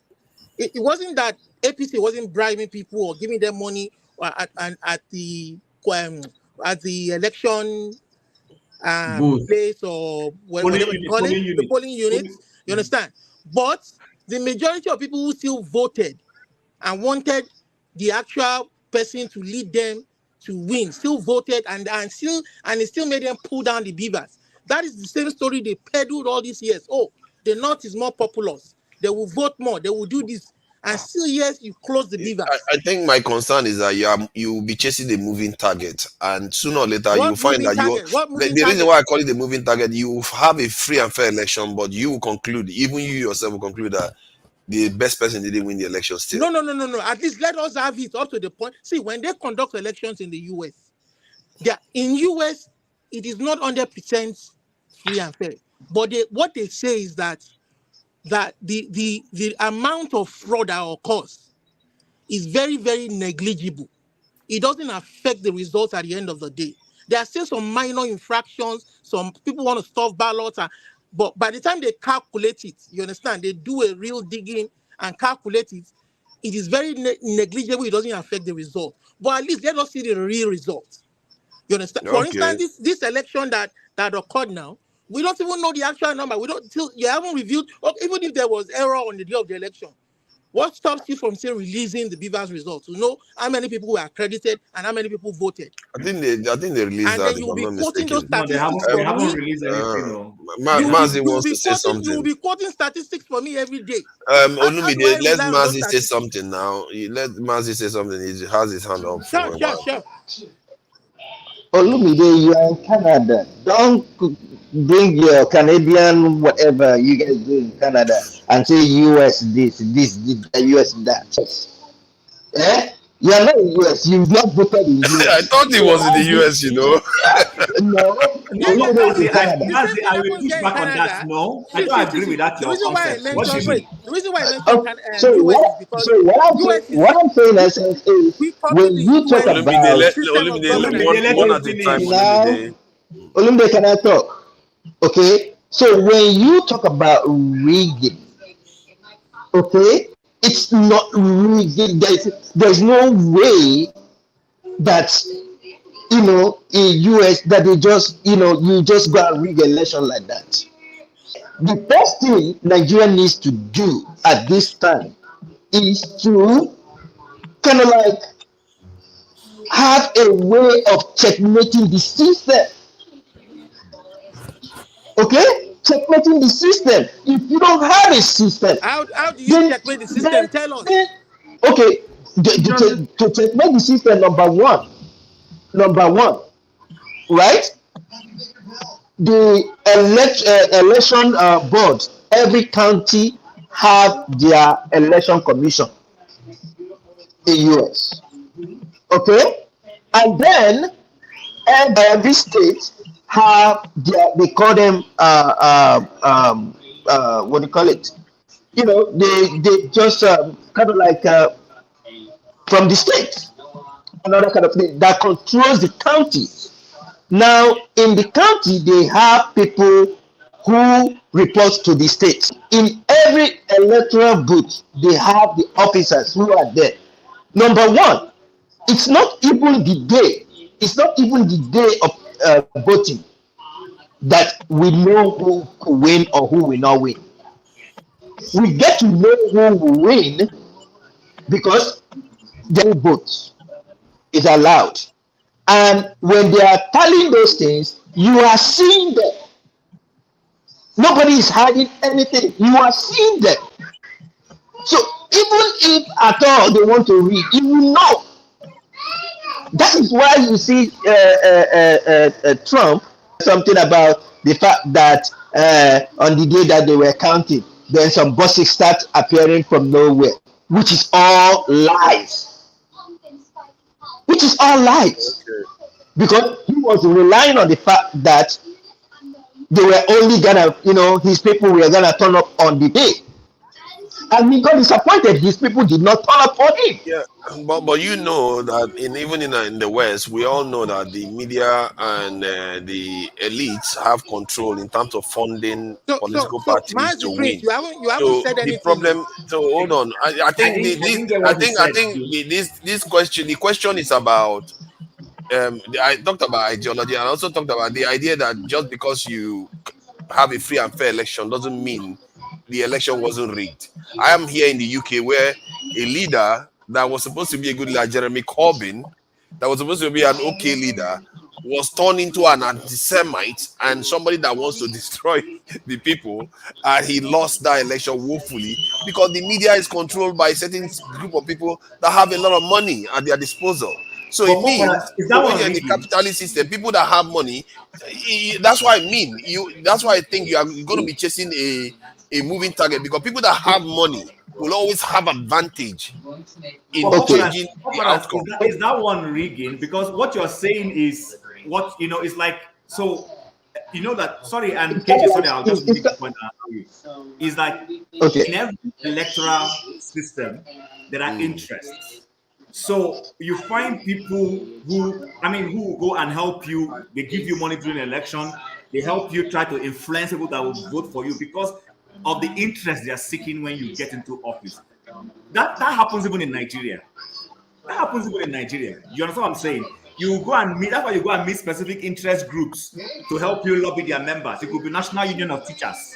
You go and talk to their presidents to help you sway more votes from their members for you. I don't see anything wrong with those ones. What we're talking about is in our own case in Nigeria, where blatantly either you stuff ballot boxes or you snatch ballot boxes or you stop people from going to vote because you know that they're going to vote for a particular candidate.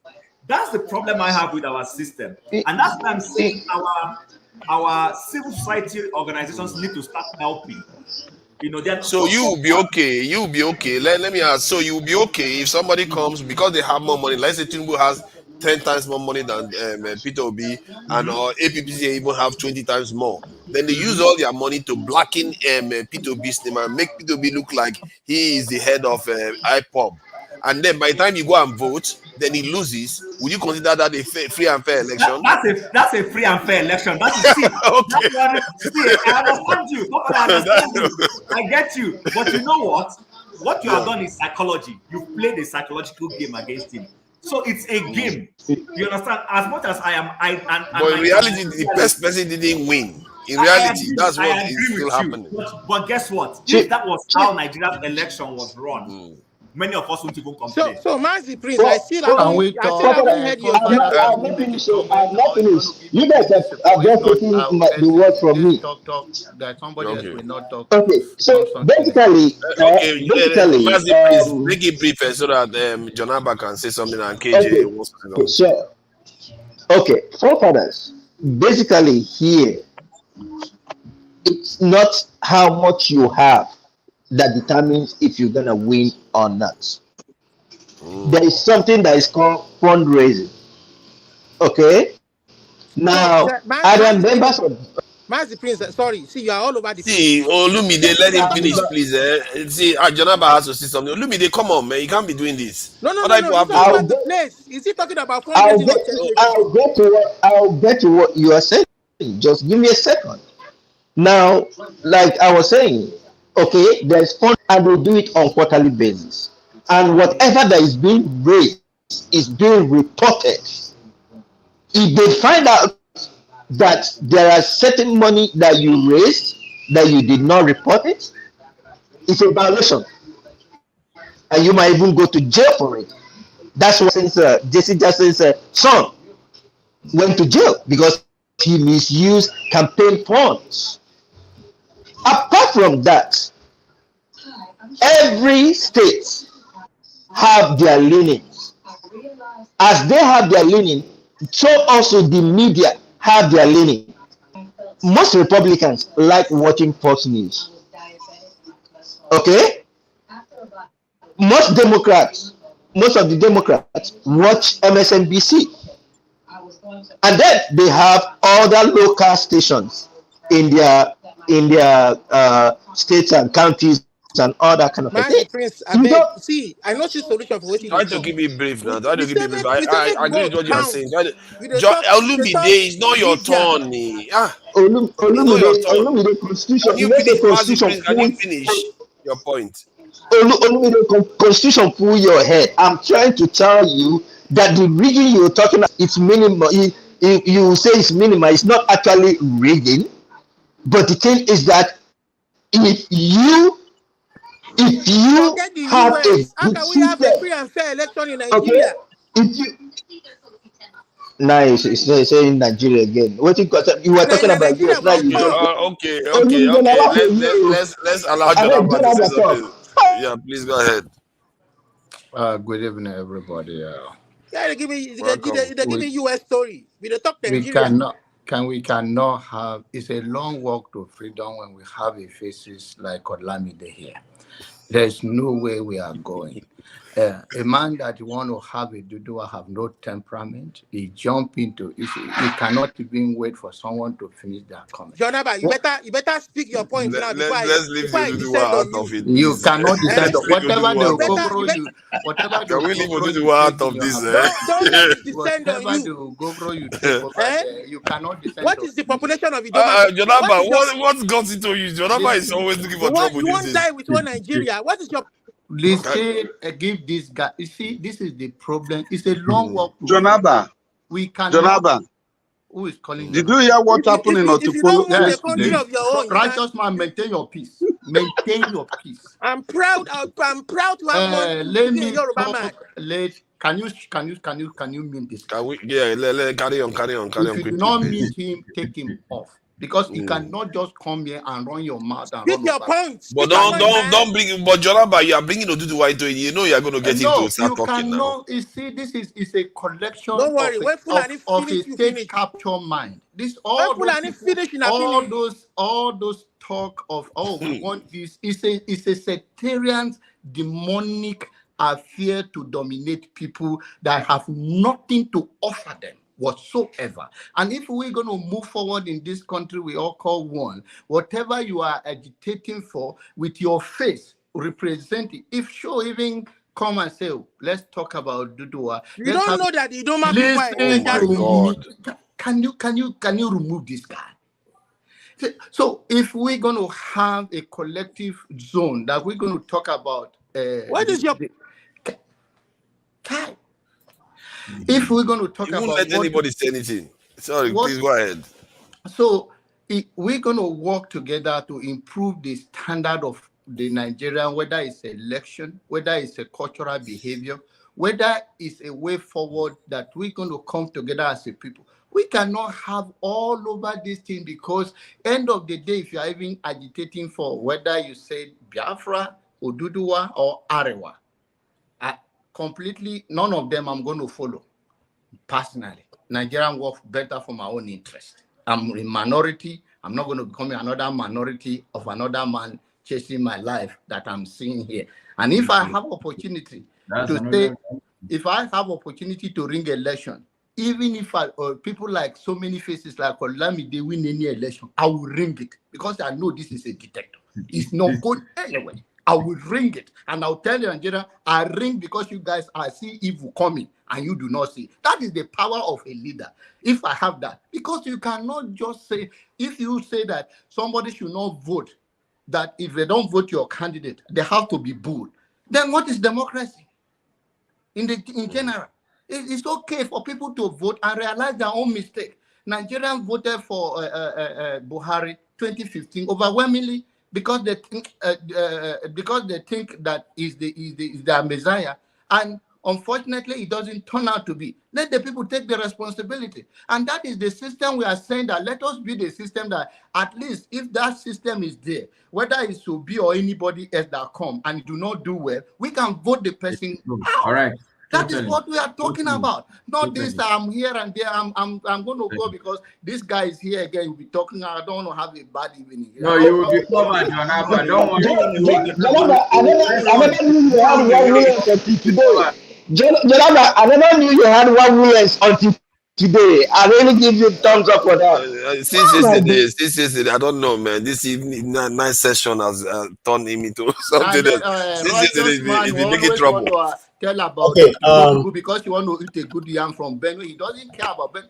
We will overcome whatever we are going through. As okay, the yam will not come to Lagos to you. Can I speak after my brother? John, Yeah, please, KJ, go ahead. Yeah, go ahead. Janaba, thank you so much for the statement you've made, and I totally and absolutely respect your view. And you see, sometimes we seem to forget that there are some countries in Europe that are just 7 million people. Some are even less than that. Some are about 700,000 people, and they still are called country. And they're not totally outside of other nations. They're still within other nations, and they are countries themselves. But that's not. Yeah, there are countries that have got for 1.4 billion too. We have different shapes of countries. Who is next? Everybody's muted somewhere along the line. Okay. Sorry, my internet has come back. You see, Master is here now. My internet is misbehaving because of Master. These two of them. Don't know what is why my internet has been stable. Anyway, go ahead, man. Now, this is what I want to say. In the first place, somebody asked, does Nigeria have an ideology? As a nation, before you talk of the political parties having an ideology, as a nation, as a people, do we even have an ideology? No, we don't have. We don't have one common goal we're all driving towards. Not even the people who are sitting on the in the place of power can tell you that this is what we're driving to. This is our ideology. The only people who probably have an ideology or a system they are driving to is certain individuals, and I'll just leave it at that, or group of nations within nations that are driving for a particular purpose. Aside, there's nothing that identifies us together as a Nigerian. This is what you do. This is where we are going. Having said that, I want to go back to why I decided to lose all, sympathy, if you want me to use that word, for better lack of better, better word, is that I discovered it's not the political class that rigs the election. It is the ordinary man in the street. Yes. The same people you are sending money to every week, every month. The same people that the system is skewed against. They are the ones who manipulate the figures. They are the ones who change the results. They are the ones who do all the dirty works.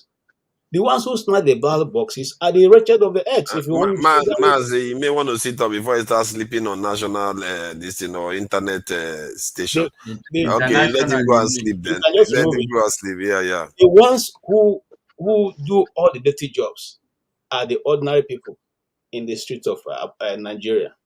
Not the big bourgeois guys. Shehu Tinubu, we never knew him until after the election. I mean, nobody knew him on national stage. We didn't see him carry any ballot box and running with it. So these things, it's like when you are getting. Imagine those days when we used to, those of us who grew up in Benue State. The tea people are so nice. You can close from school and you're coming and somebody is trying to fight you. A thief guy can just walk up to you and say, haven't observed so well what's going on. He just come to you and say, oh boy, You are finding this man's trouble because you think he's a gentleman. He will pull his shirt, fight on your behalf, finish fighting, take his shirt and wear back and go his way. Now, why am I saying that? We are the ones fighting for these people. They just sit down. We are fighting for them. We are the ones causing everything. And at the end of the day, they carry the loot and go away. They carry the loot and go away. So until that mindset is changed, we aren't going anywhere. I repeat it again. That same mindset that makes a professor to read a result upside down, that mindset that makes the ordinary young man in the street who has not been able to eat 3 square meal, go sit down, snatch the ballot box, run for it, snatch it, run with it, and then eventually people are declared winner and they can no longer even be able to reach the corridors of power again after this is done. Until that mindset is changed, we are all just beating about the bush. Finally, I want to play a video for you guys. Hold on, just not the video, just audio. It's less than 1 minute or less than 60 seconds. Now, this video is from European Parliament, and the woman is talking about democracy. So sometimes when we say these things, you look as if play it now, KJ. Sorry? Play it now. You want to do commentary again? For God's sake, stop giving your democratically elected governments the benefit of the doubt. They are not deserving of that. They are not. Stop rationalizing whatever your government is doing. Stop rationalizing and come up with some good intentions. They have no good intentions. Never. As I said before, in the entire history of mankind, there has never been a political elite concerned about the well-being of regular people. And it isn't any different now. Why should it? Stop giving them the benefit of the doubt. Because I can tell you, you cannot comply your way out of a tyranny. It is impossible. Trying to do so, you will only feed a gigantic alligator in the hopes of being eaten last. But guess what? Your turn will come, and then you will be the one swallowed up. I also have to ask the people, end your silence. Speak up. For God's sake, stop complying. Start rebelling. They're out to get you if you do not resist. I would also urge you to stop voting for those who inflict this psychological abuse on you. KJ, in order to deal with this unfree world. Seriously, you're even interrupting a broadcast. To become so absolutely free. KJ, I want to say something. Wait, KJ. An act of rebellion. And that's what we are. Okay. I think he's wrong, though. KJ, it's a lovely video you played. But I just want to say something in reaction to that.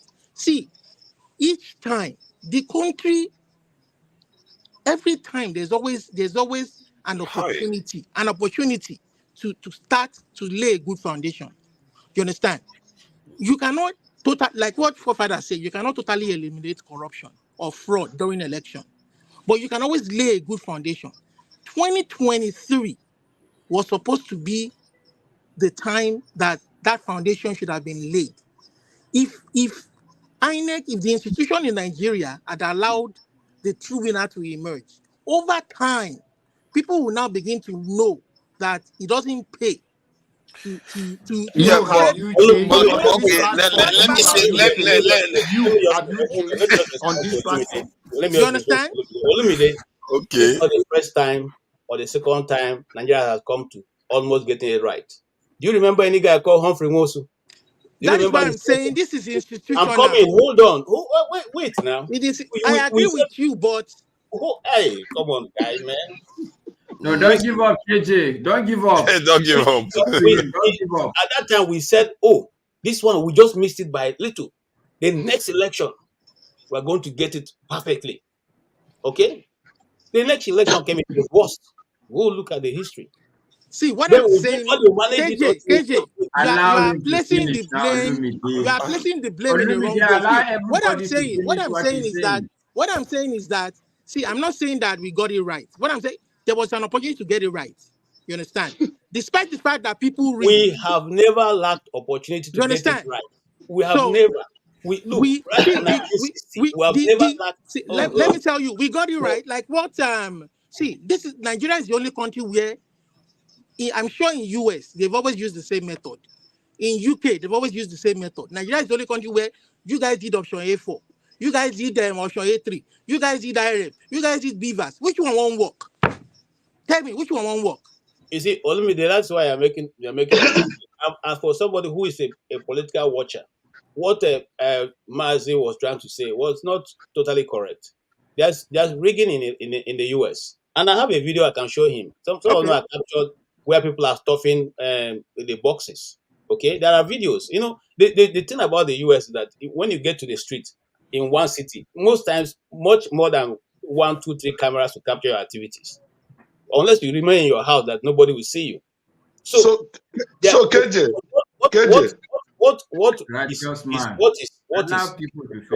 what is acceptable is that it may not have been enough to sway the election. There's no perfect election. I mean, nobody should come here and try to tell us that the US election is even better. KJ, does it mean that Trump was right? KJ, listen, does it mean that Trump was right? A lot of issues. That's not what we're discussing. We're discussing Nigeria and how we can get it correctly. I want to keep my. Let me ask this question though. Let me ask this other way. It's Olumide, Jesus Christ. Olumide, if you start on meeting yourself again, I'll put you back so other people can talk. Let me just ask this question though. Yeah, falling down. What has he done now? Honestly, sometimes I wonder, does it just go onto the shelf and just and just not like does it just take stuff from the? He doesn't care. The guy is just a bruiser. He doesn't care. He just ramos on. And Olumide and Jonaba should be best friends. Jonaba is always talking about medication. Olumide sells medications. They should be best friends. And this is it's like a bit of a bastard out there. I wanted to ask a question though that I think maybe all Nigerians should consider. Hold on now. Hold on. The question I wanted to ask, I asked this yesterday, that if you have two major parties in a nation and one side fragments to 2 or 3 places in the case of Nigeria, what do you expect out of that election to the result? Remove Nigeria out of the context, any nation. What would you expect out of that result for that election? Now, let's say to KJ, we're going to have the credibility of our comment and put things in the right way. I think what KJ was talking about, the election ringing, it's not like a ring of election, but irregularity that occur. But then it's not enough to change the result. It's different from a total ringing of giving election to someone that do not win. Yes. Okay, good. But that question about if two major parties exist, especially one that is in office didn't split, the one that is not in office split into 3 to 4 different parties, which one do you think will emerge the winner out of such an election, if in any country? Before that, I wanted to give a rebuttal to KJ. Though Jonaba helped in, giving that, KJ, where you are in America, I don't know how you guys do your own election, but I could tell you in California, you cannot rig. That's not correct. You cannot read. That's not correct. Okay. Now, in my life, Tim, hold on. Can you wait? Okay. In California, we've had Democratic governors, and we've also had Republican governors. And in each time they emerge. Can I finish now? Can I finish? I'm not. Can I finish? Please, can I finish? Okay. Now, the whole thing is, once you're a registered voter, they know the number of people who are registered voters. and they know the medium which you are going to vote. You can vote electronically if you want. Just, you can go online and you vote, or you can send your ballot without even showing up there. They know all those things.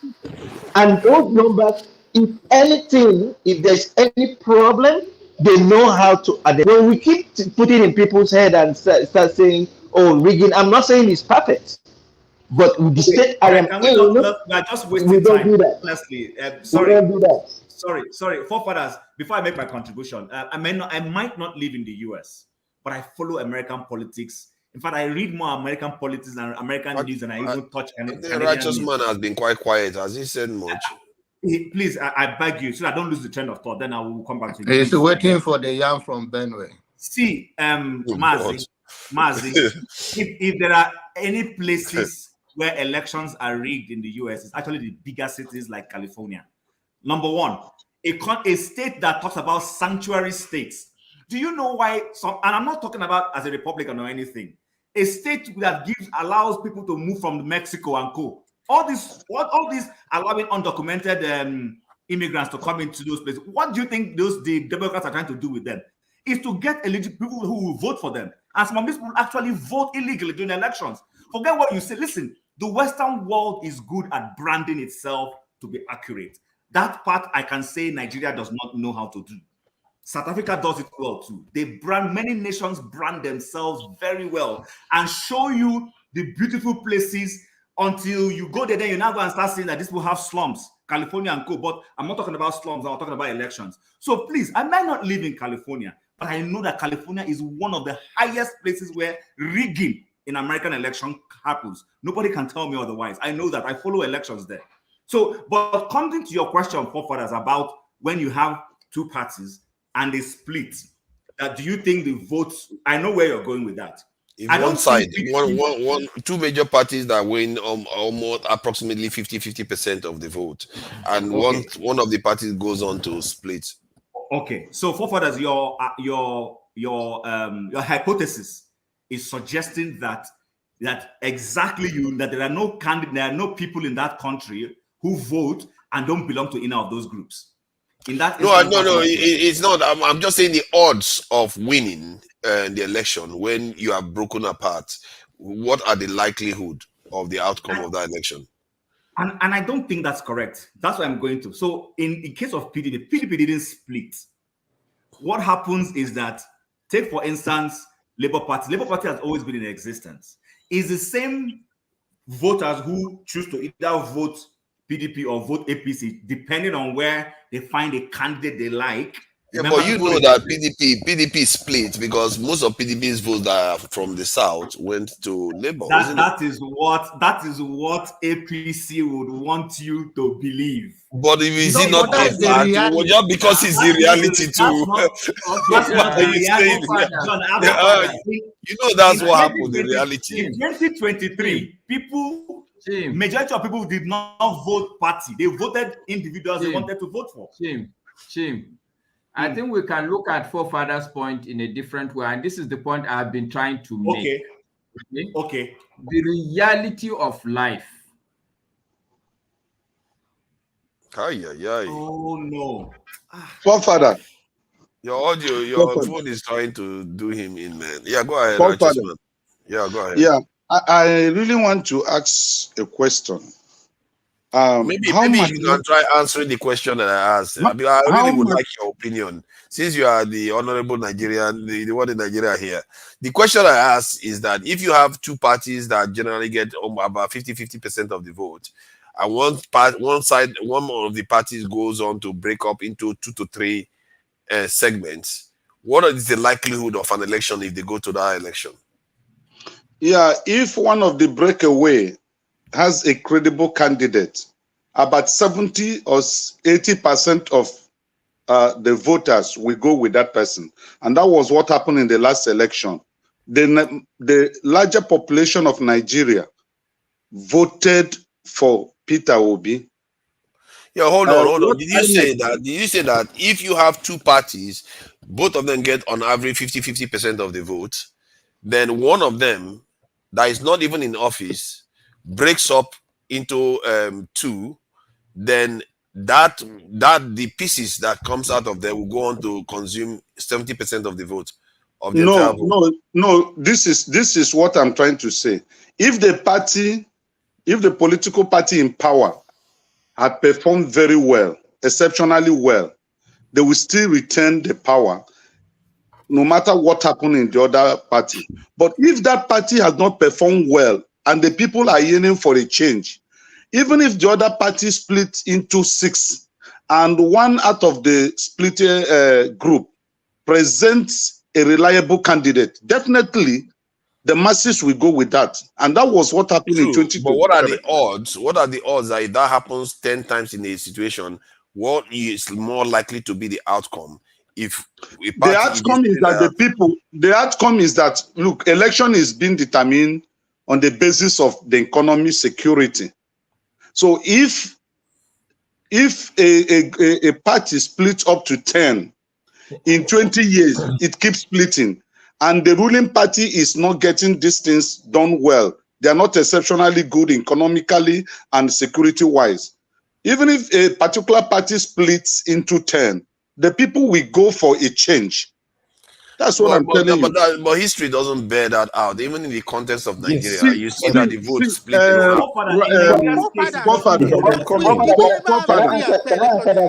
It's just for me. The maths is against the side that split. That is how it works. If I can, that's what I'm asking. Let me answer this. Let us man wait. Okay, Father, if you talk two parties who usually get 50-50, in 2023, the population or the number of people that came out to vote are greater than the past ones. But what did they give you? They only gave you 25 million. Nigeria is more than 25 million. If they said that they gave over 94 million, whatever, to people who collected their cards. So what we're saying in essence is that Nigeria the result, yes, it's not clear. Let them show us the result. Let us see the result, and then we will know if the fragmentation of PDP affected the result, which I'm sure did not. You understand? Yeah. It did not. It must have affected it. But to be fair, what we saw is that it must have affected it. Because if what's his name, Atiku retained some of his votes, even if he retained 30% of his votes, or even 20%, it will limit his chances of winning. But Father, so APC that was together still lost a few places. They lost Lagos, they lost Osun. Yeah. So that theory does not hold. But he did lose, but still enough to be the largest option. This is what I'm saying. What you are saying, everything you hold on. Father, you keep telling me to hold on, and you don't allow us to. No, he just said something. I want to answer in 20 seconds. I'm not going to take anything. See, the reason why I'm saying that is because everything you are saying is true. If you look at it, APC won about 30-something% of the vote. So all the stuff you are saying, they lost vote. They didn't win over 50% of the vote. They lost vote, but still, because the dynamics still favored them, they had the largest chunk of vote. They were in office, and their party didn't split. So you can see, even if everything you are saying is true, it still leads to similar outcomes. Forefather,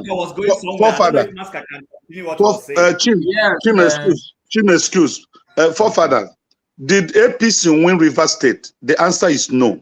Did APC win Plateau? The answer is no. Did APC win Benue? The answer is no. It was rigged. Where is your proof? It was rigged. It was rigged. Now, this is the question I want to ask. Rivers State won. I don't think they won that one. It would be that one. Eddie, what proof are you looking for? The proof is in the Beavers. We want the Beavers results. Forefather, the question I want to ask. Please hold on. Forefather, the question I want to ask is this. Olumide, you are not helping, please. Forefather, please go ahead. Yeah, the question I want to ask is this: how mathematically correct is it that Buhari every 4 years he keep returning 12 million, no addition? It never jumped to 13 million after every 4, because you people are using it as a criteria that he was accepted in the north. How can you tell what, me? righteous man, that beavers exposed a lot of bad things that happened Exactly. in the past. Olumide, God bless you. Olumide, God bless you. Before The when beavers they release exposed it. Katsina Kanu result like this, no matter where you score your mark, by the time they release Katsina Kanu, pam. Exactly. Righteous man. But now, so it's not possible mathematically that every 4 years you return 12 million. Every 12 years you return 10. No. So if he reveals something, are you saying that the election was credible? He revealed some flaws. I don't know what he's saying. No, what I'm saying, forefather, what I'm saying is this: mathematically, it is not possible that somebody like Buhari, in every 4 years, INEC will give him 12 million, and then it became a national hero that he has the capacity to receive, produce 12 million votes. It doesn't increase to 13 million. It doesn't reduce to 11 million. It doesn't reduce to 10. Every year, every 4 years, he maintains 12 million. It's not possible. The truth is that the truth is that because of the plan to make him the president, so the North or the INEC always allot that particular figure to him in order to make him a hero that he's not. For him He to is be not a losing hero. 3 straight times, I don't know, man. He lost 3 straight times. He was crying publicly. What do you? And he what was kind of scoring 12 humiliation is million. that? In Yes. that three set, he was scoring 12 million. He never scored 13 million. He was scoring 12 million. Why every is 4 that years. a problem for you that he's Why scoring is the 12 figure the million? problem? He scored it. Oh my God. Forefathers. He's losing. It doesn't matter anyway. We are He's going losing. sideways in the argument. Can you hear me? Yeah, loud and clear. Go ahead. I think we are going sideways. We are going sideways with the argument, and this is the problem of the country. Okay, we lose sight of the actual issue. My point is very simple. The opposition today, and this is Forefather's point, even though he's making it in a roundabout way, but the reality is that, look, all the people that want to see Nigeria better, it is in their own interest to agree together and work together. This is the point. Any other argument is a self-defeatist argument. How can you split yourself just because? But can you hear me? Yeah, Master, we can hear you. Just to add, okay, let me just. Let him finish now because his audio can go any moment. His audio can go any moment too. So let him ask. I'm fine. Yeah, Maska. So you're suggesting that in APC there are no people who want Nigeria to work? Then go on. Yes. That's what I. Yes. Okay. Because, go ahead. and I'll tell you, no, so that because this is something that people hear. There are good people I know in APC. Okay. But the reality is that even if you want Nigeria to progress and you are in APC, the fact of the matter is that the party line today is not heading us in the right direction. And I'm not singling out this regime only. For me, APC is the start of Buhari. If you look at the money that has been borrowed, if you look at the inflation, if you look at the exchange, this is the APC we're talking about. So even if, yes, you are in APC and you are a saint, you are a prophet, the reality, you are in a party that has not led us in the right direction. This is the answer to your question. Okay? And I'm not purporting that there's any party. And I've said that even Peter Obi, I've told forefathers here that if today they elect him head of this country, he will fail. Correct me if I'm wrong, forefathers. I've said so, right? Yeah, you said so. Exactly. So it's not the issue. I'm not looking at APC or anything. My point is that the people who want to see the progress of this country, if they know what they are doing, it is important that they work together and they should work collectively. I can't remember who said it here. Okay, it's KJ, my good brother, who said it, that the people who are rigging election is not, Tinubu doesn't come down from his house and start rigging election. Okay? It is the people on the ground. So my point, and this is the point I've been making since, what I've seen with 2015 election is that Buhari has been winning a certain number. You can call it 12 million, you can call it 10 million, you can call it 11 million, even if it is 2 million. The fact is that the guy has been getting a certain amount of votes that did not allow him to become a winner. What changed in 2015? They had to form an alliance. Nobody can deny that fact. This is the point forefathers is making. And they took a major part of. Yeah, I think you caught it there to an extent. So forefathers, you have to, the maths has to add up. That's what I'm just trying to highlight. The maths, forefathers, the maths have to add up, but Maska is making a point, but at the same time, he's also contradicting himself. You understand? So let us agree that in 2015, that he won the election in 2015 because people were tired of the Jonathan government.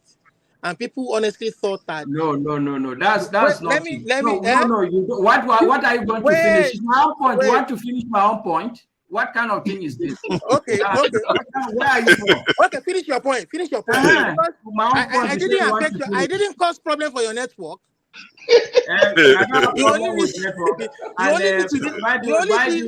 the way, Chief, God will bless you because you encouraged me. I wanted to give up, but you encouraged me. God will bless you. Okay. So the point I'm simply making is that it's not even about winning the numbers or the numbers tallying, but if the whole house is in the same group, even if they are going to do the rigging will be for the opposition. So it's not only about the numbers will add up, but the people on the ground, if they are all in the same camp, or the majority of them are in the same camp, even if it is going to be rigging, the rigging will happen for the opposition. This is one point. But the second major important point I'm trying to make also is to go back to what forefathers have said. All these things we keep arguing and talking. What I see as an egress from this quandary we found ourselves in basically is taking responsibility on that very election day. Forefathers have said it, that your audio is gone again. No, I didn't cause that. Did I? Let's allow somebody new to say something. I think Eddie hasn't said anything. Eddie hasn't said anything. And Eddie just came. Yeah. I've been here since morning and I've never. Okay, Eddie, please go ahead. Hello, guys. Nice to meet you all again. The reason, well, I've been listening to the show, and I think the main reason why I came in was the part where Chim talked about voters in was it California again, saying they are being the ballots are being stuffed or it's being rigged. Look, elections are being stuffed. I didn't say ballots are being stuffed, but well, you say illegal immigrants are allowed to vote. I think that's the way you put it.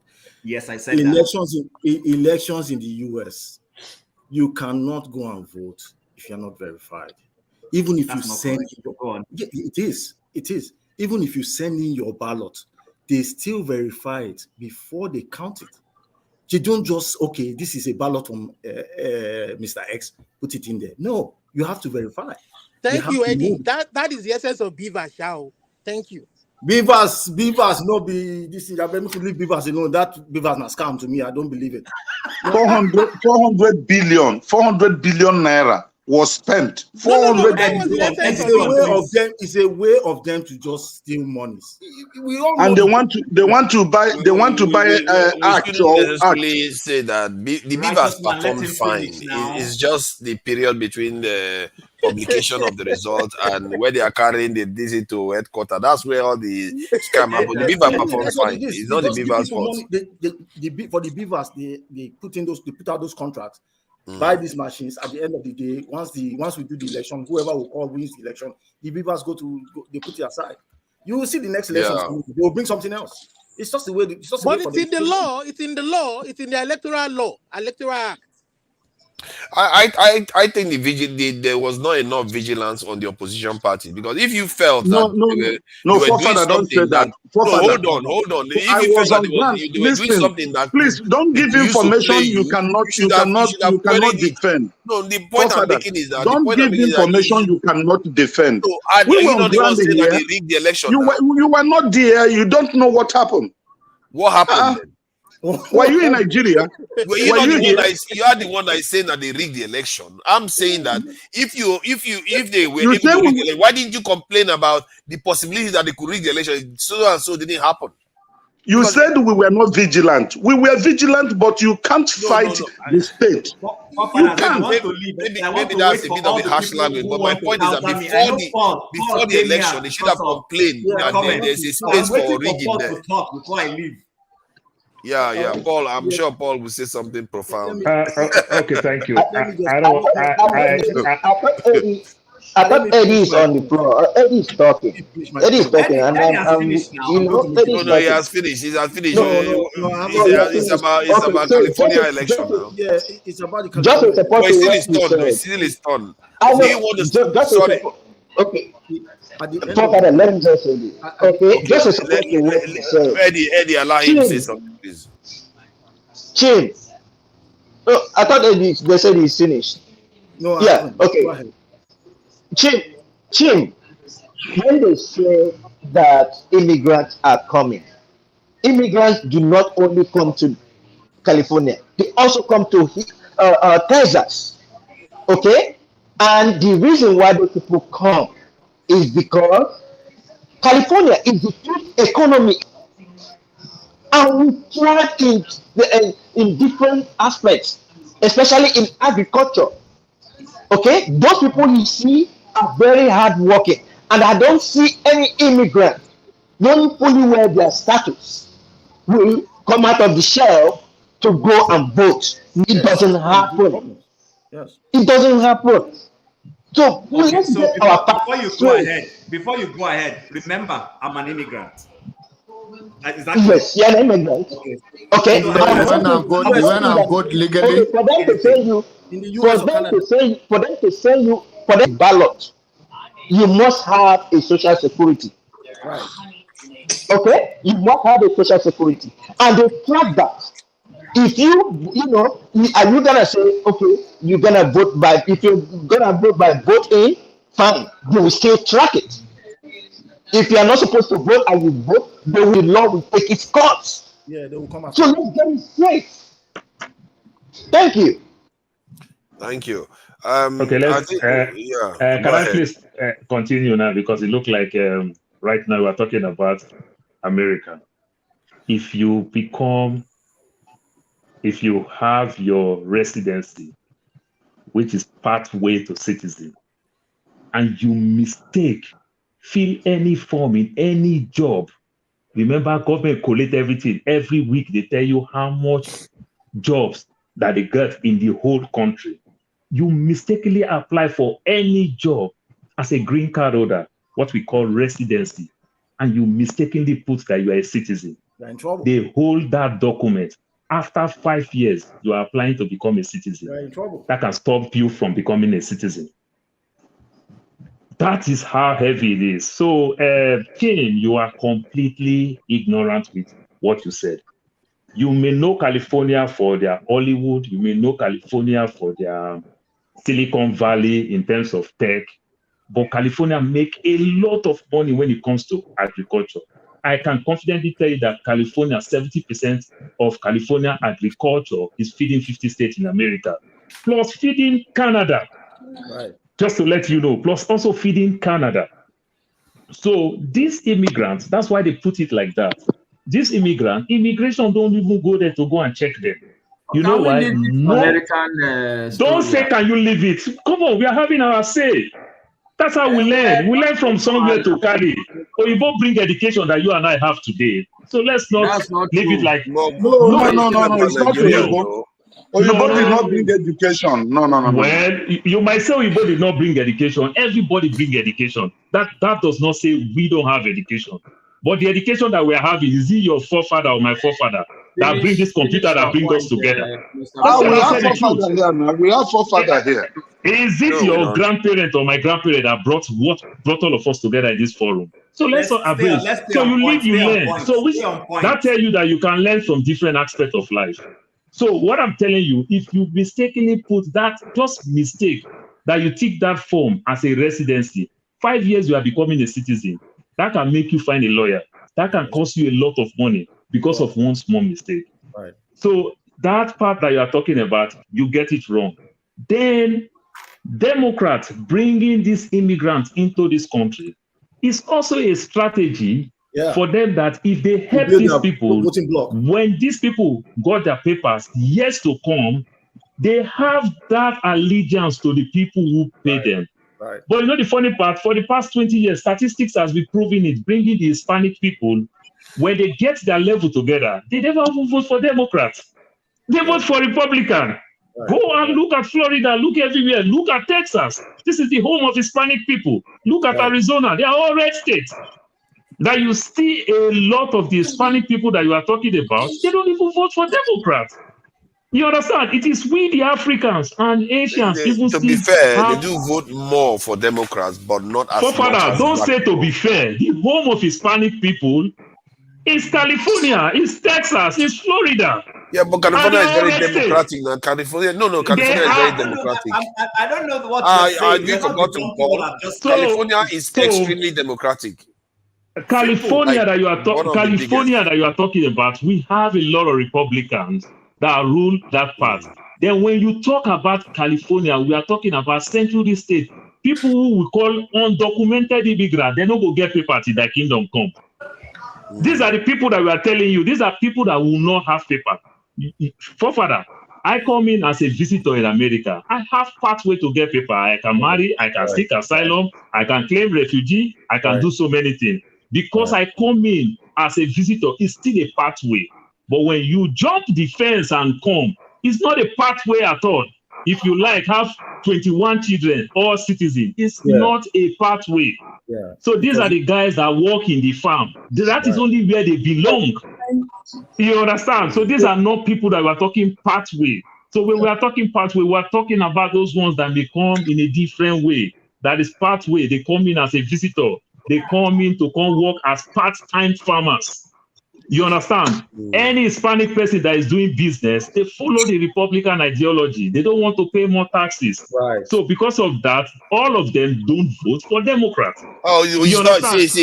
I think you are over-egging it. Hispanics generally still vote more Hispanics for are Democrats. known like my Igbo brothers. They are business people. When you we do can check business the in numbers. We can check the numbers just to verify. I They vote think, more for Democrats, but they don't vote as much as black people. But forefather, don't let us just deviate. So what we're saying about when you talk about rigging and everything, you still get it all wrong.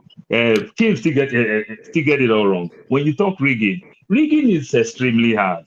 This is jury. I have a jury case. I'll go to the court. I'll go judge and everything. Go past my own judgment. If you are not a citizen, you can never get this in the mail. There are certain things you can never, ever get. Right. They won't send you a voters for you to say you want to vote online, you want to vote by mail, you want to go on election day. Everything is being verified. There is something we call prop. Maybe they are voting to say they want to build this stadium. People say no or yes. If you are an immigrant, you're a permanent resident, you go sign for prop and everything. That can affect you if you want to be a citizen. And even though when you sign, they will still verify that prop. Take your name out for you just to say, oh, we are voting for them to put a stadium here or not to put a stadium here. This is how the system is highly verified. Even as a citizen, I'll tell you, if you vote twice, out of state, if you vote twice, then I will tell you for my brother like KJ, let me hit him small a little bit because these are strong Trump people and everything. Trump went to court 64 times. He lost 64 times. With some of the judge, Trump signed. He lost 64 times. Is it that is the judge that Trump appointed as a judge work against Trump? My brother, You see, Mr. The point I was making was that in 2020, one of the reasons, 5% of Hispanics voted for Democrats. Sorry, go ahead. One of the reasons why I don't want to get into this Trump debate with you guys is because majority of you guys just pick up from the social media and the news media, mostly left-wing media. Not social media. I'm Trump lost 64 cases now. Come on now. Is that social media? Please go ahead. And now you go ahead and mount that. But I want to let you know something. Of the 64 court cases that you quoted, there was nowhere that evidence was presented. All the judges refused to hear the evidence. You know why? You know why there was no evidence? Hold on. Did he have any? Hold on. You see, sir, don't drive me out. Yesterday, you drove me out. I don't want to go out. Let me just speak, please. Don't quiet. Now, I don't have the strength to begin to shout. I mean, I won't release myself to that point. Now, you see, the problem with these issues, and people have argued here that there's no rigging in the US. Come on, guys, wake up. This nation is created by human beings. It's not God that run it. Okay? Please, I'm not taking words from you. Okay? How can you say you are the president and you think that they read under your nose, or you are the one that read it? Which is which? Okay. Which is which? Okay, hold on, sir. I will add to this thing to you. No, let me add this thing so that you judge it from your word. Let me add this thing to you, judge it. Georgia, Atlanta, Georgia, is a red state. And they count that state election. They count it twice. They count it with hand. They count Arizona. Trump lost Arizona. It's a red state, Republican state. They count it electronically. They count it with hand. And Trump still lost. KJ, continue. Continue. The problem with Mr. Research, Forefather Research Georgia and Arizona. Thank you. Go ahead. Continue. The problem with your argument is that you are just looking at what's being reported. Okay. Your whole problem is that you want to tell me spirituality. Hold on. Yes, because that's why you support Trump. KJ is among the people that the more you look, the less you see, huh? Nah, Christian voting. Nah, Biafra Christian vote side. People like KJ are the people that Trump said, even if you shoot someone, you muted me. If Fifth Avenue He's not allowed to talk. You will not take them out. You will let them. They count the state vote twice, and they use hand. They pay people. They use hand to count the vote. You said those ones don't matter. What matter again? To go bring Arusi Okuzu from the Okija Shrine to go count the votes? Come on now. I think we're being a bit. Hey, what Mazi Priest just said now, that is the definition of KJ. Trump said, even if I shoot somebody on Fifth Avenue, that is KJ. Forget it. That is the truth. Trump go give KJ Biafra, so KJ go do everything. KJ is a senior citizen. Jeez. That's the Georgia detail that he was talking about. This is, I think Paul was mentioning it, 49.47 versus 49.27. That is a very, very close election, and they had to recount it. And Joe Biden won, and this is how close the elections were. No. Can you imagine how many times did they count it?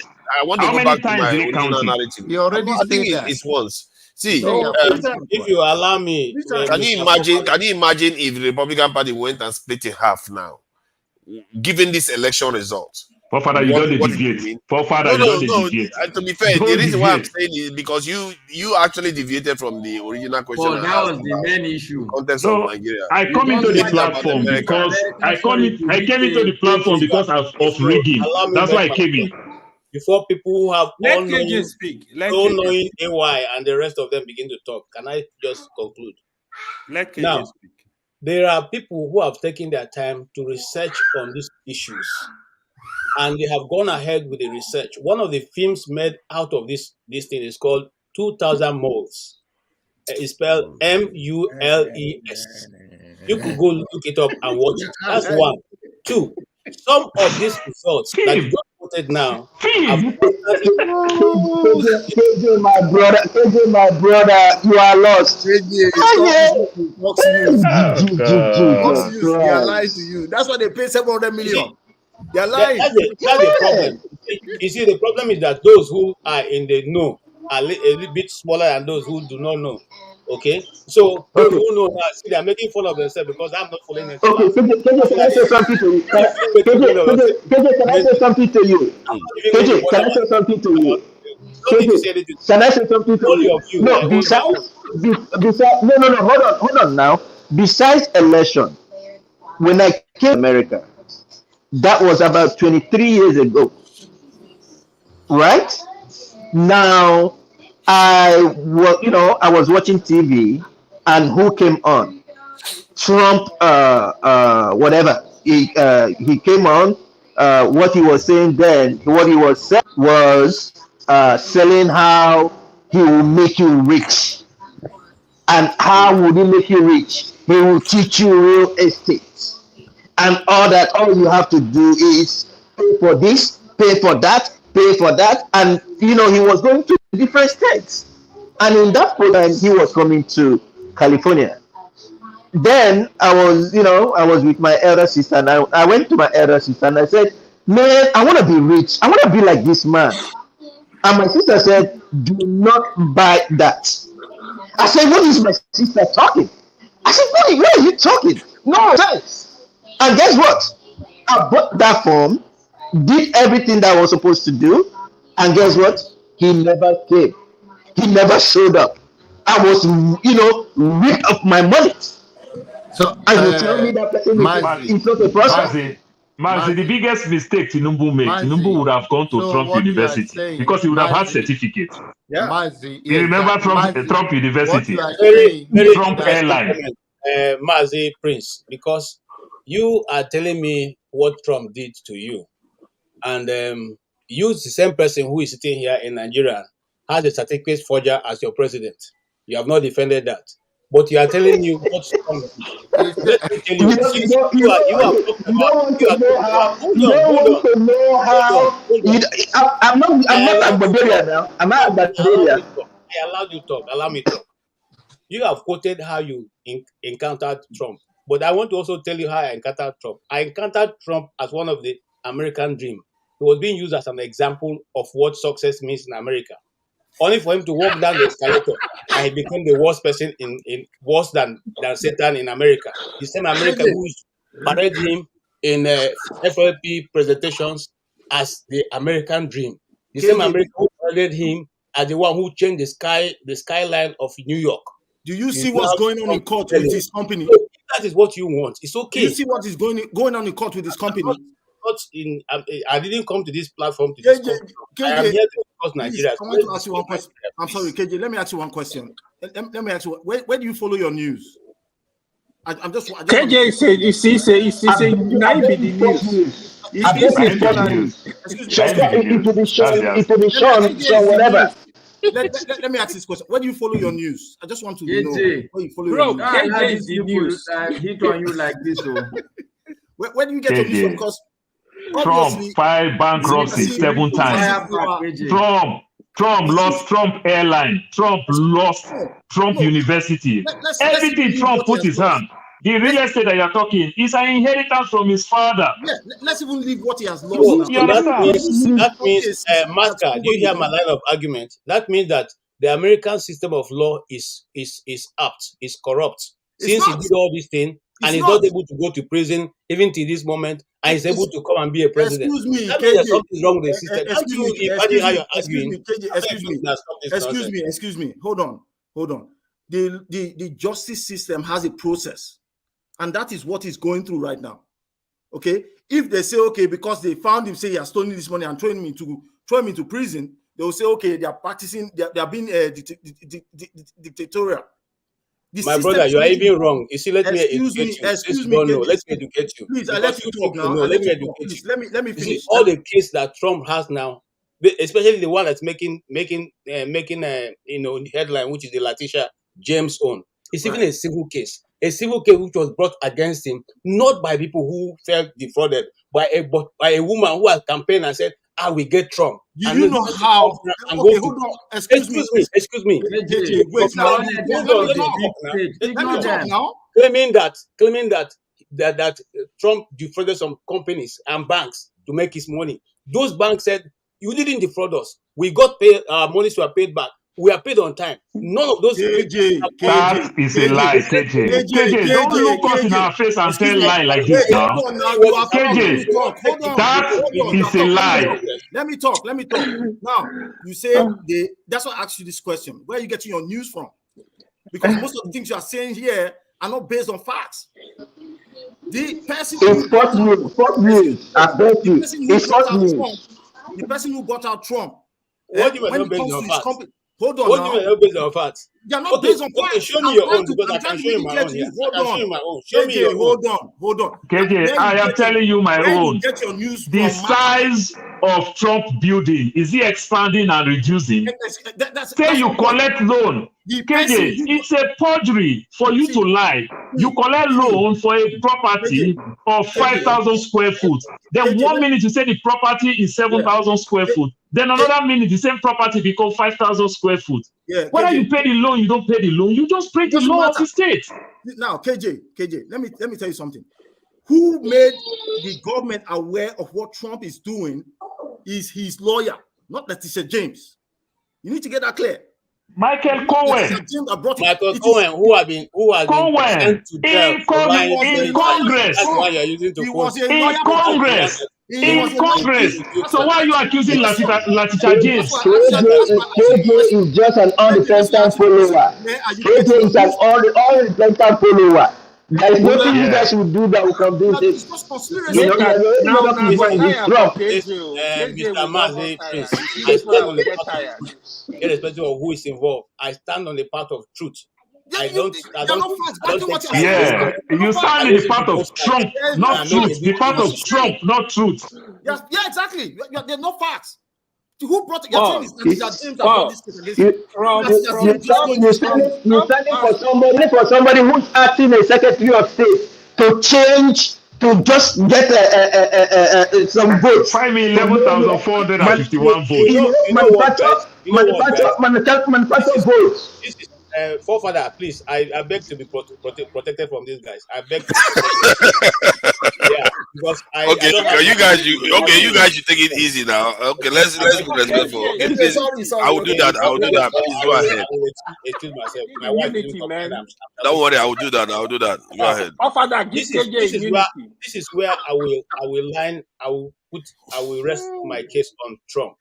Right now we have a new speaker, Michael Johnson, who have accepted, which is what McCarthy couldn't do, has accepted to release the videos of the January 6th event. Now, you take your time. Conspiracy theories of yours. You need to. Eddie, allow him to talk now, please. Allow him to talk. Eddie, they could watch the drama. Go ahead.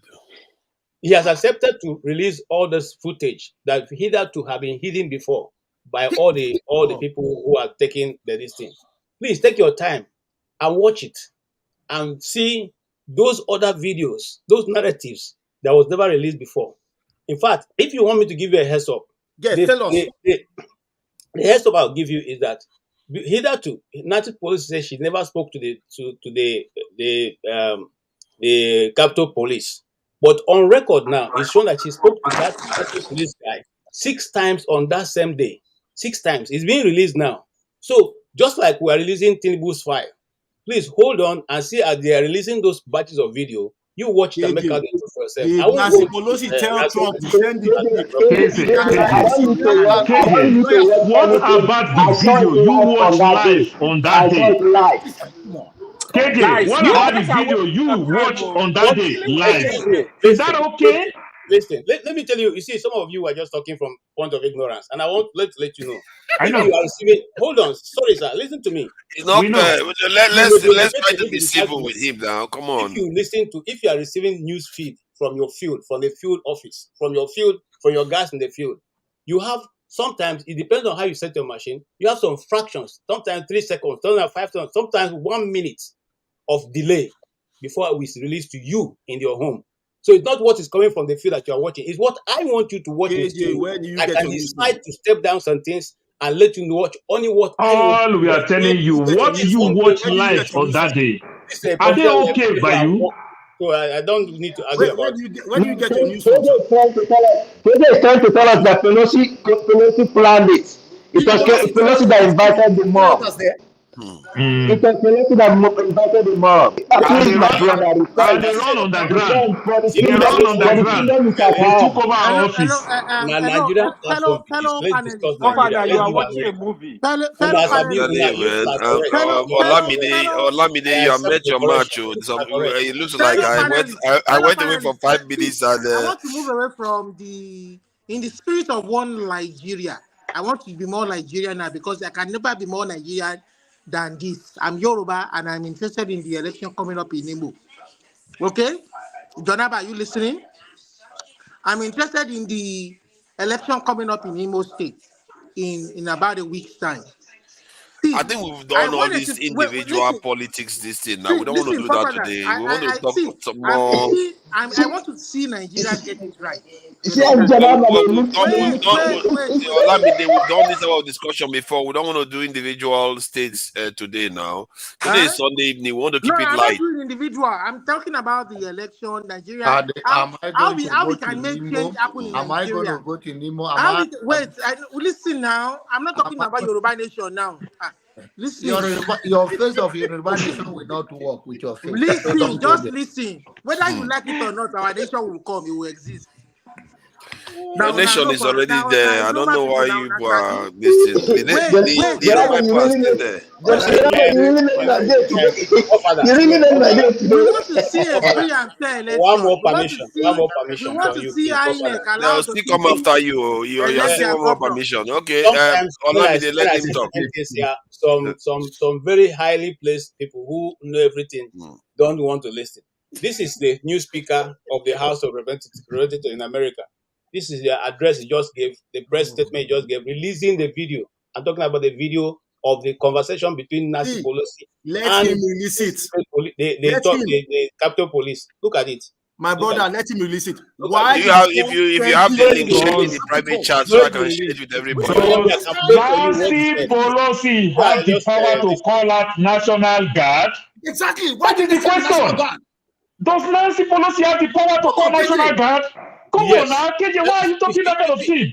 Unfortunately, you people prove to know American police so much, and you don't know this little thing. It's common sense. It is not the president that calls the National Guard. The president takes permission from the Speaker of the House, who runs the Capitol. That is not true. Hold on. I'm sorry, that is not true. 3 days. The president is the commander and chief of the armed forces. I think it's from the states, not Nancy Pelosi. If you have the link to that video, you can send it to us so I can share it with everybody. See, you see, I don't be marketing me and a journalist. Okay, let's calm down. Not be true, man. Not be true. Those things are not true. Stop spending this. Eddie, calm down, man. This is another Olumide. Calm down, Eddie. You don't drink Trump wine. Can you allow me to ask for the link? Jesus Christ. Can you, KJ, do you have the link so that I can share it? I just pray, KJ. I just pray you don't go to Fifth Avenue. Well, that's really on your phone. I don't dwell on KJ, it's only on your phone.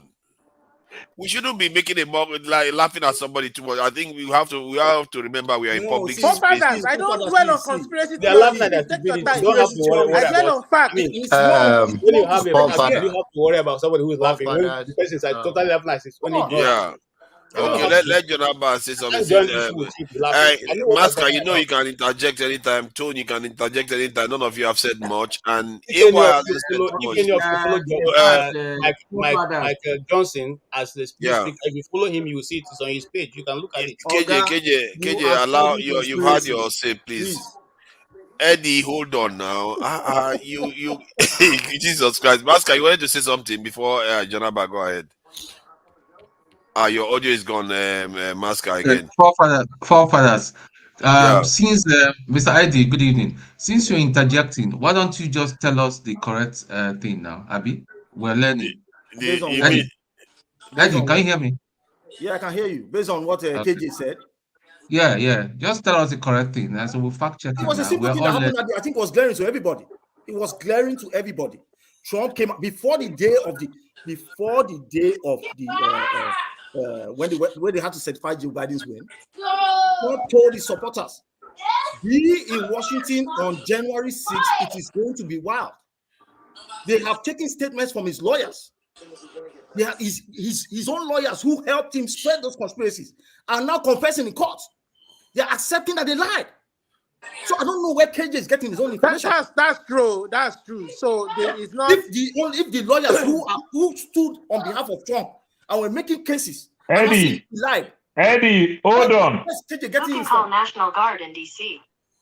According to Senator Chris Van Hollen, the governors of states and territories control their National Guards, while the president controls the D.C. National Guard. The House-passed version of the NDAA gives the D.C. mayor control over the D.C. National Guard. The president controls DC National Guard. See, we can check this thing. Some of you are just, I don't know what to tell you guys, but you see, two things here. I want to digress a little bit. In my secondary school, there was a very beautiful. How did you end up in your secondary school? We are talking about this thing. Probably you should be addressing the point that he just made just now. In my secondary school, we used to have a very fine, beautiful girl in our class. And one day we were in a debate because I was in a debating club, and we were trying to prompt her for a debate. And we said to her, and she was presenting. I said, like example, Michael Jackson is an African. Danichi is an African. We said no, Michael Jackson is an African, and she argued it, and she insisted on the truth that was the truth. And we let her. Then she went to the other school, and then when she was presenting, she was making a lot of good points. And then she said, for example, black people who have left Africa have gone to the United States, like Michael Jackson, and the whole school went wild. Everybody laughed until in fact that was the end of the debate. She never got herself back till she left secondary school. So I'm not here to tell you guys what you want to know. What I've given you the truth is either you take it or leave it. I don't have to however, forefather, and I'm saying this to you because you are going to go and do research. Go and research this. Who authorizes the Capitol Police to come to defend the Capitol? Who authorizes it? I'm not talking about hold on. To defend the Capitol building, it's a different thing. Pelosi can call them to defend the Capitol building. Yes. Because she's the head of the building, the security that works under her. Who can call out National Guard? It has become insurrection. This is how it works. We are not talking about the security. This is how it works. The president writes to the speaker and asks, will you want me to send in the National Guard? I am sorry, I will use very derogatory word. That is dumb. That is dumb. It is emergency, the fire service. That is dumb. Today is Sunday, you know. Let's be gracious. Today is Sunday. Paul, you two have joined the queue. What is wrong with people? Forefather, the police and the fire service do the same type of job. The police protect lives and property. Fire service protect lives and property. The police, in most cases, investigate and carry out. Fire service fight fire and investigate what caused fire. When we're talking about insurrection, the president call out National Guard. Is it the time the president want to write to National Assembly in insurrection, emergency?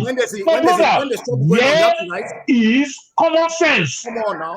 Again, I will tell you this because I've been following this thing for long. KJ, you are following wrong news. Now, listen to me, and this is the last time I'm going to say that I won't go repeat myself. Before this time, the security information got to the president 3 days before this time, before that happened.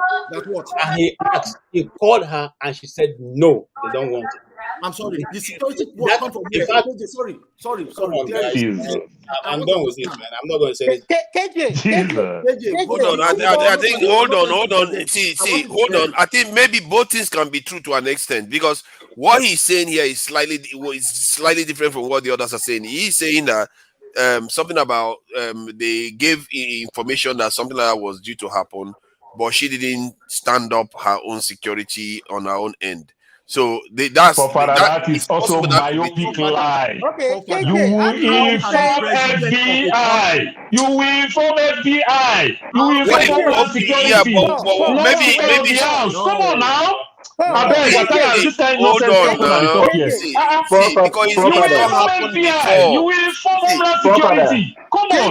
Wow. KJ, how do you defend what is happening? Intelligent gathering. How do you Now, defend speaker, you go tell. Trump tried to get the Secretary of Georgia. Wait. Trump tried to get the Secretary of Georgia to overturn the election in Georgia. You know, he's now facing. There's a grand jury looking into the case, and he might face prison. That's what let's keep it focused now. The idea is that KJ is saying that Pelosi did some things that enabled the events of that day to be as bad as it was too. Just like some people are saying that Trump did a lot to encourage it to be the way it was. So maybe forget that issue. Pelosi did not do anything. Intelligence gathering. You inform FBI. Can you fly your Homeland Security. Father, if you give me your phone number, if you give me your phone number, I can share this with you. This is the new speaker of the house. You can share the link in the private chat now, so I can share it with everybody. Because maybe there is something to what you are saying. Both things can be true at the same time. I don't see why not. Father, this speaker that is talking about supports Trump with everything. Supports Trump. What are you talking? What do you want me to hear from this speaker?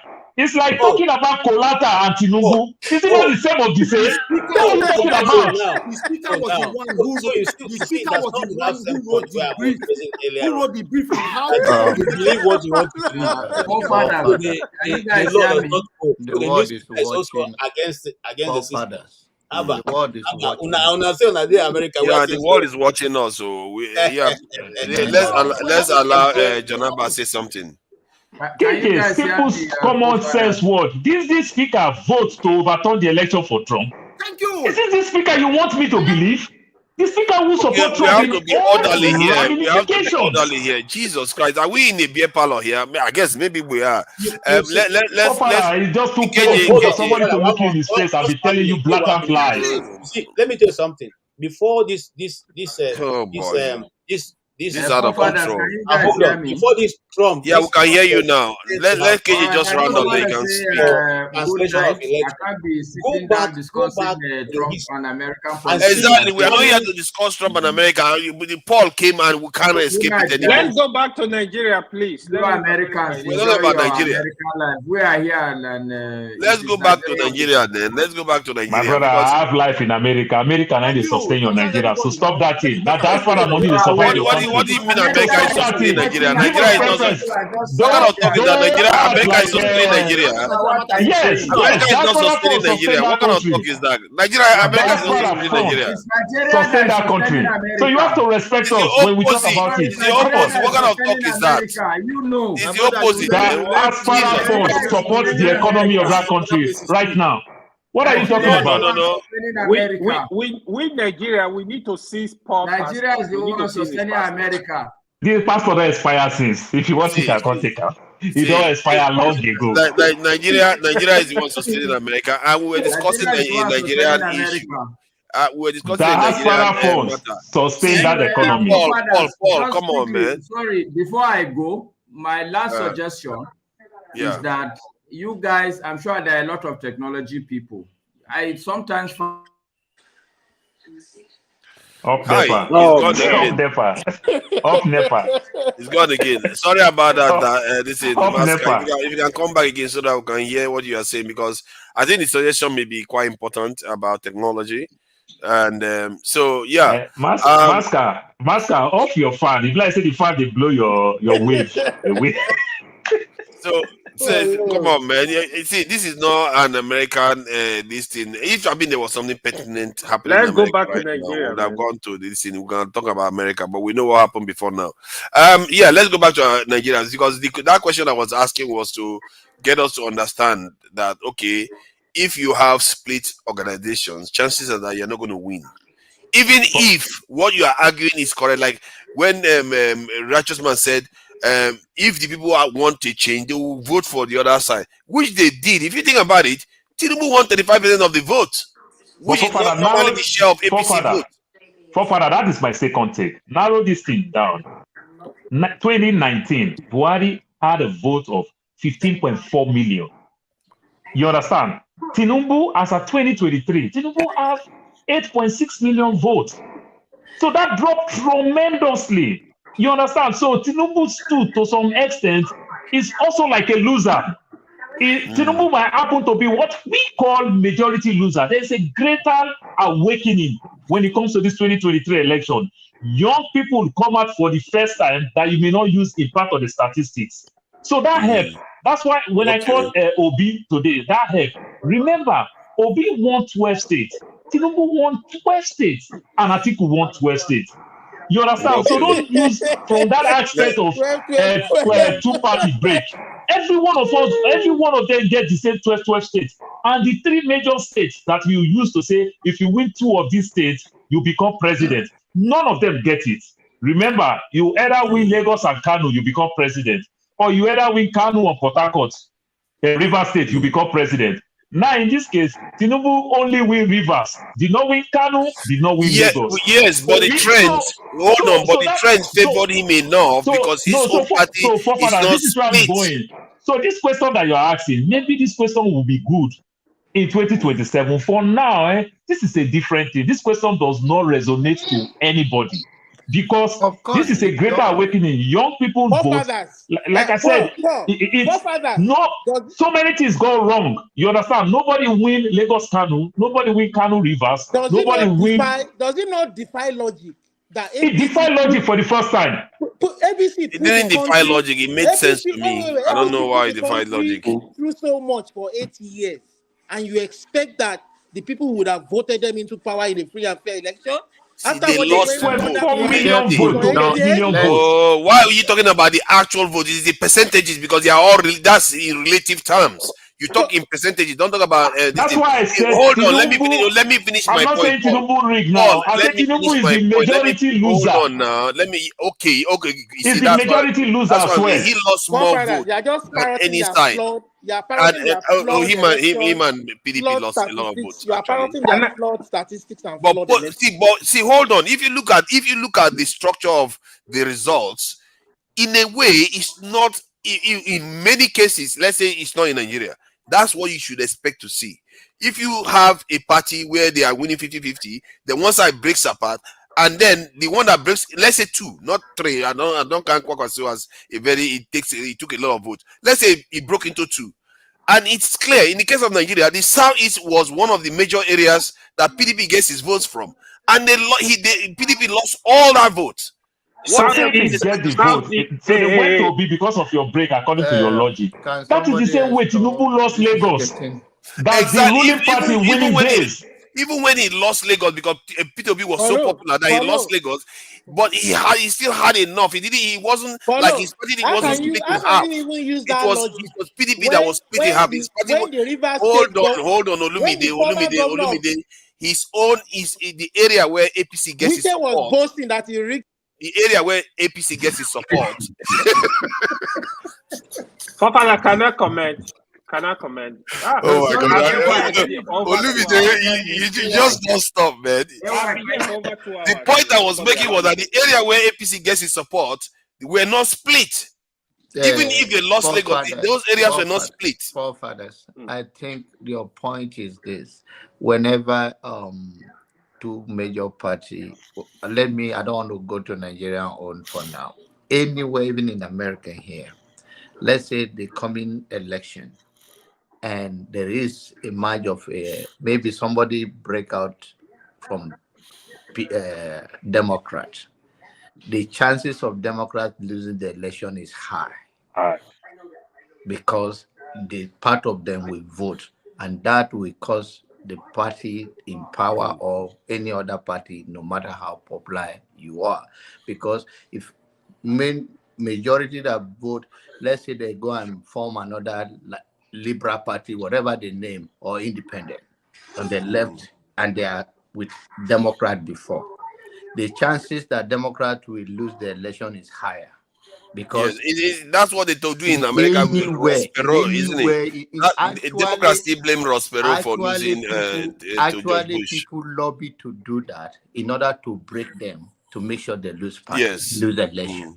So I don't want to go into the deep of you want to use Nigerian scenario, because the fan here will never believe that we're going to be another talk like Trump will win. Tinubu is a child play where we talk about Trump. So I don't want to talk about that. Everybody can you hear me now? Yeah, we can hear you. Oh, let him talk. So what I'm saying is that the Master, same off your fan, no. May the breeze no blow your audio come out. The same technology that INEC was trying to use to collect results from the polling centers electronically, why can't these diaspora people begin to work on that technology? Must it only be INEC that must produce it?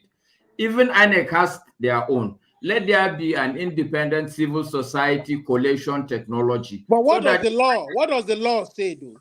They won't recognize. I get what you mean. What do you mean? It's about checkmating. It's about checkmating. It's not about recognizing. The law is not about the law. The law, whether the law recognizes it or not, at least that is a public opinion, and that's put a pressure on. Because if today, pressure on them. Today, most people. There are ways to checkmate things with just even mobile phones. Like I've always said it, that even on that polling station where everybody takes a picture with the date and the number and everything when they've just finished voting. How can you change that? You can't change that if everybody has the information. See, forefathers, what I'm saying is that if there is a credible technology with credible people behind it, plus the fact that on election day, citizens have been conscious. Your audio is gone. Never that take light. Yeah, it's actually. Oh, I get your point, Masker. That you are saying that the diaspora should contribute in terms of technology. In terms of law, whether they recognize it or not, it becomes a public opinion that put a pressure on the integrity of INEC, and that gives them a step back to think twice. So with the law, with the INEC can you take it to court and say, okay, this is what we verify from every polling unit in the country, and say that, okay, both parties sign it, and this is what we witness, and this is it. It can make a change in putting a pressure, but the way the constitution is set up now, whatever the INEC declare, the end of the day is still going to go to court. But that what is suggesting is that at least that put a pressure on the institution, at least to minimize. So Jonaba, what Master said was good, but why we don't really need that? This is what America do. This is what they use in America that makes much more sense. So what do I mean by that? This is where Obi lost. This is where Atiku lost. What is their own agent, their own collation center? You understand? Their own collation center to take information from your party agent to collect this thing. You understand? You going to INEC for them to release their own document for you. That is where you get it all wrong. Yeah, but you understand? So no. That's so. What I mean is that I said that is where Obi. Sorry, I think I make mistake. I call you. I want to say Obi and Atiku get it all wrong, because that's why I said America. So in America now, states conduct their election, nothing like federal. You understand? So what you conduct is what you submit. So you that have an agent, if you collect all these things, you already have your own physical document that you can use to question exactly. Right from there, you report to the media. Remember that in this place. Hold on. And I think there is an element of I don't know how to describe it, a kind of confusion going on here, because this election shouldn't be that confusing, really, if you think about if this was in Western countries, because the parties all have agents. They should have their own numbers. That is what somehow it's a mystery to everybody. When we talk about infrastructure, it is part of the infrastructure that every polling unit in the whole country supposed to have agents. They don't have. Party. They don't have. That is what we talk about. The political party are supposed to have their own machine, collect their document everywhere they have funds, collect it, then you understand, document it. That's the minimum they should be able to do, really. They should be able to have. Paul, you made a good submission, but let's not forget, okay, the people they were dealing with. You know, there are some people that I know that told me they acted as agents, but guess what? When it got to collation center, they were sent out. They were sent out. Yeah, they told them it's either their life. Sometimes they were not even sent out. They collected money and go away. Sometimes they were not sent out. Even there's some people that go on behalf of their party, they collect money from the bigger bit and they will not even wait until the election, the voting is over. They walk. They say they run for their life. They say they run for their life. So, but meanwhile, they collect money. The corruption, and that is why we are talking about individual of Prince Adewale said it when he came here now, that the agents themselves will be coming to ask them, can you come and bribe me so that I can do it for you? That's some crazy stuff. Exactly. So where do we go from here when we have the mindset of the citizen that you know fully very well that the citizens of the country are moving towards this direction for a change, and for your own personal in that low level, and then you sold your conscience, and then tomorrow all of us will come here and say dollar is down. No go kill me for hungry. Father, I'm gonna say this. This discussion, we are not ready for this discussion. When we are ready, the truth will come out. We are not ready. Because some people don't want to hear the truth about Nigerian election, what really happened, why it plays out. This is just the honest truth. I don't want to say anything, but we are not ready for this discussion. And in the end, it goes back to the discussion that the guest. Okay, hold on. You can, so yeah, it goes back to the discussion that the gentleman that came on today, the doctor was saying about, the processes. I think there is an element of the processes that we can use to checkmate what they are doing and mitigate it. But in the end, you still need to change the minds of those people that are in office. If you cannot change their mind, you have to remove them. If you cannot remove them, then we are in trouble here, because they are not going to transform. Because how can you have to remind your own leaders that they need to encourage manufacturing in their own country? To, if they want to buy car, let them buy from local manufacturers. You shouldn't have to tell them. They should know by default, but yet we still have to tell them. That tells you that you have a serious problem with those leaders. Either you have to change their mind so that they start thinking properly, or they have to be removed. And this democracy thing is not going to do it, because what they are going to do is they are going to always rig the system against you. One, they have more money than you. That's the capitalist system. They always do. I've seen it in the UK how it works. That's why I was a little bit skeptical from the way he was talking. And except you offer resources to the people on the ground, and you have to be present. You have to have alliances in the organizations. And this is why ideology comes in, because ideology allows people to sign on to something without necessarily getting paid for it, because they are looking at the bigger picture. So, but there is no ideology in Nigeria. I don't see any ideology. Everybody just jump from one party to another and ask for bribe here and bribe there. So, but I can't hear anybody anymore. I don't know whether anybody can hear me. Yeah, we can hear you. Hey, that is what we were saying yesterday. We just let you. If you're Ghana, we'll let you make it talk. That the silence was too much. For a moment, I thought my headphone was faulty. Father, you be your guy. We'll let you make you talk. Yeah. Oh no, I'm not your guy. That is what we. No, Olamide, how they move want around. Olamide to interfere. That is why we were. I'm telling you, Olamide was so quiet. Put me backstage now, so I just keep No. See, Olamide, you are a bit of a fun. You make us laugh. To be fair, you have this jovial thing about you, which is often good, but don't be always interrupting people constantly. Sorry. Which city are you? Kingston. Why? One chance I think come meet me. Why they ask? Kingston for Ontario. Oh man, I know Kingston, man. Which city are you? Which city are you? I used to live in Calgary, but I'm out. Where are you? I want to go feast Nigeria. I'm back to Nigeria. I want to go feast my country. Are you in Nigeria right now? One Nigeria, yes. God, he's not in Nigeria. His internet cannot be this good if he was in Nigeria. Don't mind him. He's in Canada with you. I'm in the States. Don't mind him. He's Atlanta. It's Atlanta.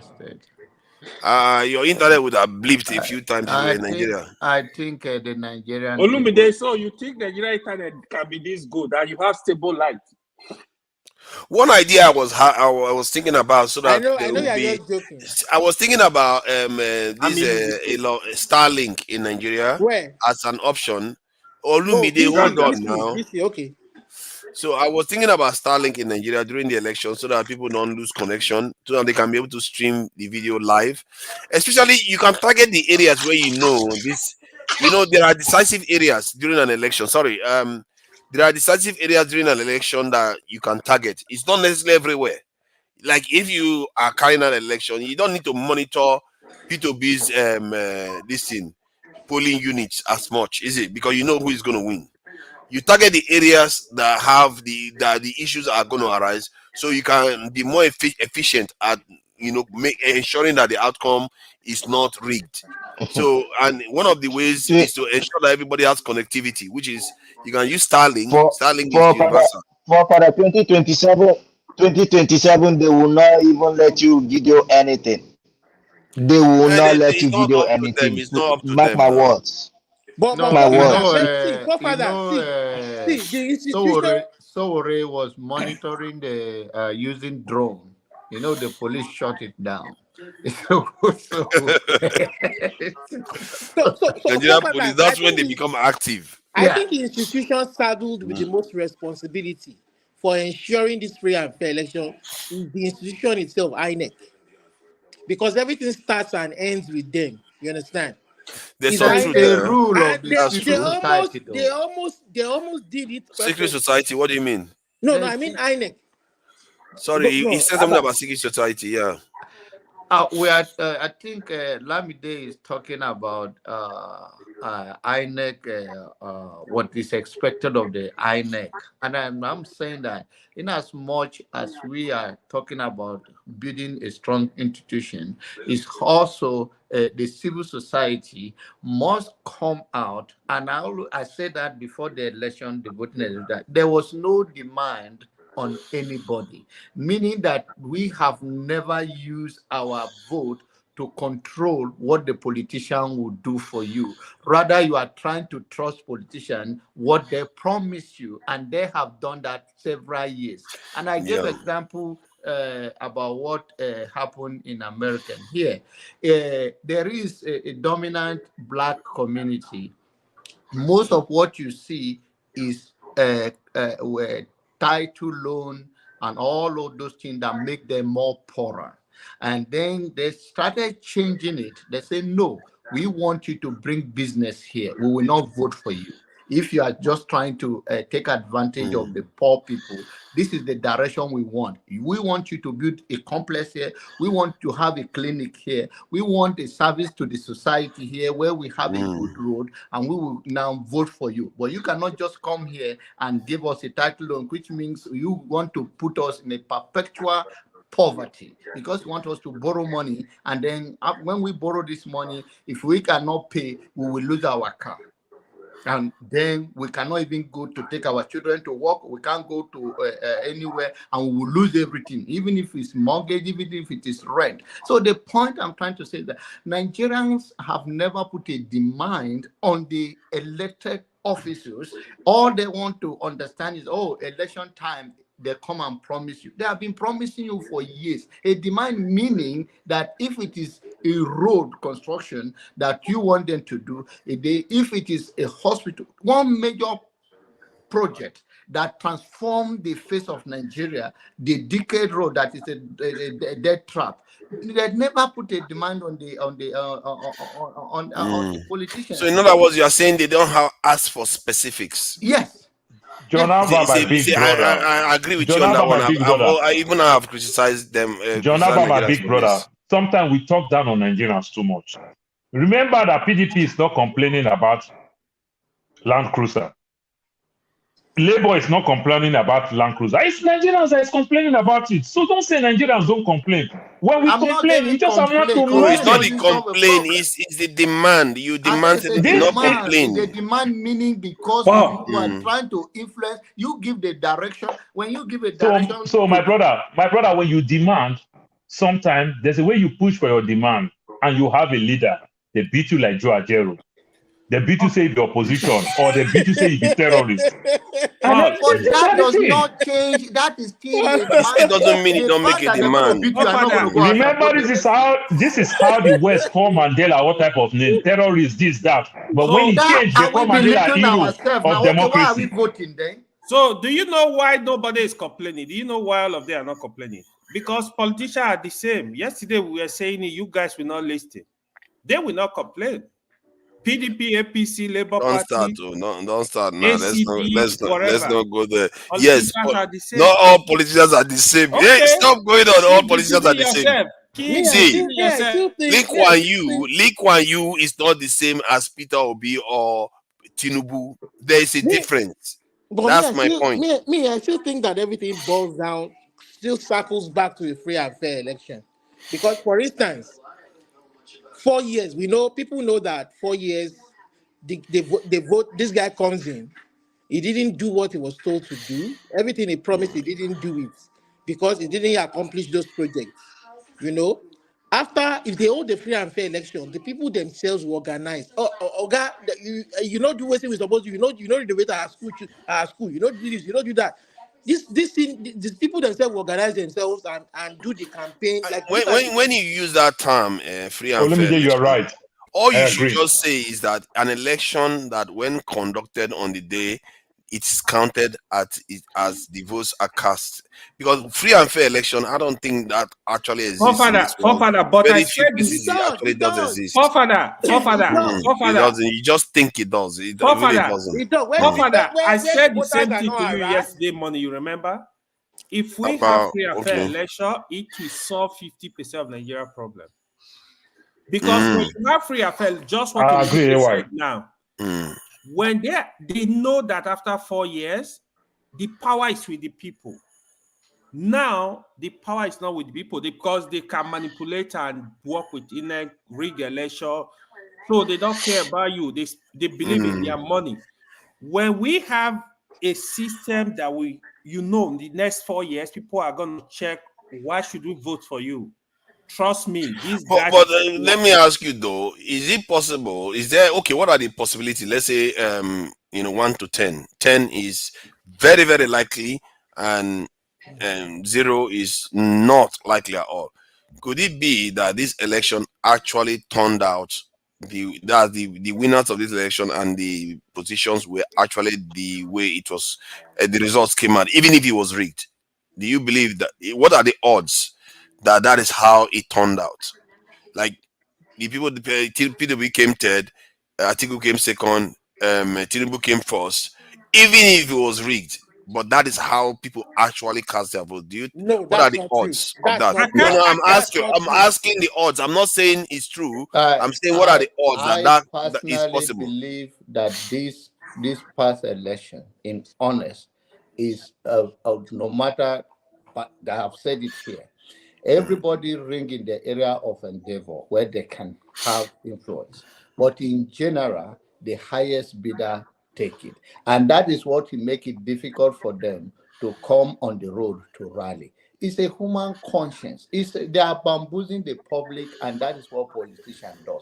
Every one of them know that is because all of them participated in ringing in their areas of endeavor, and now the person that has more money, have more infrastructure, have taken it. That is the truth. Any likely want to say, oh, this person, yes, they ring it, but then everybody ring. 3 of them, all of them ring. That's really interesting because a lot of politicians have come here and said exactly. A lot of people have said the same thing. See, I want to push back on what you said a little bit. I want to push back because if you look at the logic, if you look at the election, if you look at the logic, you understand. If anybody was to conclude and say, you know what, maybe it isn't conclusive because we don't really know the truth. See, the bimodal, the BVAS is called bimodal voter accreditation system. So that system was designed to, first of all, before you can vote, you have to be accredited. You understand? So, and sorry, just to alert everyone so that we know that we should be running up. I see Sid wants to come in.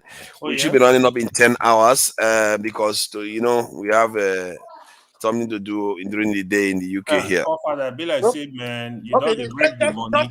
Send me some I parts. know, where is the money now? You think I'm like you that is raking in all the money in Canada and something or in America now? Just to round up quickly. So, but the voter system. So I mean, so IRF is supposed to now display the people that voted, numbers that voted. So we want to see, the reason why they shut the BVS down was because we want to know the people that they claimed voted. We want to know if they were accredited. Were they accredited? That is one. Then two, if you look at the OB campaign, the OB campaign was largely based on ideas. You understand? So I don't see them buying votes. It was largely based on ideas. You understand? The person who stand to lose the most was the incumbent party, APC. You understand? They are the ones who want to rig, who will not want to. Yeah, but what are the odds that 1 to 10 that the results are the way the people actually cast their votes? It is likely, most likely high. Very, very high. So that the people actually that Tinubu actually won the election. No. I'm saying that most likely very high if we saw the BVAS results. We need to see the BVAS results. Should I give you my number? What do you mean? Let AY give me his number. The court rulings. Olumide, I assume that you say 0. Look at the way Obi contested the court. My number is not a popular number, The only way to challenge it's not going to be popular now because you are no big supporter now, isn't it? So, but Tinubu did not even put up any defense. You understand? He didn't put up any defense. Even in the states, he because he has won the election. He doesn't care about that. Sorry, let AY give his number. No, leave SYD. Give us number. AY, that's just awful. Give us your number. Are you worried that people are going to judge you? Let me truly explain to you this election. The truth about this election, I swear to my God, before the election, I told my friend what was going to happen, and that was what happened. If you see PDP, they caused the whole problem. They would have given ticket to Peter Obi. The moment they divided PDP, I'm sure Tinubu camp we are celebrating. Wike, going back to 2015, one of the reasons Goodluck lost that election, he lost 5 governors, including Rivers, Kano, Kwara. He lost 5 governors. Wike, and those 5 governors, they supported APC. Wike moved out 5 governors from PDP. Kwankwaso, you will refer to him as a governor of one of the largest states, even though he's not a governor. He lost Kano because of Kwankwaso. They lost Kano. Then you're talking of Peter Obi. The stronghold, original stronghold of PDP in Nigeria is Southeast and South-South. Is the biggest stronghold. PDP lost the whole South-South because of Southeast, because of Peter Obi. South-South, Peter Obi, Tinubu, Atiku, they divided the whole vote. This was actually the election I've seen APC really perform way better than another election in South-South. Yeah, that's odd. So now, if you watch the northern vote, in general, Tinubu lost in the north. Atiku actually won in the general vote, but by very thin margin. The state where Atiku won election in the north, Peter Obi was like bumper to bumper. Sorry, Tinubu was bumper to bumper in those northern states. The most of the states, Tinubu did very well. He beat them house down. Even the Lagos, they call it it was just like a magic. It was very close, right? Yeah, very close margins. Even the areas where he lost. The reason why Tinubu lost Oshu State, we are going to Supreme Court. The PDP need to show them, we won this state. This state is a PDP state. So there is no way. So because of that, the governor, he needs to mount pressure to make sure the people voted for PDP. And that was why Tinubu lost that state. Despite that, Tinubu still performed very well in Oshu State. So if you check in general, to be honest with you, why I was disappointed in the whole election is why the presidential results were not transmitted. But if you ask me, from what I saw, from even before the election, Baba, I think Tinubu won the election. I know people will not like it, but this is my own calculation. If anybody can come with alternative but why shut down? I have alternative. But why shut down? But the other thing, the other thing though, one thing, how I think Peter Obi was. Why are you saying one of the other thing? There is a young man there. Hold on. How I think part of the how I think Peter Obi was regaled. Peter Obi, there was a lot of voter suppression in a lot of states. Even those of the South state, Peter Obi won. He was supposed to do way better. For example, in Edo State and some other South states, there was voter suppression. That's why Peter Obi won those states. All right, let me.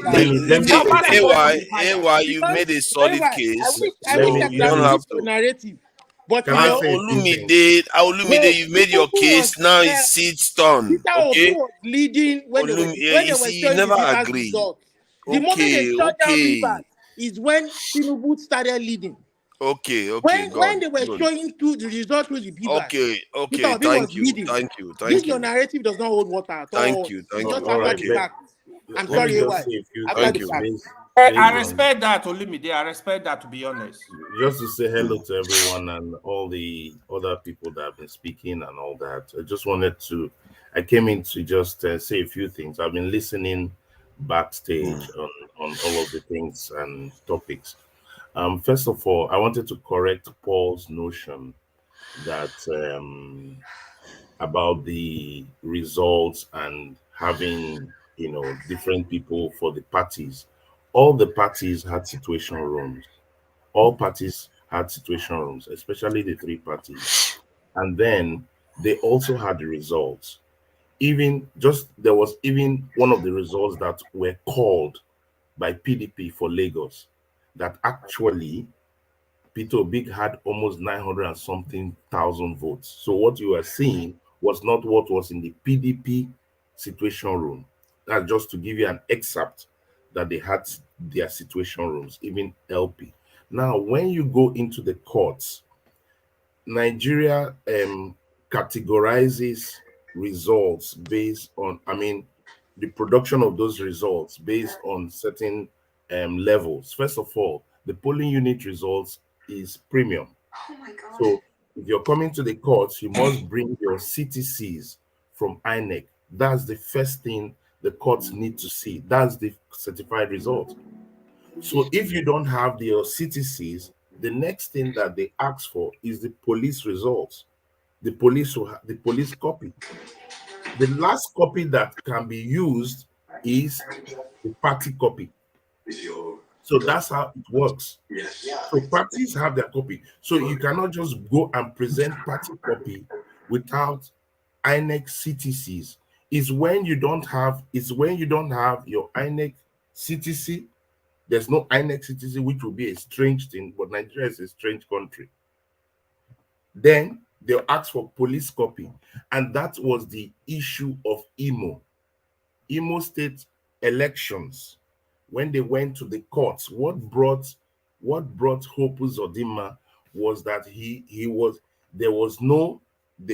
INEC couldn't present, INEC bungled it, they didn't present their copy. Police copy was nowhere to be found because police copy it depends on how it works. So by the time they were looking for all those copies, Hope Uzodinma manufactured his own copy, and elections brought from number 4 to number 1. So that election has troubled the judiciary. So in terms of having copies of results, the parties have it. But when you are fighting a case and you are fighting from a point where the state has been hijacked, the state apparatus has been hijacked, the judiciary is under immense pressure, it becomes increasingly difficult. Even now, sorry, yeah, I don't mean to interrupt you, but can you relate this to the recent Supreme Court? Okay, I'm coming, but I'm not going. I don't want to go into much of Supreme Court because Supreme Court has actually tied itself. Some of their judgments with regards to the senatorial, with regards to governorship, and the presidents are not at par. You are saying this here, and for this one, you are saying another thing.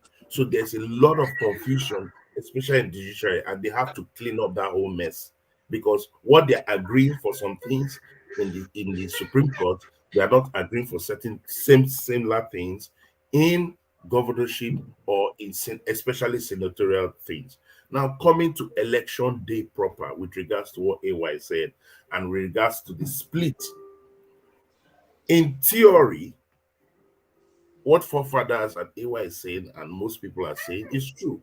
If two parties split and within a party there's a split, of course, the people that have not splitted will win.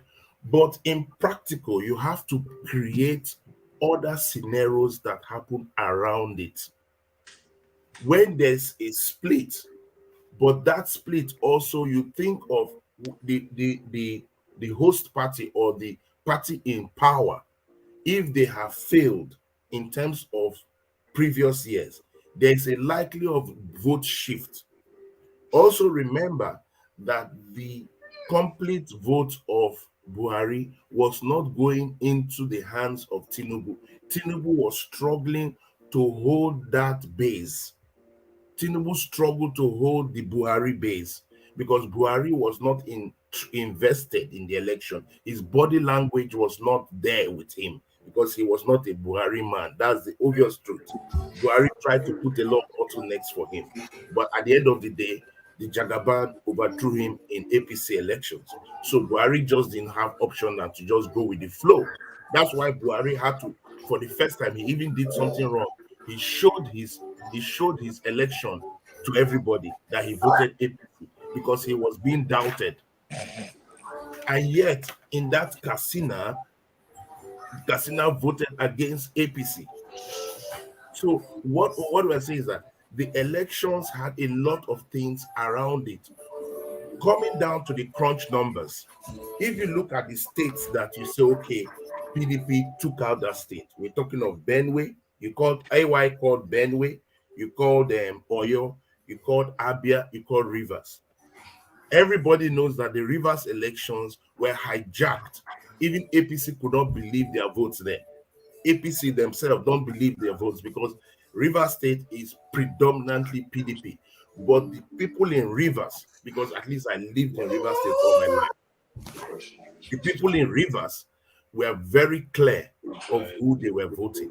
They were going to vote in the presidential Labour Party and in the governorship PDP because it's a PDP state.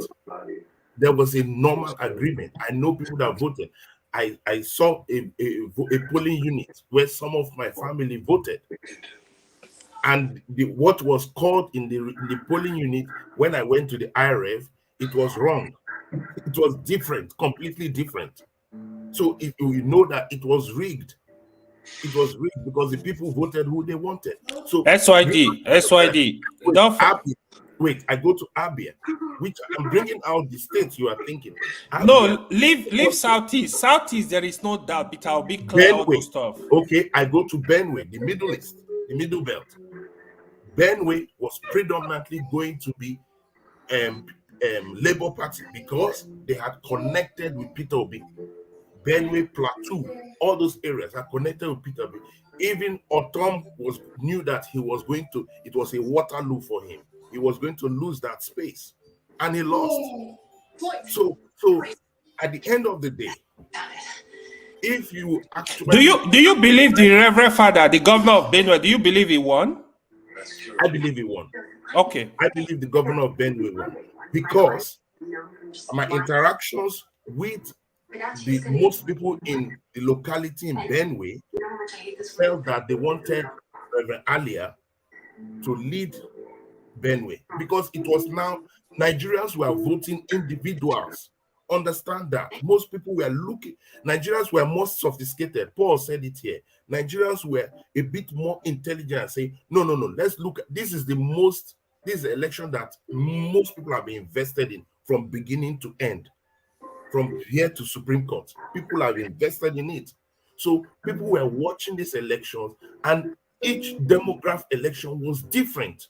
Oyo State different, in Katsina different. Even in places where Atiku was supposed to have strength, it was different. The APC states were strong. I don't say they were not strong, but when the election moved in, why is it that if it was allowed that, okay, what you are getting on the field is transmitted directly through the beavers, then we won't be here today. What we'll be seeing is exactly what we'll be seeing. But till today, there's still discrepancies, even in the IREV. In the IREV is now useless. Right? So you have to put many factors. This person lost the election. Eswadi, let me ask you a question. Yes. Do you know the regions in Nigeria, the first two regions? If you are able to pick those regions in Nigeria election, you are likely to win the election. In terms of the geopolitical zone, do you know the two regions?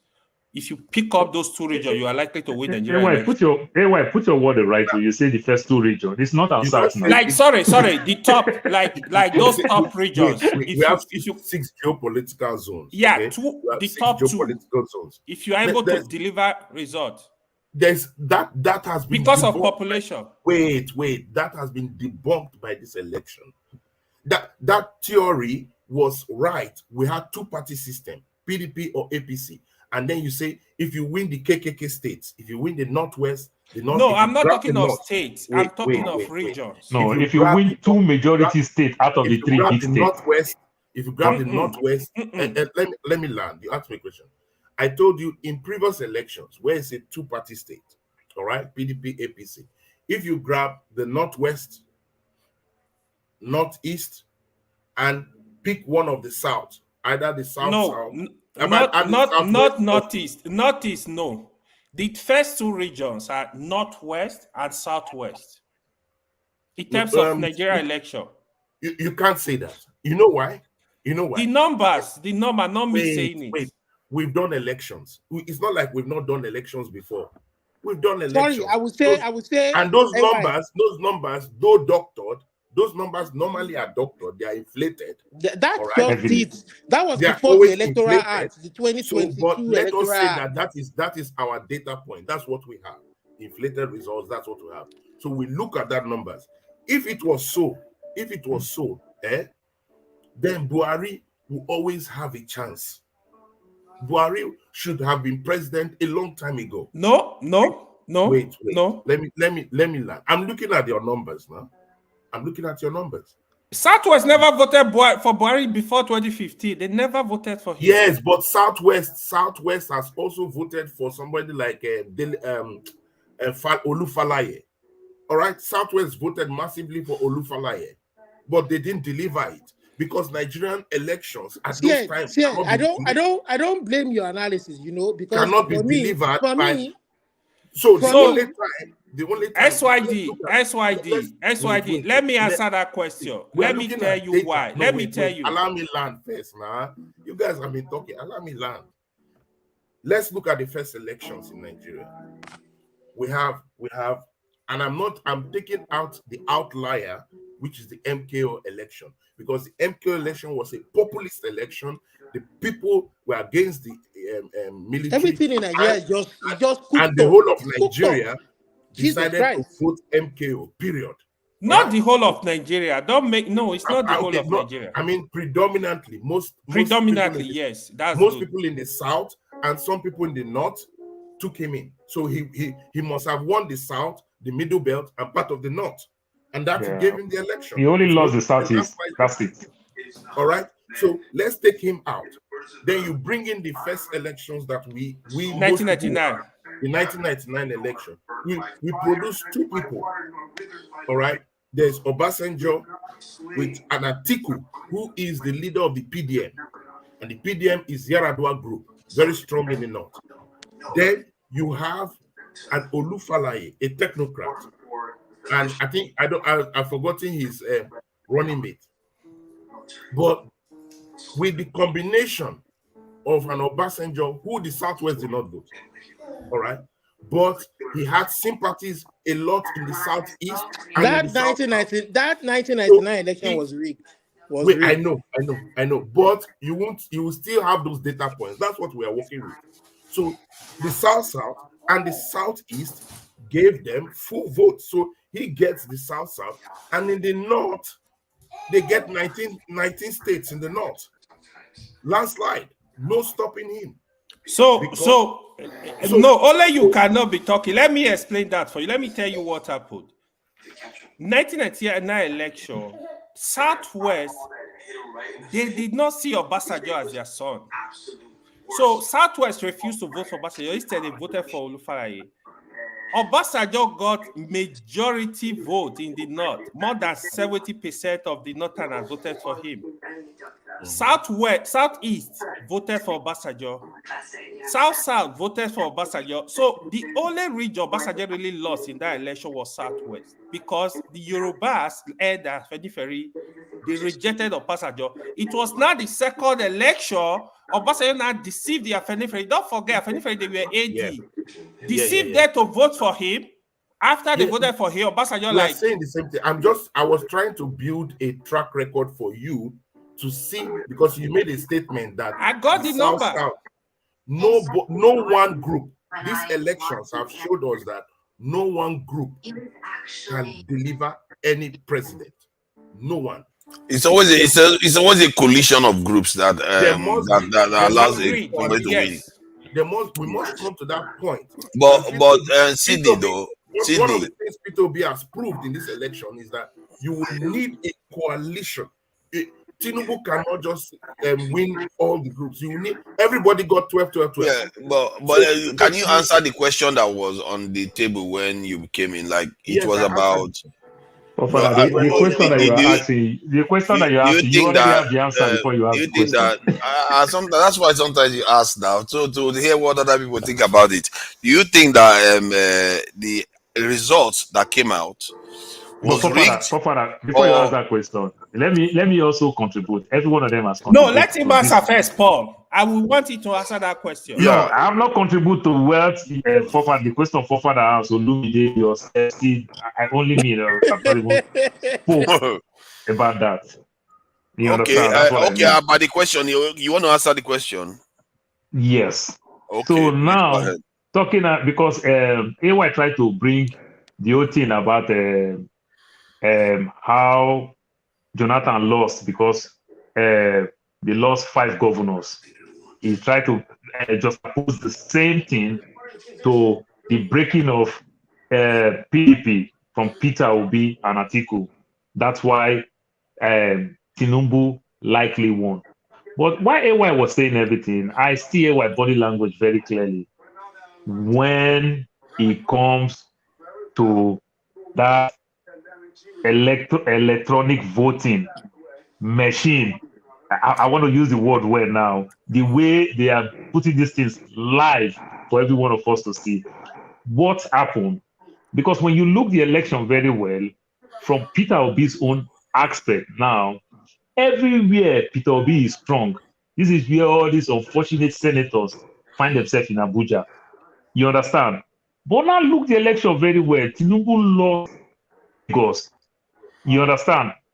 How did Tinubu win Oyo State, but Oyo governor won? You understand?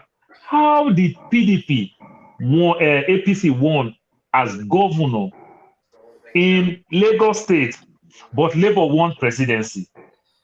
When you answer this question, we see it in real time. We see all the voter apathy, the oppression, the rigging, the forcefully and everything. So But the anyway, Lagos one, they happen on different days, the elections, so they that may happen in have come. different Yeah, days, but the forefathers, Lagos we are governorship here. We are election, all did here. you We saw it see it? now. We saw Did you it. see We it? saw. Let us tell We saw ourselves the the voter truth. apathy in There are Lagos. peculiarities in Did you elections. see it? So. Then I'll still We go saw back again to threats the in same Lagos. thing. That Did is you unique see? to only Nigeria. Did you No, see the not voter actually. apathy in No. Rivers State in presidency? And when Yes. it comes to governor, how easy it is for the governor of PDP to win? Did you No, see it? that River State one that River State one. Okay, That one Rivers is a State strong was one. rigged, but Lagos was not rigged. So this is what Sid was telling If it you was about. rigged, you can argue that it was rigged in favor of P2B, given that they No. lost. So I want to break No, all you're these not things about understanding, 5 forefathers. governors. Even in Listen to Oyo, what how I'm did saying. Tinubu win Oyo State? But PDP governor Let won me in tell Oyo you. State. Let me tell you. I'm trying to break up. If they count all No, the but it's results in the possible now that southwest, the Oyo people Tinubu will no side win with any their southwest president state. and still side with Yoruba their did not vote popular for him. governor. Yoruba did not No. vote for Tinubu. Let me tell you that. No. Yoruba did not vote for him. No. Forefathers, No. we're all here. We saw what After happened what in the APC Lagos did to us governorship in 8 years, elections. you think In Yoruba the now We Lagos want to saw vote this for governorship thing. Tinubu again? elections, there They was rigged a everything. lot of use of There was polarization by that time. By the time he got to Lagos election, And So some we Yoruba cannot was say mad the way Tinubu treats Osibanjo after Tinubu even won the primaries. Some Yorubas were not even happy. You understand? and yet So they Yorubas were voted not for even happy him. that he brought they did Buhari. not vote for him, He as brought you might Buhari to think. come and make them suffer for 8 years. This election, like John Abba would say, everybody rigged the election. The Yorubas that we know, maybe forefather, you may not understand Yoruba very well. Just like sometimes the way they say we don't understand the North very well. When I you do see agree people with from you to an Ekiti, extent. I do agree with when you you to an see people extent. from Ekiti and Ondo, they are completely different from the man from Oyo and Lagos. Their I ideology need to is correct far something. apart. I need to correct something. Paul, you need to know that the fact that a presidential candidate delivered a state does not mean that he has to win the governorship election, right? So in Lagos State, 2011, Goodluck Jonathan won Lagos. Tinubu gave him Lagos. What's it called? Tinubu retained Lagos. Tinubu did not retain Lagos now. What are you talking about?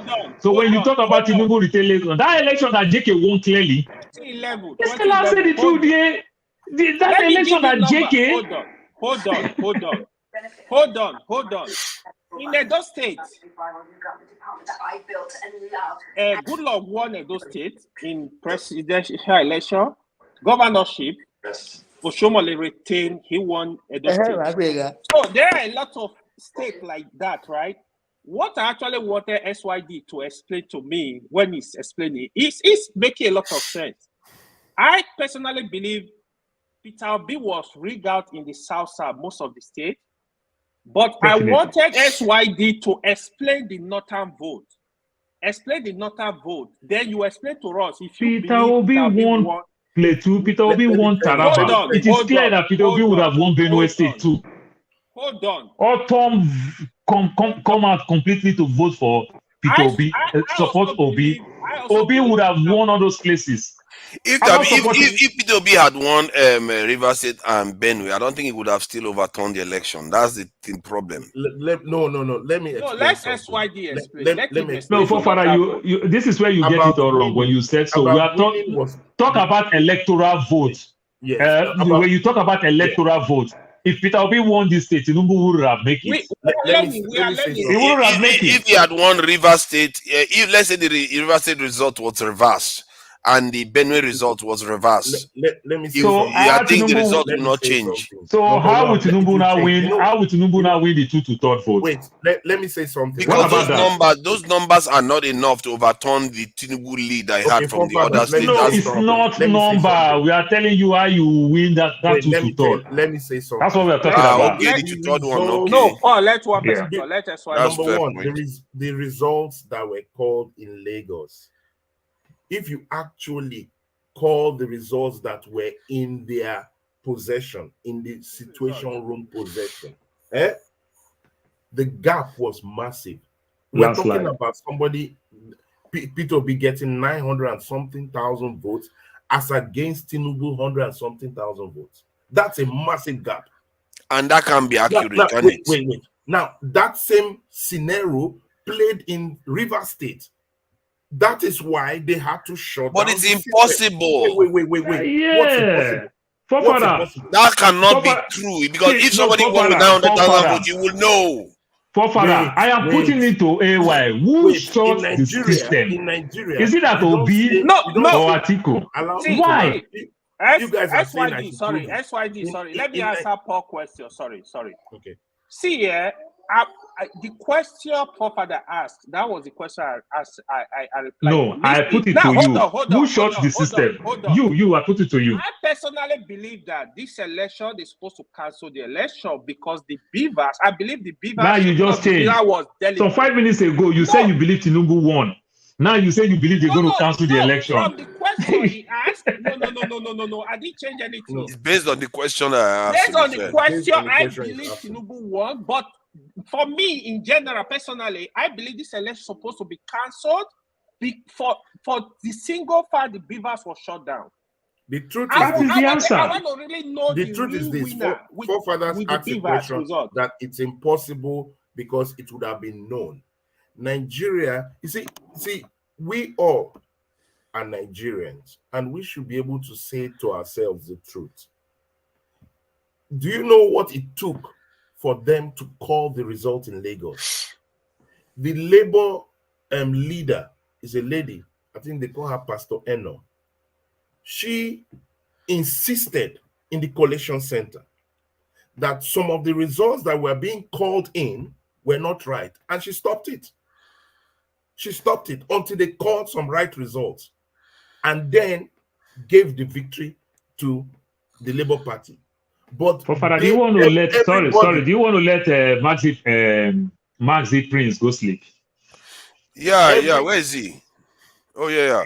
We are gonna be going soon anyway. We should be running up. I think I've already over 10 hours. Everybody in their situation rooms saw results. Because do you know why?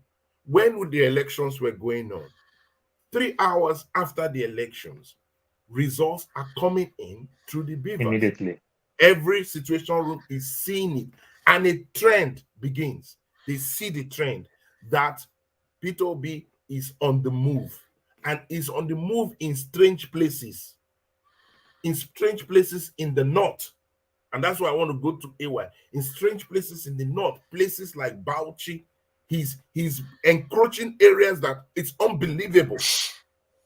He's taking out the middle belt. The south and southeast was in the bag. So let us stop this. How can you just say it was in the bag? See, let me hold on now. Let me just add something. You've just been talking. I just said something for how many seconds? You want to carry on again? Hold on. See, this thing. I followed many election cycles here in the UK and watched American ones. I've seen a lot of American election. That let me finish now. Come on, you have to let somebody talk. So I'm not gonna talk for long. Actually, I'm almost done. See, I've followed enough this election cycles to know that sometimes the ones that come in first doesn't decide the outcome of the election at all. We know all that. But so that's the narrative you are painting. What I want to tell you, when you say that in the US, it's completely different from this. If you must understand the way the US operates. Forefathers, what was the difference of this election and every other election we've done in Nigeria? Tell me, what's different? What is different? This election and the previous ones? Yes. Because for me anyway, if I look at it, is three parties, three major parties, and one of the parties split his votes. The other party still lost votes, but still managed to hold on. That's what I saw. Okay, what is the difference? Let me tell you. Hold on. Let me also add. Then you add to it. Forefather, the difference is that for the first time, people come out more en masse. Last 2019 election, combined all the vote together was under 40 million votes. This time, 90 million people registered. Do you get my point now? So many people come out for the under first 25 time. million voted this time, which was less, not more. And that's why I want to piggyback from you. No, that is the voter oppression. The people come outside to register. That's what I'm telling you. But we couldn't get their vote. The Nigerian public were told, because we're told, and they saw in off-site elections that the beavers could be the chance, could be the difference maker. Because in the beavers, for the first time, true accreditations were going to happen, and people at the spot of the election, results will be taken real time from the beavers. So we have seen that in the Anambra elections. We have seen that in the... I don't know why we are going round and round about this. It's obvious. If you want to know whether you win the election, your polling agents were there, and we know if they have the result, they will share the results with us. They are not sharing the results with us. We just believe that you won. I don't understand it. No, didn't you hear when he said that? You see, my problem that today. My problem is that today Labour hasn't given us their figures. Hold on, my problem is that today Labour hasn't given us their figures. PDP hasn't given us their figures, so that we see whether they correlate. Hold on now, you can tell. Hold on. Situation room is weak. If PDP provided its reports, its own results, and Labour provided its results, and you see that most of them correlate, and only the APC one is not correlating, then you can tell, okay, maybe the odds are that they are wrong. That APC and there's PDP and Labour Party is actually correct, but no, we didn't get to see any results. No, because you see, because there's a narrative that is being driven, and I first of all came here to correct us that when you go into the courts, there's a strategy to win that court, and the first figures that need to be placed is the results directly in the polling units. The court is over now. They should share it now. Wait. The CTC results. That is what is the most important thing. The certified results. So the polling result is the one we want to see. We want to see the one. This is where you yourself you didn't understand it very well. That is the copy. See, when the vote finish, you understand, and then they sign, the police sign, everybody sign. That is what the agent sent to his situation room. Yes. You understand? That is what not so see you are making mistake that you will get police, you will get this. No, everybody sign on it. Everybody sign have a copy. Everybody signs the result. Then agent take that copy. That is the certified true copy. Yeah, but and that is what you send to your situation room. If this was a truthful nation, why does all the parties hold on, Sydney? And let me ask simple questions. So INEC presents blank copy. Come on, man. See, if this was a truthful nation, why is everybody not bringing out their own results so that we can see? So that it's transparent. That situation room is not as equipped as if they don't bring it, then why are we complaining? If you don't even do your own job to count your own vote, then who is going to count the vote for you? They themselves too. They were not prepared in their own home. No. You are not letting play where you can't say that. Why would INEC present? They have their results. Why would INEC present results and embellished copies to the court? Yes. Because results. No, we're not talking about the court. I'm talking about to the public. Why do people keep talking about the court? We want to know what they actually got. That's why we can compare notes. But today, none of us know, and yet we the followers just go on and say this people won. This people won. How do you know? How do you truly know? Because now everybody did not do their homework right. There was something nobody is asking pertinent questions. But the institution saddled with letting us know the truth. INEC knows the truth. They have the authentic result. It's in their database. Saying that we should, in coming elections, we should have that mobilization where we post results so that it creates pressure on INEC to post results. Because if you know you are correct, you're going to post the results. Those things. Wait. What he says why you talking? Yeah, now. If you like, post the right result. The INEC will post what they want. At least we know you have told your own truth. We know they have told their own truth. Because remember, if they post their own results, PDP will post their own. Kwakwa Soap will post his own. Everybody will post their own, and you will see how they correlate. That's how you know the truth. Police, police officers have their own too. Police officers have their own. Why are we not seeing all of them? We should see all of them, really. Hold on, forefather. SYD. Have you done party agent before? Have you stayed at what the they police want? station? Anarchy. Not anarchy. No, because if all of them post, police will post their own. No, if all of them post their own, then we'll look. Police will not post. Why not? Police will not post their results. They don't need to. Because you can use it to compare notes. You can use it to compare notes, and you can see where problems are showing up in the system. You don't need to. What do you mean? That is where the IRF was supposed to do that. That's exactly what you need to do. To do that business of collating. Now, forefathers, if you are, I say, okay, you're not laying blame where you should lay blame. Why did the IRF not work? IRF didn't fail anybody. IRF is not the one that made the election. IRF is not the one that changed the result. What changed the result is what they did. Say, hold on now. Economic sabotage. IRF did not change the result. What changed the result is the form. Hold on now. The form, even if they send it without this thing and they go and change it with the form, what are you going to do? They will still change the form, and that form is the one that they regard as legitimate. But in the end, you want the parties to produce their own numbers too. Forefather, the IRF is so powerful that makes them shut it down. I think it's powerful, especially if they are uploaded while everybody was there. It's actually powerful. Forefathers, let me explain what happened in Rivers State. When it was they were doing election in Rivers State, Wike made sure that he stopped everything. He took all the Beavers machines, took everyone, and held everyone hostage, and told the man that the person that was in charge in Rivers State that you can't live here until these things are changed. They changed all the results. And we know that. We know that. That is not the point. So when they do that, and they now tell you it's that copy now that has been changed, that is now the police copy, it's not everybody's copy. Yeah, then it doesn't even matter. No. They didn't. Okay, did they change Labour's one? Hold on. Let me confirm now. Let me confirm. Olumide, Jesus Christ. Are you saying that they changed the one from the polling units too? Nigerian government, they changed the one from the labor polling units. Yes, they did. It's not so they captured labor. Are you saying that they captured labor representative and forced them to change their numbers? Results were changed. No, I'm saying the labor representatives at the polling station.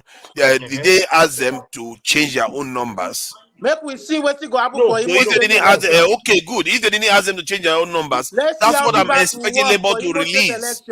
But PDP should release their own too. But those results were T-Pexed out and were now approved by INEC, approved by police. I don't care about what. See, you don't understand. I don't care what INEC has done. But to get closer to the truth, you need the parties to also share their information. No, forefathers, you need to care, because if, for instance, we have 5 or 6 outlets, let's say me, I have an organization and I have boots on the ground and they are getting real-time results, and I'm posting it on my own website and saying, these are my real-time results, because I personally invested money to put 2 people in every polling, in 150,000 polling, because I'm a mega businessman. All right. So I'm doing it as a private citizen and start posting my results. And 5 or 10 people are doing the same thing. There's likely going to be anarchy. Because no. I don't like when people do this, but I really don't like it. A labor person was releasing information some time ago, just after the election. They say he was releasing the result. Then he quit because the results started correlating with what generally is the trend. Then he stopped releasing the result. This is a factual situation. I don't understand. They put the people through all this and they still didn't share any information. Father, let me explain to you. XYD, it's only you that is speaking. That's the problem. Let me I'm asking for I want to ask for fathers. Do you believe that the elections? Do you believe that the elections are? Then I'll stop talking. Do you believe that the elections that just happened are the right results? Do you believe that? My suspicion is that I don't know. Nobody gave me enough information. One, they didn't give me enough information. All the information. Hold on now. Let me finish giving you the answer. Now, they didn't give me enough information, so I can't fully tell you. But I can tell you that I can tell you that 9 out of 0 that it wasn't rigged at all, and 10 that it was rigged fully. I would say somewhere around 4. I'm not going to jump over 5 when I didn't get information from the Labour Party. I didn't get information from PDP. So based on 4, that means this election is a sham. That means this election has not even crossed the average threshold. That means it's below. It's below because it didn't cross. If it went over 5, it means that it's 50-50 that it was rigged. It was rigged. I think chances are that the outcome. See, even if it was rigged, the chances are that the outcome was similar to what it was meant to be. No. If you are saying it's 4, then you can't say the outcome is similar. 4 is very low. If you say 7, I would say okay. That means you feel that the trend is similar. You're supposed to use my own metrics. Into 4, that means if I'm flipping it round, I will put it as 6 because it looks like you are flipping it round. I'm saying 0. I'm saying 0. There is no rigging at all. I raise it to 4, not even up to 5.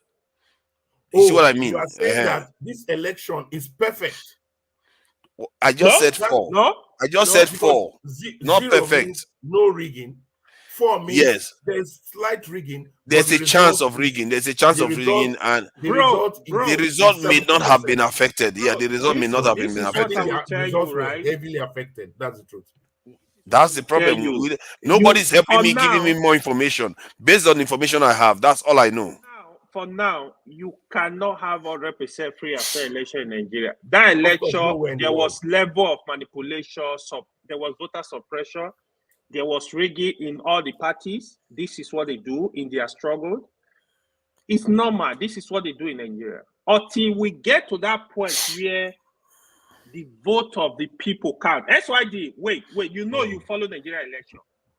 There was a time, father, from the past elections where even in a local government, they can produce 250,000 votes. In a state, they will produce 3 million, 4 million votes. How? Today, in most of the states, you hardly see 500,000 votes. Hardly. So, I think we somehow getting better, but the election was not perfect at all. It was not I'm not saying the election was perfect. I said it to Olumide now. I'm not expecting a perfect election. There's no perfect election anywhere in the world. I get your point. But what I'm saying that now, moving forward, all right. Everybody's saying let's move forward. Move forward to where? Where are we moving forward to? I'm not even interested in just moving forward for this moving forward sake. Elections will not be elections in Nigeria is a farce. And the Supreme Court has actually told us clearly that what we believed that 25% of Abuja was a criteria in the elections, that it's not. All right. I don't know why people think that, why do always people think that this stuff, what I'm saying is not. I'm simply saying, if these people are so clean and clear about who won, they should share information with people. I want you to note something. When we are in a discussion like this, don't worry about the commentary that is going on. The commentary is going on. That's fine. I will have to respond to them soon. Wait, no. If we keep responding to commentaries that are going on, we miss our train of thought and what we're trying to talk about. Yeah, true. Commentaries will go on. All right. It's why we're here. So we want to talk about. I want to just highlight a bit about. Okay, this election has happened. We have seen the pros. We have seen the cons. We have seen the failures of all the parties, the gains, and all that. Now, some people are saying, okay, we learn from it and move further. But I want to bring us back to what has been said, what we need to draw out from this election, especially from the Supreme Court. One, that now we know that 25% is not sacrosanct. Two, we also know that it is not mandatory. It's not mandatory for INEC to transmit results to IREF. It's not. So anybody thinking that, oh, you are going to transmit the beavers, no, they've told us that is irrelevant. So now, what they have brought us, wait, let me land with this, then you talk. What they have brought us back, because AY was saying, oh, we can gain and move further. What they have brought us back is go back to the trenches and fight for your vote at the polling unit. That is why you will notice the coming elections of Imo is already a fight for survival. Kogi, a fight for survival. Because if you can grab it at the polling unit, if you can ensure that your men are mobilized at that polling unit and ensure that you call results, then you get victory. Anybody can go to court. So thank you. AY, hold on. We are closing, so we have to allow the other two to talk before we round up. Adamawa we don't have a lot of time was a left. case study. Adamawa, they wanted to call result by force and force the incumbent governor to go to court.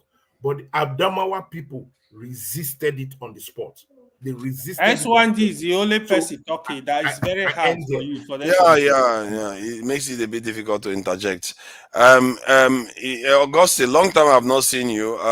You know, you look a little bit like you have been working very hard, and you can't even sit up. You know, you are supposed to sit up when you are on this thing. So go ahead, Auguste. Let's try to keep it brief because we are rounding up already. Sunday evening, you know, busy Monday. So let's try to just round up, please. Go ahead, Augustine. Yeah, Welcome. thank you, Forefather. I've just been listening. I've been engaged with a lot of activities, but I've been listening from background. But today was just fun. I so much love the doctor that made presentation today. It was quite intelligent, and I love what he did. He really renewed hope of so many people. And if we can have guests like him that can constantly remind us that the battle is still on the path of victory, no matter how low these guys wants to pull it down, because sometimes we focus on the damage they present to us and we begin to run away, and which is their goal. Their goal is to make us to run away. But the doctor that made Malcolm really activated some spirits today. I so much love what he did. But the last conversation you guys are having now, you are asking the political parties to give you their own results. Does it mean that INEC is part of the political party? Because if INEC gave us a result that if you go to the internet, you see WAEC result of people, you see assignments of universities on the website, and so many of the centers do not even have results published on the internet, and we are excusing them. Which country do we have political parties announcing their own results? Okay. Yeah, I wish they provided the information for me anyway. That's where I stand on this, because people don't have enough information to make clear cut judgment. We just trust. Most of all this is going on is based on trust. Really, we didn't get any concrete data from both sides. All the political parties. Yeah, please go ahead. So at times, when I look at the whole election, who are the people conducting the election? They are Nigerians, even including their doc staff. And when people are blaming INEC, at times we need to blame INEC, but we need to even blame ourselves. Because the people at the polling units, they don't form from heaven. And there are people within the society belonging to all the political parties. We have APC members, we have PDP members, we have Labour, we have SDP, and those people were picked based on recommendation from their strongholds. And if you are talking about election rigging, we are all involved, even including the lowest person. Because at times when I look at what really happened during that election, because the election is won at the polling booth, not at the collation center. What we are saying is, when you do your what the form see it, all the parties were given, and where there is no what's it called? Where there is no party agent, definitely know that there's going to be a compromise, and that's where we miss it in that election.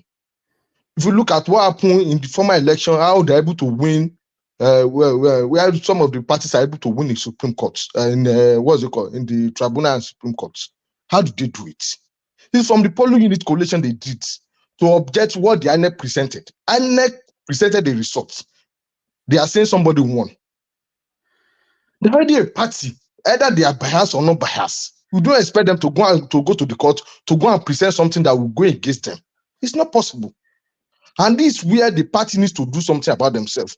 If we flip back a bit, Mimiko in those states, Oshomole in those states, Fayemi in the state, what do they do?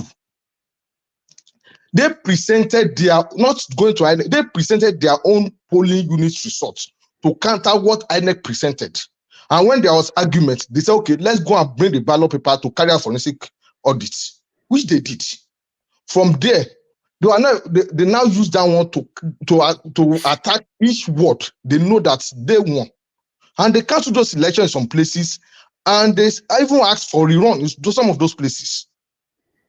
So if people are saying they won election, they need to go back to who are the polling agents for those places and use the results given to them. The results, the way they distribute results at the polling units, all the party agents will get, police will get, even the election monitor. We always get his own, because I've been on the election monitor 223 and 227. I normally have my own. If I see, I've checked my archive in the village. I can see some of those information copy that they gave me. And those are the things they're supposed to have gathered together to challenge. For me, there might be some error somewhere. There might be some maybe cheating somewhere.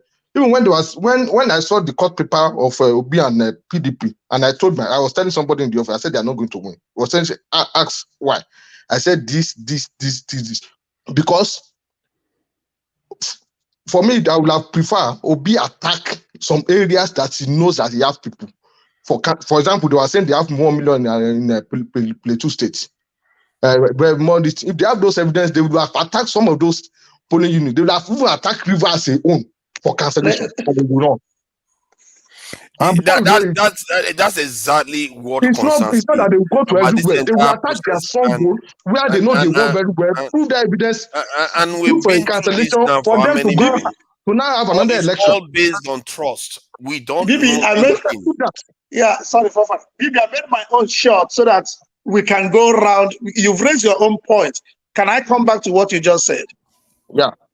You see, are we talking as independent nation, or are we talking as individual nations? Do you know that what we gave INEC was our taxpayers' money, was money gotten from our oil? I live in the United States. I can't call police officer and the police officer will stay 10 minutes before answering me. I don't know why we are giving individuals the responsibility they've given back to the state. Do you know that I allow somebody to be my governor? It's not that the person can win me in a battlefield, but I have surrendered my will that this person will take account of me. So let us argue from the point of the authority you've submitted to the state.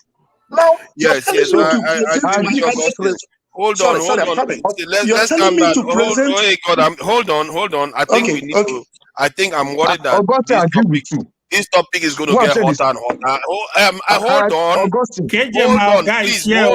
Hold on, please. See, this topic is getting too hot, and we have summoned KJ, and sooner or later we are going to summon Ikene. We don't want this to get too hot. We need to close. Let's slow down. Please, let's slow down. 1 minute now. Yes, one minute. Let's close out, because now that KJ has come, Kene is not far behind. Let's not get too deep in this. We have to start. We got this to do. Yes, please go ahead. Yeah. To be honest with you, I get what Augustine was trying to say, right? Look, we still have to follow the law. One mistake I think all the parties made, apart from APC, they're supposed to fight to make sure it's compulsory. INEC must transmit a result electronically. That is one. The second thing is what SYD was talking about, Form EC8A. That form, it is a legal document. What happened is everybody must sign that document. They will give you the result. What actually expected from APC and PDP and Labour Party, they're supposed to target their struggles where they have strong evidence that this election was rigged in social state. Contest the result. But if you check even the tribunal case, they didn't really follow up, try to present those results. I know the time was also short, but I was expected to do more in putting pressure. This is the result. Do comparison and either cancel those states, declare Peter B winner in those states, whatever is going to happen, then that will not change the overall result. This is my own short submission, but okay, I think we can do better. But when we talk, we have to stay within the law. That was the loophole APC and INEC used to say it's not compulsory, which Supreme Court rightly said that it's not compulsory to transmit result electronically. And it's actually in the law. When they were doing this Beavers, they're supposed to make it compulsory. And even now, they need to fight for that before next election. They need to go for amendment, change it. They should make sure they change that law. Thank you. All right, let me say my own. How did we start this topic? I thought we started this topic a while ago, and now we are dragging people from the arrest. Yes, please. Yeah, who is next? Yeah, Sydney, please go so we can just round to. Yeah. Let me just say that I think we have to move on. You know, at the end of the day, as Nigerians, as individuals, we have to move on because the so-called state has gaslighted Nigerians. INEC has scammed us. That is the truth. And there's no way Tinubu is going to change the electoral laws. So anybody expecting a different thing, oh, let's mobilize them to make it compulsory, mandatory. No, they're not going to do that. They've already, it's very clear. Whoever can win at the ballot box and ensure that they call results, that's the winner. Every other thing is rubbish because everything has been captured. All right. So it's a one-party state, and it's going to be a one-party state. That is going to happen. Whether we like it or not, it's just going to happen. All right. So looking at what the our guest said earlier on, and when we're listening to him, it's time for us to maybe start finding ways to form coalitions and rally around an individual that will be interested to run for 2027. But will that individual win even with a coalition? My own honest answer is no. My own honest answer, because there is no way Tinubu's operation of ensuring that the APC is fully entrenched, and he has already started telling us how he's going to do it. He's putting a lot of people already in INEC. He's putting a lot of APC stalwarts in the INEC rec. So it's very clear.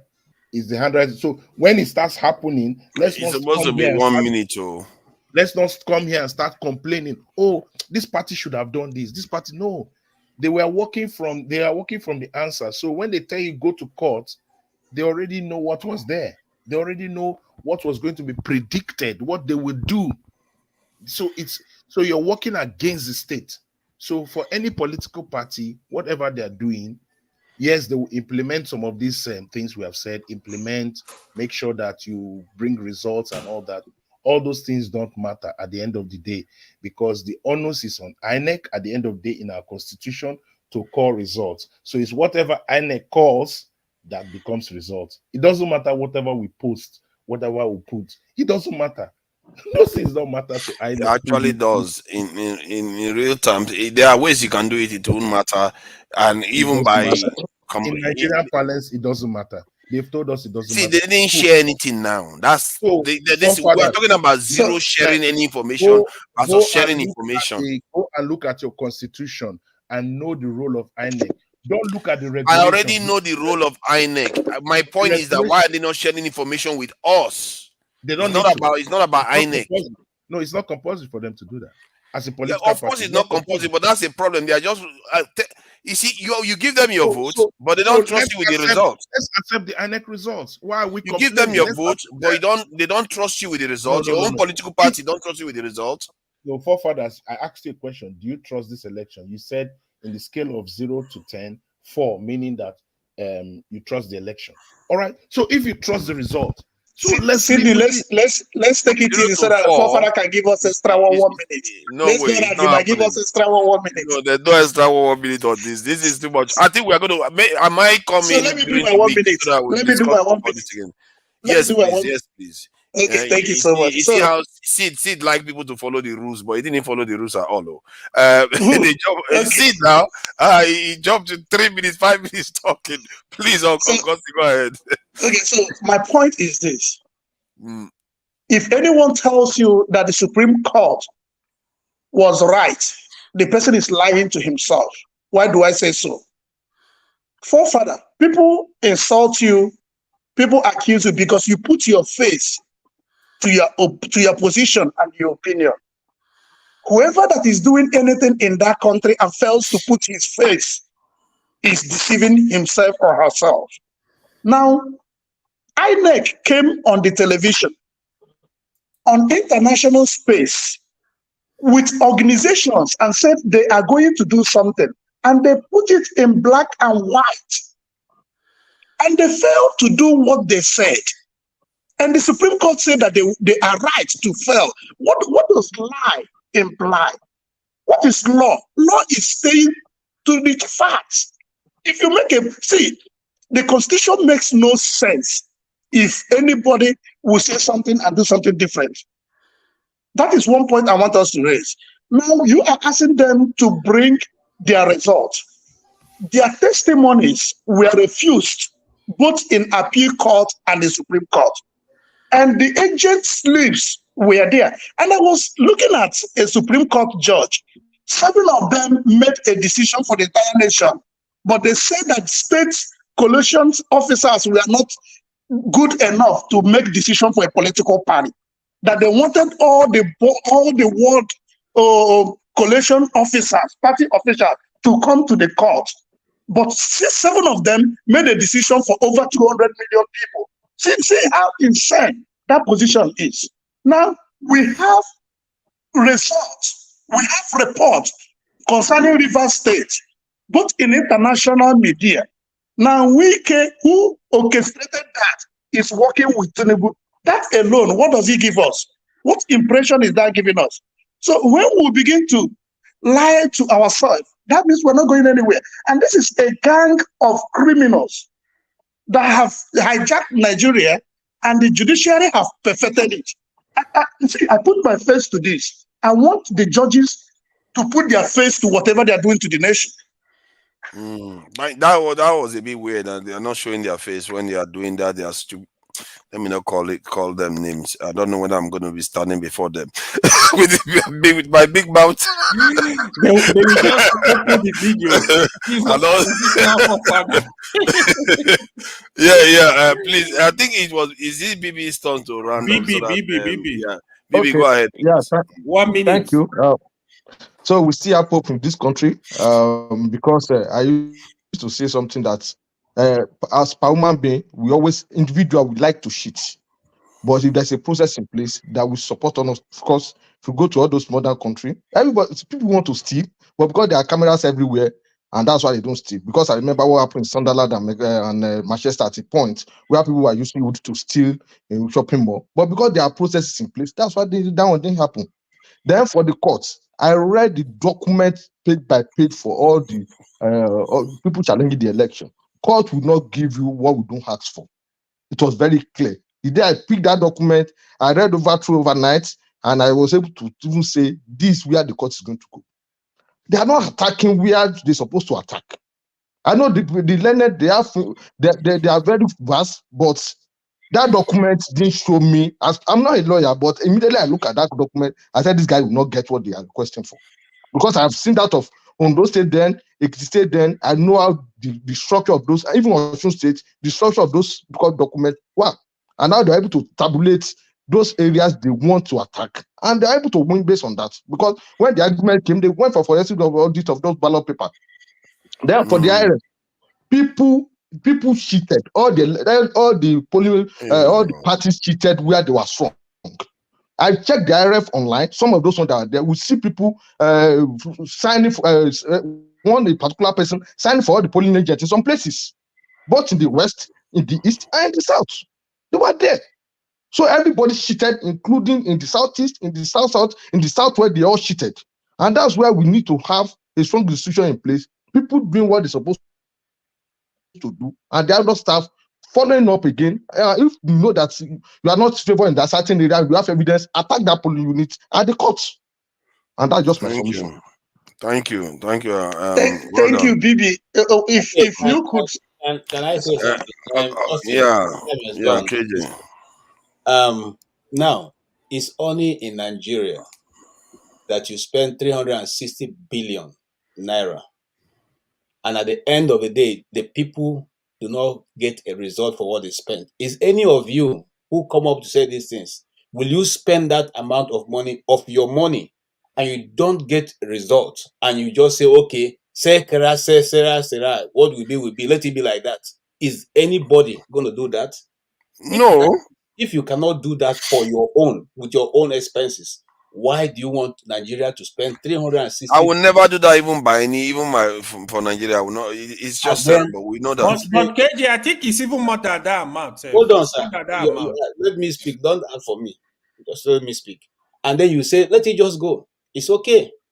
And then, is there any other nation on earth that an institution will get up and declare that, well, as for this is what stands, and I mean, nobody else can challenge it.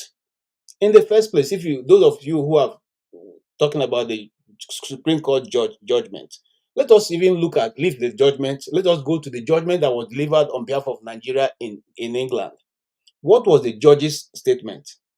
He said in his true conscience, his conscience will not allow him to award this judgment on behalf of this company against Nigeria, because he foresee that the Nigerian people will suffer a great deal from this. If a judge who is not a Nigerian, not in a Nigerian court, can consider your people before delivering a judgment, why then do we give our own judges who know exactly what the Nigerian people are suffering to give a judgment, irrespective of the fact that technicality, based on technicality? If the judge in England decide to give judgment based on technicality, Nigeria would have been in debt, in fact, would have gone bankrupt by now. But he said, I consider in good conscience. When will a judge in Nigeria say, in good conscience, what people have done is wrong, and therefore I stand not to agree with this? You see, let's look at what we're doing now. It's not about whether it's A, B, or C, whether it's from the north, south, or east. It is about the morale of the decadence of our country. Some few months before this time, we all were trying to eat up Mesoma. We were trying to kill her, but now we should bring her and celebrate her, because she's showing us the way forward in how our country is going to be in the next 20 years. Because this is what it started. When settlement started, we were secondary school, right? When that time you say, God settle him now. We were in secondary school. All right. Today it has become a tradition in Nigeria, settlement. Oh boy, give me a 10% now. Let me find the things for you. See, this is the traditions we are building. And when we are talking about it, some people think, we're not, unnecessarily being this. It's not about Tinubu. Okay? It's not. And for those of people, some people have said, no, KJ, don't worry, he will soon die. Tinubu is not dying, Make una go Maka. He will do his 8 years. Make una go Maka. Okay? Those of you who give him extra 4 years. It's not good. Say, Baba blue. Have you heard any Baba blue any longer? The man stand gidigbam. He's going to be there and he will do 8 years. So let us, if we love our country and we truly want to help ourselves, let's tell ourselves the truth. It's always better to tell ourselves the truth and go from there. All this one going Thank this way you. won't help us. Thank you, sir. Thank you. Thank you. Nice Yeah, one, I please. always feel dodgy when foreigners start telling us that they care about us because okay, it's all good. It's all good. They care. They do care. Concerns. Concerns. If the man had awarded that cost against Nigeria, do you think we'll be where we'll be today? The judgment had already been made before he even went to court there. For that kind of money, the judgment has already been made before he walked in there. It doesn't matter what he could have gone another way around. He could have Yeah, pronounced. he could have gone another way around, but it's funny. Do you know what our So, president has Forefather, done for them since he got into office? So maybe that's a payback. Forefather, so sorry for what just the statement you made. Can we also say that the judgment of the Supreme Court has already been made, given to what the Chief Justice said in Port Harcourt when he visited Wike and the other Oh governors?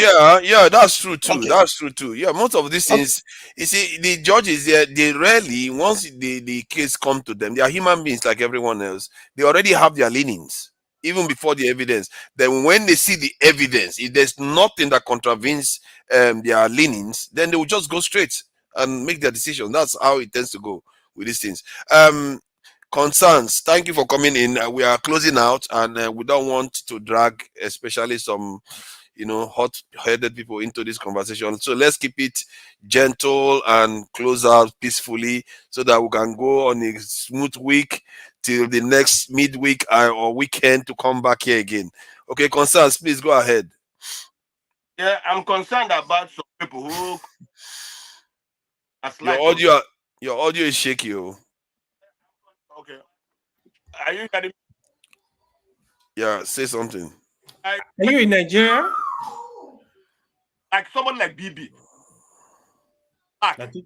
who come to talk rubbish in the TV. That is too. These people.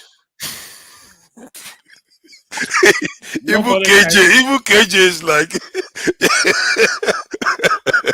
See, we can't hear you. Your audio is messed up a bit. Sorry. I'm sorry. Concern, pick your phone. We can't hear you. Pick it up. Okay. I'm saying that.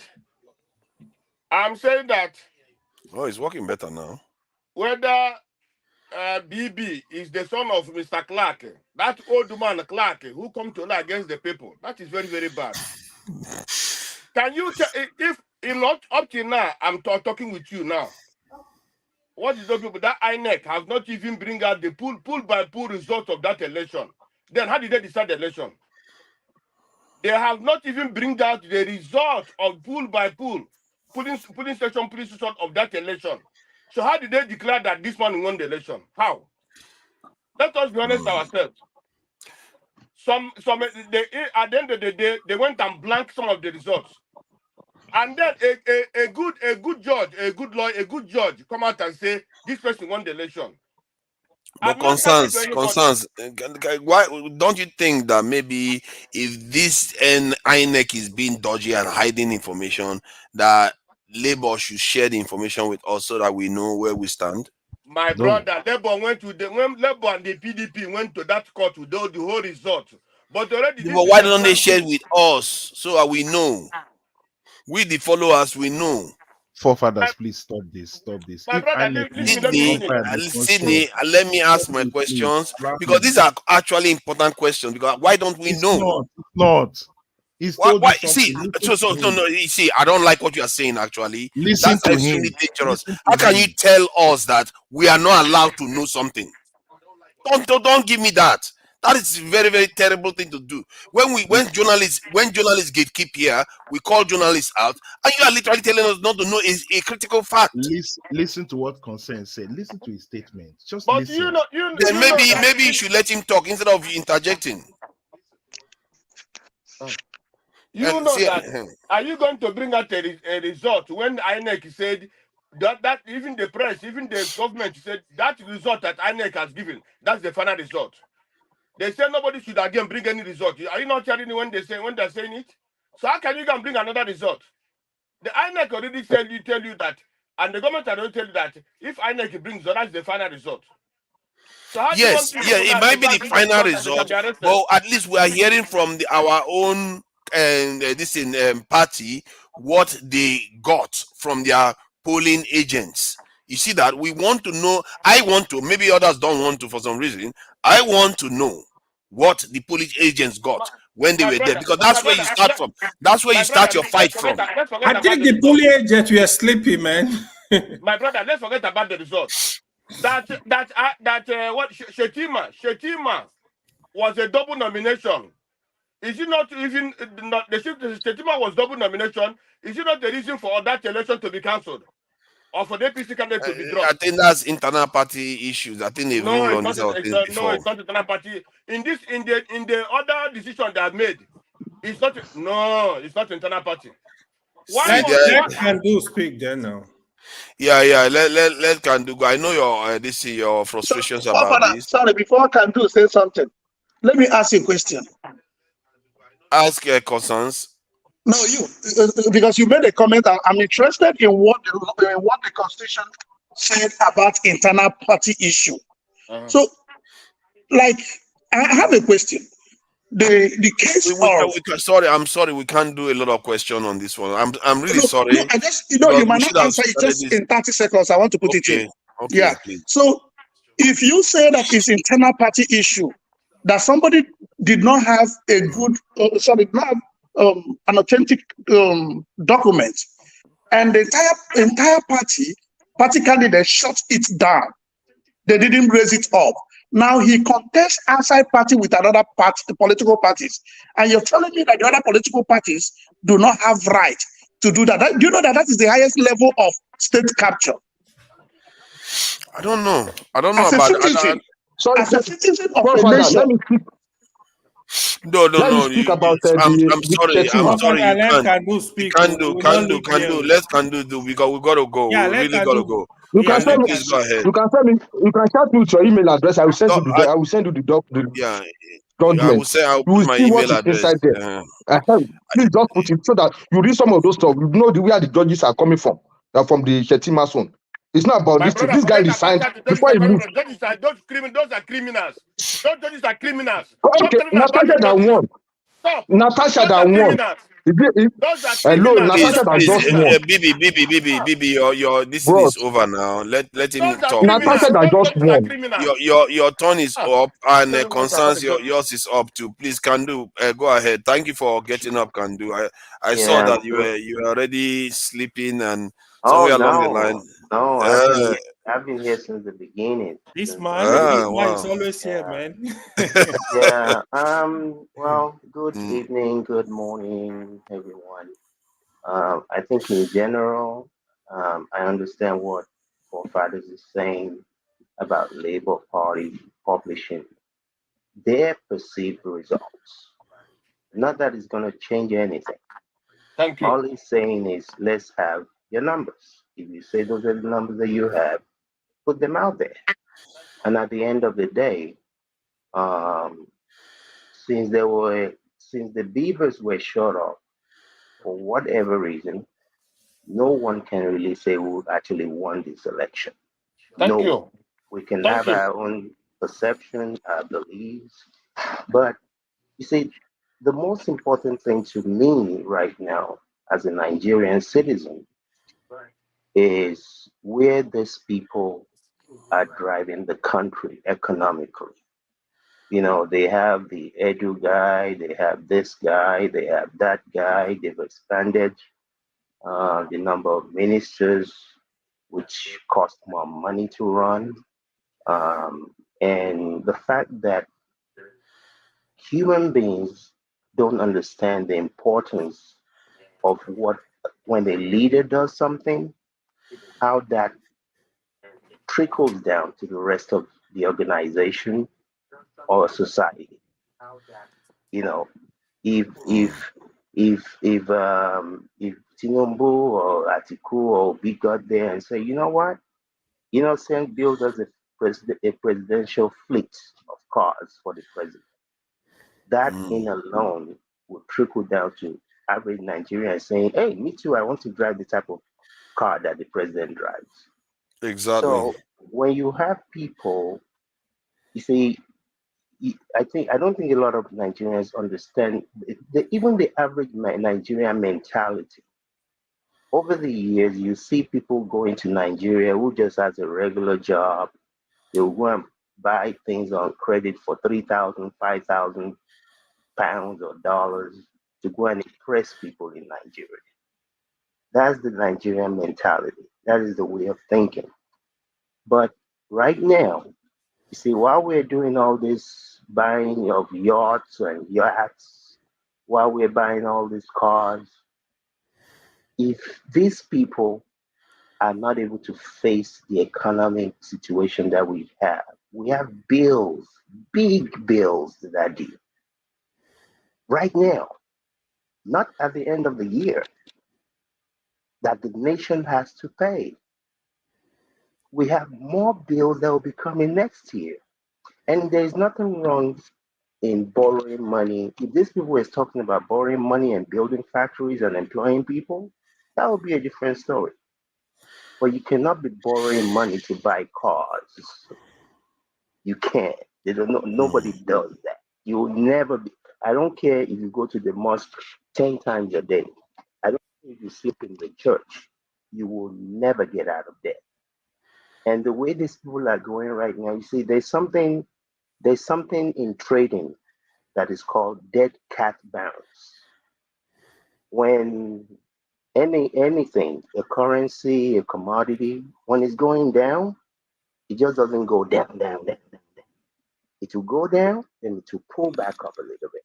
Then it will continue down, then it will pull back up, then it will continue down. You know, I've heard a lot of people over the week talking about, oh, look at Tinubu who has done this, and the Naira has gained some strength. Don't let anybody fool you. It's called a dead cat bounce. It's just bouncing a little bit, then it's going to continue down. So unfortunately for the collective of us as a people, I mean, I understand the importance of electoral reforms, but you're not going to vote these people out. It's not going to happen. So what is going to take, I have said this many times, that our reality really is probably a 50-year reality from now. 50 years from now, maybe Nigeria will be good. But because even the average 10-year-old in Nigeria today is a crook by nature. By nature. Let's try to round up that now that KJ is has publicly started eating on all the panel without remorse. Yeah, all these electoral reforms and the need to change this and change that is important. But if these guys don't hunker down, which I don't see how they will do because it's not in their nature, if they don't hunker down and do the needy, by June, you'll be talking about $1 to 2,000 naira. Wow. Let's hope we don't get there. No, don't hope. Hope is not a plan, sir. I agree with that. I agree with that. I'm thinking there are two critical areas. I've been saying it for a while. No, actually three. If the president goes after security, it will help. If Dangote refinery comes online, it might help stave off depreciation. Or the Nigerian refinery comes online. If any of these two of all these three come online, I think it might help with the foreign exchange problem that we tend to have, because that's where the pressure is coming in. Thank you, gentlemen, for coming in. Sid, you came in late and you started trouble, and everybody started coming in after you. BB, thank you for coming in, and they're after you already. You were just here for a short period of time, and some people concern came in specifically for you. And KJ, we called KJ out of his rest to come and address this matter again. And thank you, Kandu, for coming in. I really appreciate it. And KJ, I really respect the way you defend journalism, even if we disagree on so many things. But the way you defend journalism, like yesterday, you were really, really fighting, because it's true. Journalism is not easy, and it's a thankless job. It's one of those job that you do, you don't get a lot of money out of it. It's not like politicians. You don't get a lot of money out of it, and you can die doing it. It's one of those weird professions. It's a thankless job. So I appreciate the fact that you know that's one of the areas that KJ doesn't care whether it's south, east, north. As long as you go after journalism, he's going to come after you. So that's a good one there. Thank you, everyone, for coming in. And let me just say some thank yous to the people in the chat. And Sansnom, I appreciate you too. Thank you for coming in. Ify King, I see you there. I don't know whether that is the Ify lady or just a different Ify King. I see you there. Oga, I see you there. Kulata has been yapping everybody here. Kulata, I see you. Chibike, I see you. Destiny. Biosa, I see you there. And who else is there? I'm not going to be able to see a lot of people today because I'm in a rush to start the week. And Patrick Pius, I see you there. And let me list some of the people. Let me just list. Alexander Gomez is going to be there by default. It's always there. Kulata for donation. And Daniel O, you donated. Thank you very, very much. Ebby, I see you there. And Daniel, I've said Daniel before. Daniel donated multiple times. Kulata multiple times, Mazi Prince multiple times. They all donated supporting the Dr. Damages channel and show. Young One, I see you there, always there. Saturday, Sunday is always around. Kulata, I see you there. Even when you are trolling people, you are still donating. So we all appreciate the donations. And till next time, let's have a great week ahead. And let's keep supporting the country because sooner or later things will get. If we carry on like this, something will change for the better. One way or the other, it will happen. Thank you very much. Until next week, bye.